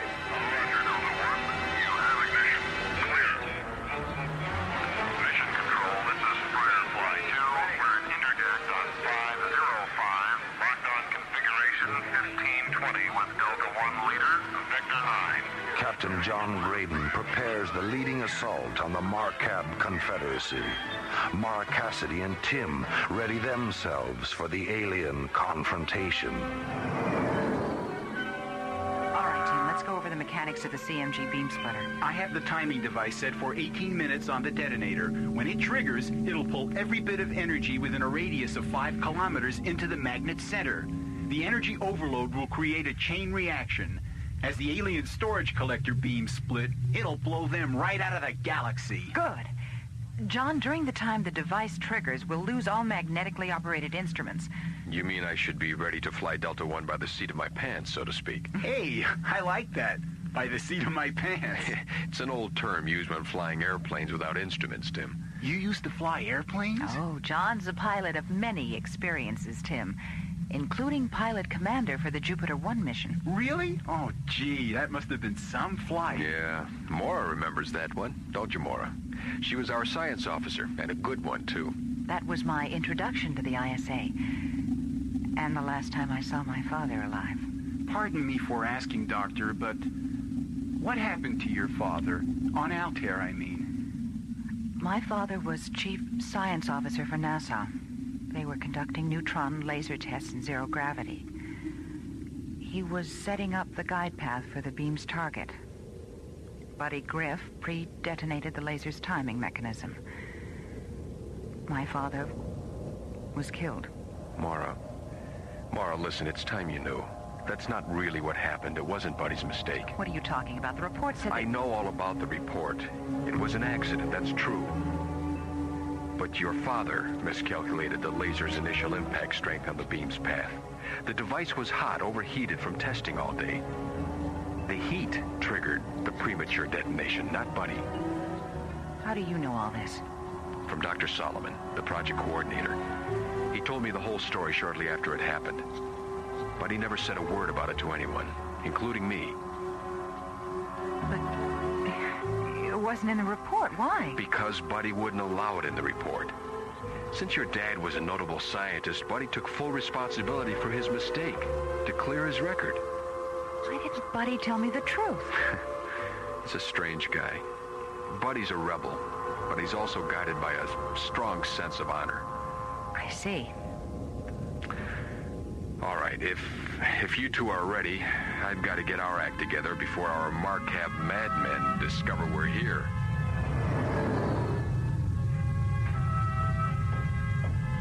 Commander Konar, enemy ships are approaching Voltar. Enemy vessels? More intruders? Who are they? They are of undetermined origin, but they appear to have an Earthcraft configuration. Launch the Voltanians. Destroy them at once.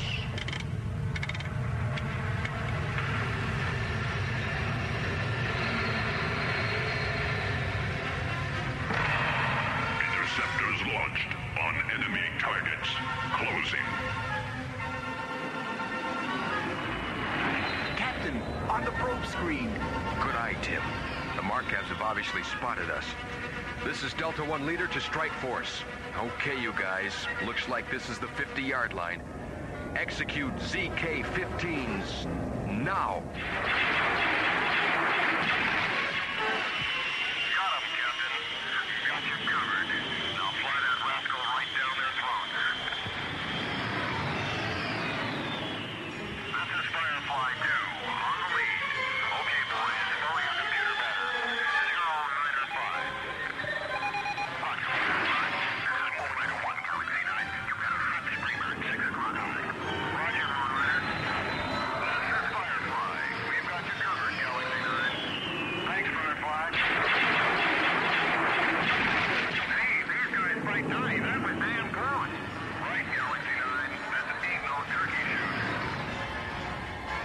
Well, looks like you've got your diversion, Captain. Right.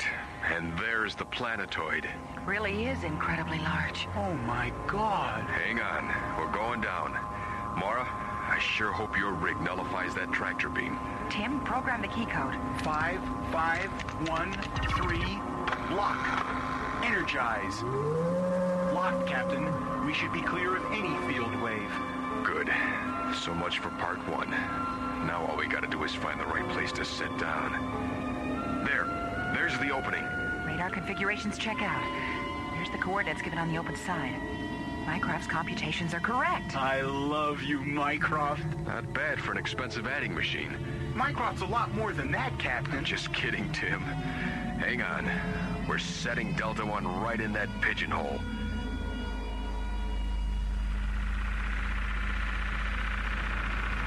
Okay, let's get this over with. Here, help me with the CMG.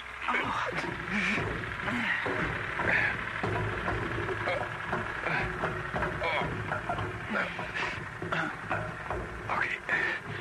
All right, you both have your communicators? Yeah. All right, Tim, you'll bring the CMG with me.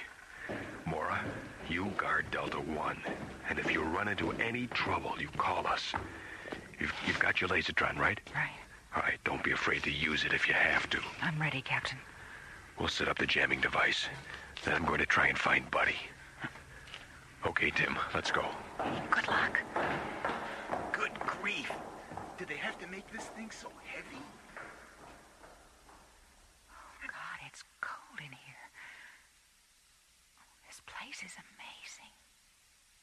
I've got to get some pictures of this interior.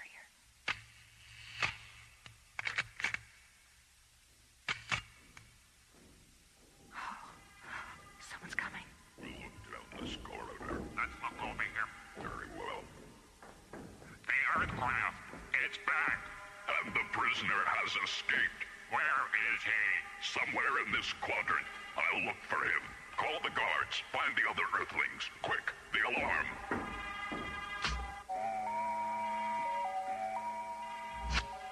Captain Graydon, come in. John. Yes, Mora. They know we're here. I just saw two of them. They said something about an escaped prisoner. That can only be Buddy. What do you want me to do? Check your locator. Make sure you don't get lost, and then go for it, Mara. Follow them. Be careful. If you find Buddy, call me. Okay.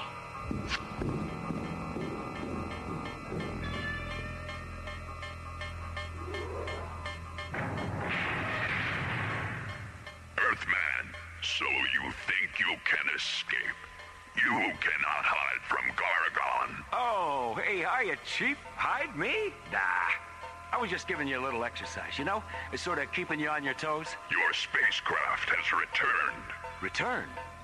Delta 1? What do you mean? He means... Hey, all right, lady. Pretty fair shooting. You're just in time. I was just in the middle of escaping. Where's John? You didn't fly here by yourself, did you? Oh, no. He and Tim are down in the power collecting room. We brought a CMG to blow this place to kingdom come. CMG. What's that, one of your toys? It's a countermagnetic generator. We think it'll counteract the method the Markevs are using to draw energy from the sun. Sweetheart, save it. Maybe later, over dinner, perhaps? Oh, that's right. We better get out of here. And hopefully not any too soon. Now, quick, down this corridor. How much longer, Tim? Just 2 more connections here. Hand me those leads. Tim, you're shaking like a leaf. Yeah, I know. I just hate working under this much pressure. Well, now's a fine time to cop to that one. I'm okay. There. That's it. I wonder where Mara is. I can't raise her on the communicator. Should I set the timer now? We'll have 18 minutes, you know. Yes, set it. You get back to Delta 1, and I'll head back the other way. And then if Captain, watch out! Stop! Surrender! Tim! I never knew you had it in you. I can't believe I did that! All right, set the timer. Let's get out of here. Set! There they are! Stop them! Quick, Tim, this way!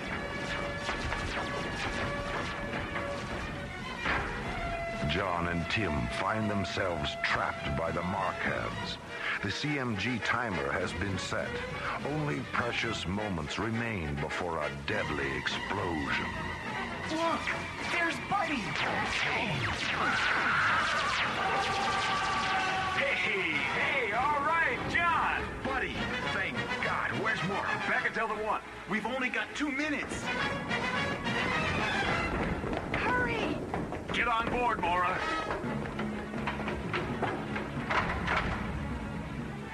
Okay, everyone. We're not out of this yet. Buddy, fire Module 1. Right, Skip. I'll take the rocket guns and hold them off.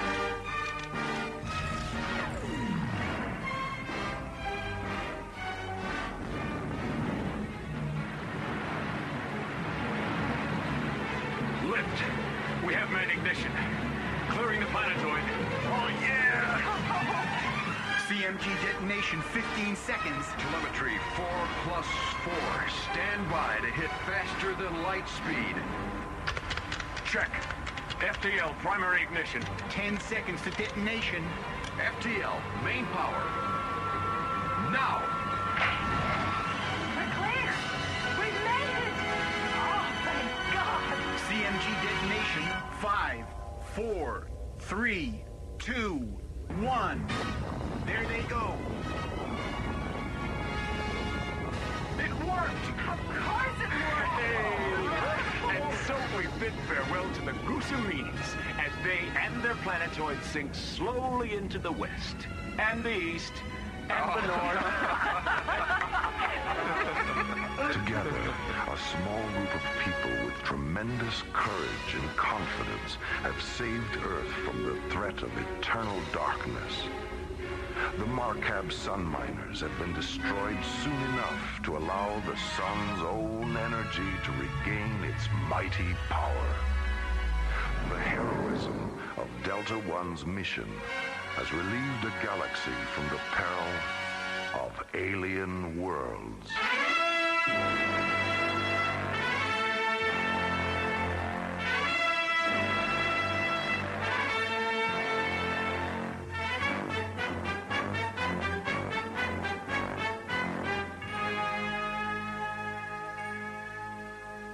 Alien Worlds was created, produced, and directed by Lee Hansen.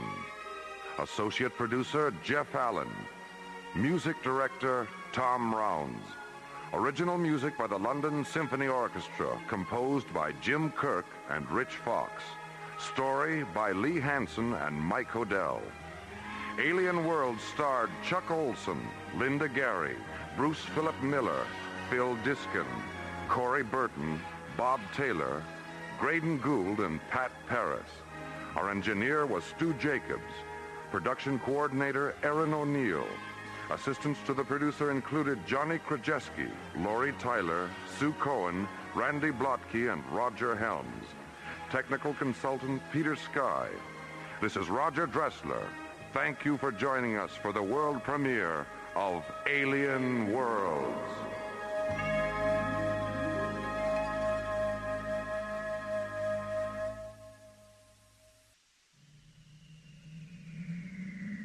Slowly orbiting at the edge of deep space, 1,000 kilometers beyond 21st century Earth, is the Arthur C. Clarke Astronomical Observatory, Starlab.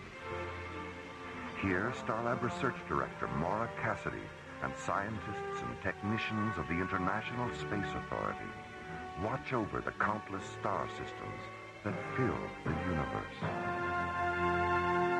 This week, Maura Cassidy and Space Exploration Team Captains John Graydon and Buddy Griff encounter the phantoms of Tamerlane and experience a dream within a dream on Alien Worlds.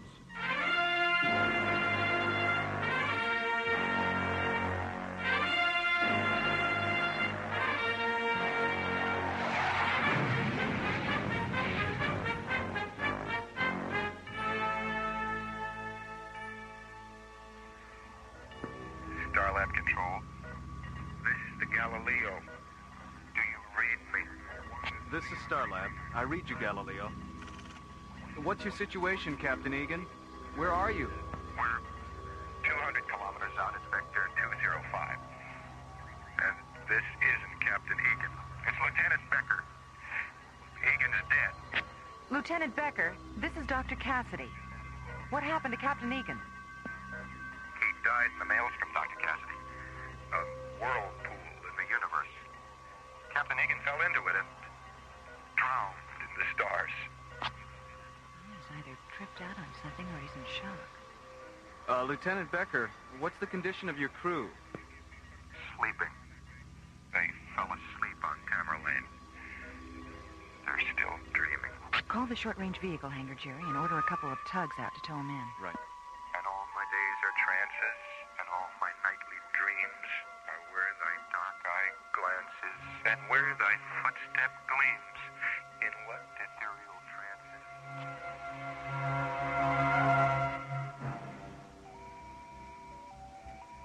Attention all SRV personnel.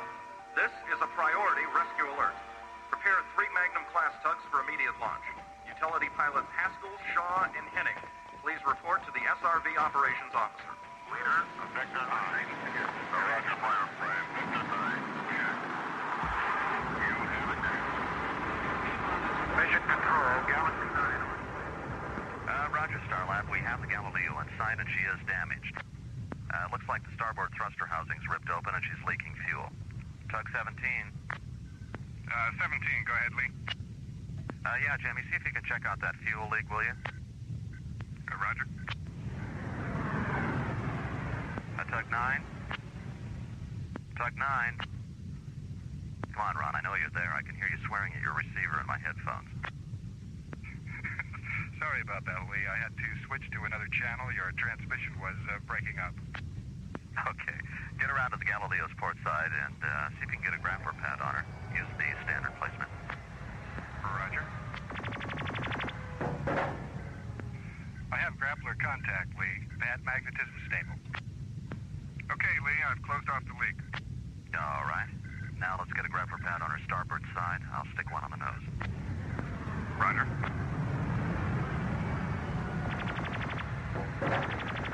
Okay, you guys, let's haul her in.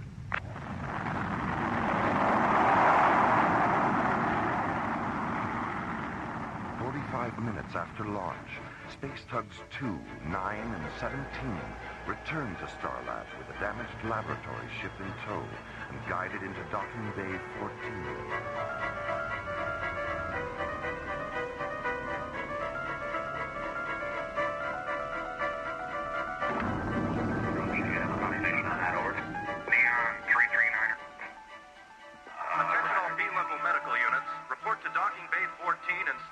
Incoming casualties.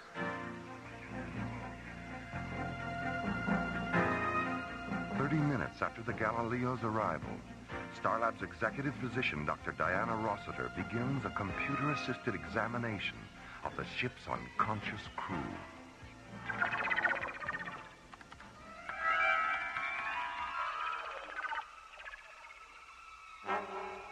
Three hours later, Starlab's Mycroft computer completes its analysis of the examination.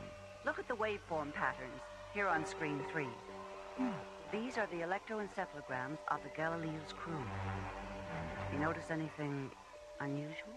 Looks like the same EEG repeated 10 times. That's right. And not only are their EEGs identical, they all have the same pulse rate, temperature, respiration, and dream state eye rhythms. Really? I don't know what happened to them, Maura. But they're all dreaming the same dream.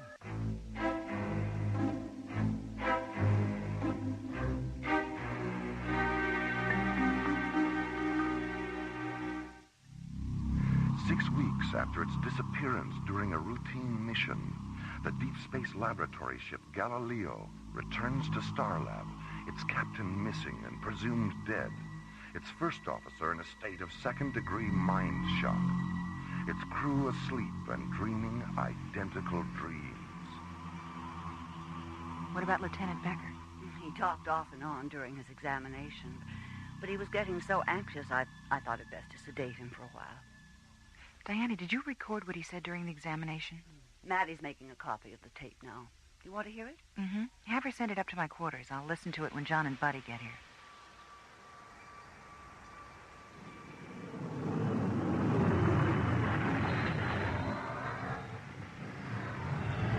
Solaris to Starlab Control.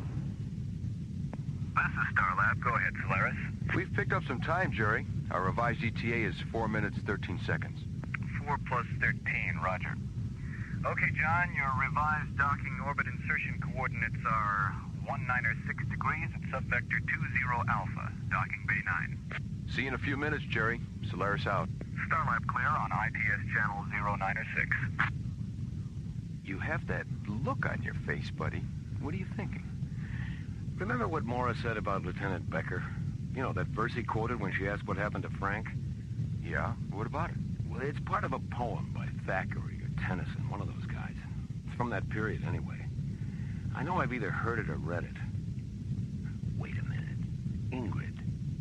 Ingrid read it to me. Solaris to Starlab Control. This is Starlab. Stand by. Go ahead, Solaris. Jerry, patch me through to the library. I have to talk to Ingrid. Roger. Stand by.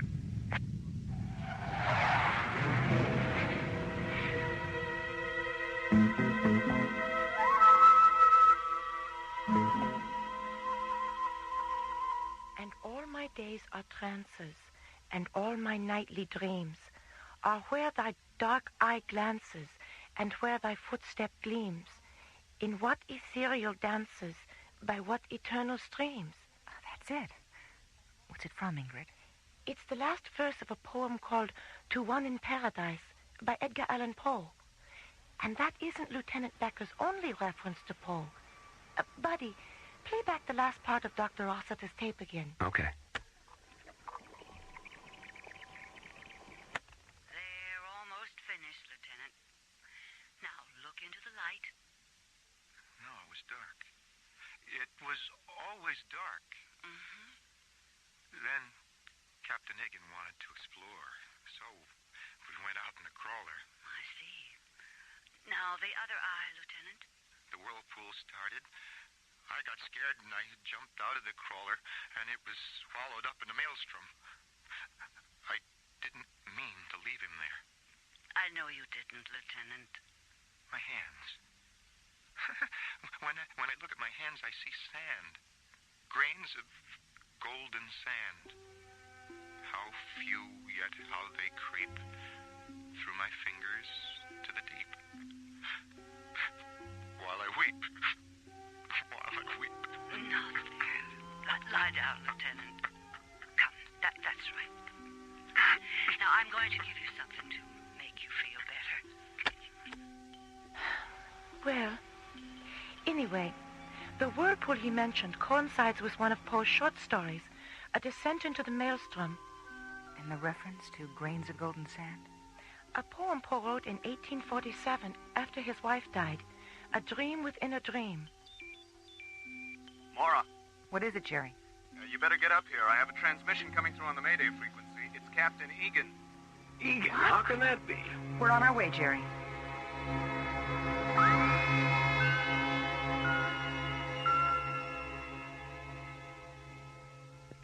I'm on Tamerlane, somewhere in the Ursa Minor system. The exact coordinates are on the Galileo's flight recorder. What about the whirlpool, Captain? An illusion, a dream, like everything else around here. What's your situation now, Frank? Now, the batteries here in the crawler are about gone, so this will have to be my last transmission. And I have rations for 2, maybe 3 days. Get me out of here, buddy. I don't think I can... Captain Egan? Captain Egan? Ah, that's it. We've lost him. Ingrid, is Tamerlane connected to Poe? It's one of his most famous poems. What's it about? Love, life, death, rebirth, the entire spectrum of physical and mystical experience. Call Docking Bay 14, Jerry. Tell Simon to disconnect the Galileo's flight recorder and take it to the Solaris. Okay. Ingrid, go back to the library and pull everything you have on Edgar Allan Poe. Hard copies, sleep tapes, microcards, everything. Then meet us at the Solaris. Am I going with you? You certainly are. But why? Because what happened to the Galileo might happen to us. And since this whole incident is somehow connected to Poe, what you know about his work might be our only protection. Okay, let's get busy. At 13:30 hours, 40 minutes after receiving Captain Egan's transmission, Mora and Ingrid enter Docking Bay 9 and join John and Buddy aboard the Solaris.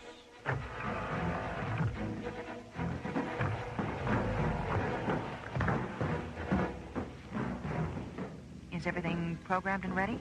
We're all set, Mora. Good. Better strap yourselves in. We're due to launch in 90 seconds. Ready? Let's go. Okay, buddy, let's run it down. Exterior hatches and fuel bay doors.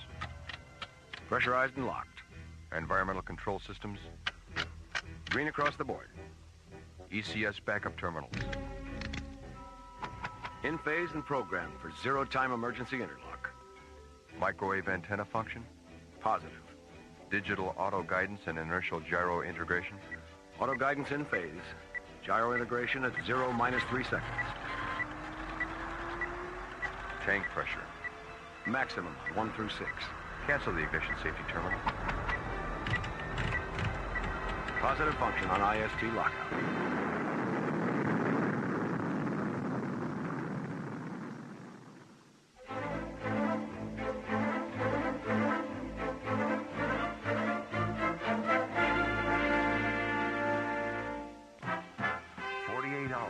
Launching from Starlab, the Solaris penetrates the Ursa Minor star system, a constellation filled with glowing stellar dust and brilliant star clusters, a constellation dominated by the second magnitude binary star, Polaris. 3 hours later, guided by the navigation coordinates from the Galileo's flight recorder, the sleek white SET interceptor lands on the dark, mist-shrouded planetoid of Tamerlane.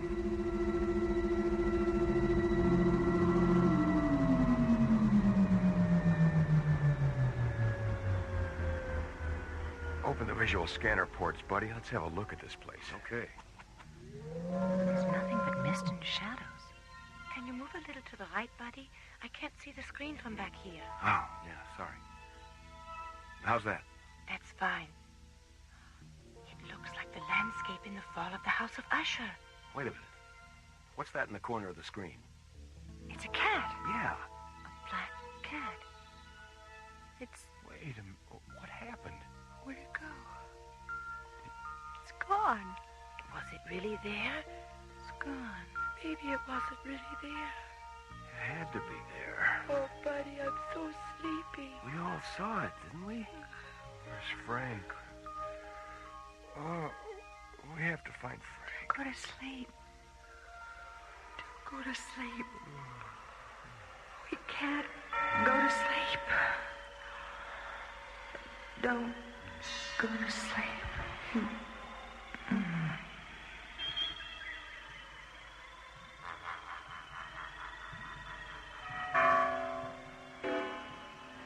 Hear the tolling of the bells, iron bells. What a world of solemn thought their melody compels. Hear the loud alarm bells, brazen bells. What a tale of terror now their turbulency tells.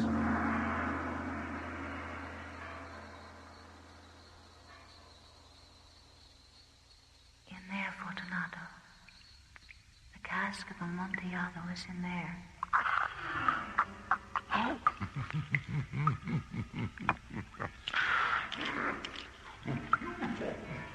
For the love of God!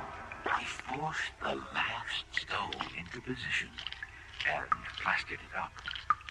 Against the new masonry, I re-erected the old rampart of bones. For half a century, no mortal has disturbed them. Rest in peace, Fortunato. Requiescat in pace.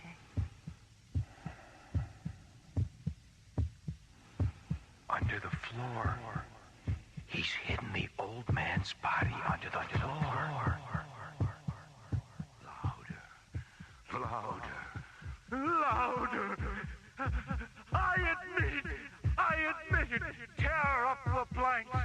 Stop the beating of his hideous heart.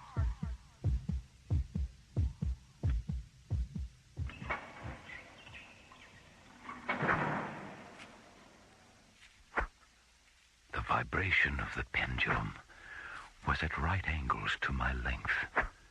It slowly descended, hissing back and forth, repeating its arc again and again. As the shades of evening drew on, within view of the melancholy House of Usher.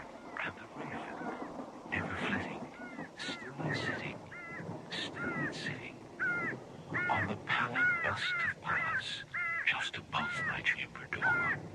And his eyes have all the seeing of the demons that is dreaming.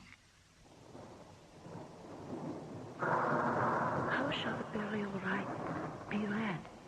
The solemn song be sung? the requiem for the loveliest dead that ever died so young. All that we see or seem is but a dream within a dream.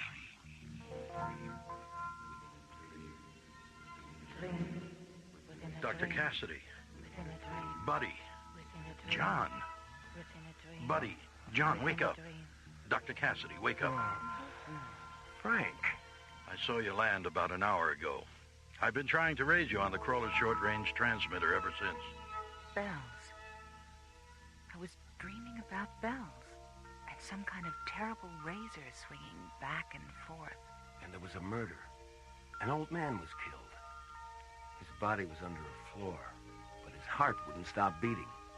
The pit and the pendulum. The telltale heart. Poe. We've all been dreaming about his stories and poems. Everyone aboard the Galileo had the same dreams. After we landed here to repair the meteorite damage, we saw a black cat.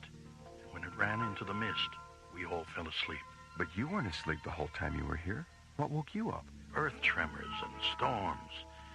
And after every disturbance, the mist would clear long enough for us to see another part of Tamerlane had disappeared. It's losing its molecular density, too. I've been checking it out on the crawler's densiometer. Tamerlane is returning to its own dimension. What do you mean? Tamerlane isn't supposed to be in this time-space continuum. Somehow or other, it slipped out of its own dimension. And now, it's slipping back. How do you know that? The longer you stay here, the more you dream. And with every dream, you understand a little bit more about Tamerlane and what it is. Have you found out why all the dreams are related to Edgar Allan Poe? Yes, I have. I found the house last night. House? What house? The house where the dream chamber is. The House of Usher. Come on, I'll show you.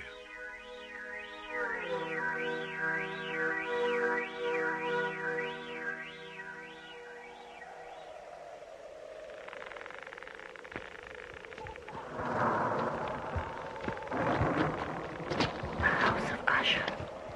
It's just the way I imagined it. Looks haunted to me. Come on, let's get this over with before Tamerlane drops out from under us. Take my hand, buddy.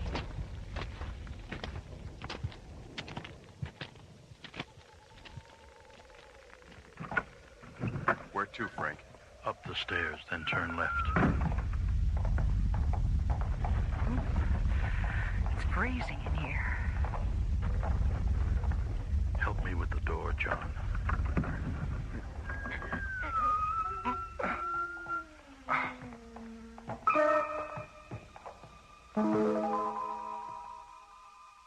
Impossible. It's impossible. It's not a room at all. Space. Oh, it's beautiful. We're in space. The Dream Chamber. An opening in a time-space continuum.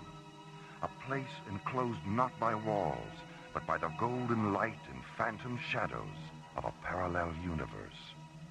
A void filled with glittering star fields and an eternity of stellar mists, tinted with all the colors of creation. And in the center of the Dream Chamber, a bed made of interlocking beams of light, and lying on the bed, forever asleep and forever dreaming. It's him. It's Poe. Is he alive? He's a dream, buddy. A dream sustained by everyone who reads his work and falls in love with its beauty and terror, its sorrow, its truth. Are we looking at eternity? Well, we're looking at Poe's eternity. It's fading. Everything's fading. Let's get back to the ship before we get caught in this. Look, he's standing up. Ingrid, what's wrong with you? He's not standing up. He's afraid. He's running away. Ingrid! Buddy, help me. I can't hear anything. Hey, help me with her, Frank. Okay, let's get her out of here.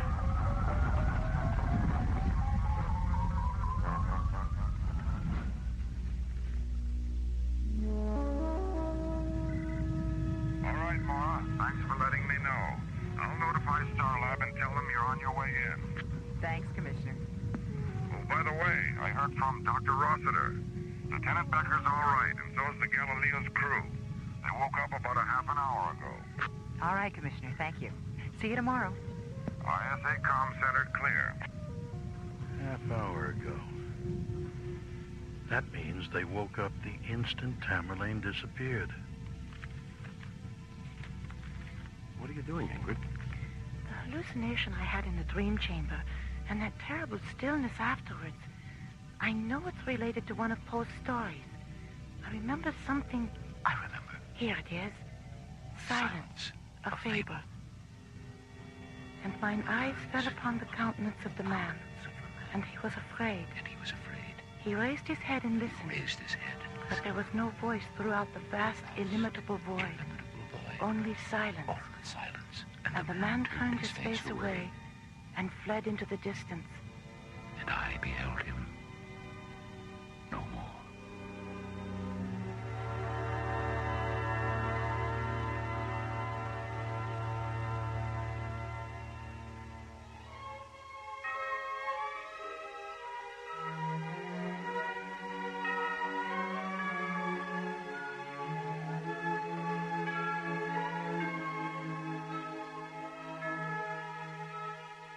A Dream Within a Dream was written by Ron Thompson and starred Linda Gary, Chuck Olson, Bruce Philip Miller, Corey Burton, and the Watermark Players, with special guest stars Francis Bay, Clark Warren, Mel Wells, Jack Angel, and Marilyn Schreffler. Associate producer Ron Thompson. Music director Tom Round. Engineer Stu Jacobs. Technical consultant Peter Sky. Assistant to the producer Jim Cook. Alien Worlds was created, produced, and directed by Lee Hansen.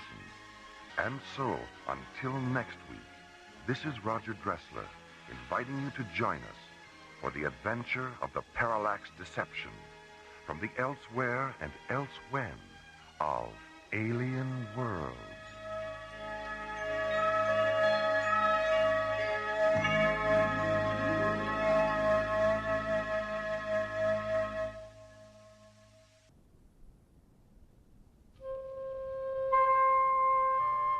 High above the windy blue skies of Earth, slowly rotating at the edge of deep space, is the Arthur C. Clarke Astronomical Observatory Starlab. On Earth's moon, 250,000 miles beyond Starlab, Omega General Industries have uncovered the corroded hull of an ancient spacecraft during a lunar mining operation. Excavating further, they discover the mummified bodies of 50 extraterrestrial humanoids and a strange statue made of jet black crystal. Mining Operations Director Ray Farrell contacts the science complex at Lunar Base 12. Roger, Omega General, mine pit 15, 9 kilometers due north of Planeus. A research team is on the way. Don't touch anything till they get there. Lunar Base 12 standing by. 2 hours later, Professor Victor Conrad and his research team arrive at the excavation. They finish their preliminary investigation at 0830 the next morning.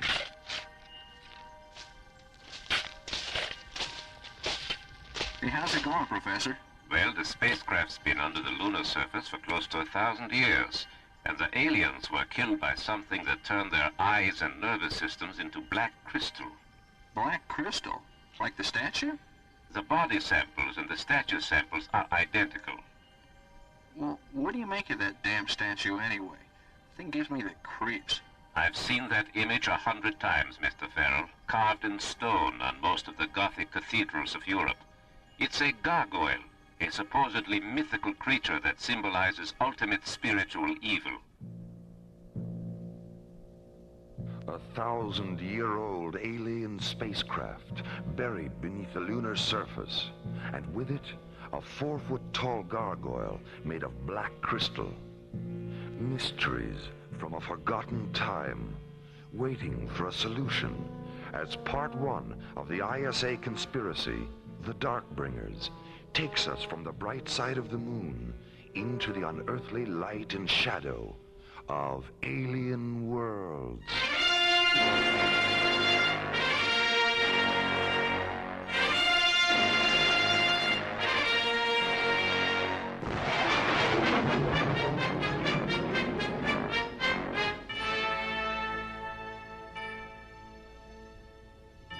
Lunar Base 12 to Starlab Control.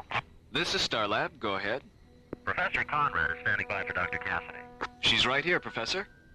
Mora, has the statue arrived yet? It'll be here in about a half an hour. We heard from the shuttle a few minutes ago. How is it being transported to Earth? We've got an SET cruiser standing by. Well, tell them to be careful with it, Mora. When we ran the thermal tests, it started to emit an ultraviolet glow that had all of us hallucinating. Hallucinating? What do you mean? For a few minutes there, we thought the statue was coming to life. Scared the pants off of us. Coming to life? How did you get it to stop radiating? Well, Arthur had the presence of mind to shut down the thermal generators, but the statue was still about 10% active at room temperature. We finally sealed it in a small liquid oxygen pot. As long as it's kept cold, it's completely inert. We'll be careful with it, Victor. Anything else? Yes, we're going to continue experimenting with the statue samples we've kept here. I'm setting up a photon saturation test now, and I'd like to interface our data terminals with your Mycroft computer, so you can monitor the tests from there. Good, no problem, Victor. What will you need? A couple of standard mode multiplexer channels should do it. All right, I'll see to it right away. And Mora, would you mind setting up a visual link, just in case? Just in case of what? I am not sure, but this whole business with the statue has everyone on edge around here. Even though it is gone, something about it is still here. Something quiet and dark. Something invisible that waits in silent shadow, watching. Something the pilot and co-pilot of the lunar shuttle carrying the statue are unaware of. Lou, you'd better go ahead and start the pre-ignition cycle for the retros. It looks like we picked up about 3 minutes when I cleared the booster nozzles. 3 minutes, 18 seconds to be exact. It just came up on the ETA monitor. I'll let Starlab know we're going to be... Oh, hell. Meteorite puncture. Right through number 4 cargo bay. That was just as an our day, Lou. Oh, boy. How big's the hole? A little over 3 centimeters, according to the hull sensor. About the size of a marble. Marble, huh? Steely, cat's eye, or shooter? What? Technical talk, Frank. I guess you didn't shoot marbles when you were a kid. No, I lost mine by the time I was 13. Give me my helmet. I'll go back and seal up that hole. Yeah. Yeah, well, the closest I ever got to marbles after that was Chinese checkers. Do you still play? Once in a while. Well, let's have a game or two when we get to Starlab. Oh, all right. $5 a game. Make it 10 and you're on. Sold. Lunar Shuttle 19 to Starlab. Starlab, go ahead. We're making better time than I thought. Our revised ETA is 10 minutes, 10 seconds. Roger. Your new docking coordinates are 08 Alpha. Approach vector 2902. Thanks, Starlab. How's it going back there, Lou? The meteorite sheared the top off the pod with a statue in it. The liquid oxygen's leaking out. Well, I told you it wasn't our day. Have you sealed the hole? In the hull, yeah. There's not much I can do about the pod. Well, they said to keep the statue on ice. Tell you what, flood the hole with chill vapor from the fire control system. That should keep it cold enough until we dock. Frank, there's something moving around back here. What is it? I don't know. It's hard to see anything through the chill vapor. Frank!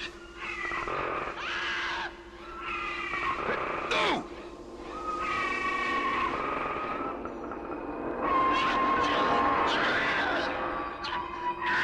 An ancient shadow creature is loose aboard Lunar Shuttle 19. The sound of its unearthly fury merges with a terrified scream of co-pilot Lou Stratton. Then, silence. Pilot Frank Hollister activates the visual scanner in Cargo Bay 4. Oh, my God. Lou!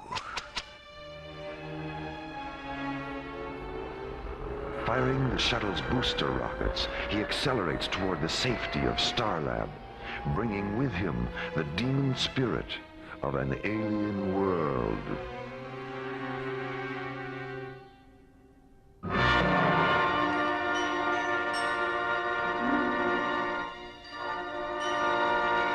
It's all there in the flight recorder, Dr. Cassidy. How many times do I have to go through this? This is the last time, Lieutenant, I promise. It won't work. What do you mean? What won't work? All this interrogation, you're not going to trap me into saying anything I haven't said before. Look, no one's trying to trap you. Oh, come on. Who do you think you're kidding? Yesterday it was the security officer, Major Wheeler. Last night it was Dr. Rossiter. Today it's you. You're working up a psychological profile on me, right? You're wrong, Lieutenant. None of us had any intention of... Lee Stratton was my best friend, Dr. Cassidy. But there just wasn't anything I could do. When did you realize it was too late? When I switched on the visual scanner and saw him hanging upside down from the storage rafter. His face. The look on his face. What else did you see? The statue. Sitting there in the corner, looking up at him.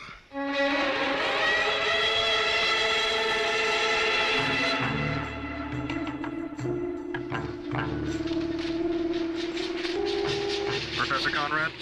Yes, I am right here. I've got Starlab on Scrambler Channel F. It's Dr. Cassidy. Good, good. Patch her through. Victor, Lieutenant Stratton's autopsy report just came off the computer. I have the printout here in front of me. Anything definite on the cause of death? No, there were too many variables. But the projections range all the way from 6 kinds of heart failure to terminal neuroinduction. Terminal neuro... You don't mean death by psychic suggestion? That's what it says here. What about the black crystals in his eyes and nervous system? They're identical to those you took from the bodies of the extraterrestrials. But Mycroft couldn't compute either the source or the structure. What else? His brain. It was 364 grams lighter than the average for a man his age. What about the size? Well, that's what's so strange, Victor. The size wasn't changed at all, just the weight. What do you think? I think I'll go ahead with the experiments on the statue samples we've kept here. I don't know, Victor. The statue arrived at the ISA lab an hour ago. Look, couldn't you at least wait till they've had a chance to look it over? We can't afford to postpone the experiments any longer. Whatever happened on the shuttle might happen again. Besides, we've got a 48-hour head start on ISA. We may as well take advantage of it. All right. Victor, have you come up with anything to explain how the statue got out of the pod? Not unless you're willing to accept the possibility that the statue really isn't a statue at all, but some kind of transmorphic creature that feeds off the psychic energy of intelligent beings. Well, I'm going to have to think about that. Good luck with the test. And please, Victor, be careful. We will. You got a minute, Victor? Of course, Rachel. Come on in. We just finished the comparative analysis of the scanner tapes we made of the statue when it was here and the scanner data of the statue transmitted from Starlab. I don't know if you're ready for this. We weren't. But the statue's changed. Changed? In what way? Well, the scan made after the shuttle incident shows that it's 60 millimeters taller than it was when it left here. Are you sure? We cross-checked everything. What else? Well, the face. It's not looking straight ahead anymore. It's looking up at an angle of 57 degrees. Go on. The statue's heavier by 364 grams. As the mystery of the black crystal gargoyle deepens, so does the urgency to discover and resolve its supernatural secrets. At Lunar Base 12 Science Complex, Professor Conrad and his research team prepare a photon saturation test on 2 small crystal samples removed from the statue during an earlier experiment. Rachel, will you please ask Arthur and Misha to meet me in conference room 4? I'd like to have a word with them before we start. And you had better join us, too. Right away, Victor. Back aboard Starlab, Preparation of a visual link between Starlab control and the interior of Professor Conrad's moon laboratory is supervised by Maura Cassidy. Sally, I think the visual feed from Lunar Base should be cross-linked with Mycroft. That way, if something goes wrong with the VTR, we can always retrieve the pictures from the computer. Okay, I'll have it programmed in about 15 minutes. On Earth, the statue arrives at the ISA Research Center and is locked in a refrigerated laboratory vault where ISA technicians begin their own experiments. All right, let's shave off a couple of 2-micron specimens and get them under the electron microscope. Hideous damn creature, isn't it? Wonder what it's looking up at. Meanwhile, Captains John Graydon and Buddy Griff bank the SET interceptor Solaris away from the freighter convoy they've been escorting to the Timian 3 shipping lanes and jet towards Starlab. Did they ever figure out what it was? Not really. Scientific opinion was divided about 70-30. In favor of an alien spacecraft? No, in favor of a meteor. How many people saw the explosion? Well, there were quite a few villages about 500 miles away, and everyone living in them saw it. At that distance? Skipper, when that thing exploded, it lit up the sky as far away as London. And the sky stayed that way for 3 days and nights. Huh. When did all this happen? 1908. Amazing. Where do you get these books, anyway? Ingrid, the librarian on Starlab. Oh. She came across this one while she was looking for an Oscar Wilde novel that Maura wanted to read. And what made her think that you'd be interested? The title. It's called The Fire Came By. Starlab Control to Solaris. This is Solaris. Go ahead, Jerry. Mara's like to speak with you. Put her on. John, do you have enough fuel to take a side trip to the moon? Buddy? Yeah, we're okay. What do you want us to do, Maura? I've scheduled a conference with Professor Conrad. Pick him up at Lunar Base 12 and bring him here. He's starting an experiment now, but he should be finished by the time you get there. Okay, we'll take care of it, Maura. Hello, buddy. Goodbye, buddy. Cute, Maura. Cute.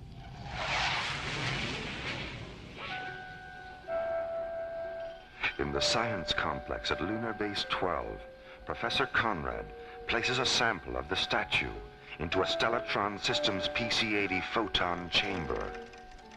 On Starlab, Maura watches by remote visual link as Professor Conrad seals the chamber, sits down at a control console, and presses a button.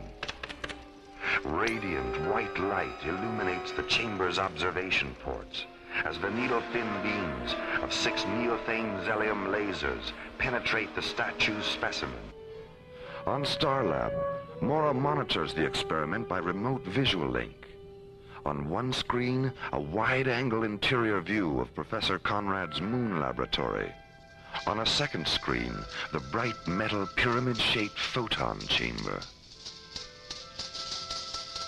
Rachel, the spectroscope is starting to shift out of phase. Will you please check it? Right away, Victor. Arthur, what was your last refractive index reading? It didn't even register. The crystals are absorbing all coherent light up to 8,000 angstroms. All right. Let's switch over to the neon borazine lasers. Program them for a 1 milliradian beam, and we'll work our way up from there. All right. How are you doing, Maura? I'm not quite sure. I don't think I should have had whatever that was I had for lunch. I get some pretty weird food around here sometimes. Well, chew a couple of papaya enzyme tablets. They'll fix you up in no time. And if you wish to stretch your legs or anything, you'd better do it now. This next part of the experiment is going to take a while. No, I think I'll just sit here and plan my revenge on the Starlab chef. We're ready, Victor. It looks like intermission's over, Maura. All right, Rachel. Turn them loose.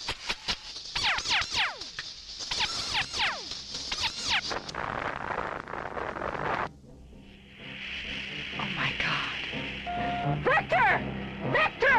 Dr. Cassidy, what's going on? I just saw some telemetry from Lunar Base. Look, there's been an explosion. Jerry, contact the Solaris and tell them to get to Lunar Base 12 as fast as they can. Starlab Control to Solaris. Starlab Control to Solaris. Sally, get hold of the ISA lab and tell them to stop their experiments with the statue until they hear from me. This is Solaris. Go ahead, Jerry. I'm on my way. I've got the Solaris, Maura.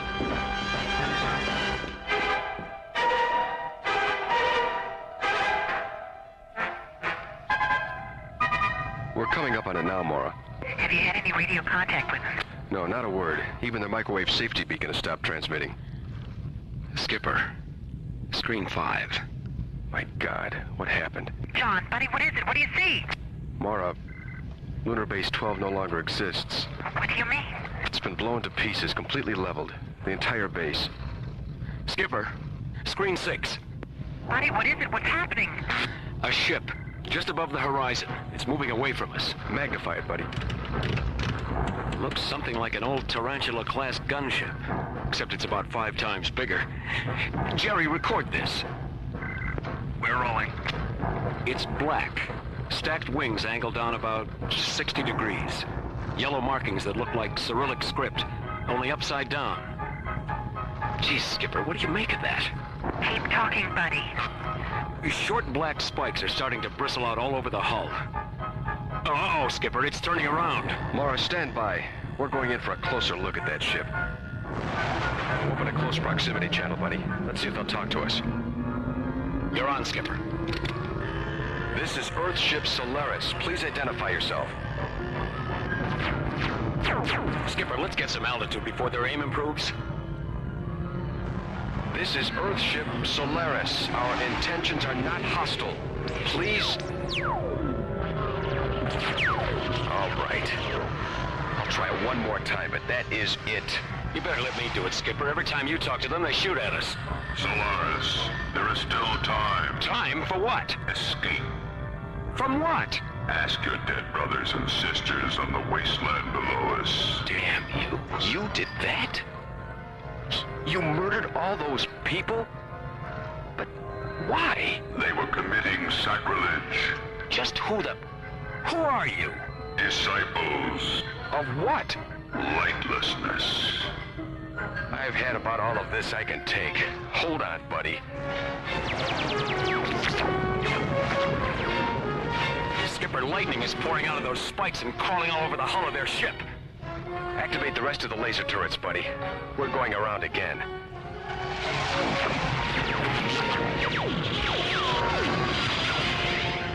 Didn't even phase them, Skipper. That lightning soaked up our lasers like a sponge. We're hit. Flame out on number 4 thruster. There goes number 2. The starboard fuel pods are split open. Skipper, if we don't get out of here now, we'll have to set her down on the moon. I don't want to leave that ship to Starlab. Solaris, we are aware of the thing you name. Don't concern yourself with its safety. It is one of our destinations. Come on, Skipper. It's now or never.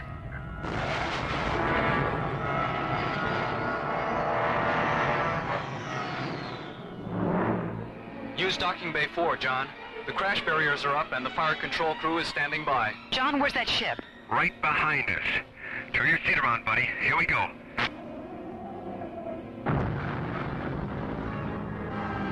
John, buddy, are you all right? We're okay. Come on, buddy. Let's get out of here. Mara, the alien ship, screen 10. Listen to me, Starlab. Who are you? I am Stygos, High Priest of the Drell. You have stolen the symbol of our redemption. The symbol? The statue? Gnarl is his rightful name. We have traced him to your moon. We know his presence has graced the machine you live in. Where is he? I don't know. Then take your last look at the stars. Please wait. I know where he is. But if you destroy us, you'll never find him. Because I'm the only one who does know. The secret of Gnarl's whereabouts is not yours to keep. And the lives of the 200 men and women at Lunar Base 12 were not yours to take. They were violating the sanctity of Gnarl by subjecting the fragments of his being to the light. But they didn't know they were doing anything wrong. Gnarl is not a merciful divinity in the sense that you understand mercy. Neither is he forgiving in the sense that you understand forgiveness. But there's nothing about innocence to forgive. Where is he? I don't know. Suffer the darkness until you do.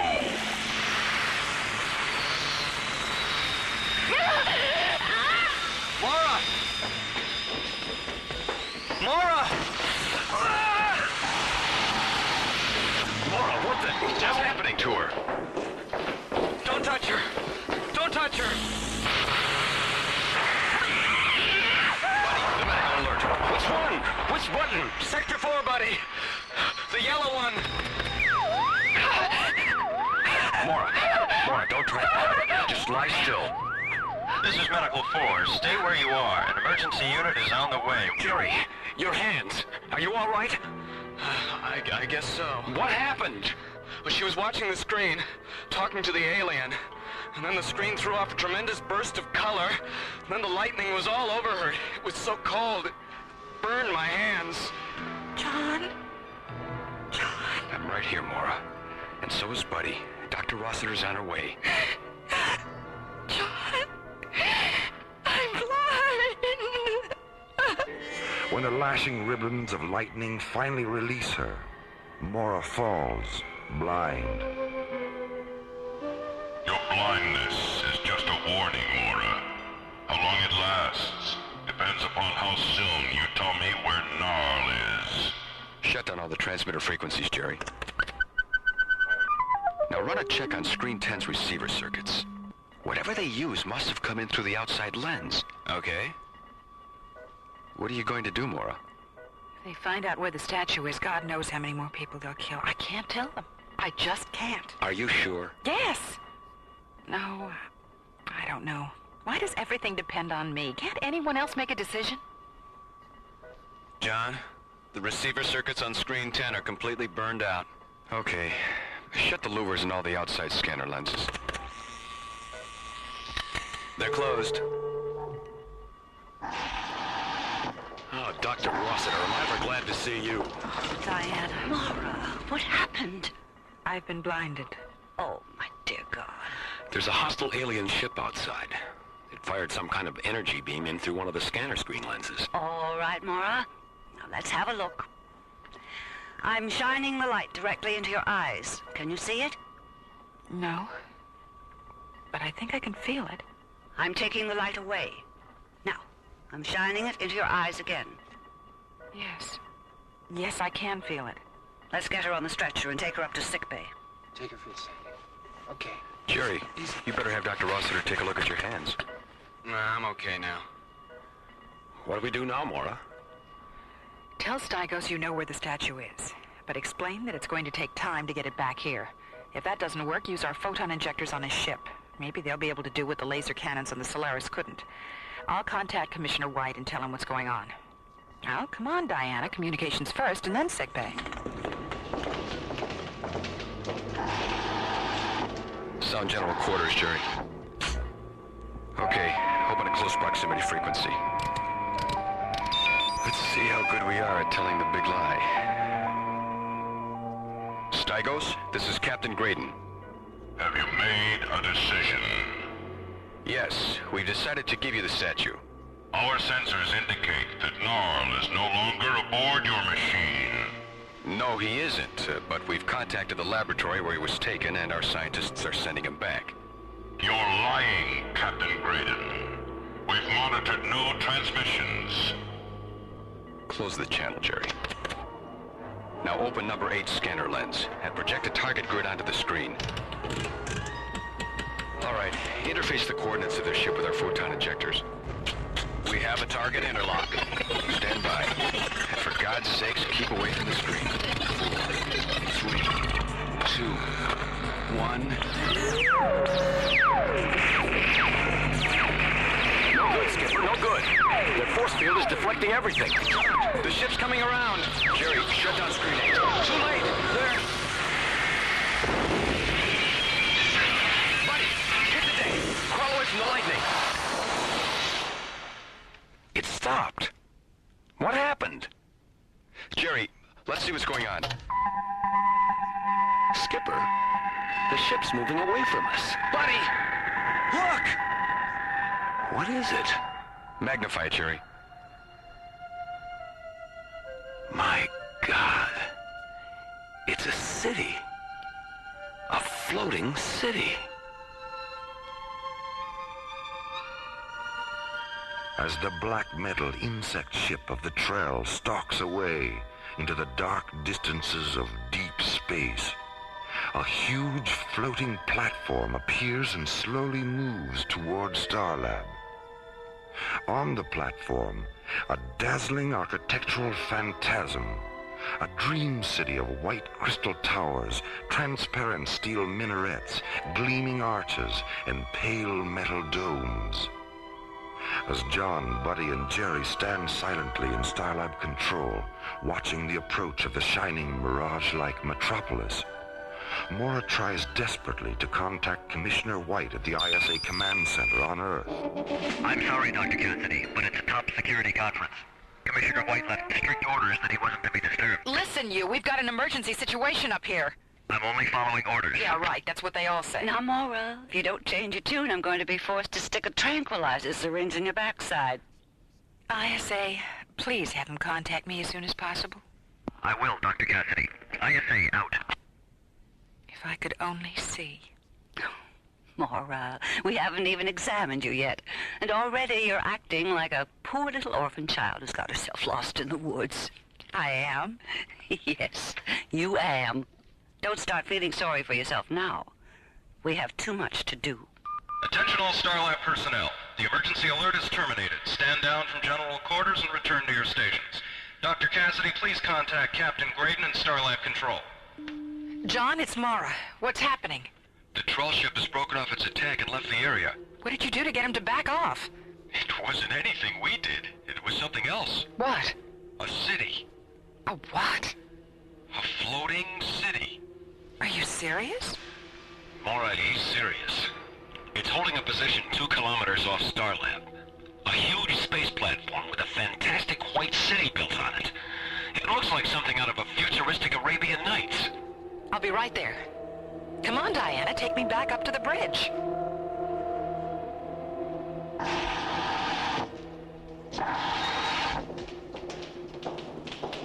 John, is it still out there? Hasn't moved an inch. Oh, Mara, it's so beautiful. Are you here, Jerry? I'm right here. Please, open a close proximity frequency. Go ahead, Mara. This is Dr. Mara Cassidy. Would you please identify yourself? Dr. Mora Cassidy. Which of those 3 names do you have the greatest affection for? Mora. We are the Diatons, Mora, and we inhabit the star city of Imbria. I am Phaedra, Sky Priestess of the Before Time. We know your machine has experienced an encounter with the Trail. Did Stygos harm you? Yes. Yes, he did. I'm blind. Can you feel the light upon your eyes? Yes. Yes, I can. Then it will be my pleasure to restore your sight. It will? Of course. We have no vehicles of our own, so transport yourself here to Imbria. A projection of light will guide you. I'll be waiting. Oh, yes.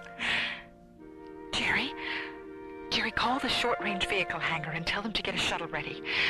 John, Buddy, Diana, let's go to Imbria. Imbria. A fantasy of gleaming crystal and bright transparent metal. A construct of light and serenity and magic.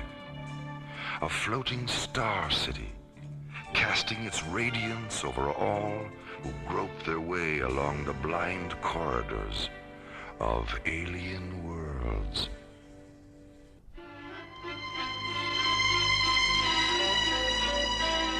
Alien Worlds continues. Inside the white crystal city of Imbria, which floats 2 kilometers beyond Starlab, Phaedra kneels in her meditation chamber, listening to a sky mantra, the Diaton healing music she will use to restore Mora's sight. On Starlab, Mora, John, Buddy, and Dr. Diana Rossiter enter the short-range vehicle hangar and move toward the shuttle that will take them to Imbria. How's it going, Bobby? You might as well get aboard, John. We'll have her fueled in another 10 minutes. Aboard the Black Trail insect ship, Stygos, alone in his quarters, receives a message from his tracking systems officer. Stygos, what do you want? As our ship withdrew from Starlab, we monitored a transmission. It was the voice of the female. Who received the transmission? A laboratory on Earth. Alter course. That laboratory is our new destination. Meanwhile, at the ISA laboratory, Commissioner White and Julian Benedict, head of the World Council's Experimental Weapons Section, are debating over which of their two organizations should have possession of the Black Crystal statue, Gnarl. Matthew, if we can take the energy that statue puts out and incorporate it into some of our experimental thought weapon hardware, we'll be years ahead of everyone else in that area. Don't you see the advantage of that? No, Julian, I don't.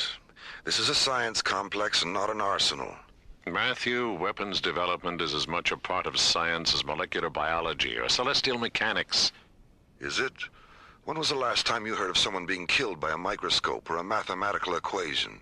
The bomb started out as a mathematical equation, didn't it? Yes, and so did triple-yield agriculture, and antibiotics, and spaceflight. The bomb was created within the reality of a global war, Julian.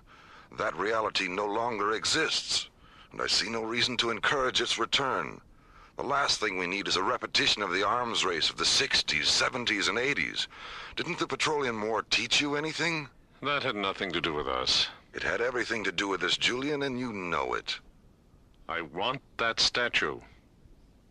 Julian, do you believe in the evolution of human consciousness? Of course I do.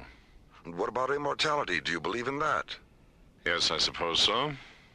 Then would you mind telling me of what use weapons are to evolution and of what use war is to immortality? I didn't come here to discuss abstract philosophy. The statue stays here, Julian. Do you know what this is, Matthew? I haven't the slightest idea. It's a World Council directive signed by the Secretary, ordering you to release the statue to my section. Julian, we both know your section is being phased out. Why are you going through all this? It won't be phased out for another year. And if I can help it, it won't be phased out at all. After all, what if the statue should fall into the wrong hands? What would be our defense against it? Can I see that directive? Thanks. You'll have to excuse me now, Julian. I have things to do. And stay away from my people. I've already given them orders not to cooperate with you. As far as you're concerned, I'm the ISA, and this is between us. What is this, Matthew? Some kind of conspiracy? Yes, it is, Julian. A conspiracy of my values against yours.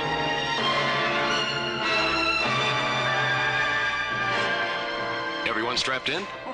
Wait a minute, buddy. Laura, shouldn't that strap go over instead of under? What strap? The one you're sitting on. Oh, I was wondering what that was. Better? Yes, thanks, Diane. Okay, buddy, let's run it down. Navigation and thrust vector systems? Check. Attitude gyros? Locked. Service propulsion and reaction control systems? Positive. Mara, Commissioner White on B channel. Thanks, Jerry. Punch him in, buddy. Mara, I just got your message. What's going on up there? More than I ever thought possible. How soon can you get here? That all depends. Does it have anything to do with the statue? It has everything to do with the statue. All right, I'll leave right away. Now, where were we? Ignition, Skipper? Don't mind if I do.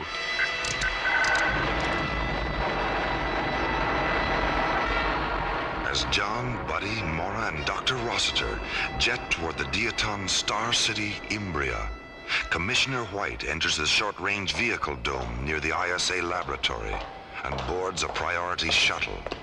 5 minutes later, the shuttle is towed from the dome to Launch Pad 6. Then, as the setting sun slowly erases the day, the shuttle lifts off and disappears into the darkening sky, racing toward Starlab on twin streams of fire. Meanwhile, 550 kilometers above and 400 kilometers south of the ISA laboratory, the Black Trail insect ship enters the Earth's ionosphere.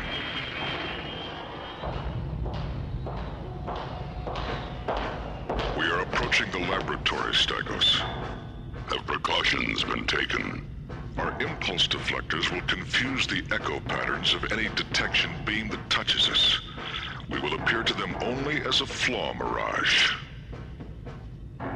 Leave me now. I sense that you are restless now, but be patient. Your disciples are near. Your deliverance is at hand.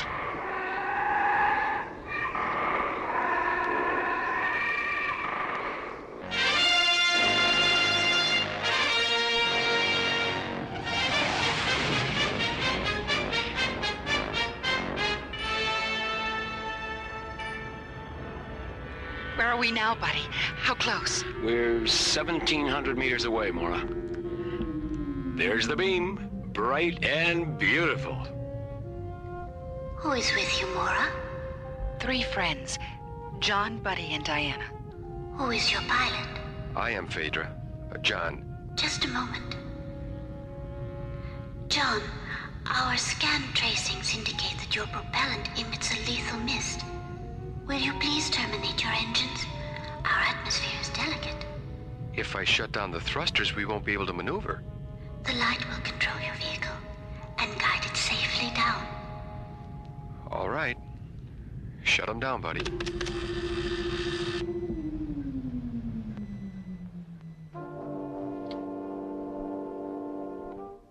World Council Communications to ISA.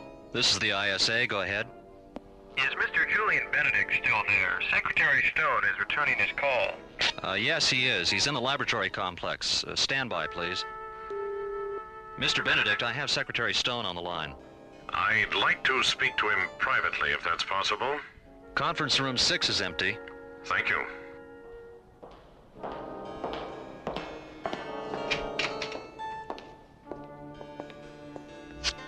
Mr. Secretary, Commissioner White ignored your directive, tore it up as a matter of fact. Well, if I had his sense of ethics, I probably would have done the same. What do you mean? I've had some serious second thoughts about this whole thing, Julian. I think we'll let the matter of the statue rest until the President and Vice President get back from Draconia.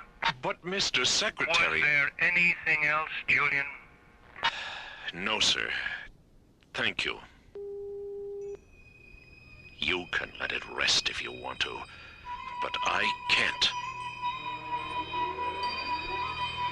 Julian Benedict, a man slowly becoming obsolete in a universe that will soon have no use for his services. A weapons maker on the verge of taking his first desperate step into an alien world. Julian Benedict sits alone in conference room 6 at the ISA Earth laboratory, silent, sad, filled with resentment. The experimental weapons section he heads up is being phased out by the World Council. An attempt to gain control of the Trail statue and use its energy in a final desperate attempt to prove his usefulness has failed. It seems your political system has little use for you, Julian Benedict. Wait, who's there? I am Stygos, High Priest of the Trail. What are you doing on this channel? It's a top priority frequency. We have access to whatever frequencies we choose. Where are you? Hiding in the darkness above. How did your ship get past our defense scanners? That's of no importance now. What is then? What do you want? What you want. The icon of Gnarl. Is it yours? 10,000 millennia past.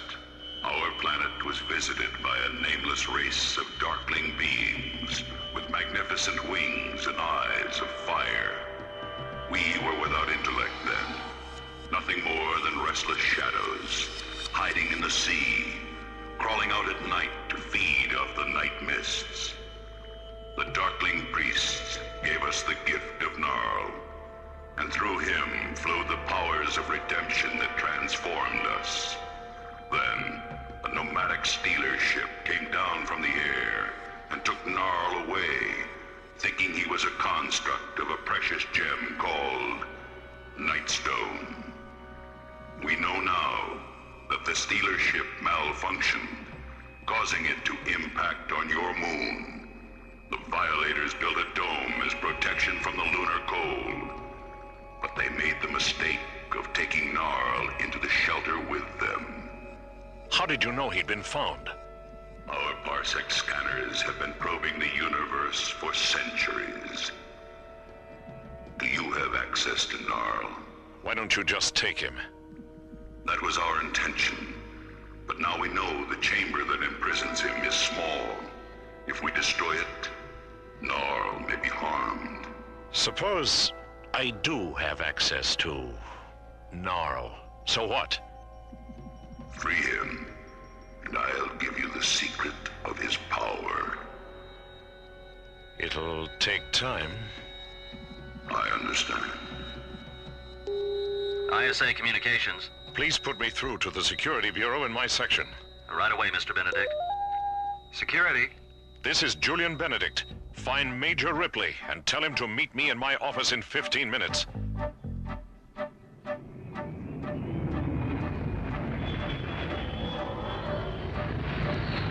Starlab Control, this is ISA Priority Shuttle 1 requesting docking coordinates.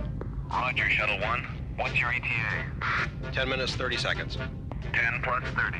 Roger. Your coordinates are Niners 60 at subvector 448, docking bay 9. Roger. Well, Jerry, this is Commissioner White. Is Mara there? Mara? No. Didn't she talk to you?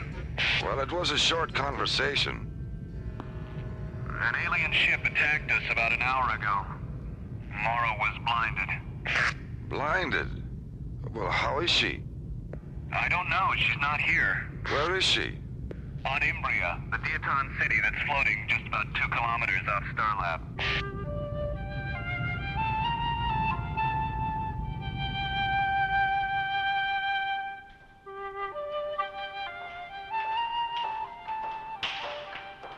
Welcome to Imbria, Mora.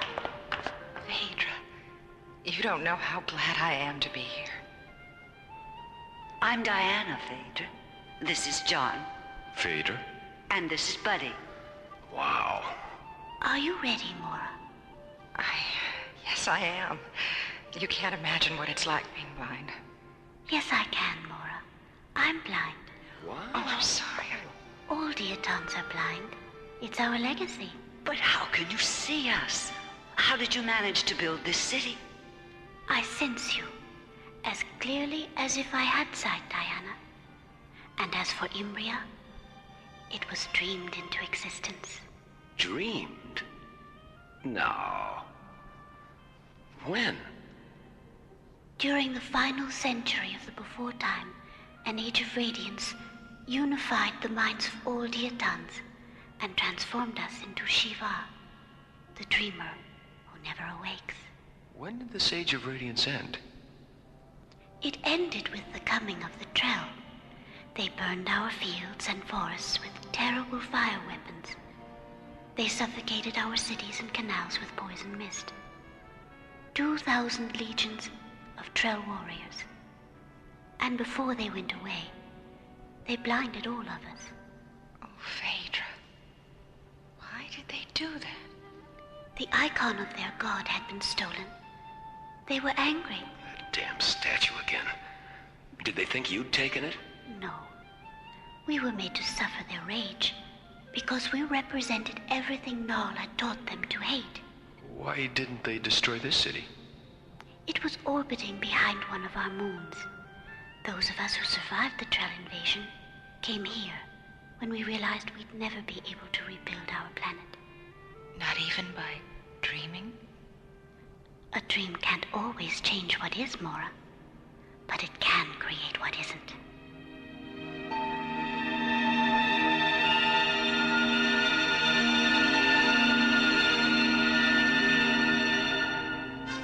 ISA control to Starlab. Starlab, go ahead.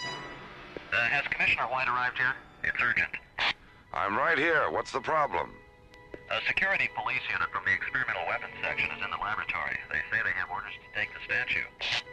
Damn it, Julian. Who's the officer in charge? Major Ripley. Call the lab. Tell Ripley if he doesn't want to spend the next 10 years in Jastrow prison, he'd better talk to me.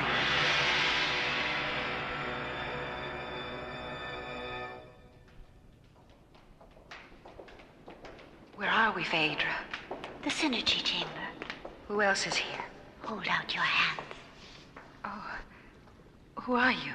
This is Aleph, the avatar of Imbria. Welcome to our dream, Mora. Hello. There's a recliner in front of you, Mora. Turn and lie down on it. I'm going to place 3 small Synergy prisms on your forehead now.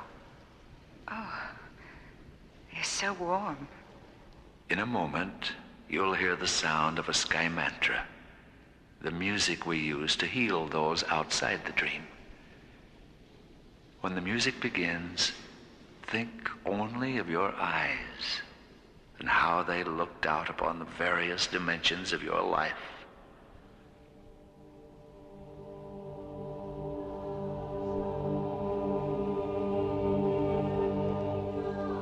I see red, yellow, and sunsets, and we're surrounded by clouds. It's sensual. I see Daddy! Daddy!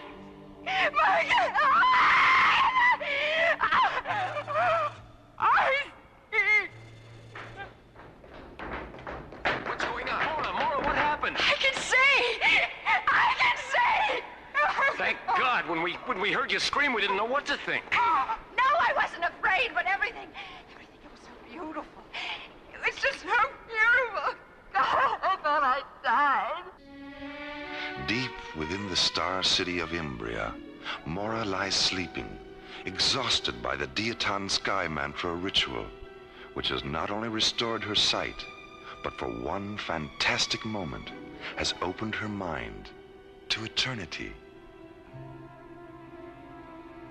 Meanwhile, Aleph has led John and Buddy back to the Starlab shuttle, which sits on an illuminated white crystal platform in the center of Imbria. Inside the shuttle, John contacts Commissioner White on Starlab and learns what is taking place at the ISA laboratory on Earth. How did you find out about Stygos and Benedict, Commissioner? An ISA communications technician was filing the lab's hourly intercom recordings and came across their conversation. Well, where's Benedict now? An ISA security unit arrested him 15 minutes ago. Ripley, too. Well, what's the present situation? Well, Stygos will probably move against the laboratory when he doesn't hear from Benedict again. John. Stand by, Commissioner. Yes, what is it, Aleph? The vault where Gnarl is. Do you know its precise latitude and longitude? Commissioner White does. Why? We're going to take possession of Gnarl before Stygos does.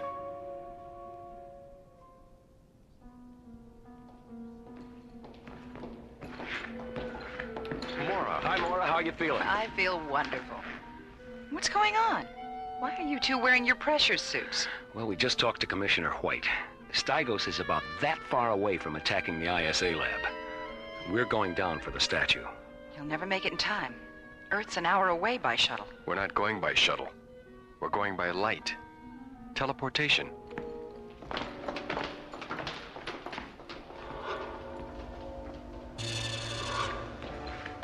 John, Buddy, secure your helmets.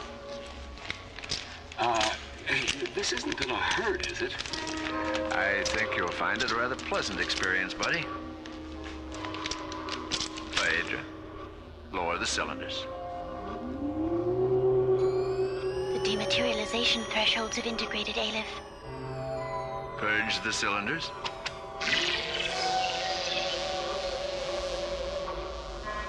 It really happened, Skipper.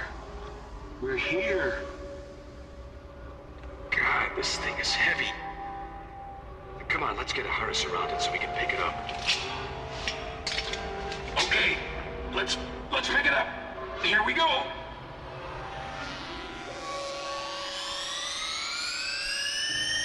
Raise the cylinders, Phaedra. Where is it? What happened? Where's the statue? Oh, no. We lost it. Phaedra. Null was too powerful. He rejected the translocation process just beyond the Earth's atmosphere.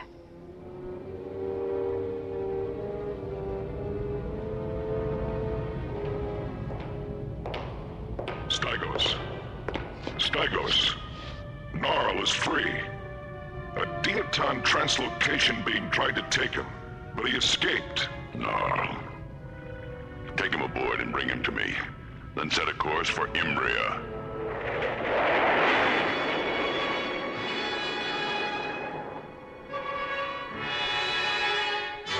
The Trell ship is at 90 power spans and closing, Aleph. The scan tracers acknowledge that Null is aboard. What can we do, Aleph? Begin the light storm cycle, Phaedra. What's going on? Imbria is now being enclosed by an aurora sphere of ionized winds, invisible to the Trell sensors. As their ship penetrates this enclosure, their force field will be temporarily neutralized. At that moment, Phaedra will flood the aurora sphere with liquid light. The ensuing photon storm will destroy them. The Trell ship is now 10 power spans and closing. 5 power spans and closing. Barrier penetration.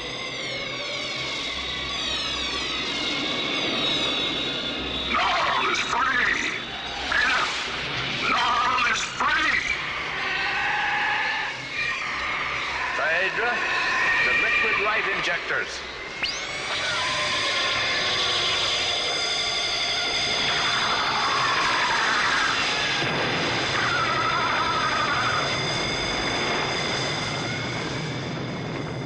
A blinding glance of light, a final scream, and the huge Trell insect ship convulses and disintegrates.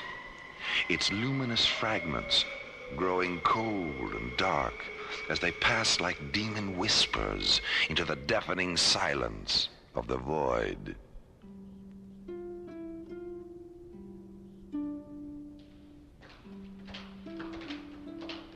Phaedra, are you going to guide us away from the city with another light projection? Yeah, I'm really into riding light beams. You may use your engines, John. We'll neutralize the exhaust vapors when we decontaminate the residue of the Trell ship. Thank you, Phaedra. Thank you for everything you've done, Phaedra. Goodbye. Oh, well, Goodbye, Phaedra. Goodbye. Goodbye, Aleph. Goodbye. Aleph.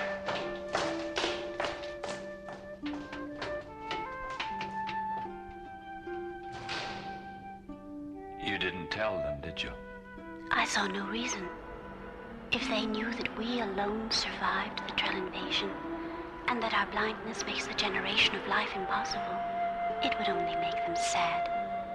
But we'll heal ourselves in time, and then perhaps, when we see them again, there will be more to the dream than just you and me.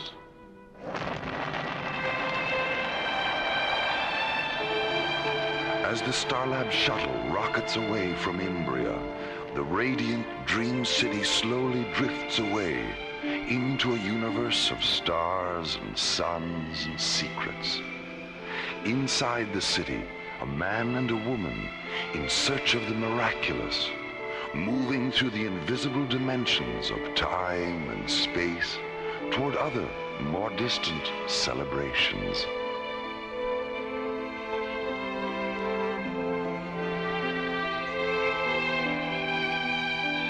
Lightstorm, the ISA Conspiracy, was written by Ron Thompson. Our cast included Linda Gary, Chuck Olson, Bruce Philip Miller, and Corey Burton, with special guests Ernie Anderson, Robert W. Morgan, Olin Soule, Michael Rye, Russi Taylor, Francis Bay, and Peter Leeds. Alien Worlds was created, produced, and directed by Lee Hansen. And so, until again we meet, this is Roger Dressler, inviting you to join us soon for further adventures into Alien Worlds.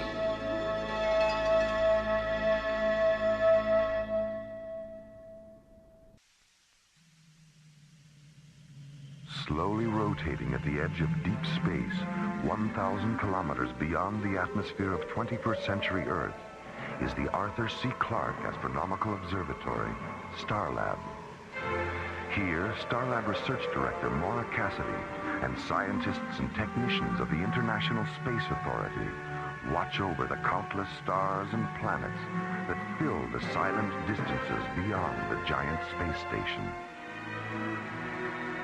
This week, Maura Cassidy and Space Exploration Team Captains John Graydon and Buddy Griff cross the Himalayan parallel and encounter one of mankind's oldest legends on the high plateaus of Tibet, a land whose wind-swept frontiers guard the extraterrestrial secret of something pale and strange, something which has fallen to Earth during an interstellar journey between alien worlds.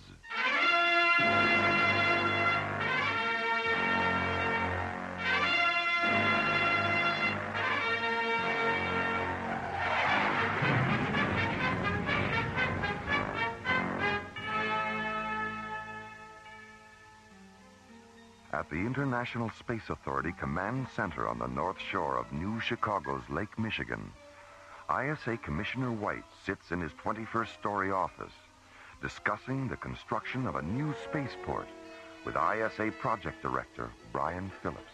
We're talking about a spaceport that will occupy 300 square kilometers of land area, Commissioner. And of the 4 available locations, only the Baja Peninsula coastal site and the South Pacific Island site are situated on or near large bodies of water. Well, we both know the advantages of having spaceports near the water. Let's take another look at the pre-construction profile tapes for the Baja site. Commissioner, What is it, Katie? Comm Center has a transmission coming through from the ISA tracking station at Tikal, Tibet. It's Major Lewis. Says it's urgent. All right, I'll take it in here. Patch him through. All right. Commissioner White? I'm here. Go ahead, Major. There's an alien spacecraft down in the Himalayan parallel, about 400 kilometers south of here. You're sure it's alien? Yes, sir. We tracked it from atmosphere entry to impact and recorded a full magnification scanner visual. Any chance of a storm covering up the alien ship with snow? Yes, sir, there is. That's why I flew a recon shuttle over the crash site this morning and dropped a radio marker beacon. Good. All right, Major Lewis. Fly down to LaSalle and check in with our regional science complex. Then arrange an audience with the High Lama and get his permission to send an ISA investigation team to the crash site. The team will be coming from India, so they should be there within 12 hours. Yes, sir. I'll leave right away. ISA tracking station TT1 out. Katie, Yes, Commissioner. put me through to Professor Samavati at the ISA Annex in Calcutta. Yes, sir.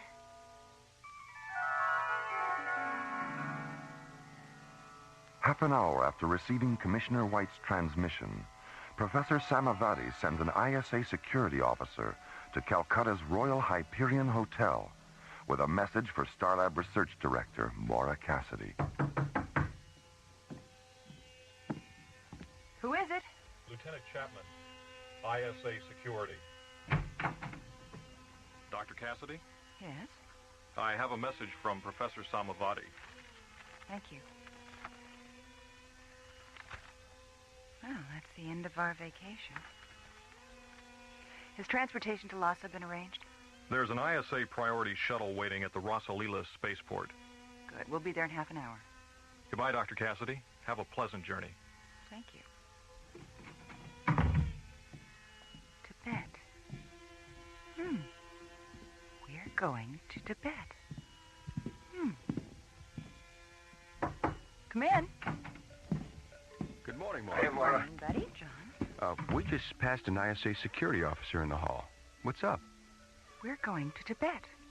ISA orders. Tibet? An unidentified alien spacecraft crashed in the Himalayan parallel last night.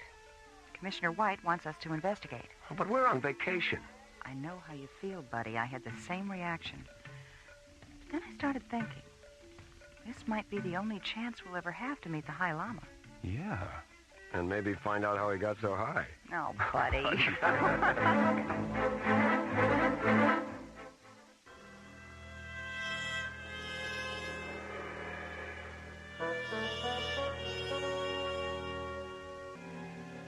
An unidentified alien spacecraft has crashed in the Himalayan parallel, 100 kilometers south of Lhasa, the capital city of Tibet. After being notified of the crash by an ISA tracking station, Commissioner White sends a message to Calcutta, ordering Maura Cassidy, John Graydon, and Buddy Griff to interrupt their vacation and investigate the incident. 20 minutes later, Maura, John, and Buddy board an ISA jetcopter on the roof of Calcutta's Royal Hyperion Hotel and take off for the Rasa Leela spaceport, located on the Bay of Bengal. I wish we could have spent more time traveling across India. It's really an amazing country. Yeah. So interesting. You know what I like most about it? What? Well, all the things that are holy. I mean, they've got holy cows, holy rivers, holy smoke. Buddy.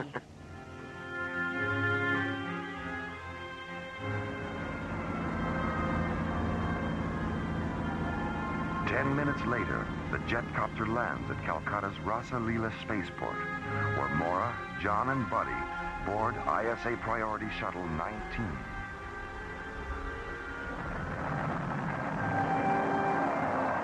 Then, as the new morning sun fills the blue waters of the Bay of Bengal with scatterings of brightness, the shuttle lifts off, banks 90 degrees, and rockets away toward the wind-swept high frontiers of Tibet.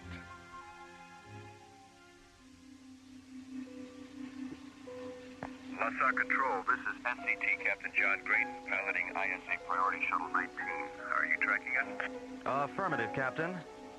Your landing coordinates are vector 031 at subvector 097. Roger.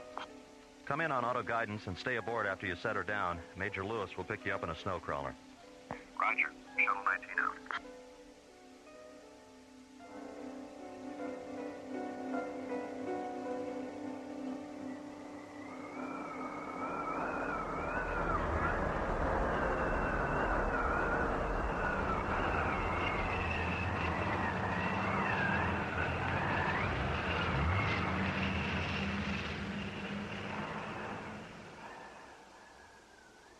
Would anyone care for more tea? Thank you. I wouldn't mind another cup, Major. Here you are. Thank you. Well, when are we scheduled to see the High Lama? I don't know yet. Arranging an audience is, well, complicated. Oh? He rarely gets involved with the official business of the material world. An inner circle priest named Chang usually handles that. Well, when can we see Chang? We can leave for the Lamasery just as soon as Dr. Cassidy finishes her tea.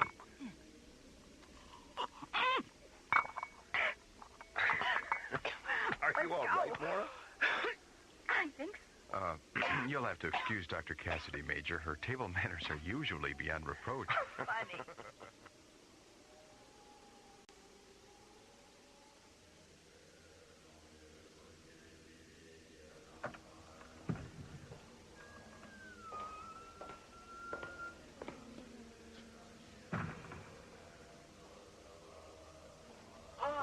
Major Lewis, good morning. Good morning, Chang. Good to see you. I'd like to present Dr. Maura Cassidy, Captain John Graydon, and Captain Buddy Griff. How do you do, sir? Nice to meet you. So, have you traveled here all the way from Starlab to investigate the fallen alien spacecraft? No, we were... You know about Starlab? We are as devoted to transcendental science as we are to the mysticism of our religion. The basic precepts of Theravadan Buddhism and the underlying concepts of astrophysics are quite similar, you know. Yes, I know. Every day we spend on Starlab makes us realize that more and more. Chang, have you mentioned the alien spacecraft to the High Lama? I did not have to. He was aware of its presence even before it entered Earth's atmosphere. Nothing occurs in the immediate universe that the High Lama is not aware of. And because he is concerned for your safety, he has requested that I accompany you on this expedition. Is where we're going really that dangerous? These mountains are haunted by things not of this dimension, Dr. Cassidy. Invisible things that hide in the ice and light and wind, waiting for the intruder to make his first fatal mistake.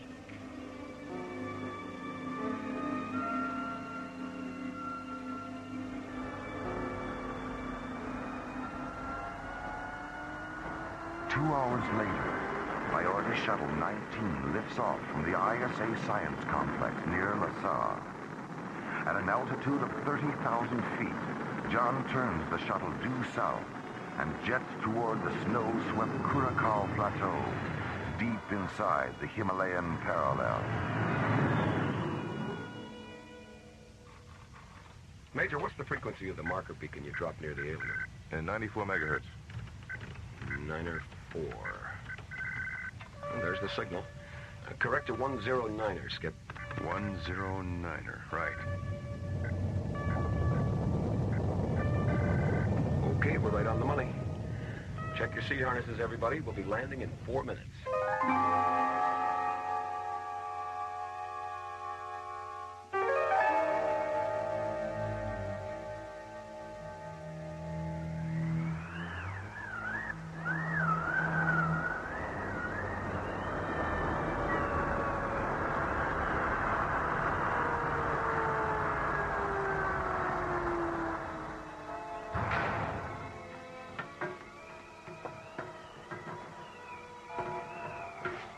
Not very big, is it? No. Buddy, are you thinking what I'm thinking?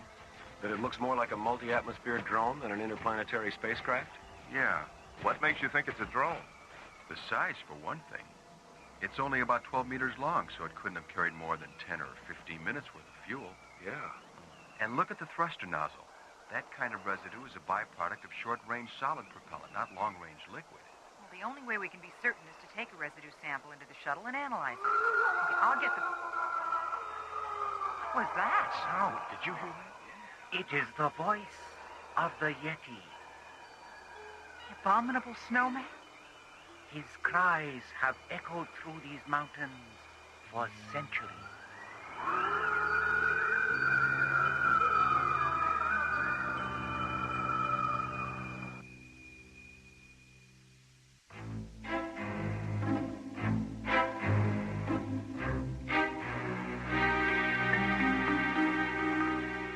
As Mora, John, and Buddy prepare to analyze an exhaust residue sample from the fallen alien drone, the cold Himalayan wind carries the sound of something wild and unearthly across the Curacao Plateau.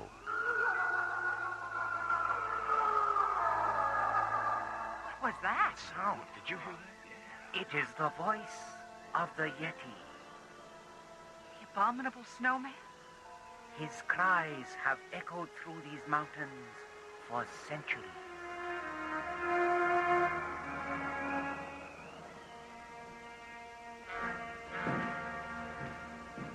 You two still at it? Mora, I thought you were asleep. I tried, but... What time is it? A few minutes past midnight. What about Chang and Major Lewis? We're back in the starboard cabin. Chang's meditating, and Major Lewis is sound asleep. Ooh, it's freezing in here. Why is the port open? Oh, we collected so much scanner data from the drone today, we thought we'd better start indexing some of it. Oh, John here started to nod out, so I opened the port to let in some of that terrific mountain air. I started to nod out. You were the one who fell asleep with your face on the console. Listen. There's something walking around outside. John, the port. Can you see anything? No. It's pitch black out there. Maybe it's a snow leopard or something. What was that? Sounded like a... The drone. Buddy, the floodlights.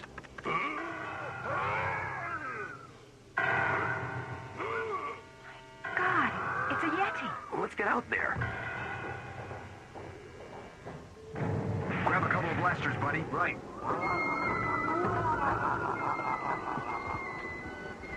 Forget it. We'll never catch him in the dark. Look at that. He opened a hatch in the drone. We couldn't even find a hatch.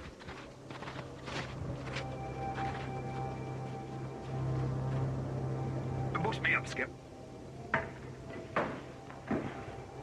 What's inside, buddy? Racks full of spare parts and tools. Looks like a maintenance depot in here.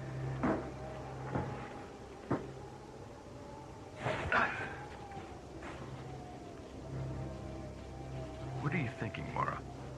Well, it's obvious he wants those spare parts and tools. I'd like to find out why. You're the only one. Let's try and get some rest. We'll track him with a portable life form scanner when the sun comes up. The invisible fingers of the universe move across the ebony sky. Night slides away like soot rubbed from glass. The misty gray spaces fill with thick veins of purple, red, and rose. The veins silently rupture, flooding the sky with the dazzling brilliance of this planet's closest star, dawn over the Himalayas.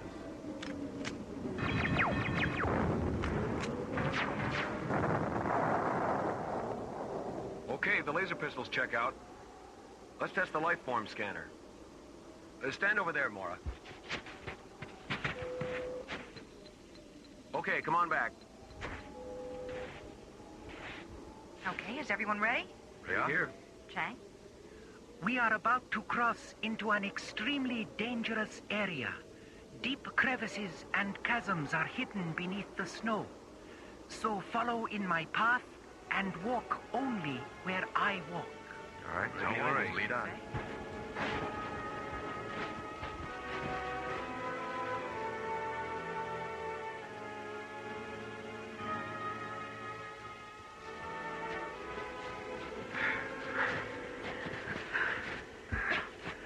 It's true what they say about long-distance perception, isn't it?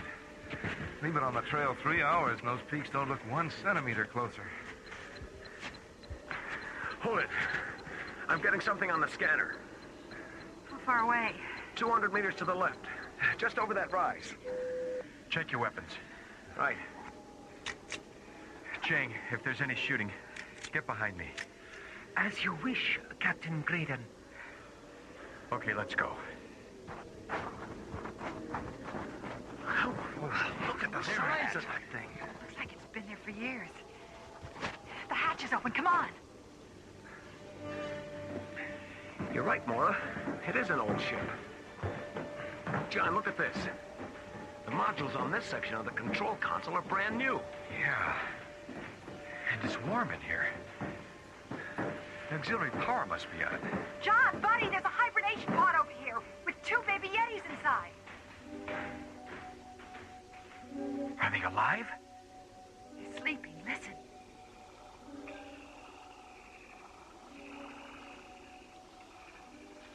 Hold on a minute. There's something outside.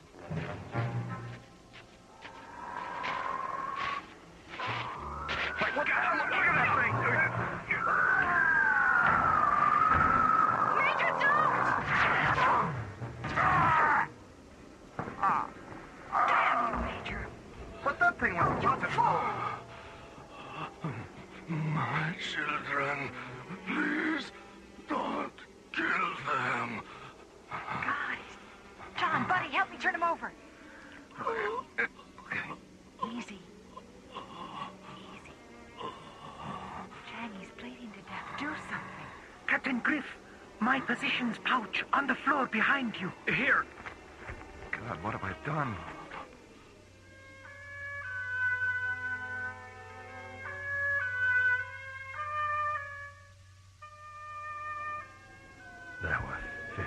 us. On the journey to a new colony on the far side of your sun, there was an accident. We crashed in these mountains. Mapadani and I were the only survivors. We lived in this ship for over 6 centuries. What became of Mapadani? She died last night after a drone landed. When she saw it, she said she was happy that our children could now return to Nomalaras, our own world.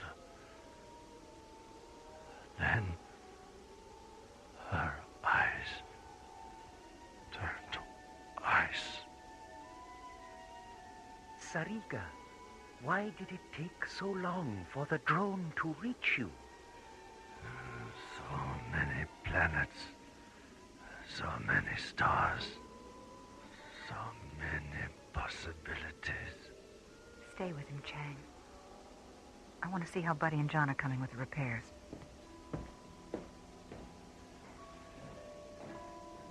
Take my hand, Chang. I sense something of me in you.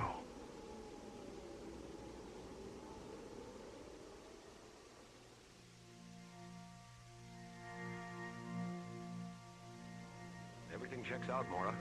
We followed Sariga's instructions to the letter. There really wasn't all that much to do. He'd finished most of the repairs himself. What about auto guidance? We cross-checked it 3 times. It's locked on a direct course for Namaloris. And the 2 babies? The hibernation pod's life support system is functioning perfectly. Where's Major Lewis? He's walking around outside. He feels terrible about what happened. He made a mistake, Mora. It could have happened to any one of us. I'd better go talk to him. Good idea. Dr. Cassidy? What is it, Chang? He is dead. He asked that we bury him here. Yes, all right. Set the launch timer for 10 minutes, Buddy. Right. All right. Let's take Sariga away from here.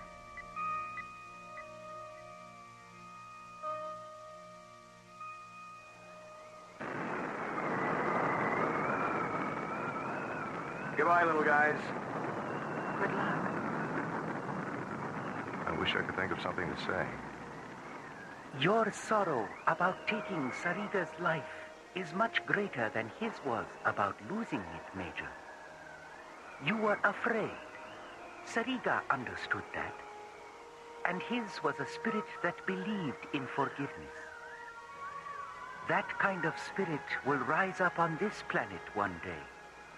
But not until this world comes to terms with the next world and realizes, like Sariga did, that life isn't everything. Nothing is.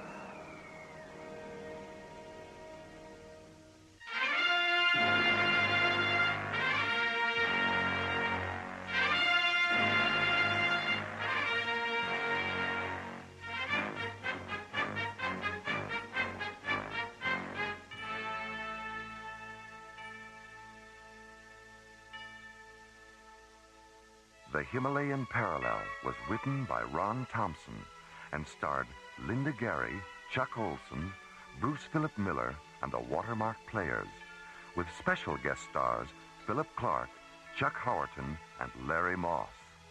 Associate producer Ron Thompson.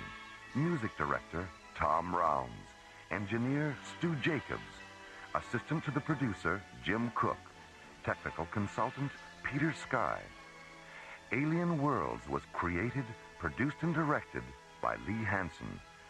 And so, until next week, this is Roger Dressler, inviting you to join us for our next adventure from the elsewhere and elsewhen of Alien Worlds.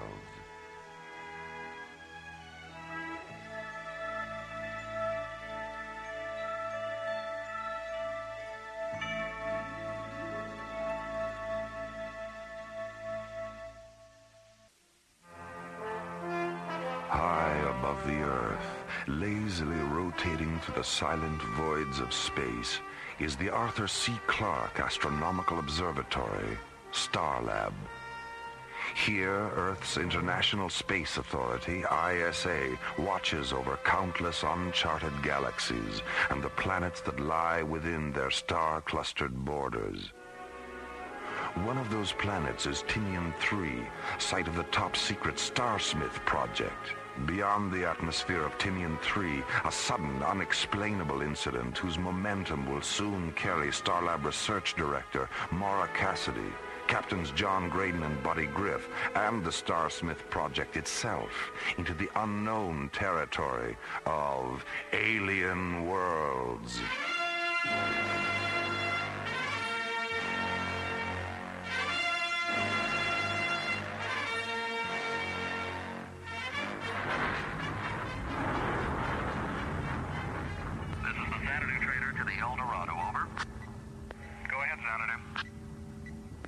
Unidentified ship at 168 degrees, bearing 1,000 meters and closing. Over. Roger, Xanadu. I'm picking it up too. Switch to visual. Let's have a look at her. Over. Roger, we've got it on the visual. Oh my God, it's enormous. El Dorado, do you recognize the markings? Over. Negative, Xanadu. Wait a minute, Bill. I'm picking up a tractor beam generator impulse from the UFO. They've locked onto us, Xanadu. They're overriding our shielding circuits. Bill, I see another tractor beam nozzle. Get out of here. Dive. Xanadu, we're inside the UFO. They're closing the hatch on us. I can see. Starlab Control, this is the Xanadu trainer. We have a condition red alert. Repeat, red alert. Coordinates 595. Do you read? Over. Starlab Control to Xanadu Trader. Starlab Control to Xanadu Trader. There's too much static on this frequency. Switch to subchannel 4. Roger, Starlab Control, subchannel 4. How do you read me now? Over. 4 by, loud and clear. Go ahead. We've just been attacked by an unidentified alien vessel. Huge. Twice the size of a Viking-class cruiser. What's your location, Xanadu? We're orbiting in a descent vector over Tinian 3. Triangulator coordinates 5, 9, or 5. Any damage? Negative, but the other freighter is gone. The El Dorado. She was orbiting with us. Destroyed? No, the alien didn't fire a shot. They locked onto the El Dorado with a tractor beam and took her aboard through some kind of recovery hatch. What was the El Dorado's cargo? Same as mine. Classified hardware for the Starsmith project.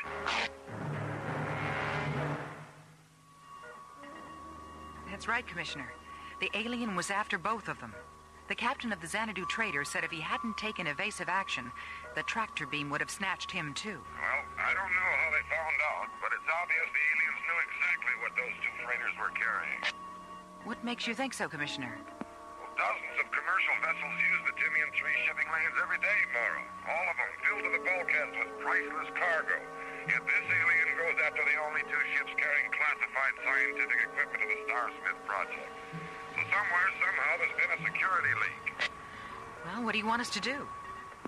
Where are Graydon and Griff? They're out patrolling the Corona Echo intersect in Delta 1. Well, call them back to Starlab. I'll be up on the next shuttle. All right, yes, sir. Jerry. Yes, Maura. Contact Delta 1. I'll be down in a minute. Okay, Maura. Delta 1 coming up.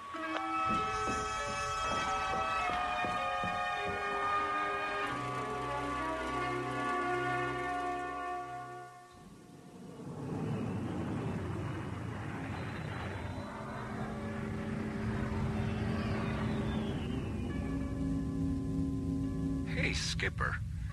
Take a look at the echo pattern on G-monitor. The diameter of the Corona Major star cloud is nearly 3 parsecs bigger than it was a year ago. Huh. Well, that's what evolution is all about, buddy. Constant change. Limitless expansion. I wonder what Copernicus and Galileo would have done if they knew just exactly how... Starlab Control to Delta 1. Starlab Control to Delta 1. Delta 1 to Starlab Control. Go ahead, Jerry. Buddy? John, return to Starlab immediately. ISA orders. Wow, Skipper, talk about evolution. It sounds like Jerry's turned into the sweetheart of Sigma 5. I heard that. Very funny, buddy. But the joke will be on you if you're not here when Commissioner White arrives. Oh, the Commissioner White? Star of stage, screen, and telescan monitor? John, what's wrong with Buddy? Too much nitrous oxide in his oxygen? Too much stargazing, Mora. It finally got to A likely story. What's the problem, Mora? Why is the commissioner coming up? ISA thinks there's been a security leak at the Starsmith project on Timian 3. That's all I know. The Starsmith project. All right, Mora. We're on our way. Delta 1 out. A huge alien spacecraft hijacks a freighter in the shipping lanes over Timian 3. A second freighter barely escapes. The cargo of both vessels? Classified scientific equipment for the Starsmith project. A secret ISA installation on Timian 3. A lonely, Earth-like planetoid orbiting at the threshold of alien worlds.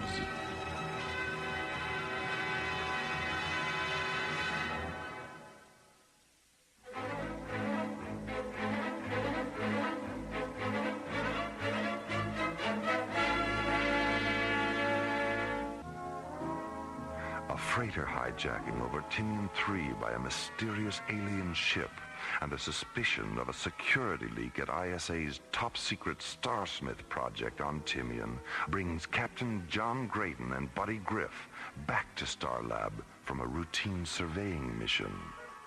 I never heard of the Starsmith project, Mora. What is it? Search me, buddy. Well, I don't mind if I do. John, I think we'd better depressurize Buddy's libido before it's too late. Ah, saved from a fate worse than death. Hiya, Commish. Hello, Buddy. John, Mora. Hello, Commissioner. Have you told him about the freighter hijacking, Mora? Yes, sir. All right, here's the rest of it. 3 months ago, Professor Logan Starsmith came up with a workable blueprint for a new hyperdrive unit, the SPA-1, the Starsmith Parsec Accelerator. It won't replace the HD-4 units now in service, but used in conjunction with them, the SPA-1 will increase their power by a warp factor of 10. A warp factor of 10? Well, that's a 5-magnitude increase. That's right, John.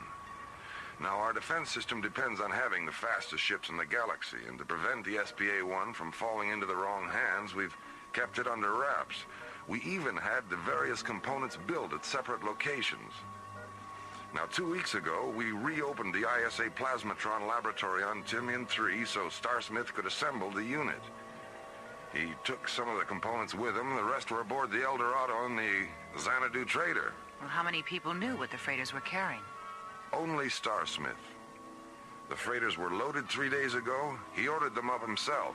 Well, when did you find out? He didn't contact ISA until the ships were orbiting Timian. Well, if there's been a security leak, Starsmith would seem to be the obvious suspect. Well, that's what we thought at first, but there's no motive. He's rich, respected, dedicated, completely devoted to his family. He's also one of those typically isolated geniuses whose concept of an alien is someone who sneaks into the country without a passport. Oh, what do you want us to do? Go to Timian 3. Bring back Starsmith. We'll keep him here till we can figure out what's going on. Besides, I think a few days' rest will do him good. What makes you say that? Well, something I learned this morning from his assistant, Frank Baxter. He and Starsmith were taking a walk last night when Starsmith stopped, stared up into the sky for a long time, and then he said, "All my children are dying." And then he started to cry.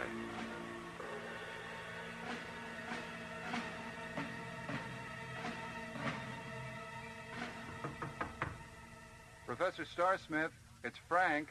I can't talk to you now, Frank.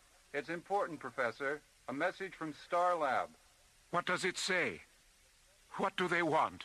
They're sending a ship for you. For me? Why?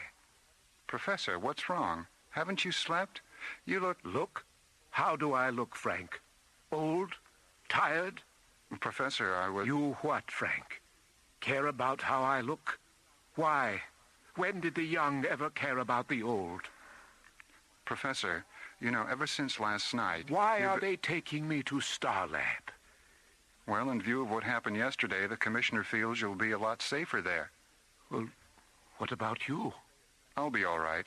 ISA is sending a fighter squadron to patrol Timian in case the alien does come back, but they don't want to take any chances where you're concerned.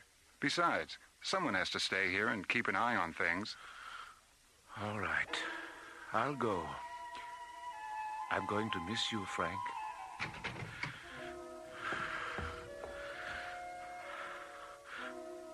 Are you still here? Yes, Logan. I'm still here. Then please finish with me for God's sake. I can't stand the pain.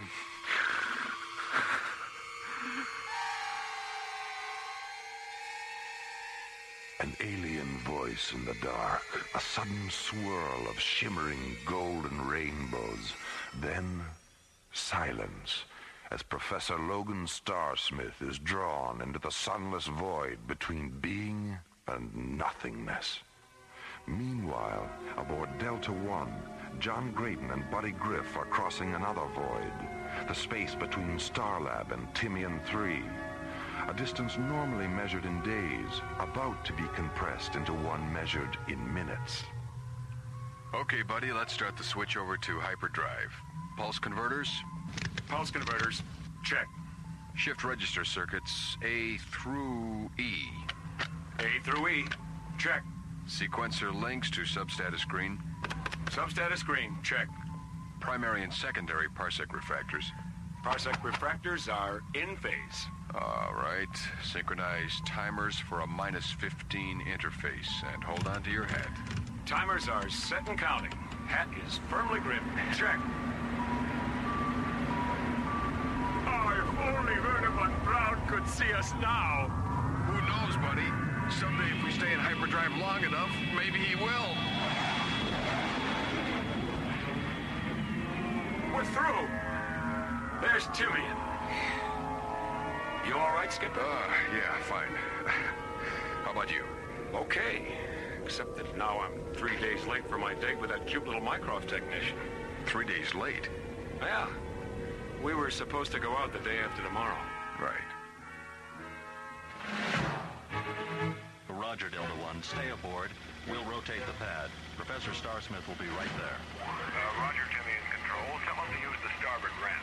We've already got the hatch open. Roger, Delta One. Personnel ramp 5. Professor? All right, Lieutenant. Thank you. You're sure you're all right, Professor? Yes, Frank, I'm sure. I was just going through one of those neurotic episodes we so-called eccentric geniuses are famous for. Well, I'll do my best to hold things together while you're gone. Excuse me, Professor, but you'd better hurry. The magnetic storm we've been tracking is moving in fast. Another 15 minutes and you won't be able to launch. I'll be in touch, Frank. Goodbye, Professor. Take care of yourself.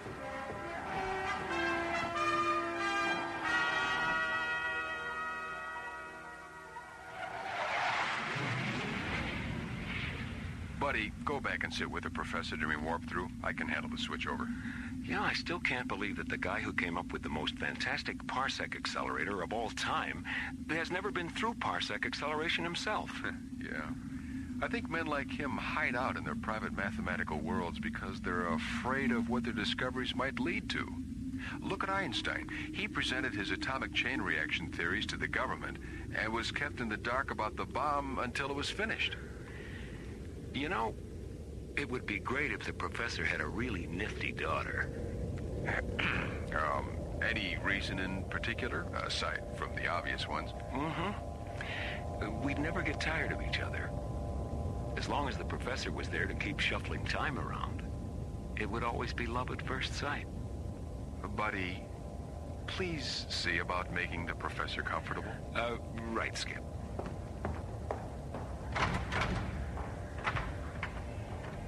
How you doing, Professor? A little nervous, but other than that, I'm fine. Well, you'll experience a little blurred vision at light speed, but that'll clear up as soon as we warp through. Don't worry about a thing. I'll be right here beside you all the way. I appreciate that, Captain. Thank you. All right, gentlemen. Timers are synchronized for a -10 interface. See you on the other side. Here we go. Captain Griff,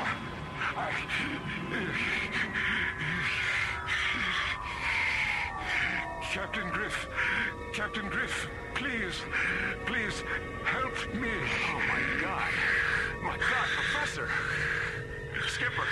Skipper, something's happening to the professor. Buddy, what's wrong? Oh, my God, he's shriveling up. He's dehydrated. I can see his cheekbones. Rainbows. Golden rainbows are spilling out of his eyes. As Buddy Griff looks on, helpless, Professor Logan Starsmith undergoes a strange and terrifying metamorphosis. An unexplainable transformation that slowly reveals he is neither terrestrial nor humanoid, but is instead an inhabitant of alien worlds. Returning to Starlab from Tinian 3, Delta One has warped through the time-space continuum, a routine hyperdrive procedure normally harmless to both terrestrials and extraterrestrials. But as Buddy Griff looks on in disbelief and John Graydon frantically radios ahead, their passenger, Professor Logan Starsmith, as a result of the warp-through, is undergoing an astonishing transfiguration. You heard me the first time, Jerry. The professor is changing into some kind of alien life form. Notify Mora and the commissioner, and tell Dr. Rossiter to get down to sickbay and open up the alienology unit. And get us aboard now. Whoever this creature is, he's dying. Starlab control to all incoming traffic. Hold your positions. We have an emergency. Dr. Rossiter, report to sickbay. Prepare the alienology unit. Starlab to Delta One. Red Vector approach 589er. Bay 14, level C. I'm opening the doors now. As Delta One orbits into an emergency docking vector with Starlab, another drama unfolds on the distant planet of Nikona, an alien world on the verge of extinction beneath a dying sun. Emperor Mika sits alone in the Imperial Tower of the Nikonian Citadel, awaiting the return of the ship he sent on a desperate mission to another galaxy. Mika? What is it, Ariana? Our recovery ship has returned from Timian 3. Have the accelerator components been unloaded? Mika, our ship was able to take only one of the Earth transports. The other one flew out of tractor beam range before we had... I don't care to listen to any excuses today, Ariana. I ordered both ships to be taken. They weren't. I don't know how much longer I can tolerate having my orders disobeyed. Mika, please. The life element supply aboard our ship was subcritical. If they had pursued the other transport, they might not have come back at all. I feel they did their best under the circumstances. I think we have reached a point where what you feel is no longer important, Ariana. First, you convinced me to support Matip's plan, which has obviously failed. Now, you stand there and suggest that failure to carry out a direct Imperial edict is acceptable under the circumstances. Mika? Nikona is dying. That is our only reality. And survival by any means possible is our only concern.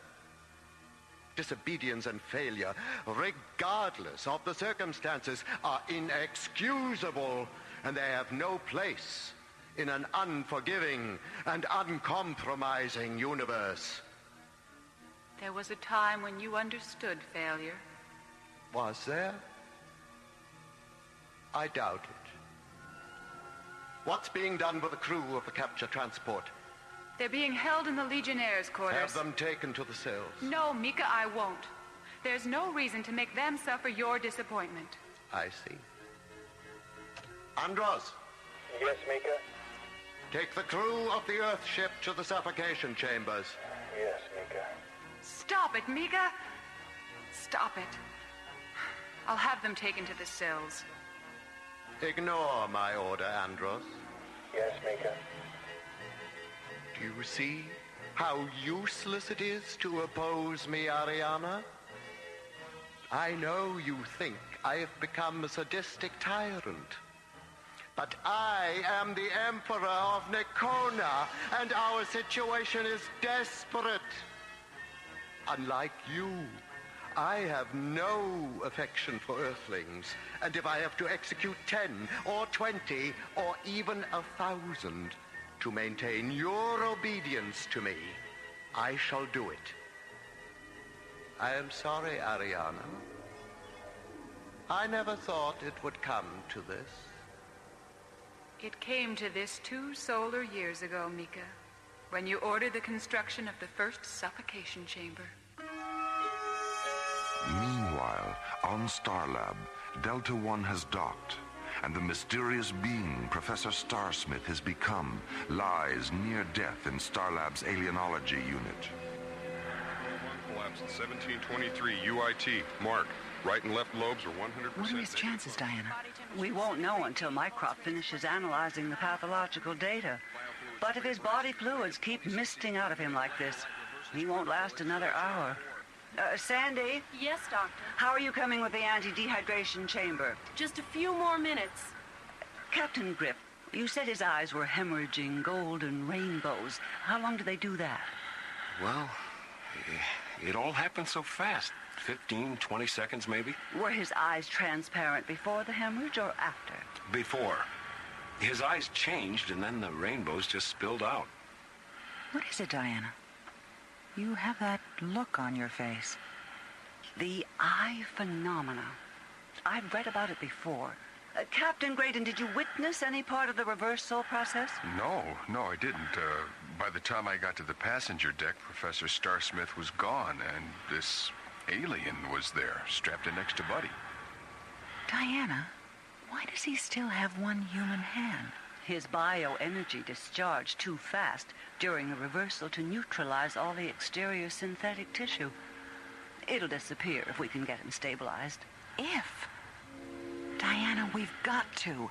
He's the only one who knows where Professor Starsmith is and what this whole incident is all about. The chamber's ready, Doctor.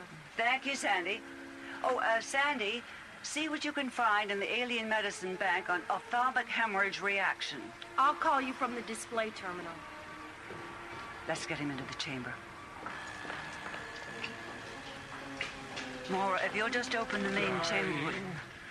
Children, Siata, Ut, Omitas, Matibsa.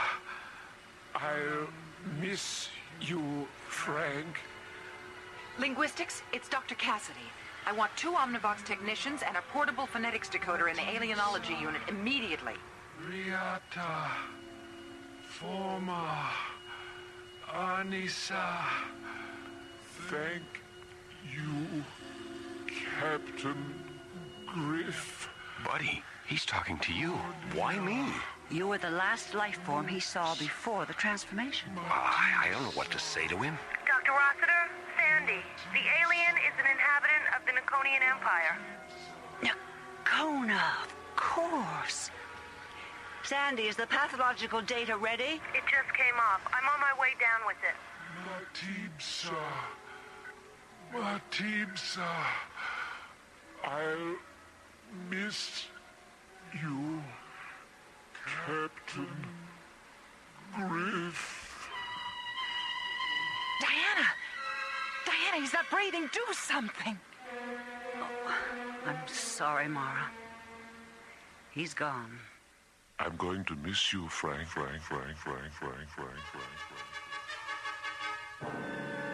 Delta One hyperdrives through the time-space continuum as Professor Logan Starsmith is mysteriously transformed into a being from another galaxy. A creature so badly injured by the warp-through ordeal that Dr. Diana Rossiter, Starlab's executive physician, is unable to save him. And somewhere in the vast reaches of space beyond Starlab, the real Professor Starsmith waits, lost behind one of those countless secret doors that open onto alien worlds.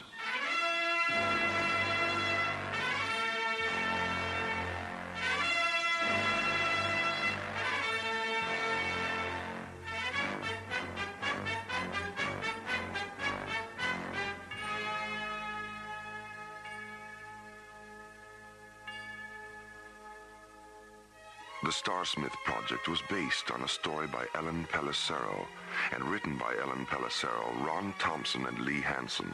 Associate producer Jeff Allen. Music director Tom Rounds. Engineer Stu Jacobs. Assistant to the producer Laurie Tyler. Technical consultant Peter Sky. Alien Worlds was created, produced, and directed by Lee Hansen. And so, until next time, this is Roger Dressler, inviting you to join us for the conclusion of the Starsmith project on Alien Worlds.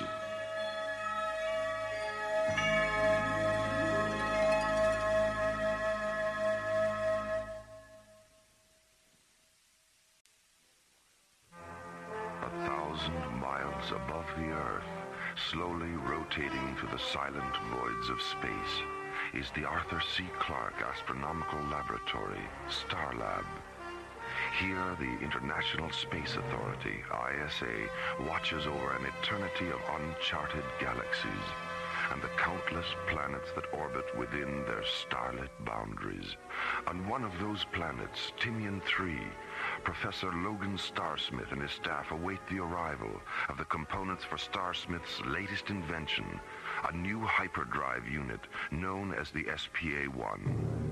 But as the two freighters carrying the SPA-1 components orbit into a descent vector over Timian, one of them, the Xanadu trader, radios an urgent message to Starlab Control. We've just been attacked by an unidentified alien vessel. Huge. Twice the size of a Viking-class cruiser. Any damage? Negative, but the other freighter is gone. The El Dorado. She was orbiting with us. Destroyed? No, the alien didn't fire a shot. They locked onto the El Dorado with a tractor beam and took her aboard through some kind of recovery hatch. As news of the hijacking reaches Commissioner White, he calls a hurried conference with SET commanders John Graydon and Buddy Griff, along with Starlab Research Director Maura Cassidy. Well, how many people knew what the freighters were carrying? Only Starsmith. The freighters were loaded 3 days ago. He ordered them up himself. Well, if there's been a security leak, Starsmith would seem to be the obvious suspect. Well, that's what we thought at first, but there's no motive. Well, what do you want us to do? Go to Timian 3. Bring back Starsmith. We'll keep him here till we can figure out what's going on. Besides, I think a few days' rest will do him good. John and Buddy leave Starlab aboard Delta One and warp through the time-space continuum, reducing the distance to Timian 3 from days to minutes. During the return warp-through, Professor Starsmith undergoes a strange and terrifying transformation. Oh my God, he's shriveling up. He's dehydrating. I can see his cheekbones. Rainbows. Golden rainbows are spilling out of his eyes. Docking at Starlab, John and Buddy rush the being Starsmith has become to the alienology unit in sickbay. But just as Dr. Diana Rossiter is about to put the alien into the anti-dehydration chamber... Matibsa. I'll miss you, Captain Griff. Diana, he's not breathing. Do something. Oh, I'm sorry, Mara. He's gone.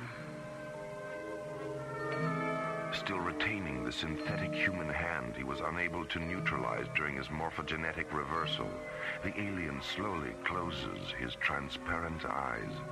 As Part 2 of the Starsmith project unfolds within the interstellar spaces of Alien Worlds.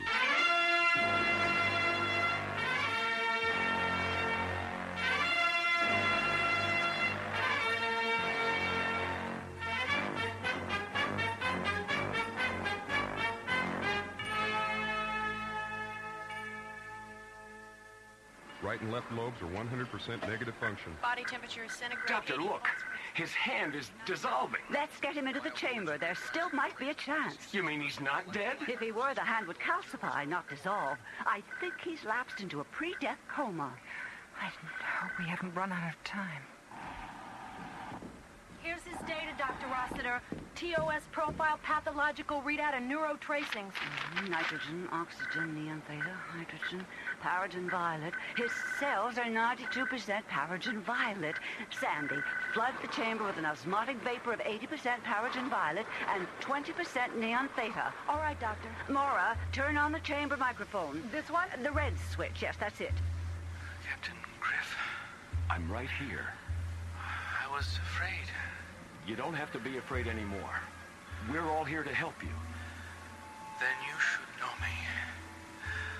I am Matib, a thought magician from an Iconian empire in the galaxy of Cerisias. Buddy, ask him what Professor Starsmith is.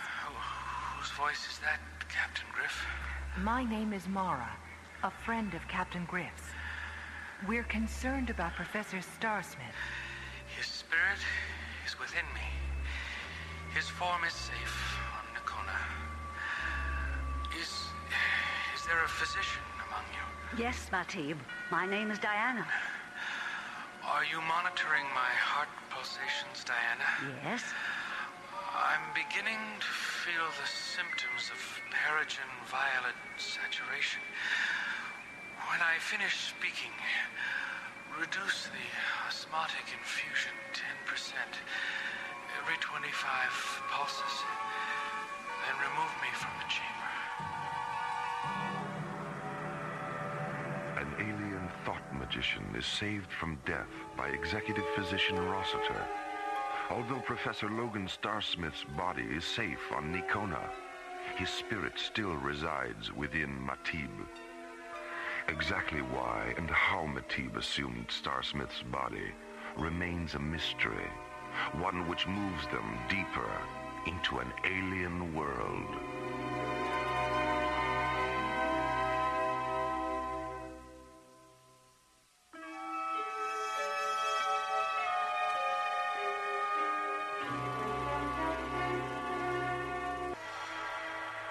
His health and strength restored, Matib is removed from the anti-dehydration chamber and taken to a recovery unit in sickbay, where he explains the mysterious chain of events which have brought him to Starlab. As the light of our sun diminishes, so does the paragen violet content of our atmosphere. Those of us in our middle years have been slowly mutating ourselves in order to survive with reduced amounts of the life element. But because our children and elders lack the strength for cell mutation, they've been dying at the rate of 500 a day. Is there any way you can save yourselves? Our only choice is migration to a planet with a high atmospheric content of paragen violet. We know of one, but it's 2,000 light years from home. And without Professor Starsmith's invention, we'll never reach it in time. Our ships are too slow. Why didn't you simply come to us and ask for help? Emperor Mika doesn't trust you. He knows that the history of Earth is one of almost fatal devotion to the extremes of pleasure, pain, and power. And to Mika, all extremes have their basis in fear and deceit. Well, I think we'd all have to agree with that, Matib, but things have changed during the past century. I realize that, Commissioner, but Mika doesn't. He's old. Paragen violet anoxia has all but destroyed his logic and reason. He no longer understands the universal constant of change, and that it affects all sentient beings.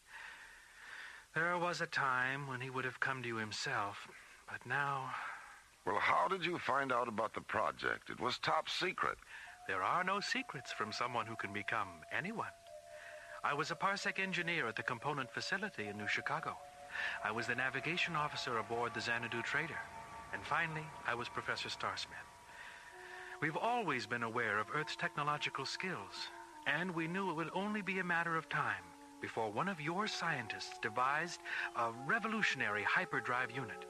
I spent 3 years at the New Chicago facility, waiting. Where are the men whose bodies you biosynthesized? They were held in cryosuspension on Nikona, then returned one by one as I cycled through their various identities. But what about the time missing from their lives? Nothing is missing, Captain Green. All I experienced in their places was given to them when I returned their spirits. They're not even aware they've been gone. How did you manage to get Professor Starsmith to Nakona? A number of storage tunnels under the project complex opened several hundred meters beyond the laboratory. Last night, I left Professor Starsmith at the mouth of one of them. A Nakonian lander picked him up at moonset. Matib, would you be willing to try and convince Mika that in exchange for Professor Starsmith and the crew of the El Dorado, ISA will give him all the parsec accelerators your planet needs? Yes. When will you be able to leave? As soon as Captain Griff is ready. You know something, Matib? I think this is the beginning of a beautiful friendship.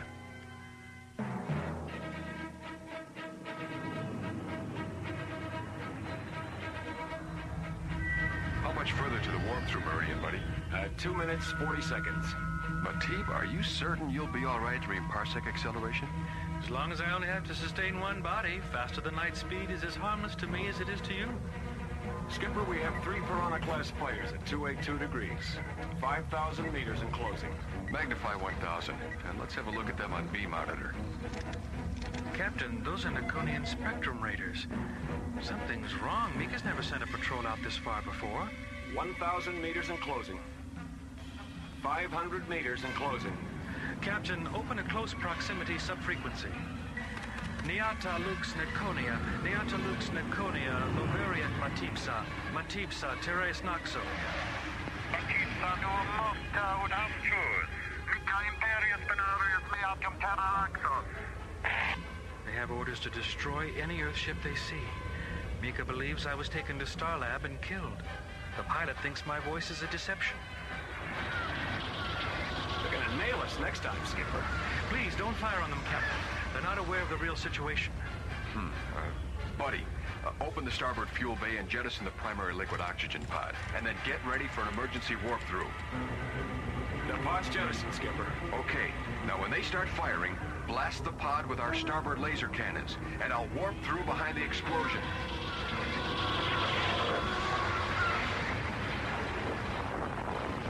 We're through. Is everyone all right? Nice going, Skipper. We're in one piece, and they think we're scattered from here to the great beyond. An excellent maneuver, Captain Grayton. Nakona dead ahead, Skipper. You sure weren't kidding about your son, Matib. The photosphere barely registers on the solar scanner. Matib, are we approaching from the dark side? All of Nakona is dark. It has been for over 2 solar years. Captain Griff, if you'll program for a descent vector of 068, we'll land at a deserted ice flower plantation near the Citadel.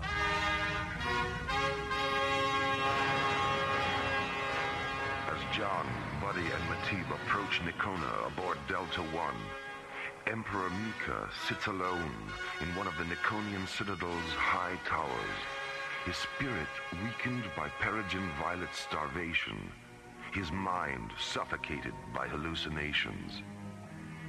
And then Nakona came out of the sun, and we came out of Nakona into a void of broken eyes and blood and darkness. Mika? What do you want, Ariana? The crew of the captured transport vessel. They're desperately in need of water. They can have all the water they need, but not until I've eased the suffering of our own people. Mika, please, they haven't That will be all, Ariana. Yes, Mika. Ariana, Yes, Mika? please, bring me a heart-beam photon pistol. Why? You have no enemies here. Oh, but I do, Ariana. They live all around me, in the twilight and the shadows. The pistol, Ariana. Yes, Mika. Yes. The pistol. As Emperor Mika sits, planning his revenge against a dark force of invisible enemies, John, Buddy, and Matib enter the subterranean corridors beneath the Nakonian... Professor Starsmith is in here. Matib, all these crystal pillars, what are they? Beautiful. These are the cryo chambers. Buddy, Professor Starsmith is standing inside this one. He looks all right, doesn't he? Captain Griff, if you touch that prism, the chamber will open. Captain Graydon, take these jewels and place the red one over the professor's left eye, the yellow one over his right eye, and the blue one in the center of his forehead. Like this? Yes. Now, please stand away or you may be harmed. Professor Starsmith. Professor Starsmith. Are you still here? Yes, Logan. I'm still here. As John and Buddy watch, two razor-thin beams of golden light erupt from the center of Matib's forehead and penetrate the iridescent jewels over Professor Starsmith's eyes. The gem on his forehead begins to oscillate, filling the white crystal chamber with a blinding ultra-blue radiance.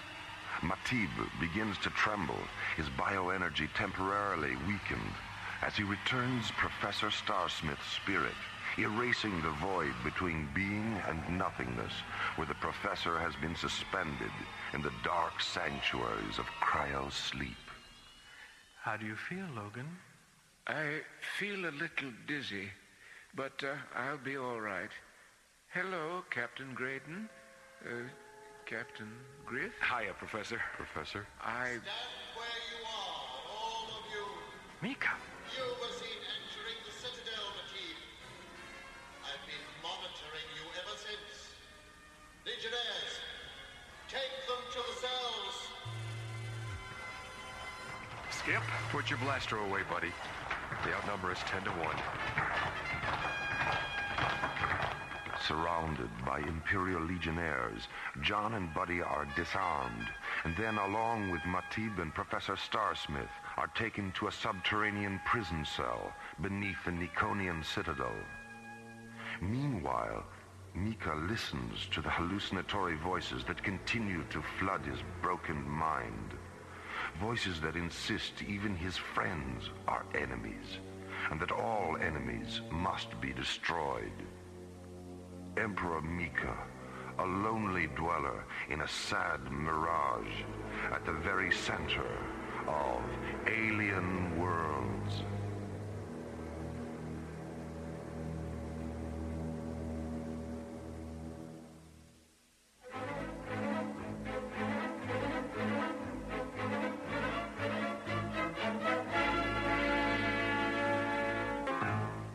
Captured by Imperial Legionnaires, John, Buddy, Matib, and Professor Starsmith have been locked in a cell beneath the Nikonian citadel. And while Mika sits in one of the citadel's high towers, deciding what to do with his prisoners, Matib has already determined what that decision will be. Unless we can confront him and convince him to listen, I'm certain he'll have us killed. Do you honestly believe he'd listen to you? Mika and I have known each other all our lives. I've experienced his kindness and generosity and wisdom throughout the years. I can't believe that everything he was has been lost. Well, if it isn't our boys in uniform. Professor Starsmith, please come with us. Sartos? Is that you? Yes, Matib. Your helmet and faceplate, I didn't recognize you at first. Where are you taking the professor? To Mika. Nayat Delarayas Turat. You can speak English here, Sartos. These are my friends. All of us are your friends, Matib. We want to help, but you know the penalty for violating an Imperial edict, no matter how unfair it is. Professor Starsmith, please. Do you think he'll be all right? I don't know.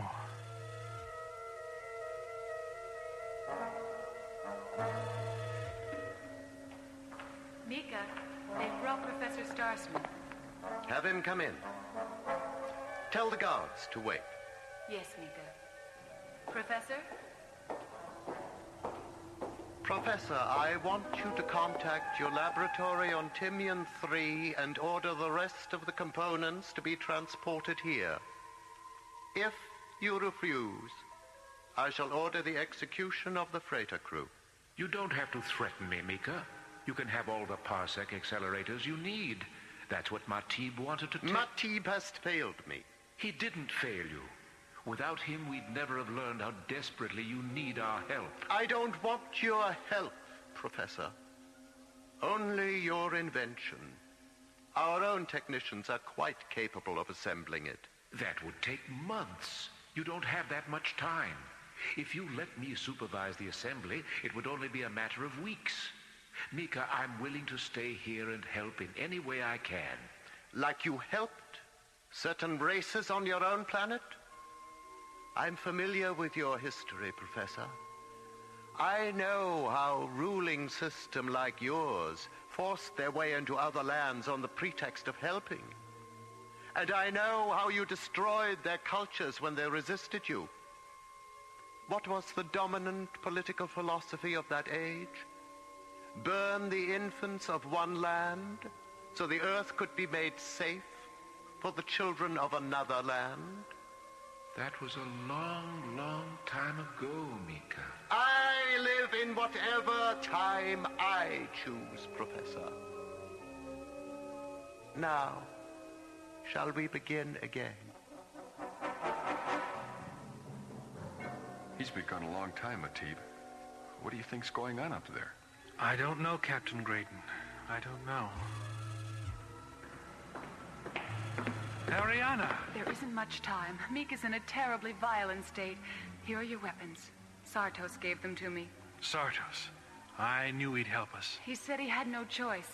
Not after seeing you here. I'll leave the door open. Give me a few moments, then come to Mika's chamber through the tower passageway. And please, try not to hurt him. Well, things are certainly looking up. Who was that, Matib? Mika's daughter. I shall kill them, Professor. I'll kill them all. All right, Mika. But you've got to promise me that you'll... No promises, Professor. Now, please, follow me to the communications chamber. Mika, wait! Stand where you are, Matib. Mika, put that weapon aside. We don't want to harm you. Mika, please, listen to him. Ariana, you set them free. Mika, we've come to help your planet, your people. No! Oh, Skipper, look out! Mika, stop it! Stop it! Ariana! Matib! I'm blind! I'm blind! Father, no! Oh, my God, Skipper, he shot himself. I couldn't help myself, Ariana. The voices, they were inside. They were mine. All this time, I was only raging against myself. Father? Father! Realizing at last that his only enemies were the dark, distorted voices of his own sadly broken spirit, Emperor Mika becomes a victim of his own rage. Understanding in this final moment that only in the sanctity of death can the raging sound of one's own self be silenced, purified, and given back to that infinite, invisible place from which all things eventually return. There's good old Delta One, Skipper. Right where we left her. Right. Professor, what should we tell your family? Tell them I've come to my senses and finally realize that science exists not to serve itself, but to sustain the balance of life everywhere in the universe. Tell them Nakona desperately needs my help. And tell them I've seen a future in which we'll all be Nakonians someday. We'll be seeing you, Professor. So long, Professor, and good luck. Goodbye, Matib. Goodbye, my friend. Take care of him, Ariana. He's too good to lose.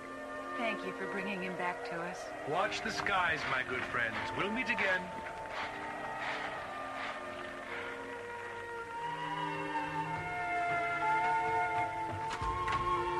Lironia amicus lux eterna. Polaris and Niamosomata Manatus. Illyria mantras eterna setum. Vias noveriat lux eterna.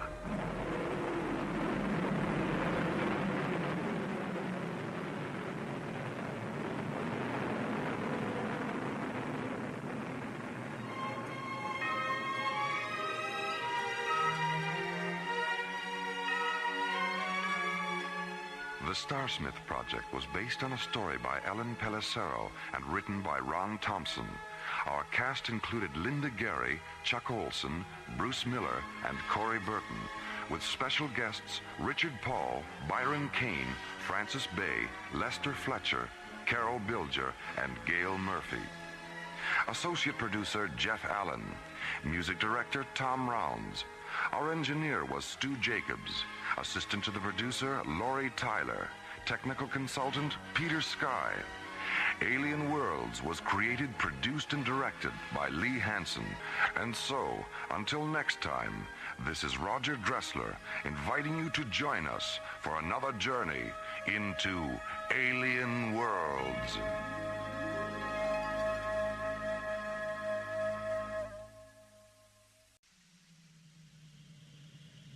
Slowly rotating at the edge of deep space, 1,000 kilometers beyond the atmosphere of 21st century Earth, is the Arthur C. Clarke Astronomical Observatory, Starlab. Here, Starlab Research Director Maura Cassidy and scientists and technicians of the International Space Authority watch over the countless stars and planets that fill the silent distances beyond the giant space station. This week, an ancient intruder from another galaxy exposes Starlab to the genetic mysteries of the seeds of time on Alien Worlds.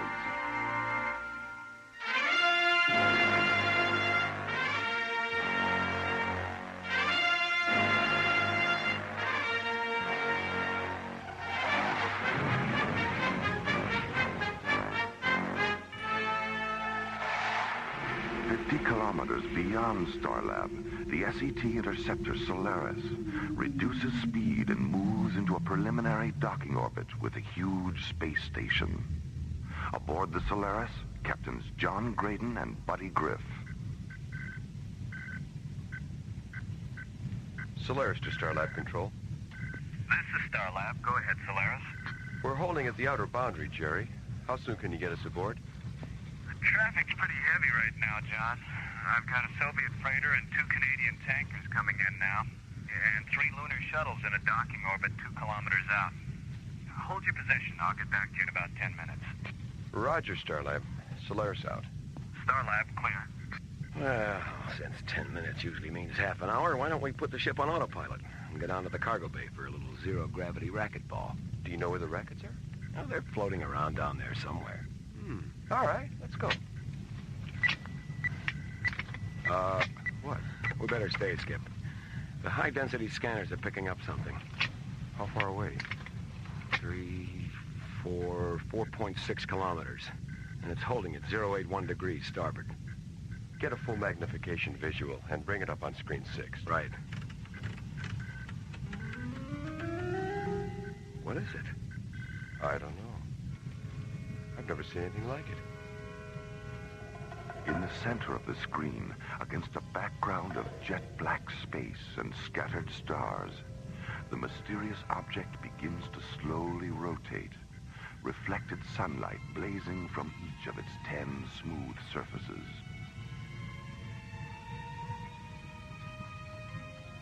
Solaris to Starlab. This is Starlab. Go ahead, Solaris. Jerry, we're visually monitoring a UFO. Are you picking it up on your scanners? No, I don't think so. Oh, wait a minute. Yeah, there is something out there, about 4 kilometers from your present position. Right. Okay, tell Maura what the situation is, and you'd better notify Professor Ballin, too. We're going in for a closer look. I'll keep an eye on you from here, John. Be careful. Starlab out. What do you think, buddy? Well, let's play it safe and sort of sneak up on it. I'll do a tomography profile at 3 kilometers. If the thing's not dangerous, we can get in close and do a phase 1 scanner series. And what if it explodes and blows us to Kingdom Come? You know, maybe we should stick to racquetball.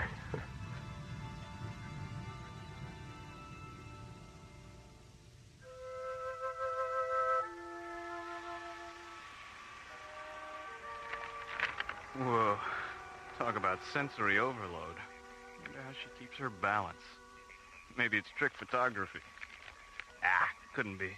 No photographer is that tricky. Instruction orbiter 5 to Starlab Control. This is Starlab. Go ahead, Maggie. We've got a problem, Jerry. We're still working on this new orbital power satellite at Vector 706, and we've just lost our last bundle of solar panels. What happened? An anchoring cable on the superstructure let go, and the panels have drifted off into deep space. Can you help us out? This thing's supposed to be operational by tonight. How many panels do you need? 10. What type? Amplitron SP16. Oh, hold on. I'll check the computer and see what we got. This is your lucky day, Maggie. We've got 24 SP16s in storage. Will this be a pickup or a delivery? I won't be able to spare any of our tugs for another hour or so. What's available on your end? Well, we've got a Soviet freighter heading your way in about 15 minutes. I'll have the captain contact you, okay? I'll stand by for his call. Thanks, Jerry. Construction orbiter 5 out. Starlab Control, clear. Docking Bay 12, this is the bridge. Bay 12. Go ahead, Jerry. Yeah, Ernie, call Storage Bay 19 and tell them to deliver 10 Amplitron SP16 solar panels to the Odessa, and then have Captain Vashenko contact Construction Orbiter 5. It's kind of an emergency. Will do, Jerry. Now, where was I? Right. Sensory overload. Oh, yeah. Wow, look. Oops. Hi, Jerry. Hi, Mara. Have you heard from John and Buddy? Yeah, about 20 minutes ago.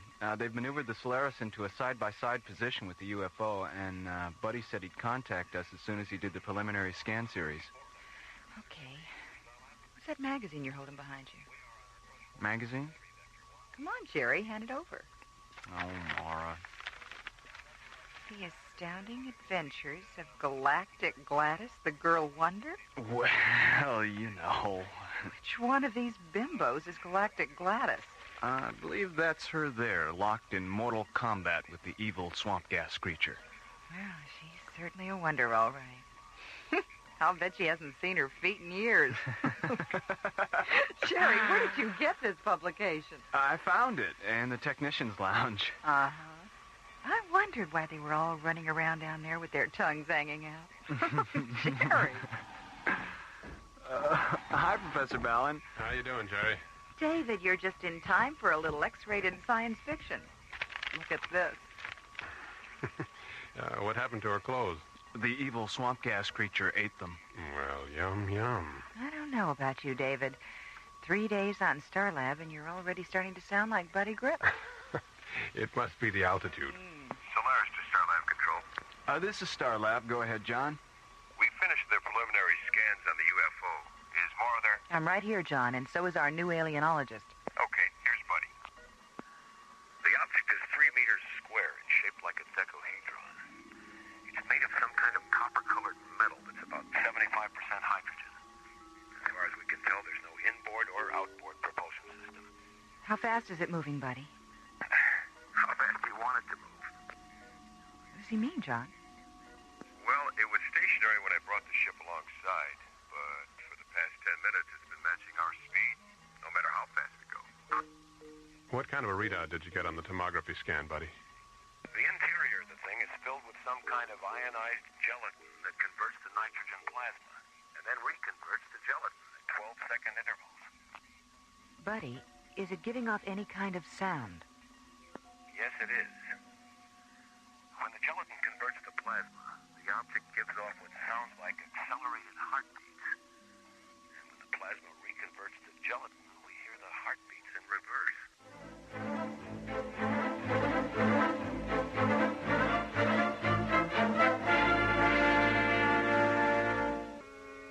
Returning from a routine patrol aboard the Solaris, SET Captains John Graydon and Buddy Griff encounter an unidentified flying object 50 kilometers beyond Starlab. The object is 3 meters square and shaped like a decahedron. It's made of some kind of copper-colored metal that's about 75% hydrogen. As John maneuvers the Solaris into a side-by-side position with the UFO, Buddy continues to analyze the object with the ship's tomography scanners. The interior of the thing is filled with some kind of ionized gelatin that converts to nitrogen plasma, and then reconverts to gelatin at 12-second intervals. What do you think, David? I think we better see about getting that thing into one of the isolated laboratory pods. Buddy, shoot a magnetic grappler over and see if you can bring it in. We already tried that, Mora. The grappler pad won't stick. The object is anti-magnetic. How about if you go EVA and try to push it into the Solaris' cargo bay? Hold on just a moment, please. I don't think that'll be necessary. From the way it's been matching our speed, I think it'll follow us in. All right, give it a try. If it works, get the object as close as you can to the outboard airlock of ISOLAB 9. I'll have a crew standing by to take it inside. Okay, Mora. Solaris out. Starlab clear. Come on, David. Let's get down there.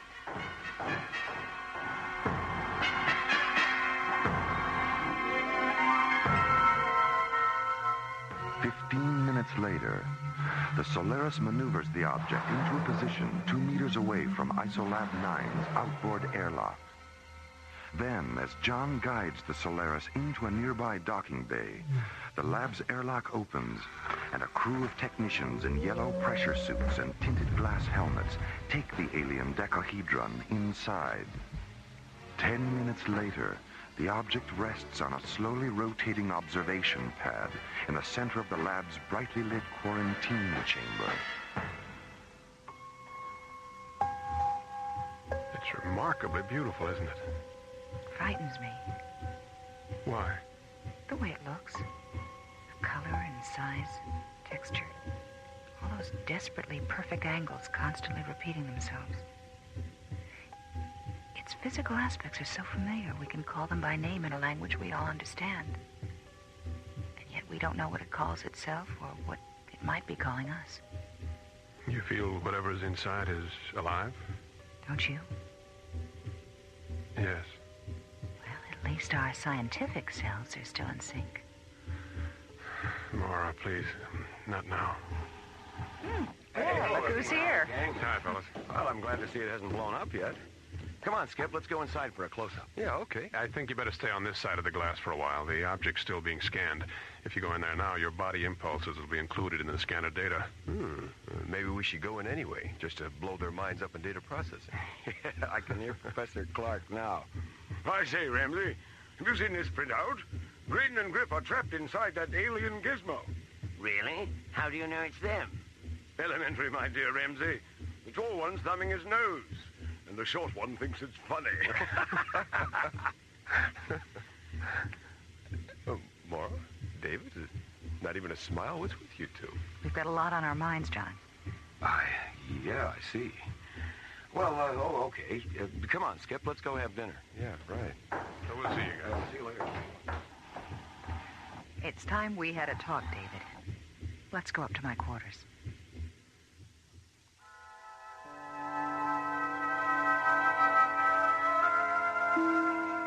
Coming to Starlab wasn't my idea, Mara.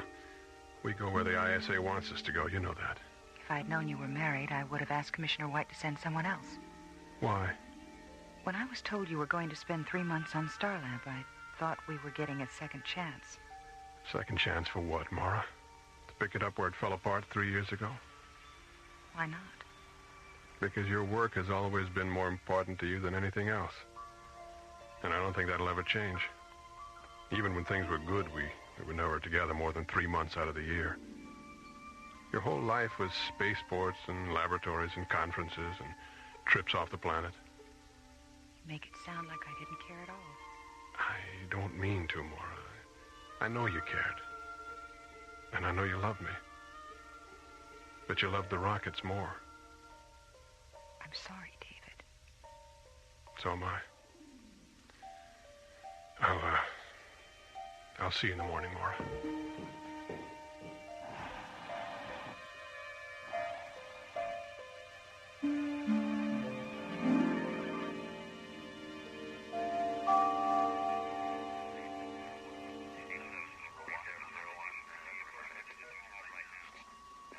Okay, Lunar Shuttle 10, I have you on the screen.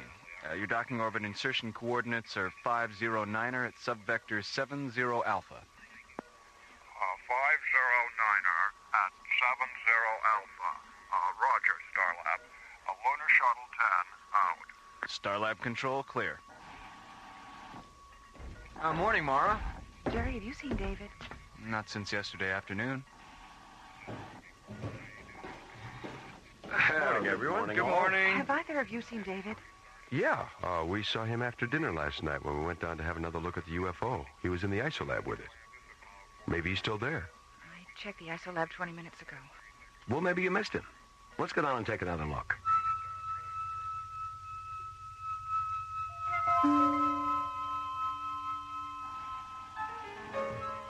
There he is, Mora. Hit the intercom button, Skip. David, can you come out for a minute? There's no need to be frightened, Mora.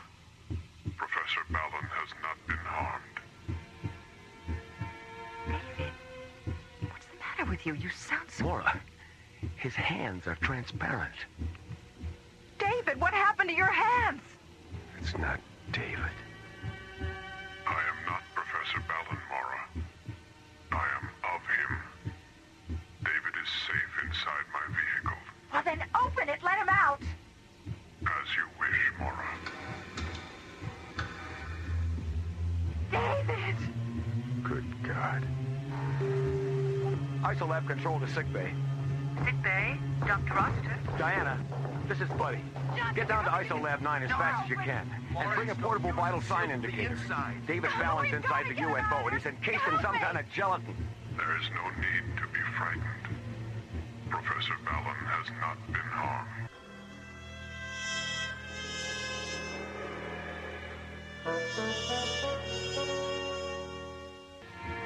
Entering the control booth of ISOLAB 9, Mora, Buddy, and John discover that the substance inside the alien decahedron has transformed itself into a duplicate of Professor David Ballon, leaving the real David Ballon encased in a cocoon of translucent white gelatin.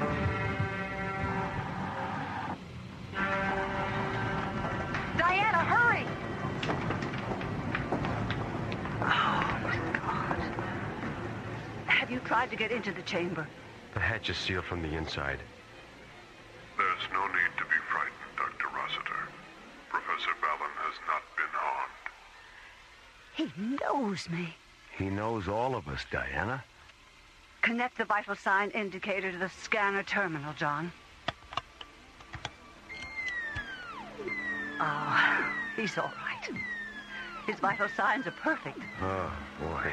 Well, If you will be patient, the seed placenta will soon evaporate, and David will be released. Soon? How long is soon? Now. David, are you all right? I think so, yes. I suggest you leave the chamber now, David. The placenta residue will soon convert to a toxic gas that could mutate your senses. Yes, all right.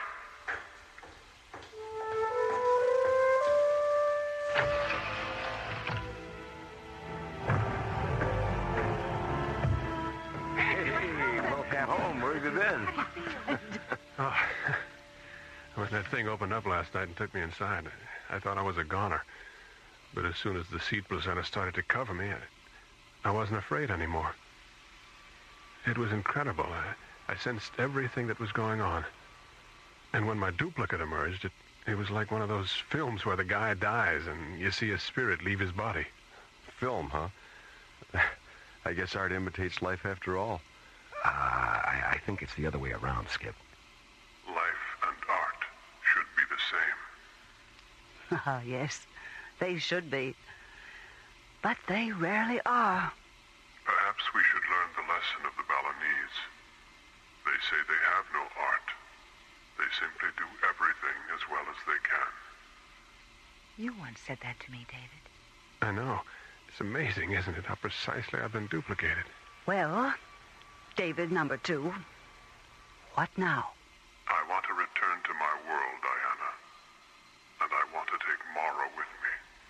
Now, hold on a minute, you. I'm not in the habit of running off to alien worlds with life forms I hardly know. You know me, Mara. And I know you. He's got a point there, Mara. Well, be that as it may, I just don't think the original me and the duplicate you are ready for... Well, why are your hands transparent anyway? David was wearing protective gloves that prevented the seed placenta from taking a precise imprint of his hands. And Mara, a duplicate of you is all I want. Why? I still love you, Mara. Oh, David. Why didn't you... Wait a minute. What am I saying? This is weird. David? Yes? Yes. Oh, I'm sorry, David. I mean the duplicate David. Yes, Diana. I think all of us would like to know a little more about your origins. Centuries ago, explorers from another galaxy visited my planet. Their bodies contained bacteria, harmless to them, but lethal to us. There was a plague, and before the end came, our scientists created the placenta substance and filled it with the genetic seeds that were the essence of our race. Then they placed these seeds of time in hundreds of vehicles like this one and set us adrift in the universe. Was your race humanoid? Yes, buddy, it was. But some of the cells were randomly coated so we could become whatever organic life form we contacted. I could have been a bird or an insect, or even a flower. Any living thing in which the seeds could take root. What would have happened if you had become a flower? I would have simply pollinated other flowers of the same species, and my race would have been reborn as a genus of conscious, intelligent orchids or roses. Would you eventually have re-evolved to your original humanoid form? Eventually, yes. But I'm not a flower, am I? I'm an ion-negative duplicate of a human male. And my race can be reborn only if I interact with an ion-positive duplicate of a human female. All right, I'll do it. Good girl. Thank you, Mara. It's okay. Just remember, I don't fool around on the first date. What do you want me to do? Saturate yourself with pure oxygen for 2 minutes. That will protect you from the toxic residue.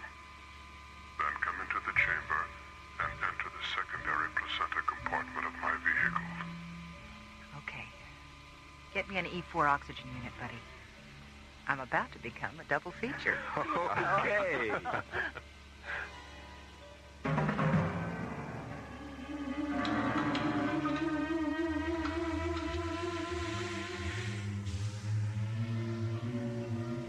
How do you feel, Mara? I'll be all right, Diana. I'll be all right, Diana. Listen to that. I'm in stereo. Thank you, Mara. Thank you. I have a question. Yes? When you and David, this David, are, you know, when you're... will I feel anything? We don't know, Mara. It's possible. You'd better leave the chamber now, Mara. The placenta residue is starting to become toxic. All right. Goodbye. Goodbye, Mara.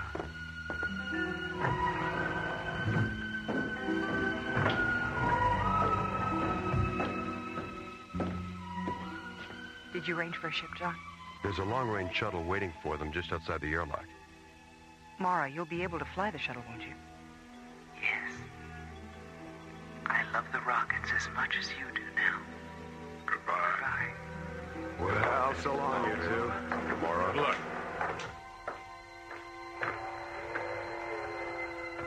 It looks like we're getting that second chance after all, Mara. You're right, David. You're absolutely right.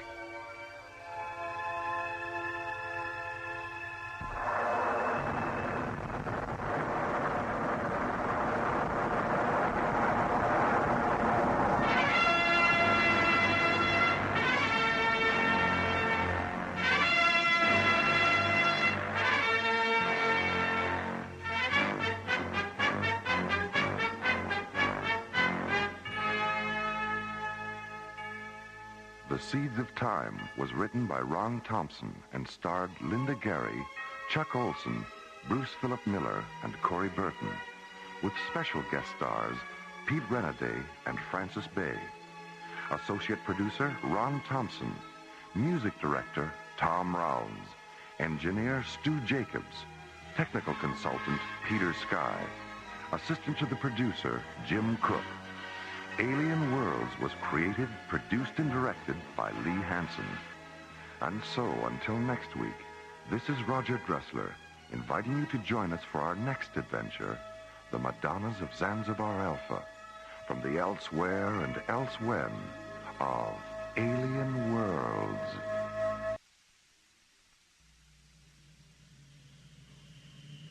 Slowly rotating at the edge of deep space, 1,000 kilometers beyond the atmosphere of 21st century Earth, is the Arthur C. Clarke Astronomical Observatory, Starlab. Here, Starlab Research Director Maura Cassidy and scientists and technicians of the International Space Authority watch over the countless stars and planets that fill the silent distances beyond the giant space station. This week, Captain Buddy Griff and Starlab librarian Ingrid Tassel discover the ultimate sideshow attraction in the circus of their minds when they encounter the Madonnas of Zanzibar Alpha on Alien Worlds.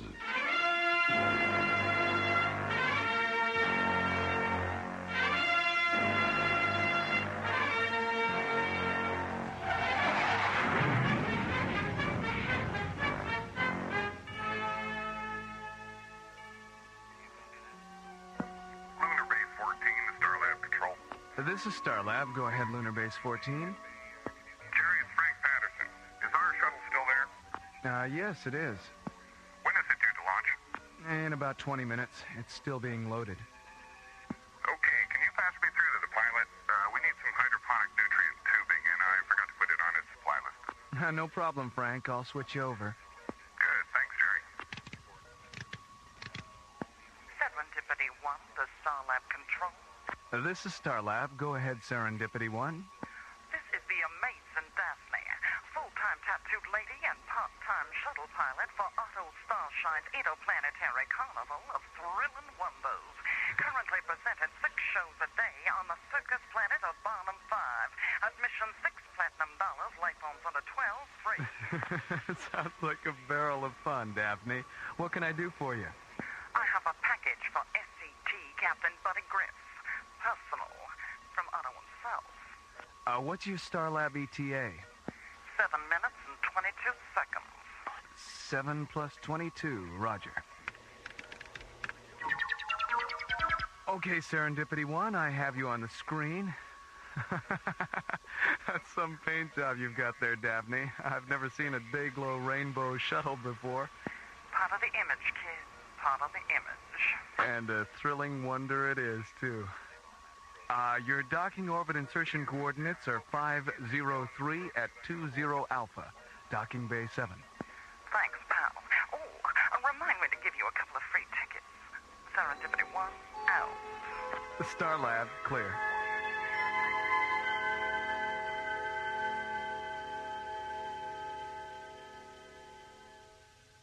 Well, it seems to me that in order to project the astral body, the person first has to visualize being outside himself. He has to actually see his etheric body while he's still in his physical body. Oh, I don't know, John. What is there about the real or imagined presence of the, what's that German word for etheric double, Maura? Doppelganger. Yeah, doppelganger. Great word. Why is it necessary to visualize the doppelganger first? I mean, if that's essential, how do you explain the fact that people have out-of-body experiences while they're asleep? Maybe it's because when you sleep, you dream.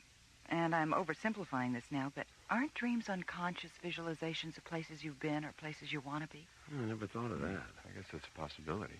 So maybe you're both right. Excuse me, Dr. Cassidy. What is it, Patrick?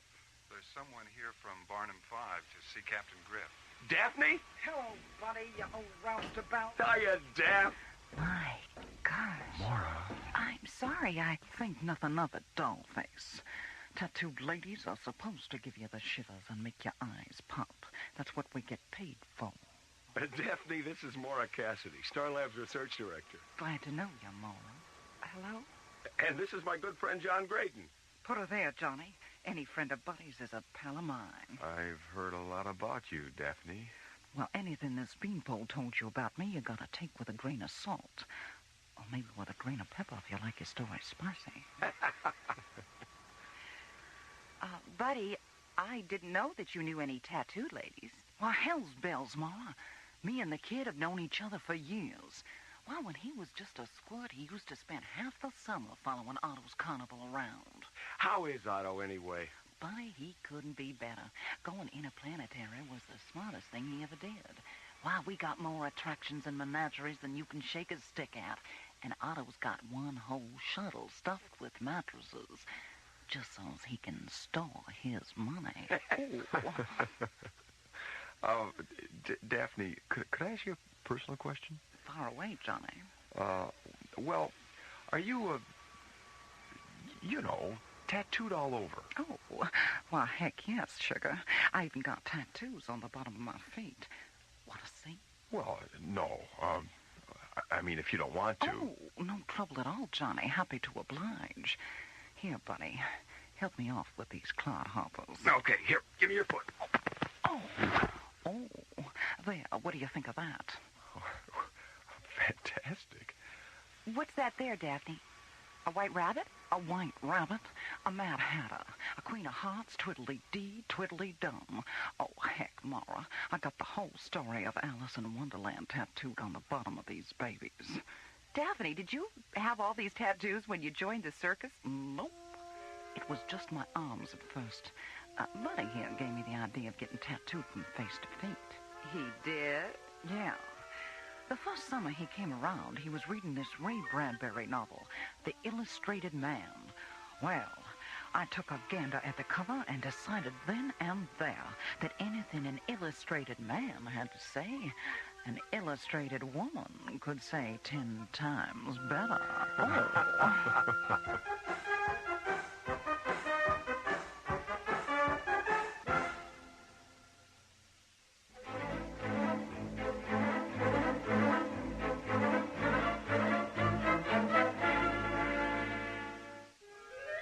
Arriving at Starlab from the circus planet of Barnum 5, the amazing Daphne, a tattooed lady from Otto Starshine's interplanetary carnival of thrilling wonders, is reunited with her old friend, Buddy Griff.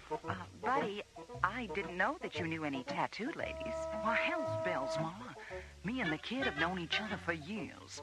Why, when he was just a squirt, he used to spend half the summer following Otto's carnival around. How is Otto, anyway? Buddy, he couldn't be better. Going interplanetary was the smartest thing he ever did. Why, we got more attractions and menageries than you can shake a stick at. And Otto's got one whole shuttle stuffed with mattresses, just so he can store his money.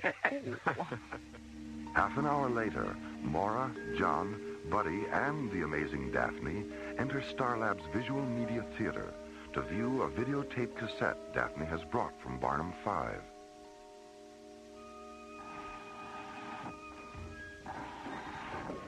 Sorry, Mom. Didn't quite catch that. Left ear's going punky on me. I was wondering about the cassette. Oh, that. Well, when Otto got Buddy's message about coming to Barnum 5, he rounded up a bunch of our ballyhoo boys and had them put together this little video tour of the grounds. Sort of a preview of coming attractions. Well, that was nice of him. Otto's always doing stuff like that, Mara. Figured Buddy'd get a kick out of it. I love it. Well, I guess we should sit down, huh? Yeah. Mora, where would you like to sit? Well, I'd like a seat on the aisle. Well, I don't know. I like sitting in the middle, up close. John?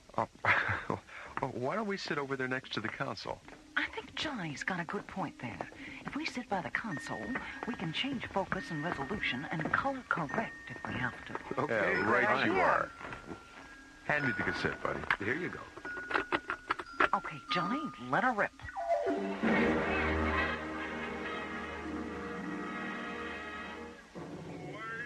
and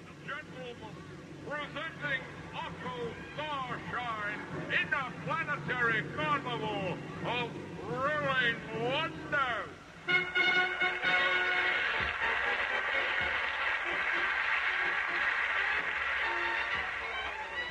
Otto Starshine, a name synonymous with alien acrobats, zero-gravity clowns, intergalactic aerialists, interstellar menageries, and interplanetary sideshow attractions, assembled from the far corners of the universe to amaze, amuse, delight, and astound you.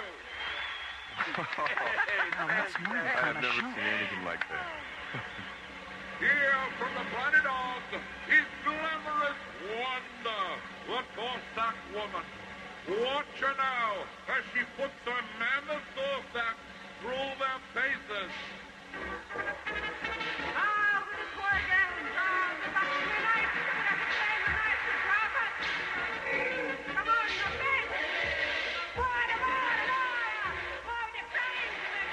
Could you believe that? She looks pretty mean to me. Good.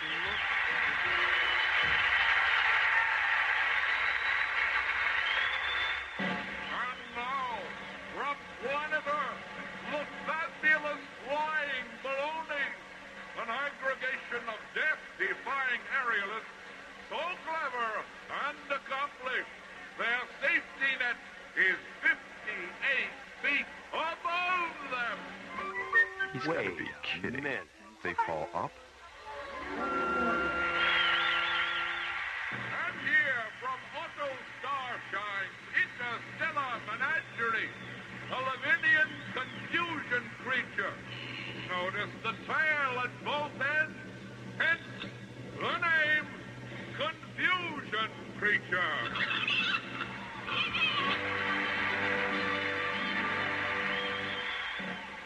And now, in the center ring, the strongest life form this side of Callisto, from the planet of Bicep 9, the one, the only, Giacomo the Magnificent. Watch now as Giacomo attempts to lift a fully loaded lunar shuttle.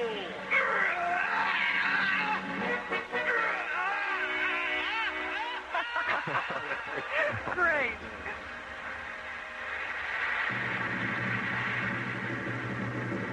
Here is one of our animal attractions from planet Earth. A quartet of tap-dancing kangaroos. Kidding boys. Gotta dance. Look at those guys go. And now, for your delight and satisfaction, Glean, the fire-breathing fish person of Ditmo's age. Glean, who has extinguished himself in over 7,000 performances.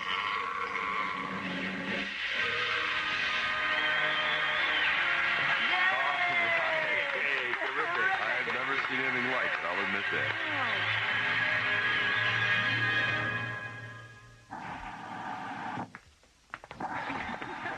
How about Wanda? Terrific. Well, I'd like to hang around and shoot the breeze, but I got a show this afternoon, and I don't believe in keeping the customers waiting.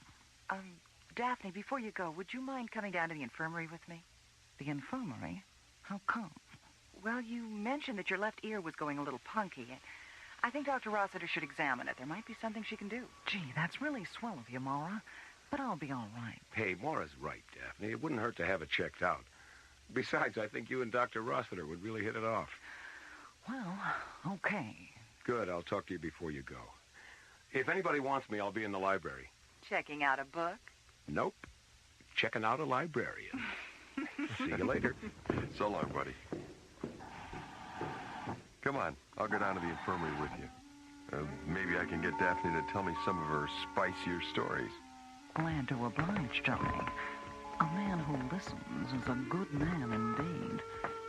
And these days, a good man is hard to find.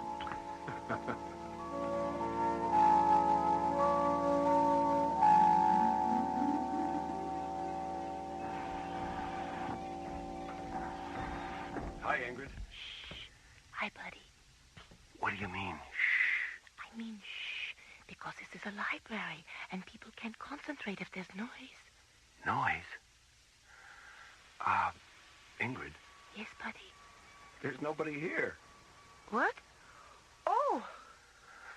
How long have you had your nose in that book? Well, let me see. I came on duty at 0800, and it's nearly... My goodness, I've been reading for almost 4 hours. What are you reading? A history of circuses and carnivals. Oh, let me see that. Hey, this is great. Well, since we are going to Barnum 5 tomorrow, and because Daphne and Otto are such good friends to you, I thought it would be nice if I could talk circus talk with them. Well, people like it very much when you take an interest in their profession, don't you think? Yes, they like it very much. I hope the weather is nice tomorrow on Barnum 5. It would be too bad if there was Jonah's luck. Jonah's luck? It's circus talk for rainy weather. I know. How did you know? Oh, there's a glossary of circus language here in the back of the book. I've memorized it. Oh, you have? Mm-hmm. Okay, close the book. Now, let's see. There's a heavy clem coming down behind a Mitchell, involving a razorback, a joey, and a spindleman. The clem is happening because they all have eyes for the same Sally Kinker. Oh, that's easy. A man who loads the animals, a clown, and a gambler are having a fight behind the fortune teller's tent because they all want the same lady acrobat. Kiss me, you fool. Okay.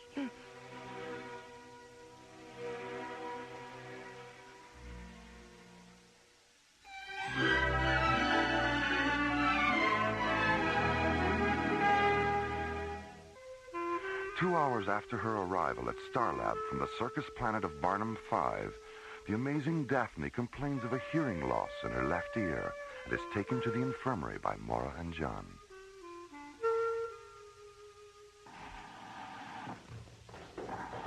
Hello, Dr. Cassidy, Captain Graydon. Hi, Maddie. Hi there, Maddie. Hello, Daphne. Well, how about that? Kid knows me. News travels pretty fast around here, Daphne. Do you want to see Dr. Rossiter? Mm-hmm. She's not too busy. She's in her office. Come on. An hour later, Daphne and Maura leave the infirmary, take a lift to Starlab's 3rd level, and enter the giant space station's main dining room.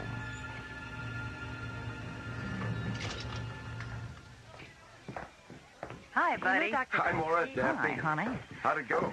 Well, it looks like I'm not going deaf after all.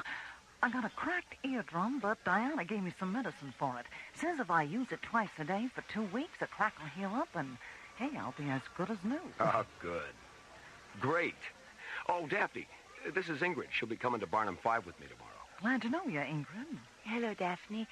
Buddy's told me so much about you that it's nice to finally see you, in the flesh. Yeah, well, I'm happy to say there's a lot of flesh to see. Hey, where's John? He's still down in the infirmary. Is something wrong with him?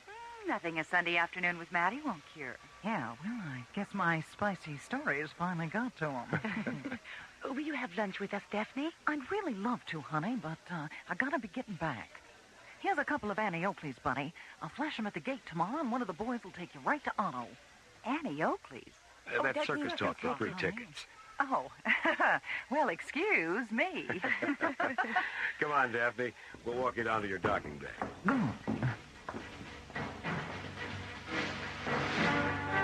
At 0800 the next morning, Buddy and Ingrid enter Launch Bay 12 and board the bright yellow Marathon Alpha, one of Starlab's Magnum-class long-range shuttles.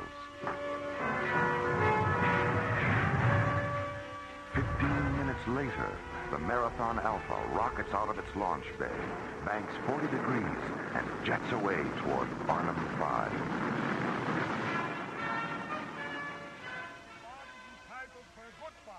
Meanwhile, on the morning side of the small circus planet, Otto Starshine and the amazing Daphne stand on the midway of Otto's interplanetary carnival of thrilling wonders, watching the gaffers, roustabouts, kinkers, and razorbacks prepare for another day-long performance.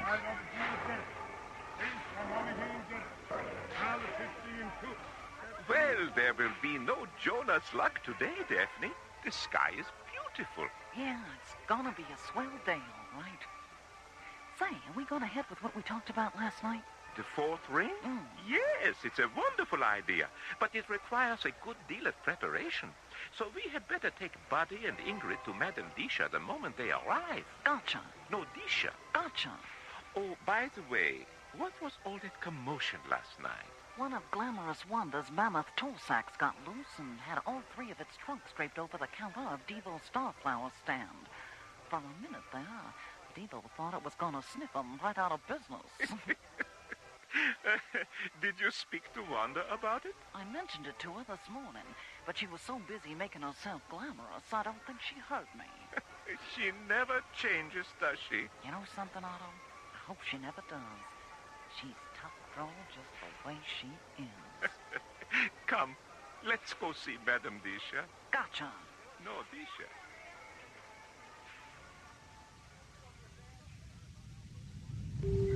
Marathon Alpha to Barnum 5 traffic control. Yo, we're tracking you, Marathon Alpha. I need landing vector coordinates for Otto Starshine's Carnival of Thrilling Wonders. Coming right up. All right, is your ship outfitted with a GC-10 interface module? Affirmative. All right, terminate your onboard guidance system and open interface channel 105. We'll launch you from here. Roger. Okay, Marathon Alpha, we have you on ground control interlock. Have a good time. Thanks. Marathon Alpha out. Well, how do I look? Buddy, close your mouth. I didn't know you were changing your clothes back there. Oh, the way I look doesn't make you uncomfortable, does it? No. Little tiny skirts and little tiny tops don't make me uncomfortable. No. Yes, they do make me uncomfortable. Do you want me to change? No. I like being uncomfortable. Really, I do. I love it. Good.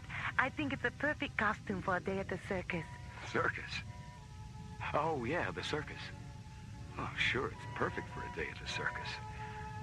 Or a night at the opera. Or a day at the races. 2 hours after leaving Starlab, the Marathon Alpha lands at the small spaceport near Otto Starshine's Carnival of Thrilling Wonders.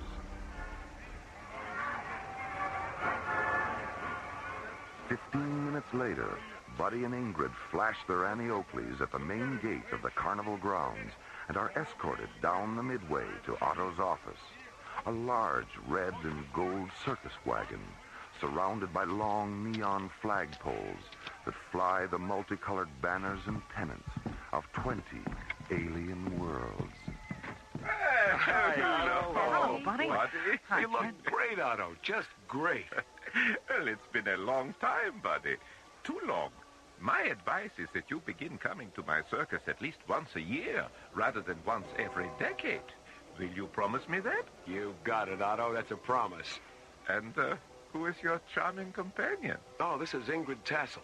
She's the librarian aboard Starlight. Well, I must say that the image of the librarian has changed considerably since I was a boy. It's a pleasure to meet you, my dear. Thank you, Otto. Well, what do you two think of the place so far? Oh, it's terrific. I can't get over it. Excellent. Glad to hear it, kids. Glad to hear it. But if you think what you've seen so far is terrific, prepare yourselves for lots more. 'Cause you ain't seen nothing yet.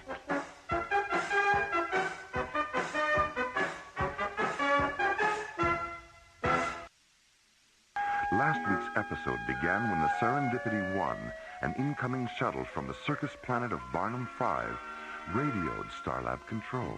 This is Starlab. Go ahead, Serendipity 1. This is the amazing Daphne, full-time tattooed lady and part-time shuttle pilot for Otto Starshine's interplanetary carnival of thrilling wonders. I have a package for SET Captain Buddy Griff, personal, from Otto himself. Okay, Serendipity 1, I have you on the screen. Your docking orbit insertion coordinates are 503 at 20 Alpha, docking bay 7. Half an hour later, the amazing Daphne is reunited with her old friend Buddy Griff, who introduces her to Maura and John Graydon. Glad to know you, Maura. Put her there, Johnny. Any friend of Buddy's is a pal of mine. I've heard a lot about you, Daphne.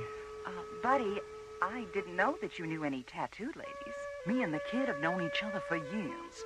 Well, when he was just a squirt, he used to spend half the summer following Otto's carnival around. How is Otto, anyway? Buddy, he couldn't be better. Going interplanetary was the smartest thing he ever did. Why, we got more attractions and menageries than you can shake a stick at.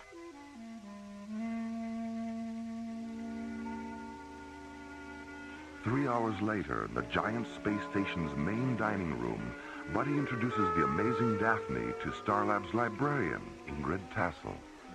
Oh, Daphne, this is Ingrid. She'll be coming to Barnum 5 with me tomorrow. Glad to know you, Ingrid. Hello, Daphne. Buddy's told me so much about you that it's nice to finally see you, in the flesh. Yeah, well, I'm happy to say there's a lot of flesh to see. Will you have lunch with us, Daphne? I'd really love to, honey, but I gotta be getting back.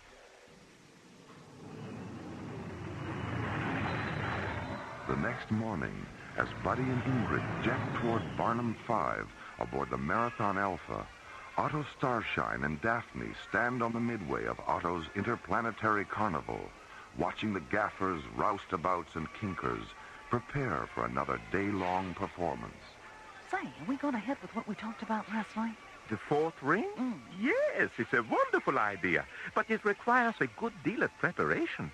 So we had better take Buddy and Ingrid to Madame Disha the moment they arrive. Gotcha. No, Disha. Gotcha.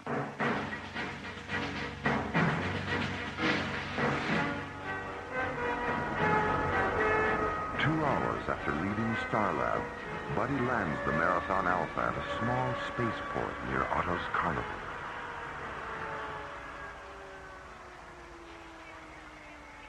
"15 minutes later, Buddy and Ingrid are escorted down the midway to Otto's office, a large red and gold circus wagon surrounded by neon flagpoles that fly the multicolored banners and pennants of 20 alien worlds. Hi, Otto. Hello, Buddy. You look great, Otto. Just great. Well, it's been a long time, Buddy. Too long. Well, what do you two think of the place so far? Oh, it's terrific. I can't get over. Excellent. Glad to hear it, kids. Glad to hear it. But if you think what you've seen so far is terrific, prepare yourselves for lots more, 'cause you ain't seen nothing yet. And now, the conclusion of the Madonnas of Zanzibar Alpha on Alien Worlds.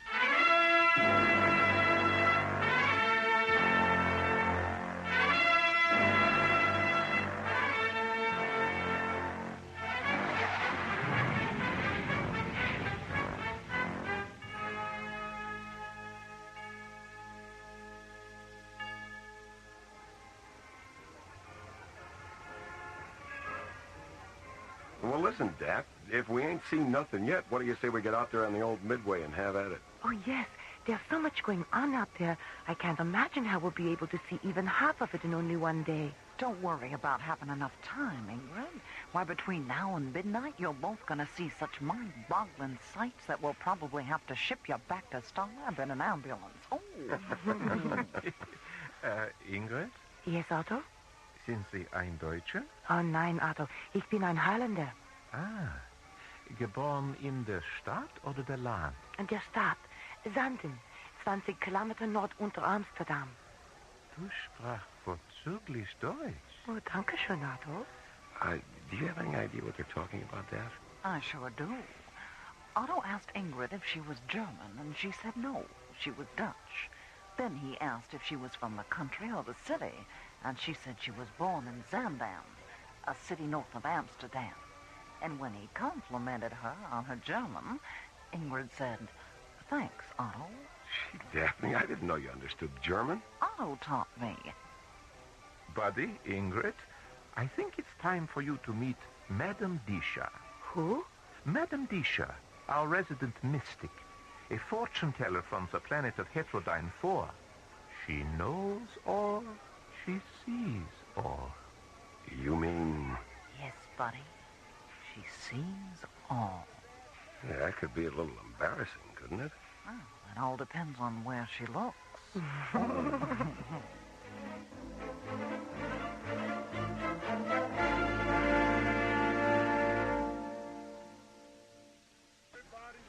Arriving at the circus planet of Barnum 5, Buddy and Ingrid are escorted through the main gate of Otto Starshine's interplanetary carnival of thrilling wonders and taken to Otto's office, a large red and gold circus wagon.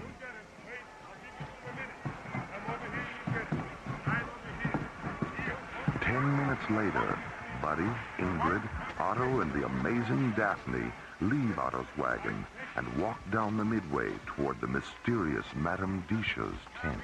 Meet the mysterious Madame Disha. Come, let us go inside. Petrodine 4, educated in the Good morning, Madame Disha. Hiya, madam. Good morning, Otto. Daphne. Madame Disha, I would like to present... Ingrid Tassel and Buddy Griff. Daphne told you we were coming? Did she? Have a good time, kids. Come on, Otto. Madame Disha will escort you back to my wagon when you are finished, Buddy. Enjoy yourself. Okay, you, see you later. Please, sit here at the table. Buddy on this side, Ingrid on this side. Okay. Now, put your minds at ease. In a moment, the crystal ball will fill with light. When it does, join hands, look into the light, and concentrate.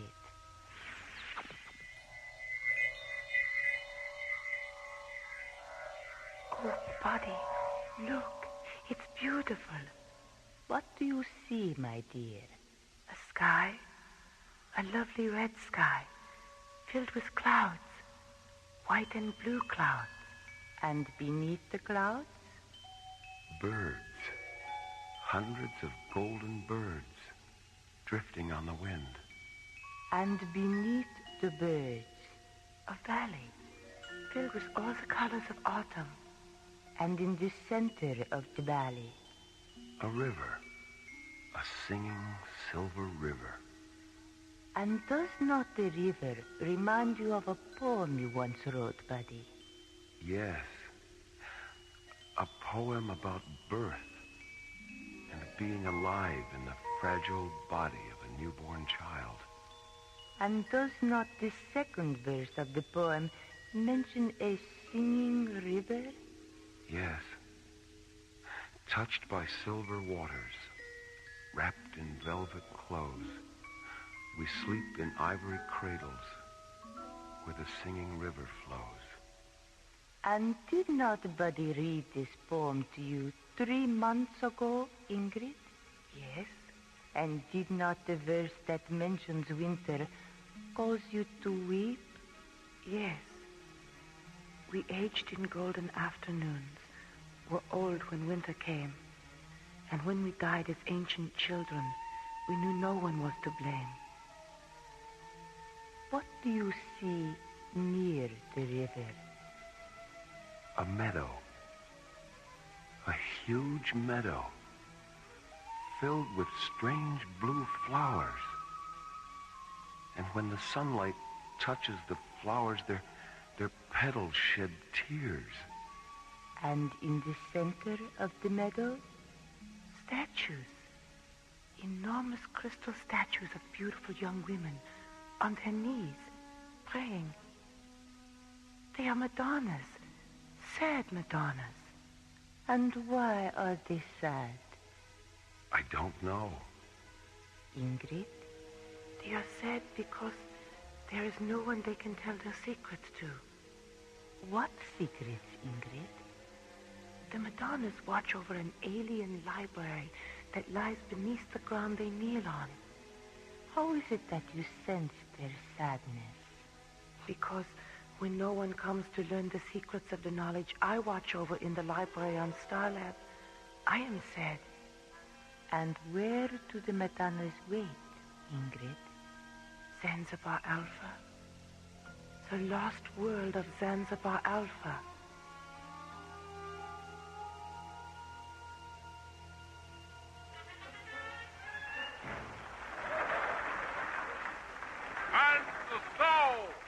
another performance of Otto Starshine's Interplanetary Carnival comes to a close. And the next time your friends ask you where they can have the time of their lives, say this: from the sands of Mars to the distant stars, there's no greater show in the universe or anywhere else than Otto Starshine's Interplanetary Carnival of Thrilling Wonders. Thank you, and good night.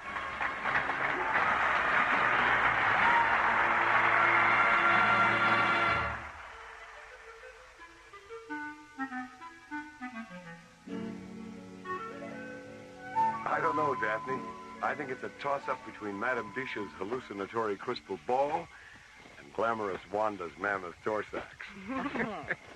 And what about you, Ingrid? What did you enjoy most? Oh, the artificial comet that went zooming around inside the big top. I thought it was wonderful when it exploded and all the clowns came floating down inside a fire hoop. Well, here's the good old Marathon Alpha. Hey, wait a minute. Who put that poster on the tail fin? It was probably one of our ballyhoo boys, buddy. I don't know how they do it, but they always manage to get one of our posters on anything that'll stand still. It looks nice. Yeah, it does, doesn't it? Well, we'd better get aboard, Ingrid. Hey, thanks again, Otto. We had a terrific time. Oh, yes, it was just wonderful. Oh, good. Bye, buddy. Good. Thank you so much. Goodbye. Bye, kid.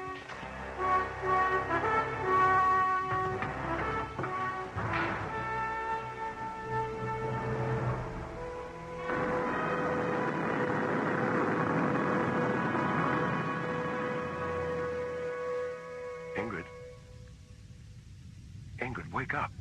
What? Oh, buddy. Are we home? No, Ingrid, we're not home. I don't know where we are. What? Doesn't the onboard computer know where we are? It does, but I don't. The computer's feeding a star matrix to the navigational display. But I don't recognize any of the proximity coordinates. Buddy, there's a planet out there. I know.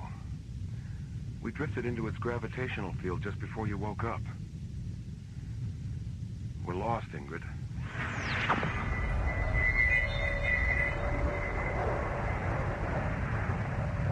Buddy, what's happening? The planet's pulling us down.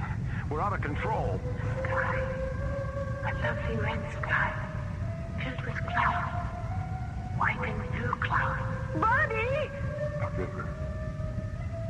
A singing silver river. Ingrid! Buddy, please don't let go of my hand.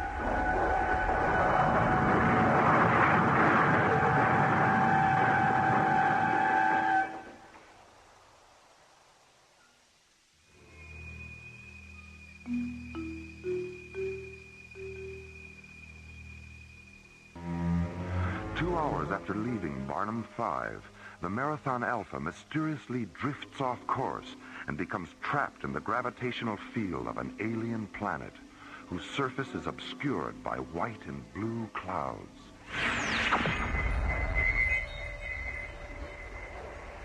Suddenly, an energy force lashes out from the clouds and pulls the Marathon Alpha down through the planet's misty red atmosphere. A moment later, the shuttle crashes on the edge of a peaceful meadow filled with strange blue flowers, flowers that weep golden tears as the sunlight touches them. Oh, buddy, it smells wonderful, like jasmine and lilacs. Yeah. Not a scratch anywhere. There aren't even any skid marks on the ground. It's like some giant invisible hand just... Buddy, look! On the other side of the river. The Madonnas. Hmm? Buddy, what's happening to us? Everything we saw in the crystal ball is coming true. Oh, it can't be. Or maybe it can. Come on, let's get a closer look.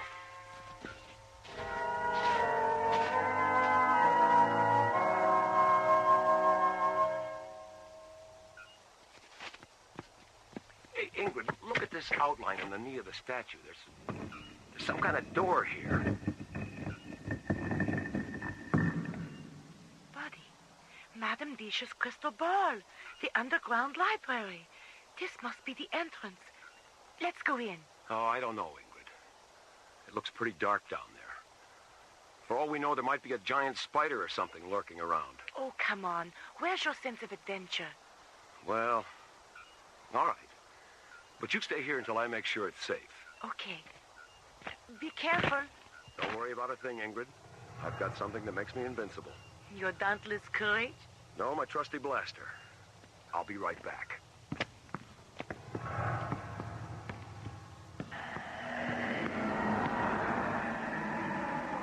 Yikes! Good grief!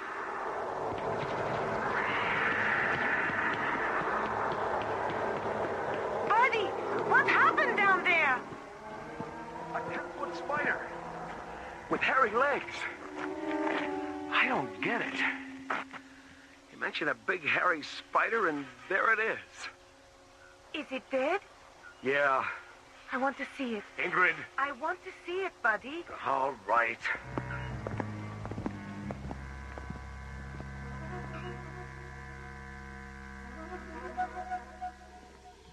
Oh, buddy, it's horrible. How could such a thing... What happened? Where did it go? The spider has returned to your imaginations.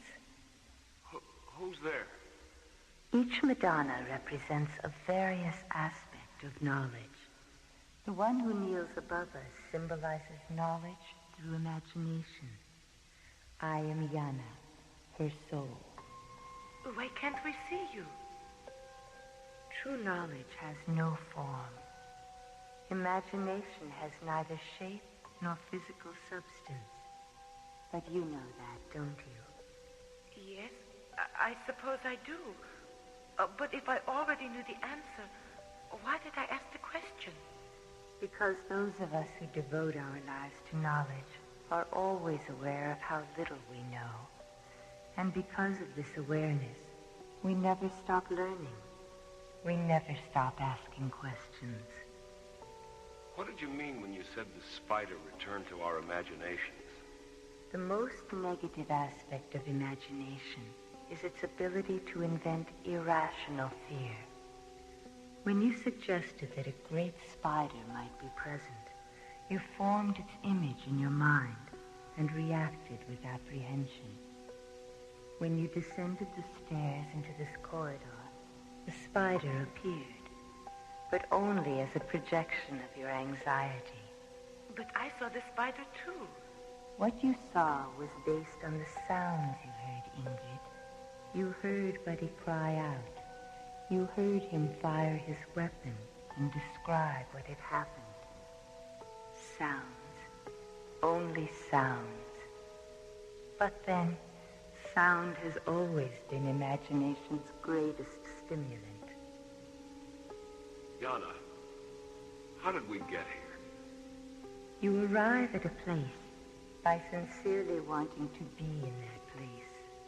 A metal ship can transport you, or your imagination can transport you. In transporting yourself with your mind, you discover that true knowledge is in the journey, not the destination. But what about the door that opened up there? We couldn't have imagined that, because here we are. Are you?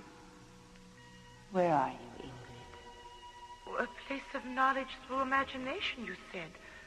A metaphysical library. That door has existed since the beginning of time, Ingrid. And it will always be there for anyone who wishes to pass through it. Oh, Buddy. Ingrid, what's wrong? Oh, they don't know. So many of them don't know. The door, it leads to eternal summer. Yana? I have to leave you now, because this part of the journey is ending. Love each other as much as you love me. Yana?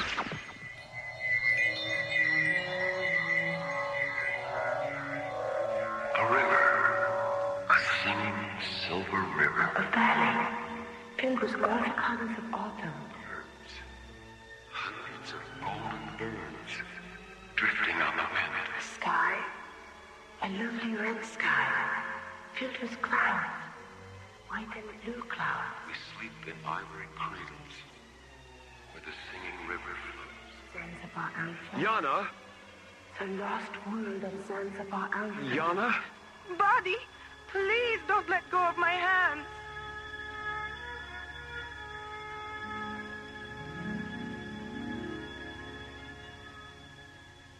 Buddy?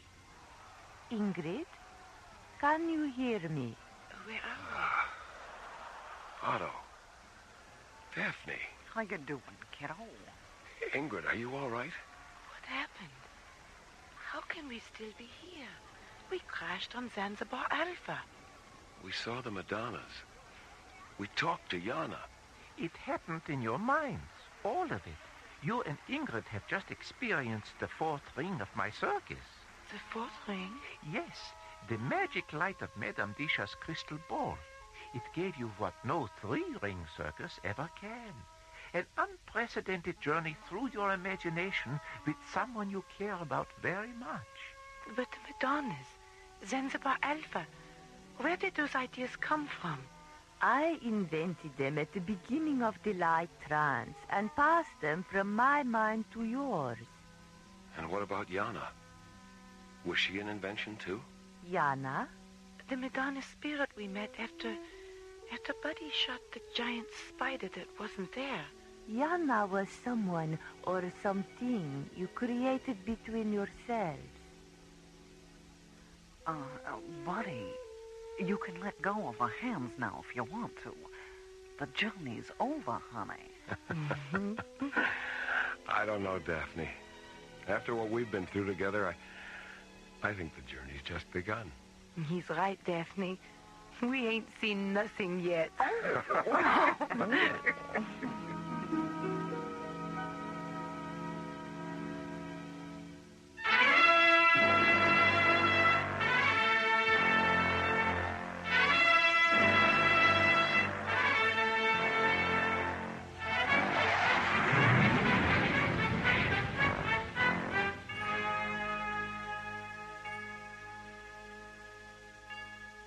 The Madonnas of Zanzibar Alpha was written by Ron Thompson and starred Chuck Olson, Marilyn Schreffler, Linda Gary, Byron Kane, Christina Holland, and Ron Feinberg. Associate producer, Ron Thompson. Engineer, Stu Jacobs. Music director, Tom Rounds. Assistant to the producer, Jim Cook. Technical consultant, Peter Sky. Alien Worlds was created, produced, and directed by Lee Hansen. And so, until next week, this is Roger Dressler inviting you to join us for our next adventure, the Himalayan Parallel, from the elsewhere and elsewhen of Alien Worlds.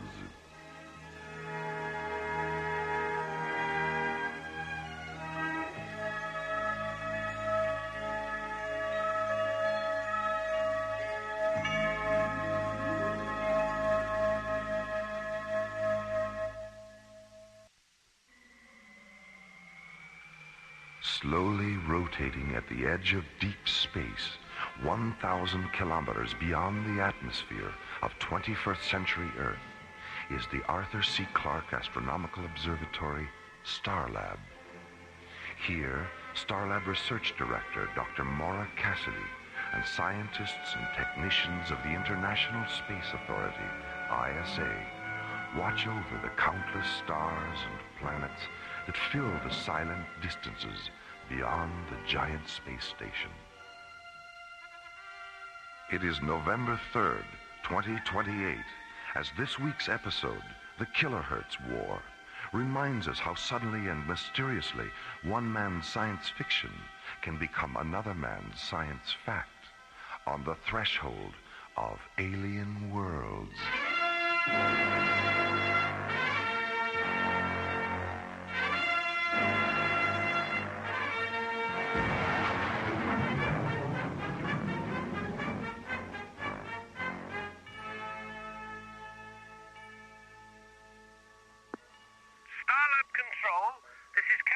Jack Lemus, commanding the Royal British Museum freighter Nile Delta.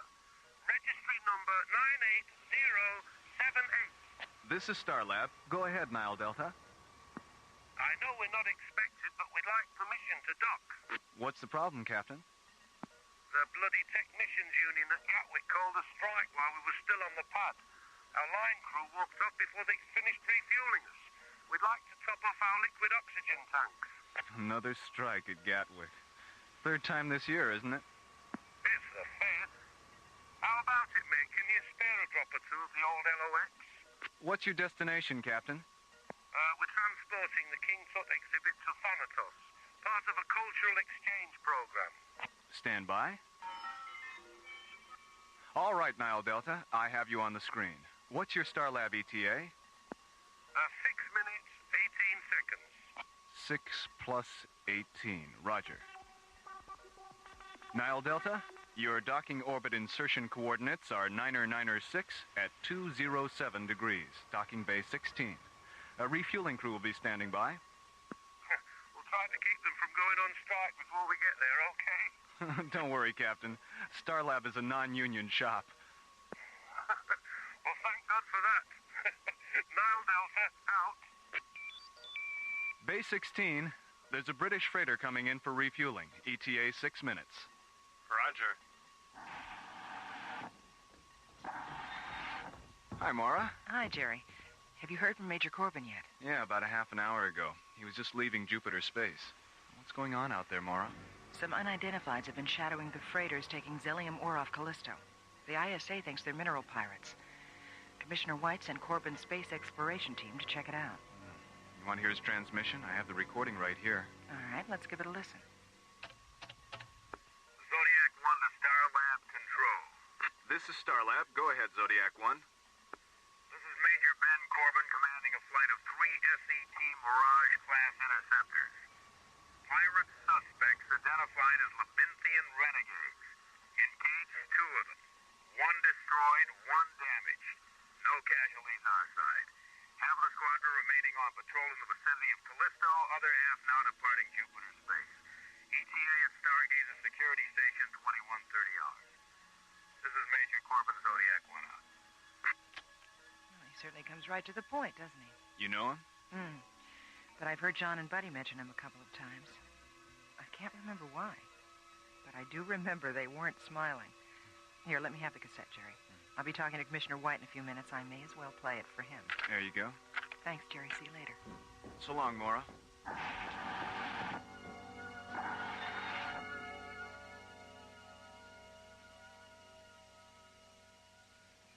Stargazer Security Station 2130 hours. This is Major Corbin, Zodiac 1 out. That's it, Commissioner. Well, thanks for getting it to me so fast, Maura. Is there anything else we should talk about?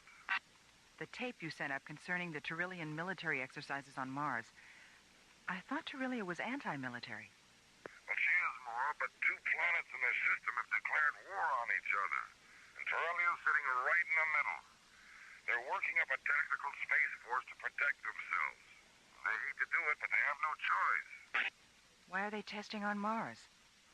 Well, its atmosphere is Tyrellian compatible for one thing, and it's uninhabited for another. You see, Tyrellia is very densely populated. They didn't want to take the chance of hurting any of their people if an experimental weapon malfunctioned or one of their prototype ships crashed. Sounds like they've got a lot of soul as well as a lot of sense. Yes. Well, I'd better sign off now, Maura, and try to get home. There's a lot of wind and snow blowing around outside, and you know what New Chicago's like during a blizzard. All right, Commissioner, bundle up. And beware of little boys chucking snowballs. Starlab Communications, out.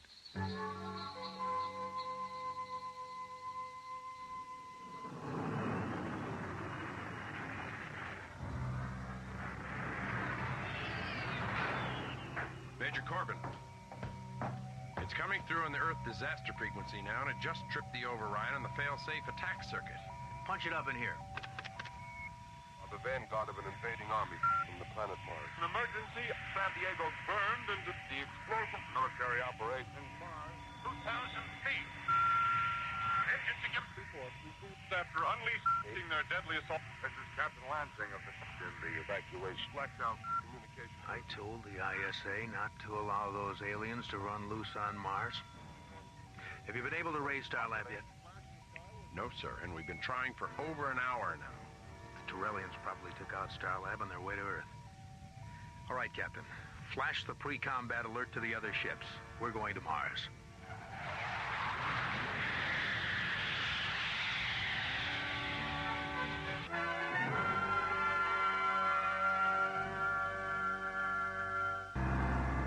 Given permission by the ISA to experiment with defensive spacecraft in the Martian atmosphere, Torellia sends 200 prototype gunships to the Red Planet for testing. 10 days later, 3 Mirage-class SET interceptors receive a powerful radio transmission as they leave Jupiter space. The transmission overrides their Earth disaster frequency and fail-safe attack circuits, and is filled with the confusion of voices describing an attack on Earth from Mars. Yes, the planet. It's on the planet Mars, between the hours of colored white. Destruction of cities and the 5 minutes after the transmission is received, Major Ben Corbin, who commands the interceptors, orders his executive officer to contact Starlab for confirmation of the attack. Have you been able to raise Starlab yet? No, sir, and we've been trying for over an hour now. The Torellians probably took out Starlab on their way to Earth.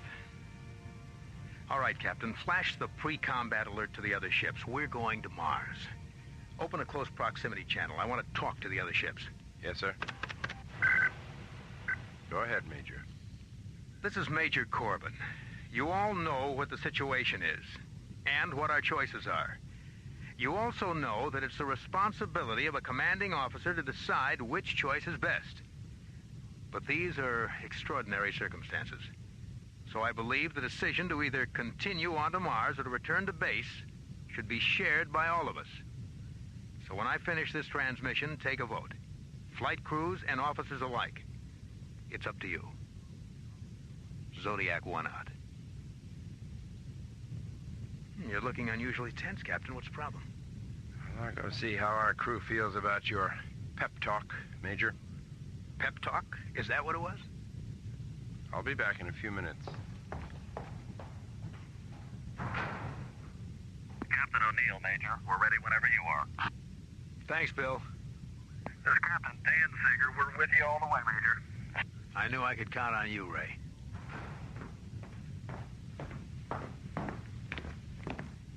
Well, what's the verdict, Captain? Pearson thinks we should return to base and wait for orders. Mm-hmm. What about the others? They're willing to go for it. Fine. What about you? I'm inclined to agree with Pearson. Why? Well, on a strictly legal level, any kind of military action without direct orders is a violation of the ISA charter. Mm-hmm. With the exception of self-defense. What else? I don't think we have enough evidence to prove that the Earth is actually under attack. Let's hold off until we can authenticate the transmission. That transmission's been coming through for 2 hours now. And during those 2 hours, we haven't been able to contact Starlab or get a single response from the ISA on Earth.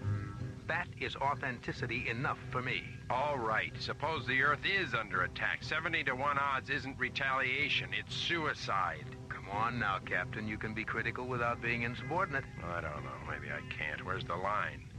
It would help if you try to be a little more objective, Captain. This is a military issue. It's not an emotional one. Well, I guess that's the difference between us, Major, isn't it?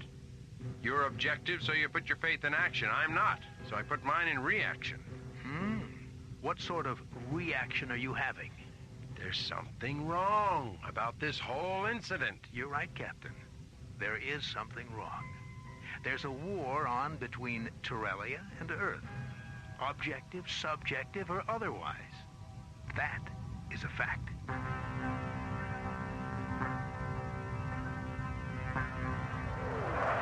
Flying in a tight triangular formation, the tips of their delta-shaped wings nearly touching, the 3 sleek white interceptors of Major Corbin's Zodiac flight execute a 360-degree roll and rocket away toward Mars.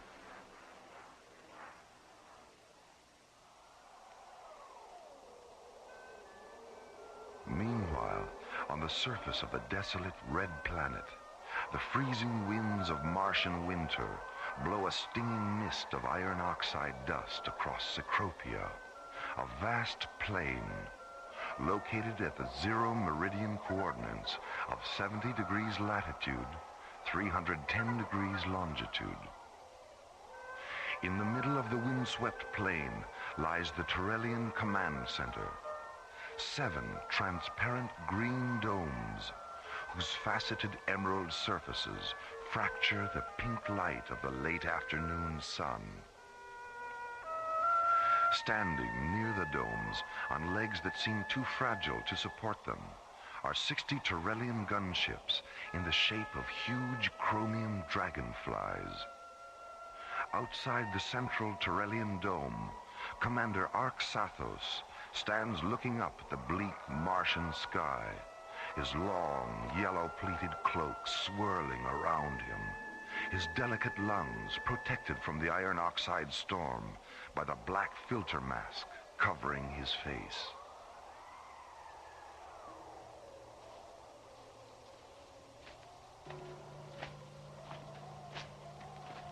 Arxathos, the purification elements in our masks are nearly saturated.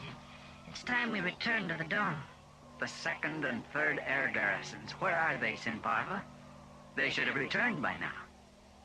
The planet is larger than we thought, and the targets we selected are in a night region. Our ships have never flown in darkness before. Have you seen to the one that fell onto the ice cap? 3 surface crawlers have been dispatched to bring it here. How many of our flyers were killed? We won't know until the crawlers reach the impact site. Sinparva, Torellia was never meant to be... Arxathos! Take me into the dome. My mask. The elements have terminated.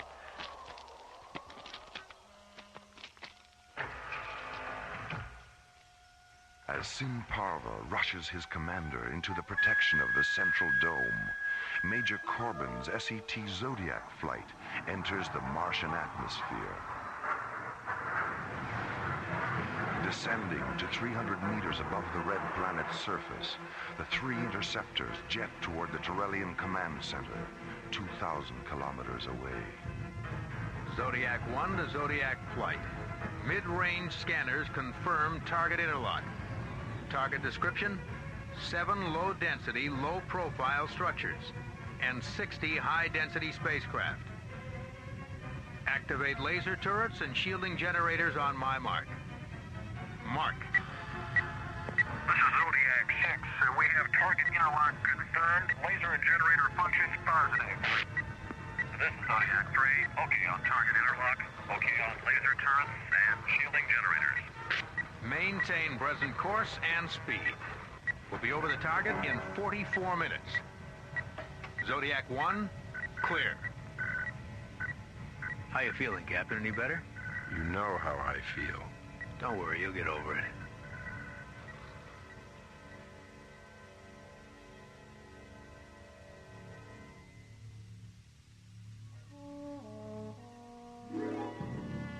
Solaris to Starlab Control.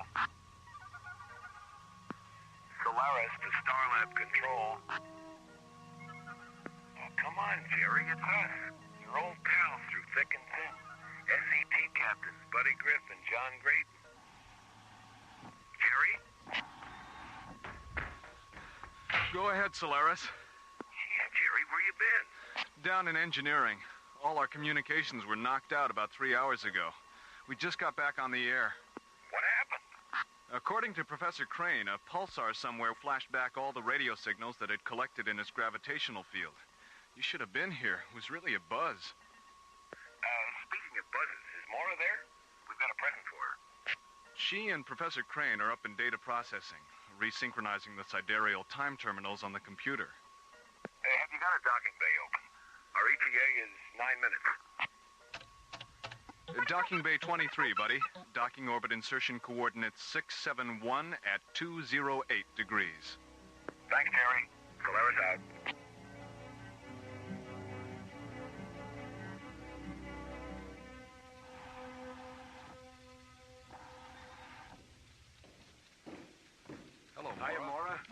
Professor Crane. John, buddy, good to see you. How's it going? Jerry told us what happened. We just finished.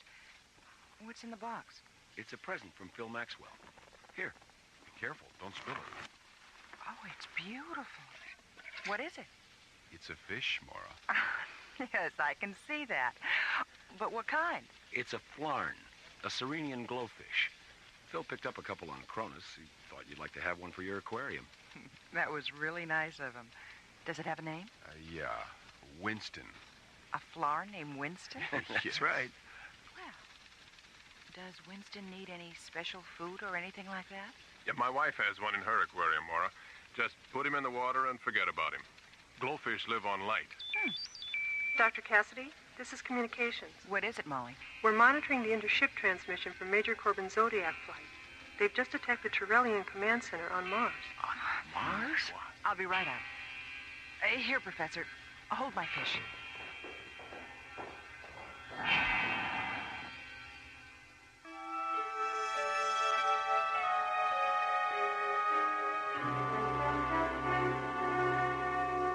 A powerful radio transmission has tripped the fail-safe attack systems of 3 SET interceptors. A transmission filled with distorted human voices describing an attack on the Earth from Mars. After unleashing their deadly assault... This is Captain Lansing of the ending evacuation. Flashed out communication due to the Pennsylvania difficulty with transmission. When Starlab and ISA headquarters on Earth failed to acknowledge his calls for confirmation of the attack, Major Ben Corbin reaches a tragic conclusion. The alien assault is real.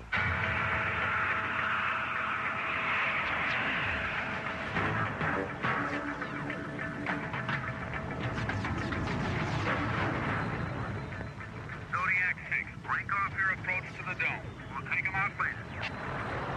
That's a roger, Zodiac leader. Zodiac 3, hit that ship that's trying to take off. Roger. Zodiac 6, let's make another run on the staging area. Roger, Zodiac leader, right behind you.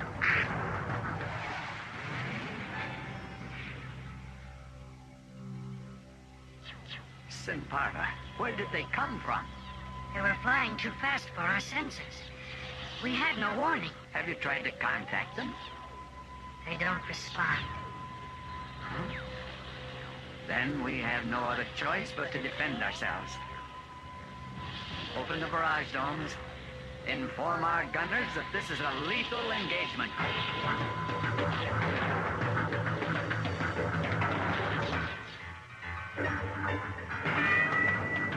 Zodiac leader to Zodiac flight. Regroup at 179er. Switch over to target grid yellow. And we'll go around again. Starlab to Zodiac 1. Starlab. I knew we should have waited. I knew it. Starlab, this is Zodiac 1. Go ahead. What are you doing, Major? Get out of there now! Captain, check the source of this transmission. Major Corbin, this is Commissioner White. Get your flight back to Stargazer and turn yourself over to security. You've got one hell of a lot of explaining to do. But the attack on Earth, there was a radio transmission. It tripped our fail-safe system. We heard it on the other... We picked up the same transmission here at ISA headquarters, and so did Starlab. Zodiac 6 to Zodiac leader. Pull up, Major. The Trellians have opened up a gun read dome, and they're tracking you. Major, how much convincing do you need? If you don't give the order to break off this attack, I will. Zodiac leader to Zodiac flight. Return to base. Repeat, return to... Direct hit on the starboard thrusters. We've lost the automatic guidance circuits. Switch to manual. Attitude gyros are gone. Co-pilot to crew, get to your crash positions. We're going in.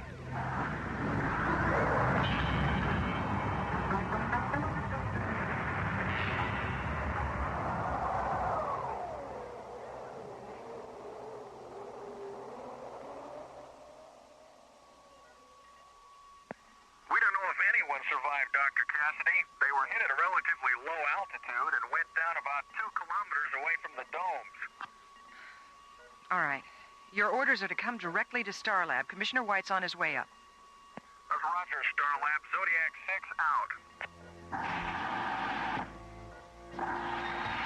finished analyzing the tape Jerry made during the pulsar flash, Mara. The frequency of the predominant voices and the frequency of the fail-safe override are exactly the same. 880 kilohertz. But that's an exclusive ISA frequency. It wasn't in 1938.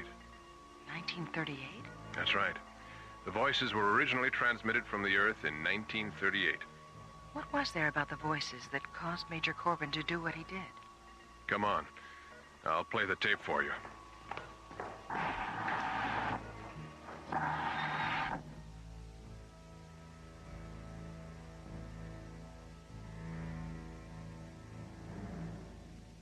Whatever possessed you to do this thing, Major Corbin? 3 men killed in the crash of your ship. 9 others seriously harmed. Captain Vogel critically injured. 20 Turellian flyers lost. The transmission. We thought you were attacking the Earth. I did what I thought was right. Did you contact Starlab for confirmation? Did you contact Commissioner White? We couldn't reach them. Then why didn't you contact us? It never occurred to me. Military uniforms are unfortunate things, Major. So very little does occur to the ambitious patriots who wear them. Arxathos. Yes, Sinparva? A transmission from Commissioner White has come through. He wants to talk to you. Sinparva. Your eyes. Is there something else? There was nothing our physicians could do. Captain Vogel just died. Oh, my God. My God. Between the hours of coloring white, destruction of cities and cars in the evacuation. Tonight, the Columbia Broadcasting System and its affiliated stations coast to coast has brought you The War of the Worlds by H.G. Wells, featuring Orson Welles and the Mercury Theater on the air. Next week, we present a dramatization of 3 famous short stories. This is the...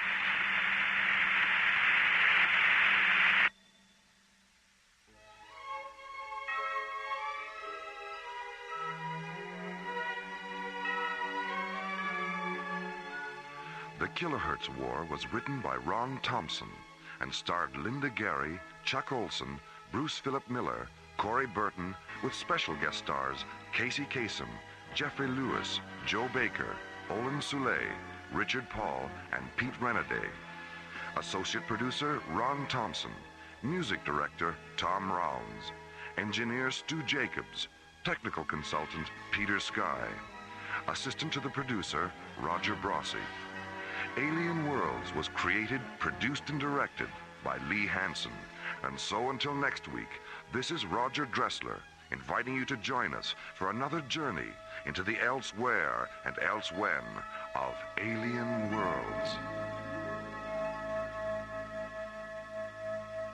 Slowly rotating at the edge of deep space, 1,000 kilometers beyond the atmosphere of 21st century Earth, is the Arthur C. Clarke Astronomical Observatory, Starlab. Here, Starlab Research Director Dr. Maura Cassidy and scientists and technicians of the International Space Authority, ISA, watch over the countless stars and planets that fill the silent distances beyond the giant space station.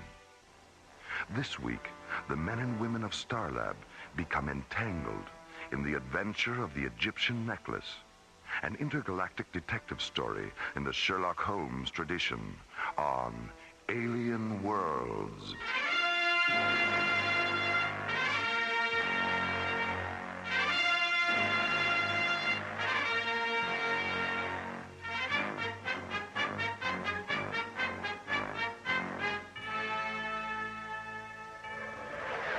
The Royal British Museum freighter Nile Delta, commanded by Captain Jack Lemus, is returning to Earth from the planet Thanatos. Aboard the freighter, the priceless King Tut exhibit, sent to Thanatos 2 weeks earlier as part of an interplanetary cultural exchange program. Nile Delta to Starlab Control.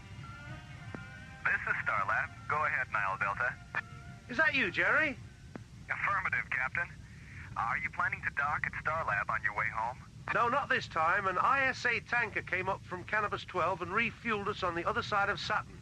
No, I just wanted to say hello and invite you around for a visit if you're ever in London. My wife's got quite a lovely sister she's trying to marry off. And I've got some 40-year-old brandy that'll lift you right out of your boots. Thanks for the invitation, Captain. I'll take you up on it the first chance I get. I'll be looking for you. Nile Delta, clear. Starlab, out. That alien ship's back again, Captain. 3,500 meters off the port bow. Have you tried to contact her? We tried, but she still doesn't respond. All right, let's have another look at her. Full magnification this time. Hey, she's a beauty, isn't she? All white and slim like that. Do you recognize any of the markings, Tony?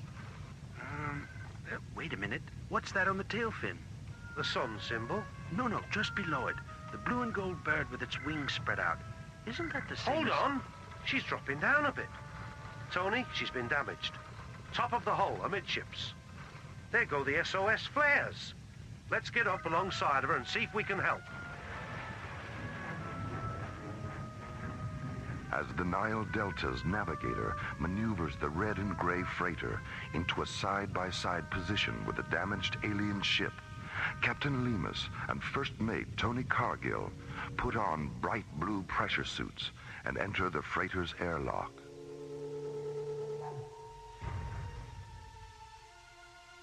A moment later, an enclosed metal flex walkway slowly telescopes from the Nile Delta's airlock to an access hatch which is irised open in the hull of the fluorescent white alien spacecraft. You're very generous to give us your time and kindness. Well, hello. Who are you? My name is Piratep. I'm glad you didn't abandon us. Yours is the only vessel we've seen since the accident. When did it happen? 3 days ago. And some of our mariners have been injured. Is there a healer aboard your vessel? Yes, there is. And we have a complete medical facility as well. Then if you'll please follow me, we can begin transferring our injured to your ship.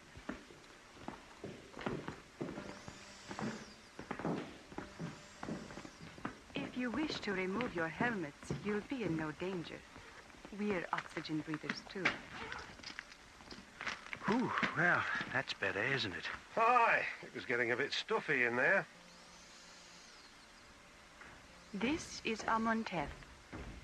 Which of you is Captain Lemus? Well, I am. How do you know my name? We know the names of everyone aboard the Nile Delta. We also know it carries the afterlife treasures and mummified body of Tutankhamun. Your ship isn't damaged at all, is it? No, it isn't. Don't look now, Captain, but I think we've been set up for a little of the old smash and grab. What the bloody hell do you want with the King Tut treasure? It only has value on Earth. It's worthless out here. We don't want the entire treasure, Captain. Only the beaded floral necklace. It's not mine to give you. And even if it were, I wouldn't. I have a rule against being overly charitable to anyone who makes a fool of me or my friends. Come on, Tony, let's get back to the ship. Please, Captain, don't force me to use this weapon. A weapon? A tiny little thing? Let's get out of here, Captain. Amontef? Stop them, Piratep. Tony! Tony!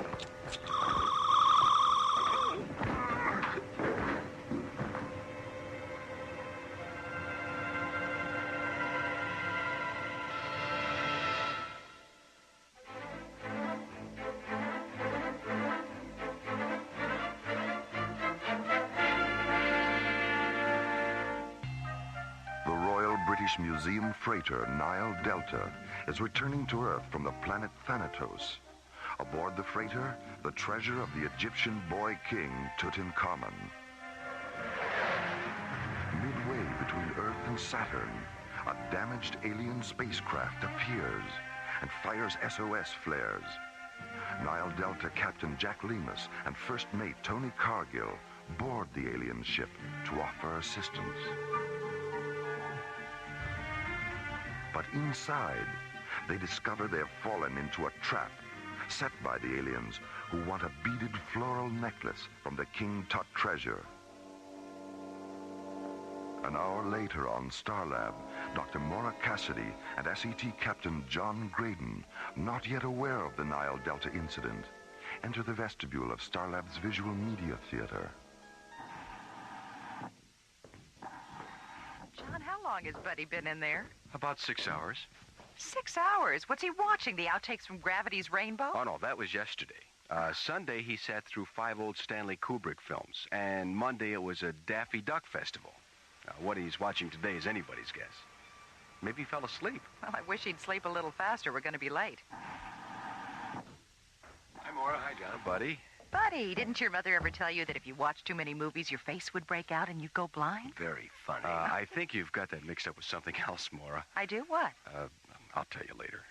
Well, buddy, what'd you see today? The Guiding Light, All My Children, and Search for Tomorrow. They're television soap operas from the 60s and 70s. Soap operas? Why do they call them that? Were they musicals about people getting clean? Not exactly, Maura. They were mostly about people getting dirty. Dr. Cassidy, please contact the control bridge. Oh, we'll never make the lecture at this rate. Have they repaired the intercom terminal in the theater, Buddy? Well, it was working this morning. Be back in a minute. What did you think of those music tapes Ingrid brought back from Calabria? I was listening to one when I turned in last night. You know, the one with all the voices? The Hymn to the Vanished Canals? Yeah, that's it. And I fell asleep while it was still running. And I dreamed about kaleidoscope faces and stained glass animals all night. Incredible. Let's get up to the bridge. Something's happened to the Nile Delta.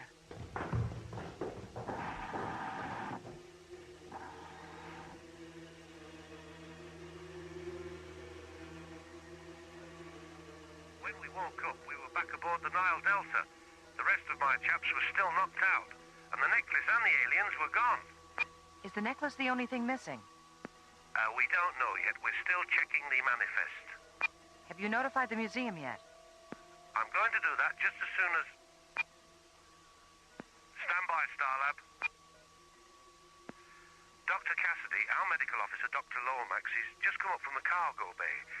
He said the aliens opened the coffin, unwrapped the mummy down to the neck, and took a tissue sample from its face. A tissue sample?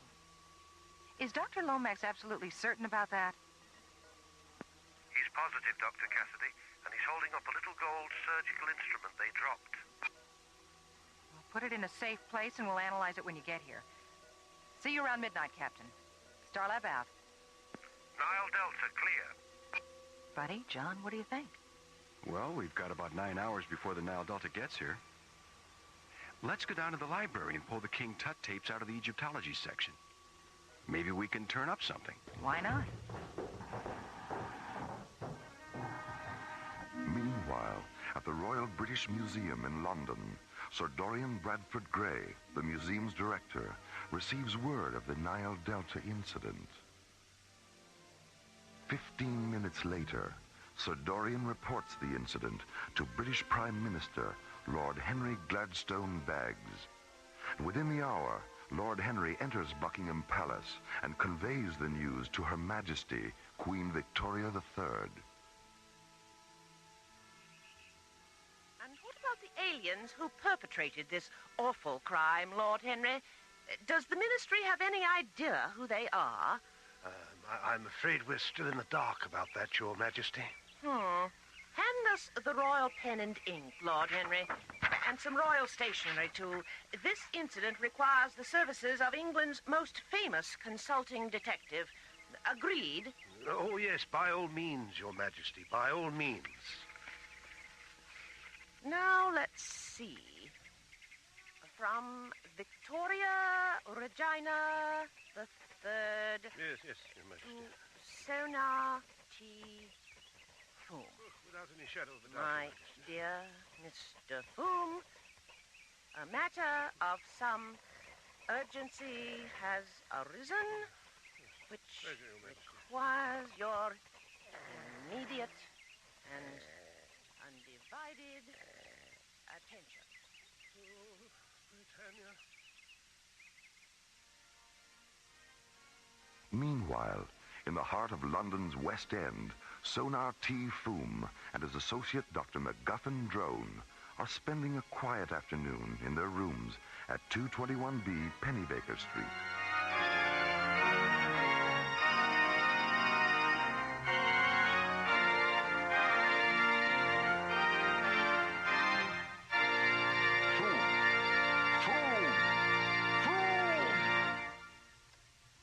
Did you say something, Drone? I really must protest, Foom. That instrument of yours had my London Gazette vibrating so rapidly, I could scarcely read today's news. Please forgive me, Drone, but you know how restless I am when there's nothing afoot to test my keen powers of observation and deduction. And music does, after all, soothe the savage beast. Well, if it's savage beasts you're interested in soothing, perhaps you should consider taking up residence at the zoo. Careful, Drone. I think you're skating on rather thin ice with that one. Just a moment. Do my ears deceive me, or is that Mrs. Hudson's cat-like tread upon the stair? Yes, that's Mrs. Hudson, all right. No question about it. Come in, Mrs. Hudson. Why, Mr. Foom, how on earth did you know it was me? Elementary, my dear Mrs. Hudson. There are just the three of us in the entire house. The doors and windows are latched from the inside.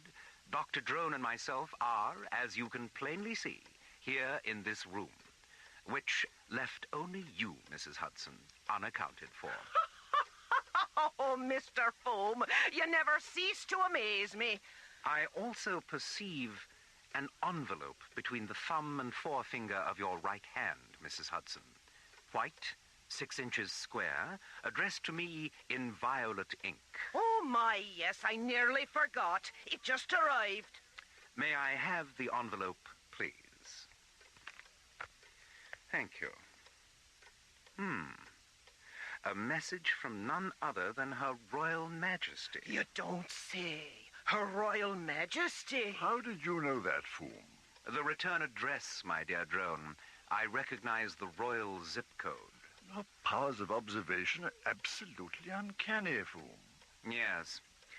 And now...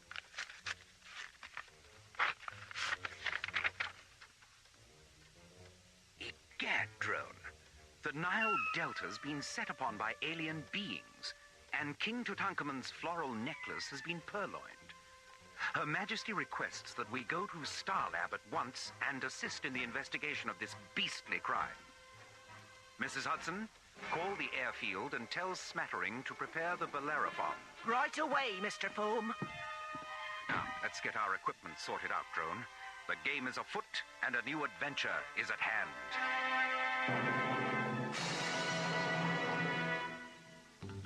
The Royal British Museum freighter Nile Delta is returning to Earth from Thanatos.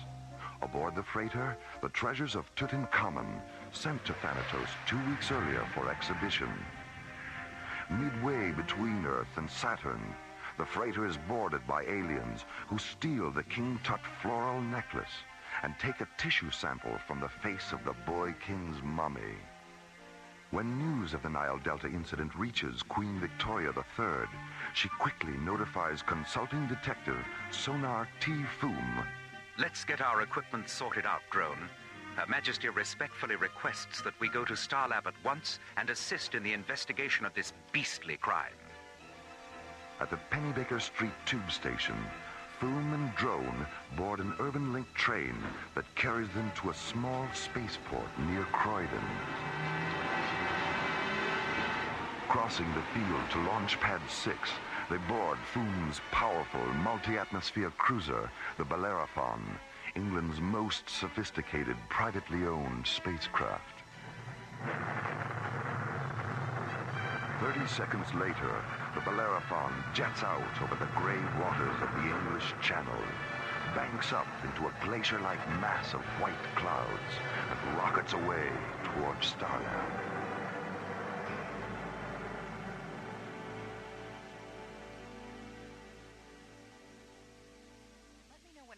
finishes replacing the AE-35 module, huh? Will do, Dr. Cassidy. See you later. Let's see. 9 o'clock.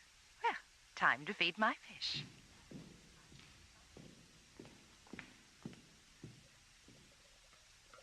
Hi, Winston. Hi, Emmett. Hi, Orpheus. Dr. Cassidy? Hi, Dorothy. Yes, Dorothy, what is it? I have a transmission coming through from ISA headquarters. It's Commissioner White. I'll take it here. Patch him through. Mara, I just received a transmission from the British Prime Minister. Sonar T.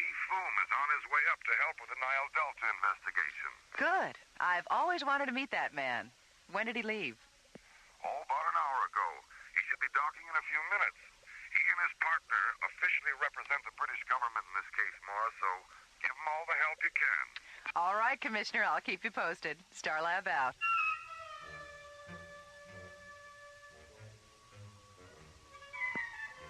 Good evening, Starlab.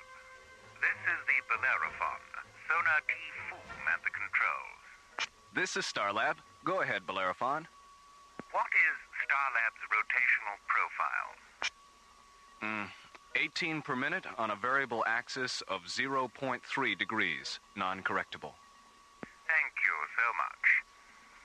At our present rate of speed and your present rate of rotation, I calculate our docking orbit insertion coordinates will be 208 degrees at subvector 671. Hold on a minute. That's right. Did you calculate that in your head? Of course. That's amazing. Nothing to it, really. Now, what do you have in the way of empty docking bays? Number 14. Thank you so much. And will you please inform Dr. Cassidy that we'll be there in 1 minute, 13 seconds? Will do. Starlab out.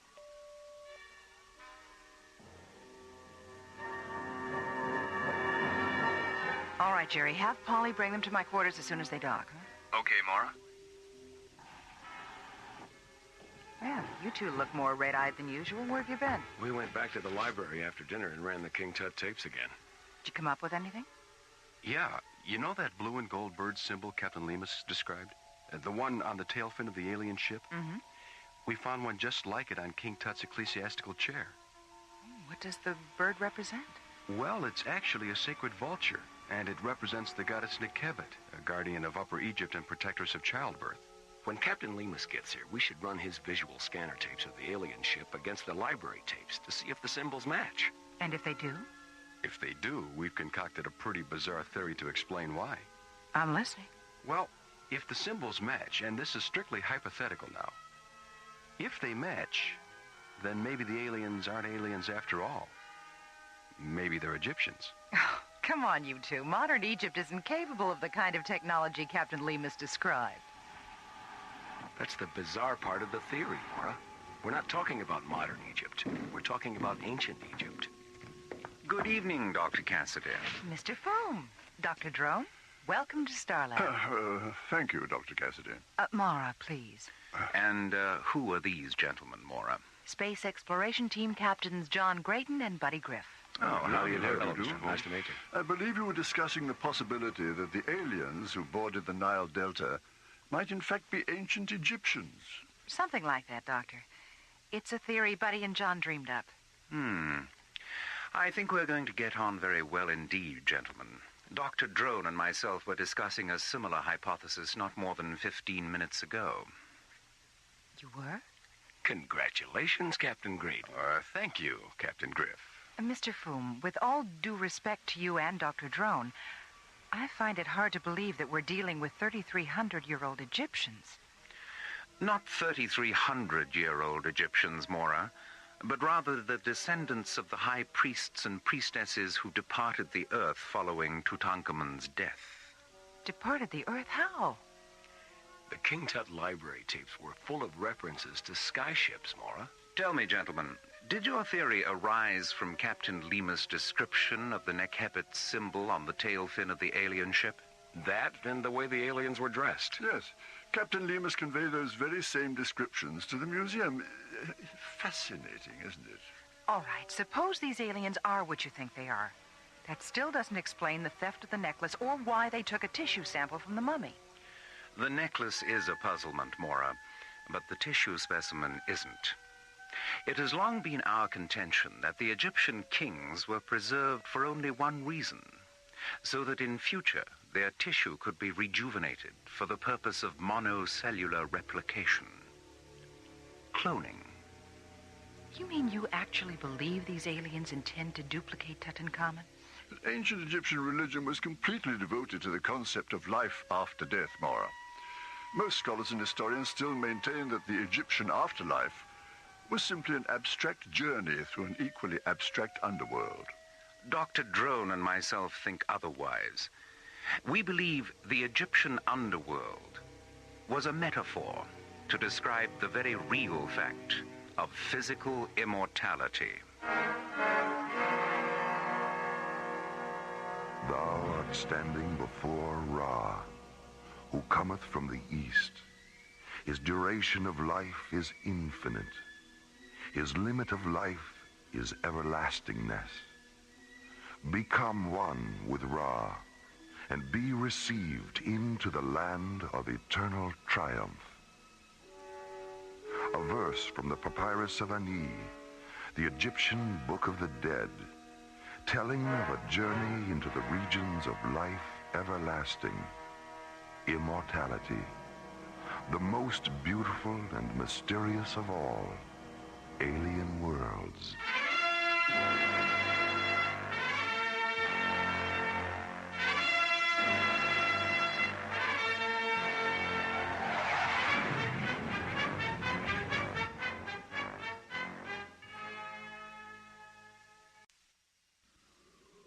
Slowly rotating at the edge of deep space, 1,000 kilometers beyond the atmosphere of 21st century Earth, is the Arthur C. Clarke Astronomical Observatory, Starlab. Here, Starlab Research Director Maura Cassidy and scientists and technicians of the International Space Authority watch over the countless stars and planets that fill the silent distances beyond the giant space station.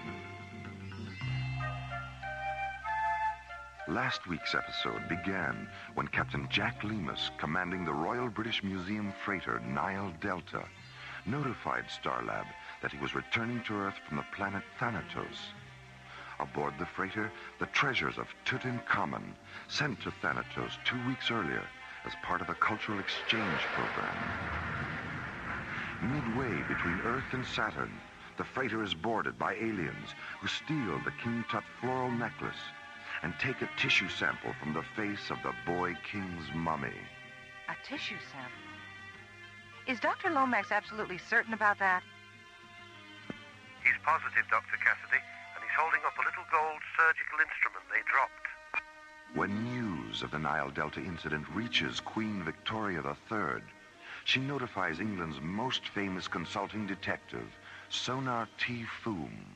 Her Majesty requests that we go to Starlab at once and assist in the investigation of this beastly crime. Meanwhile, on Starlab, SET captains John Graydon and Buddy Griff research the Egyptology section of Starlab's library. Did you come up with anything? Yeah. You know that blue and gold bird symbol Captain Lemus described? The one on the tail fin of the alien ship? Mm-hmm. We found one just like it on King Tut's ecclesiastical chair.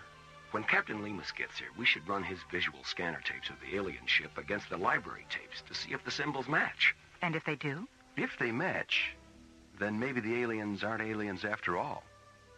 Maybe they're Egyptians.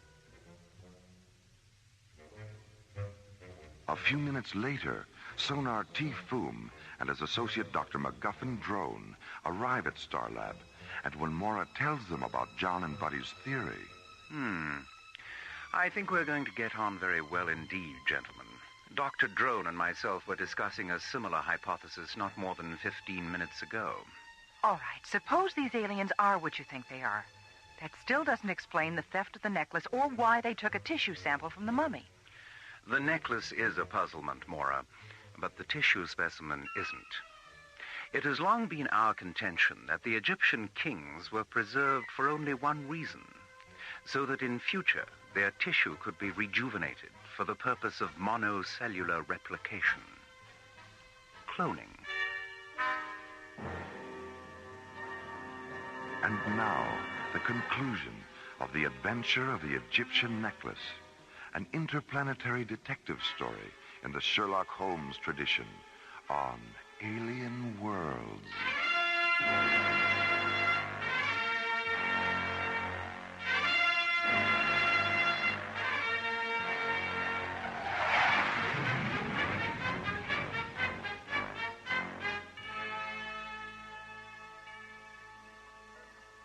We ran the Egyptology tapes all the way back to the First Dynasty, but we couldn't find a connection with any other civilization. A lot of theories, but nothing definite.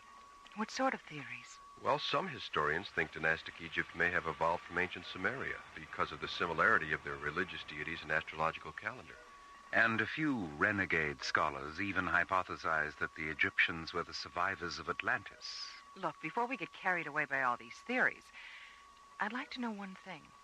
Aside from religious deities and sky ships, did these civilizations share a common philosophy about where they came from?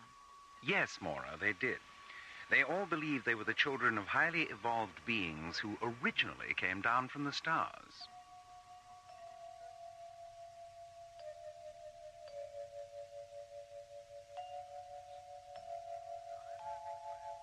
Limehouse Express to Starlab Control. The Limehouse Express? Where do people come up with these names? Who knows? This is Starlab. Go ahead, Limehouse Express. Good evening. It's Jerry, isn't it? That's right. Who are you? What's your position? My position is that I never state my position.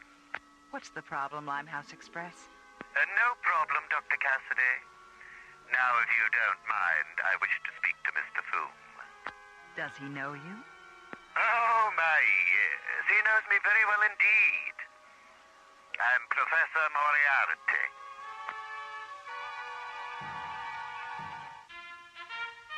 England's most famous consulting detective, Sonar T. Foom, and his associate, Dr. MacGuffin Drone, arrive at Starlab to investigate the theft of the King Tut floral necklace from the Royal British Museum freighter Nile Delta. Half an hour later, Starlab Control receives a transmission from the Limehouse Express, a mysterious spacecraft that refuses to give its position. Have you tried to locate him with a tracer beacon? He's neutralizing our tracer beacon with a scrambler beam that he's transmitting along with his radio signal. He's too far away for the scanners to pick him up. Very clever, Moriarty. Very clever indeed. Nearly as clever as you, eh, Foom? Well, I wouldn't go quite that far, Drone. No, I suppose not. Open B channel, Jerry. Go ahead, Mr. Foom. So, Professor Moriarty, we meet again. Ah, my dear Foom, it's so good to hear your voice. Interplanetary crime is so boring without an adversary of your caliber. What exactly is on your criminal mind? I'm in the mood for a bit of cat and mouse with you, Foom. So I thought it might interest you to know that the Tutankhamun necklace is in my possession. And the aliens who took it are being held aboard my ship. You mean the Egyptians who took it, don't you, Moriarty? Very good, Foom, very good indeed. Well, I see by the old atomic clock on the wall that we've run out of time. I do, however, want to leave you with these inspiring words. Catch me, if you can. Limehouse Express, out. Limehouse Express, indeed. Why, does that name mean something? Moriarty's great-great-grandfather was the most cunning criminal genius of his time. His headquarters were somewhere in the Limehouse section of London. And like his great-great-grandson's spacecraft, the location of the old professor's headquarters was a constant source of mystery. If the Egyptians are working for Moriarty, why is he holding them prisoner? It just doesn't make sense. I think it's safe to assume that they were cooperating with Moriarty rather than working for him. It's obvious now that he was using them to get the necklace for himself. right back at the beginning, aren't we? The beginning? Of course. Mora, you're positively inspirational. I am? Indeed you are. Drone, I think it's time we contacted the museum and had a chat with Sir Dorian. Something tells me he knows more about the origins of this case than he thinks he does. Meanwhile, near Mars, the Limehouse Express, a huge metallic gray flying wing, moves into a parking orbit between the Martian moons of Deimos and Phobos. Imprisoned in a storage compartment near the flying wing's hangar bay are Piratep and Amenhotep, the two extraterrestrial Egyptians responsible for the theft of the necklace. It was foolish and undignified, Amenhotep. The two of us sitting in Sir Dorian's office, wearing those absurd Earth costumes, trying to deceive him the way the professor eventually deceived us. Perhaps we can still redeem ourselves. It is apparent from the way the professor talks about this man Foom that they are deadly enemies. If we could reach Starlab and explain to Foom why we need the necklace, he might be sympathetic. But we'll never reach the hangar bay without a weapon. We have a weapon, Piratep. A photon pistol. I hid it in my boot as our ship was being taken aboard. Then you knew the professor was manipulating us. He's coming, Amenhotep. Hide the pistol. Well, how are the children of the sun this evening? Why have you brought the necklace here? I'll be taking it to Anshar in a few hours, and I thought perhaps you'd like to have one last look at it. Be very careful with it, won't you, my dear?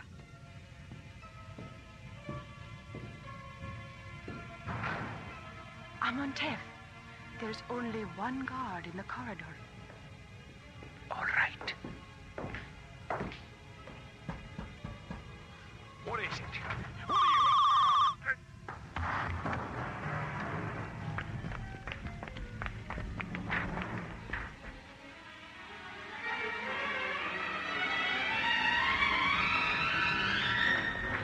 Take the necklace into the ship. I'll open the launch doors.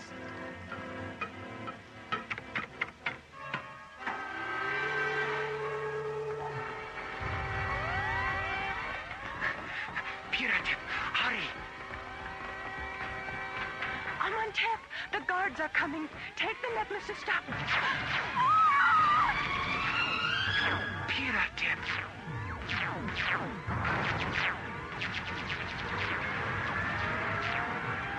Stop him, you fools! He has the necklace!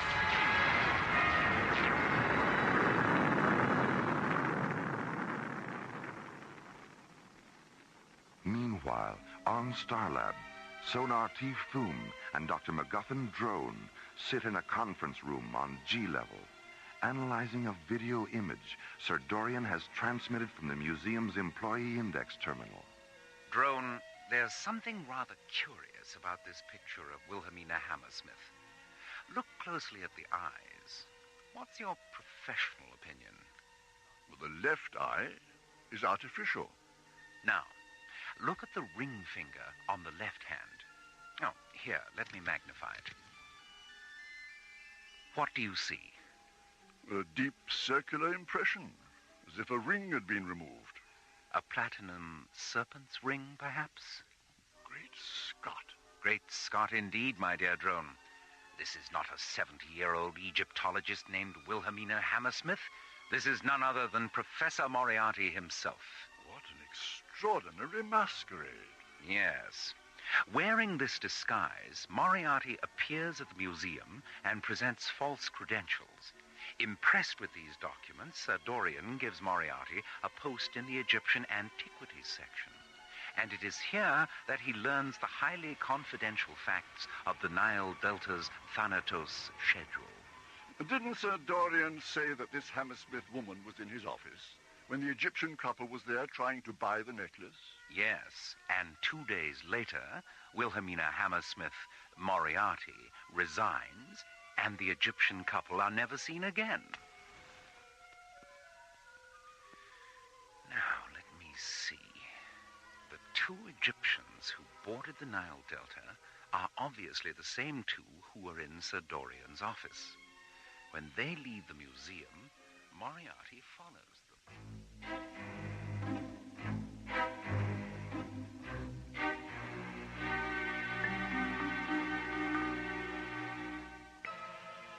Escaping from a prison compartment aboard Professor Moriarty's Limehouse Express, the necklace safely in their possession, Piratep and Amantef dashed to their ship in the hangar bay of Moriarty's huge, metallic gray flying wing. Take the necklace into the ship. I'll open the launch doors. But as the thick metal doors slide open, they trigger a series of security alarms. And before Piratep can reach the ship, a squad of Moriarty's guards enter the hangar bay and open fire with laser rifles. Piratep! As Piratep falls, blood streaming from her face, Amantef closes the hatch of the ship and blasts off for Starland. 9 hours later...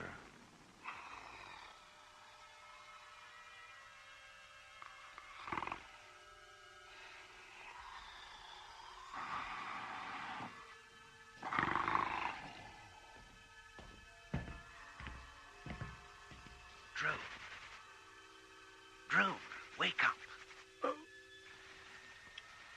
Fool. Is it time for breakfast already? I've just been having a chat with a very interesting and charming Egyptian gentleman. I thought you might like to meet him. What on earth are you talking about? The Egyptian ship, my dear Drone. It docked 20 minutes ago. You're pulling my leg.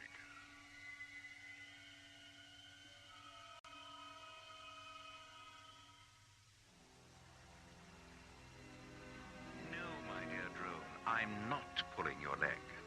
The white beads of the necklace are data storage terminals. Here, look through the lens. Good heavens. Microcircuits. The beads are emanation scanners, Doctor, that sensed and recorded the spiritual aura of the kings who wore the necklace. The necklace was brought to Earth by our ancestors and passed from dynasty to dynasty in the hope that it would one day be worn by a spiritually perfect king.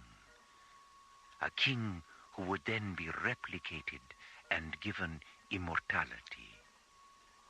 Tutankhamun is that king. Look, you said you didn't know King Tut's tomb had been discovered until just a few weeks ago.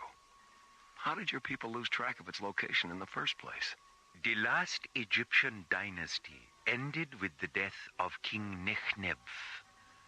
When he died, the necklace was sealed in his sarcophagus.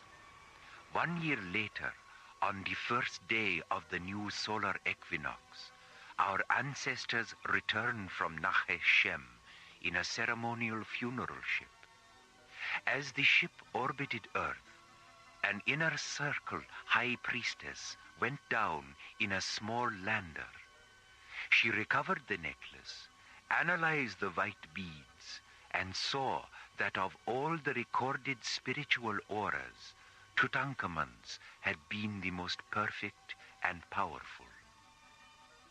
Placing the necklace in Tutankhamun's tomb, she returned to the lander, contacted the ship, and reported that it was Tutankhamun who would be given immortality. But before she could give the location of the tomb, her transmission was interrupted. She was never seen or heard from again. Limehouse Express to Starlab.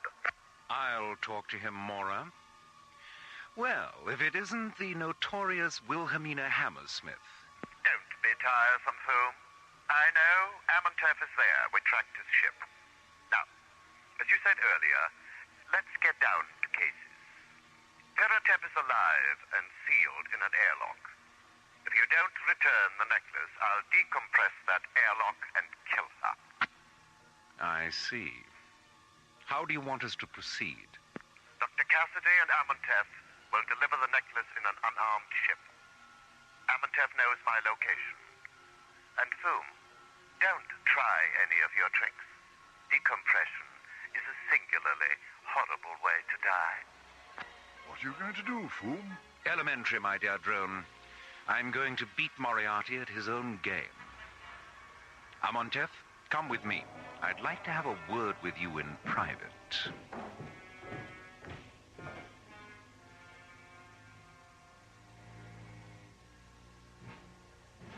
Two hours later, Amontef leaves Foom's quarters and returns to Starlab Control.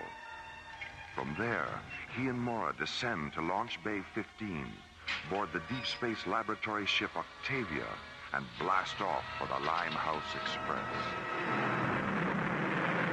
9 hours later, the Octavia enters Martian space and moves into a side-by-side position with Moriarty's huge flying wing.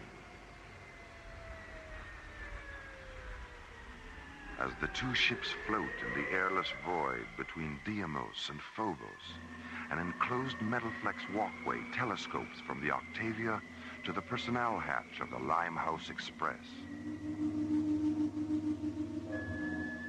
After pressurizing the walkway interior, Mora stabilizes its atmosphere. A moment later, the two ships open their airlocks.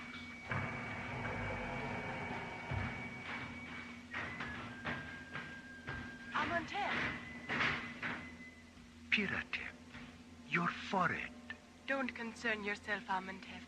The wound is superficial. Thank Ra for that. Go into the ship now and rest. You're very pleased with yourself, aren't you, Professor? And why shouldn't I be? I not only have the necklace, but I've outsmarted Sona Foom as well. You're no match for Mr. Foom. Your cruelty defeated him, not your intelligence.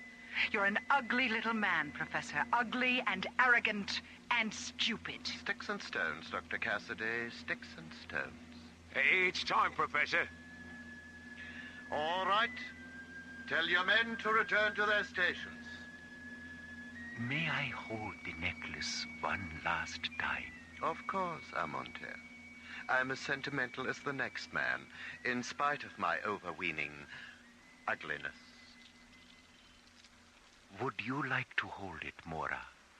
Why, yes. Yes, thank you. Professor? Yes?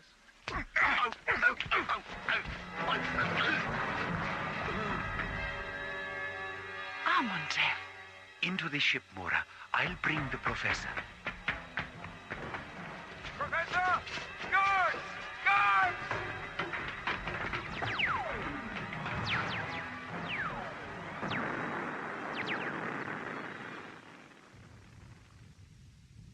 Hold his wrists a little closer together, Amontef. Good. There. Watching you walk into Jastro prison is going to be a pleasure, Professor.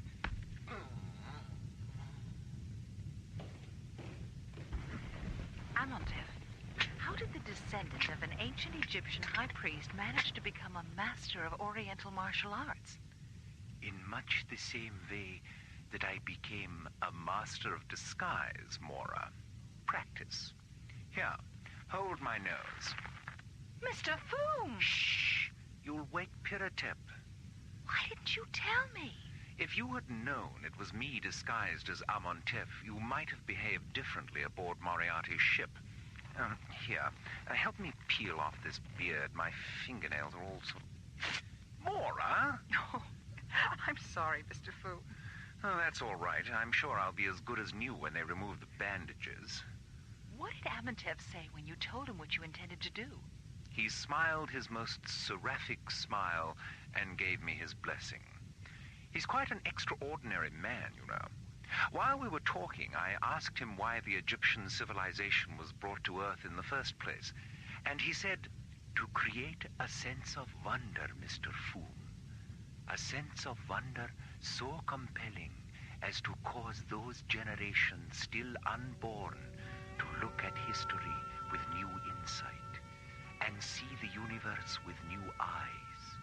Eyes that will one day look back at ancient Egypt and understand what we tried to do there. And on that day, realize that they are looking back into the future.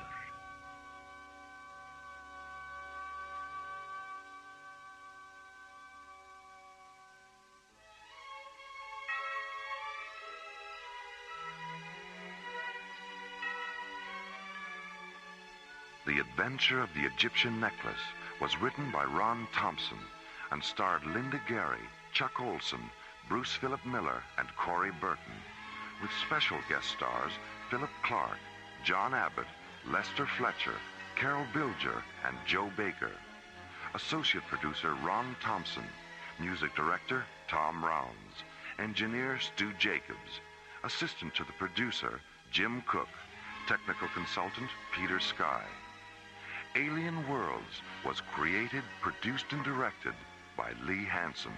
The Adventure of the Egyptian Necklace is dedicated to the memories of Sir Arthur Conan Doyle, creator of England's most famous consulting detective.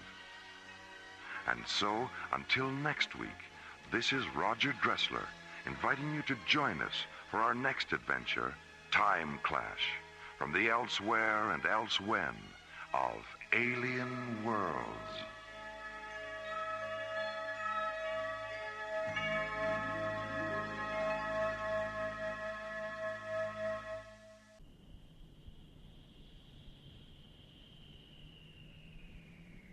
High above Earth's windy skies, slowly rotating through the silent voids of space, is the Arthur C. Clarke Astronomical Observatory, Starlab. Here, the International Space Authority, ISA, watches over an eternity of uncharted galaxies and the countless planets orbiting within their starlit borders. 5 kilometers beyond Starlab, the Earth shuttle Electra moves into a docking orbit with a giant space station.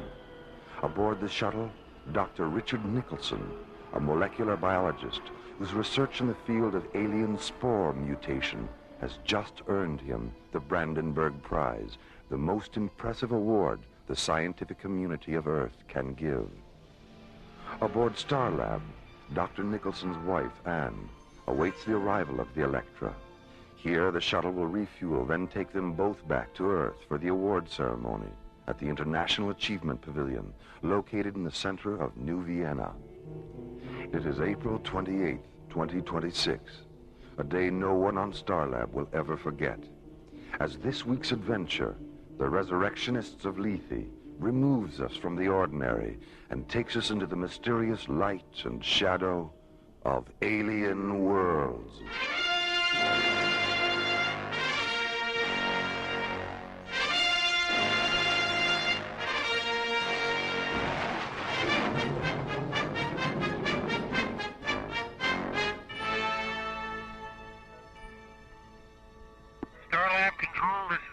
On docking vector approach 558 ETA 3 minutes, 10 seconds. Over. Roger, Electra. You're cleared for entry into Shuttle Bay 5. The doors are open and the refueling crew is standing by. Roger, Starlab. And send a systems technician down after we dock. I've been having a little trouble with the NO3 feeder line, the number 4 retro thruster. Nothing serious, but it wouldn't hurt to check it out. Will do, Electra.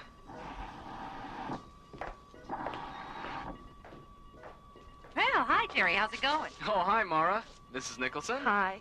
Is that my husband's shuttle on the screen? Sure is. He'll be docking in less than 2 minutes. Oh, gee, I don't know if I can wait 2 minutes. Oh, Anne, he's only been gone 2 weeks. I know. That's why I can't wait 2 minutes. Oh, I see. Jerry? Right. Electra, could we please have Dr. Nicholson on screen 12? Roger, Starlab. Hello, Anne. Oh, welcome back. You look terrific. Oh, you look pretty terrific yourself. How does it feel to be so famous? Not the same as when I wasn't. I don't believe you. Neither do I. It feels fantastic. Oh, you should have seen the looks on their faces when I... Richard? My God, what's happening? Starlab, we have a feeder line 3 level subcritical rate. Seal off the flight deck. Initiate emergency venting procedures. The escape pod. Get to the escape pod. Electra, can you hear me? It's too late. Starlab control to Stargazer 1. This is an emergency rescue alert. Dispatch paramedic ships to triangulator coordinates 558. Repeat, this is an emergency rescue alert. Board B, at least on this bit, could you describe what you're looking at over? We see it.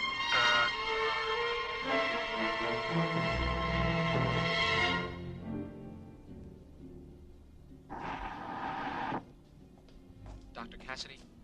Come in, Carl. You look exhausted. It's been a long day. A long day. I just can't believe he's gone. He always took so much time with us at the academy, always making sure we understood things. There were times when I was ready to quit, and I would have if he hadn't talked me out of it. I know. He was understanding with all of us. Is that the accident report? Yes, I just finished it. NO3 suffocation. It's so stupid. I'm going to find out why the Electra's retro-thrusters weren't converted to a non-toxic fuel if it's the last thing I do. The Ithaca was converted. The Corinthia was converted. Oh, why wasn't the Electra good? I'm sorry, Mora. Mara, Commissioner White is coming through. Have the message recorded, Jerry. Mora will have to... No. That's all right, Carl. I'll be there in a minute, Jerry. Come on. I'll walk up to communications with you. Thanks, Carl.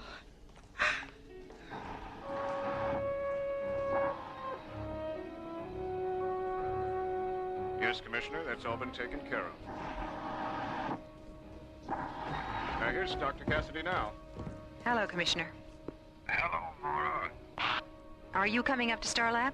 I'll be up there tomorrow. I just wanted to let you know that the ISA Council has ordered an honorary internment for Richard on Lethe. Supervisor Toddmaster has already been notified, and one of his mortuary ships will be there tomorrow afternoon. Toddmaster? Simon Toddmaster? I thought you knew. He's been Lethe's supervisor for nearly 2 years now. How did a man like that ever end up on a satellite for the dead?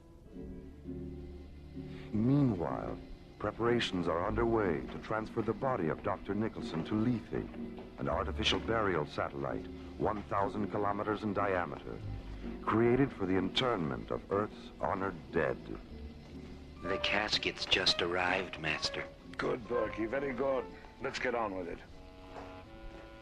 Lethe's supervisor, Simon Toddmaster, a man from Mara Cassidy's past, a master of the dead to whom no undertaking is insignificant. Number 6, Professor Joseph Digby Allen. Number 7, General Arnold Boom Boom Bernstein. Number 8, Prime Minister Ichiro Suzuki. My, what expensive caskets. Is this the entire manifest, Berkey? All except this one, Master. Oh, it's an interesting casket. Who's inside?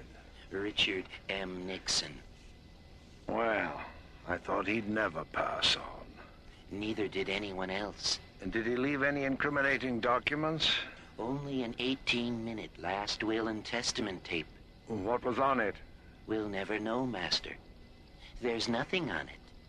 I'm not at all surprised. Well, come on, Berkey. We have work to do.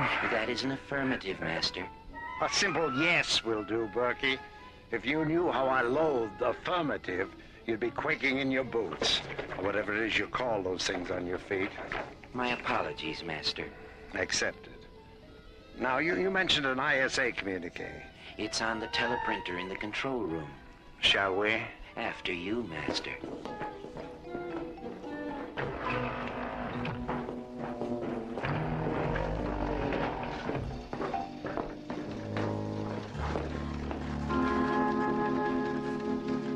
Here it is, Master. Well, what does it say? We've been ordered to Star Lab to pick up the body of Dr. Richard Nicholson. So, Dr. Nicholson has finally shuffled off his mortal coil. Cause of death? An accident. NO3 suffocation. How utterly fitting that the man who used to give me so much gas should succumb to a lethal dose himself. I don't understand. Now, poor Richard and I worked together on Star Lab once upon a time as fellow science officers. We were Professor Cassidy's golden-haired boys. Oh, you mean you used to have yellow protein filaments growing on that shiny dome of yours? Golden-haired boys is just a figure of speech, Berkey. Now, where was I? Oh, yes, well, I got into some trouble while I was stationed on Star Lab. Nothing serious, just a little glowstone smuggling, but they railroaded me into prison anyway. I'd still be there if Lethe hadn't suddenly required a man of my unique talent. From prison to Lethe? What's the difference, Master? Yes, indeed. Volunteering for this post was sheer inspiration. Berkey, Professor Cassidy had a daughter, Maura. Find out if she's still on Star Lab.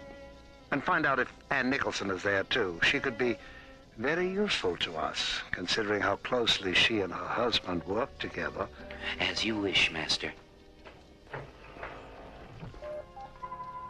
Ratchet? Master? Berkey and I are going to Star Lab. Prepare the Orcus Omega. Yes, Master.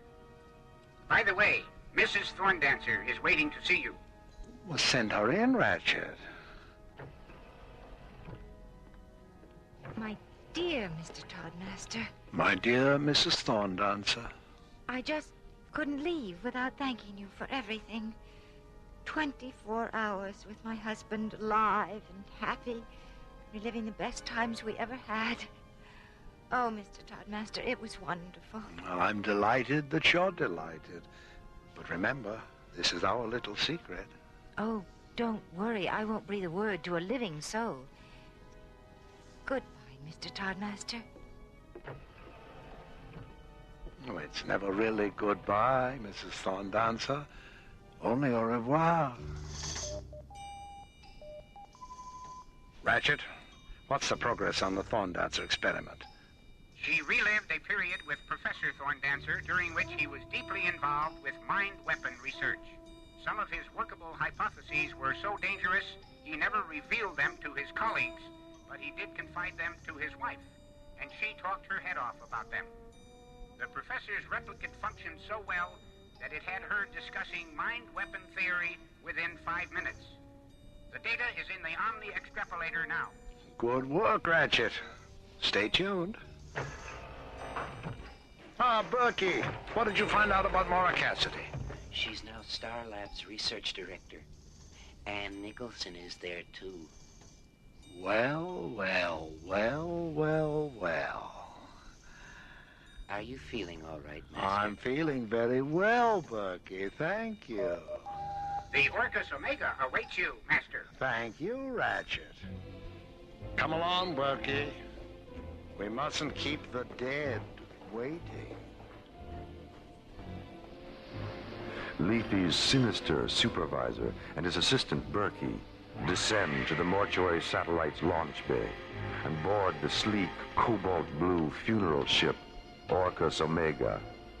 Orcus, the ancient Roman name for Pluto, the god of Hades, and Omega, the Greek symbol for the end, the final singularity. Meanwhile, on Starlab, Ann Nicholson has just been told about the ISA decree to have her husband honorarily interred on Lethe. I can't help the way I feel, Maura. I am not going to Lethe, and that's all there is to it. Well, you still haven't told me why you won't go. It's grotesque. Taking him away from me like this and hiding him in a place where I'll never see him again. Couldn't he be put in cryosuspension, Maura? Have you asked the council about that? Maybe there's still a chance that Richard could be brought back to me someday. And you know it's too late for that. All right. Then you take him to Lethe, Maura. You salute all those stupid flags and smell all those dying flowers. And yes,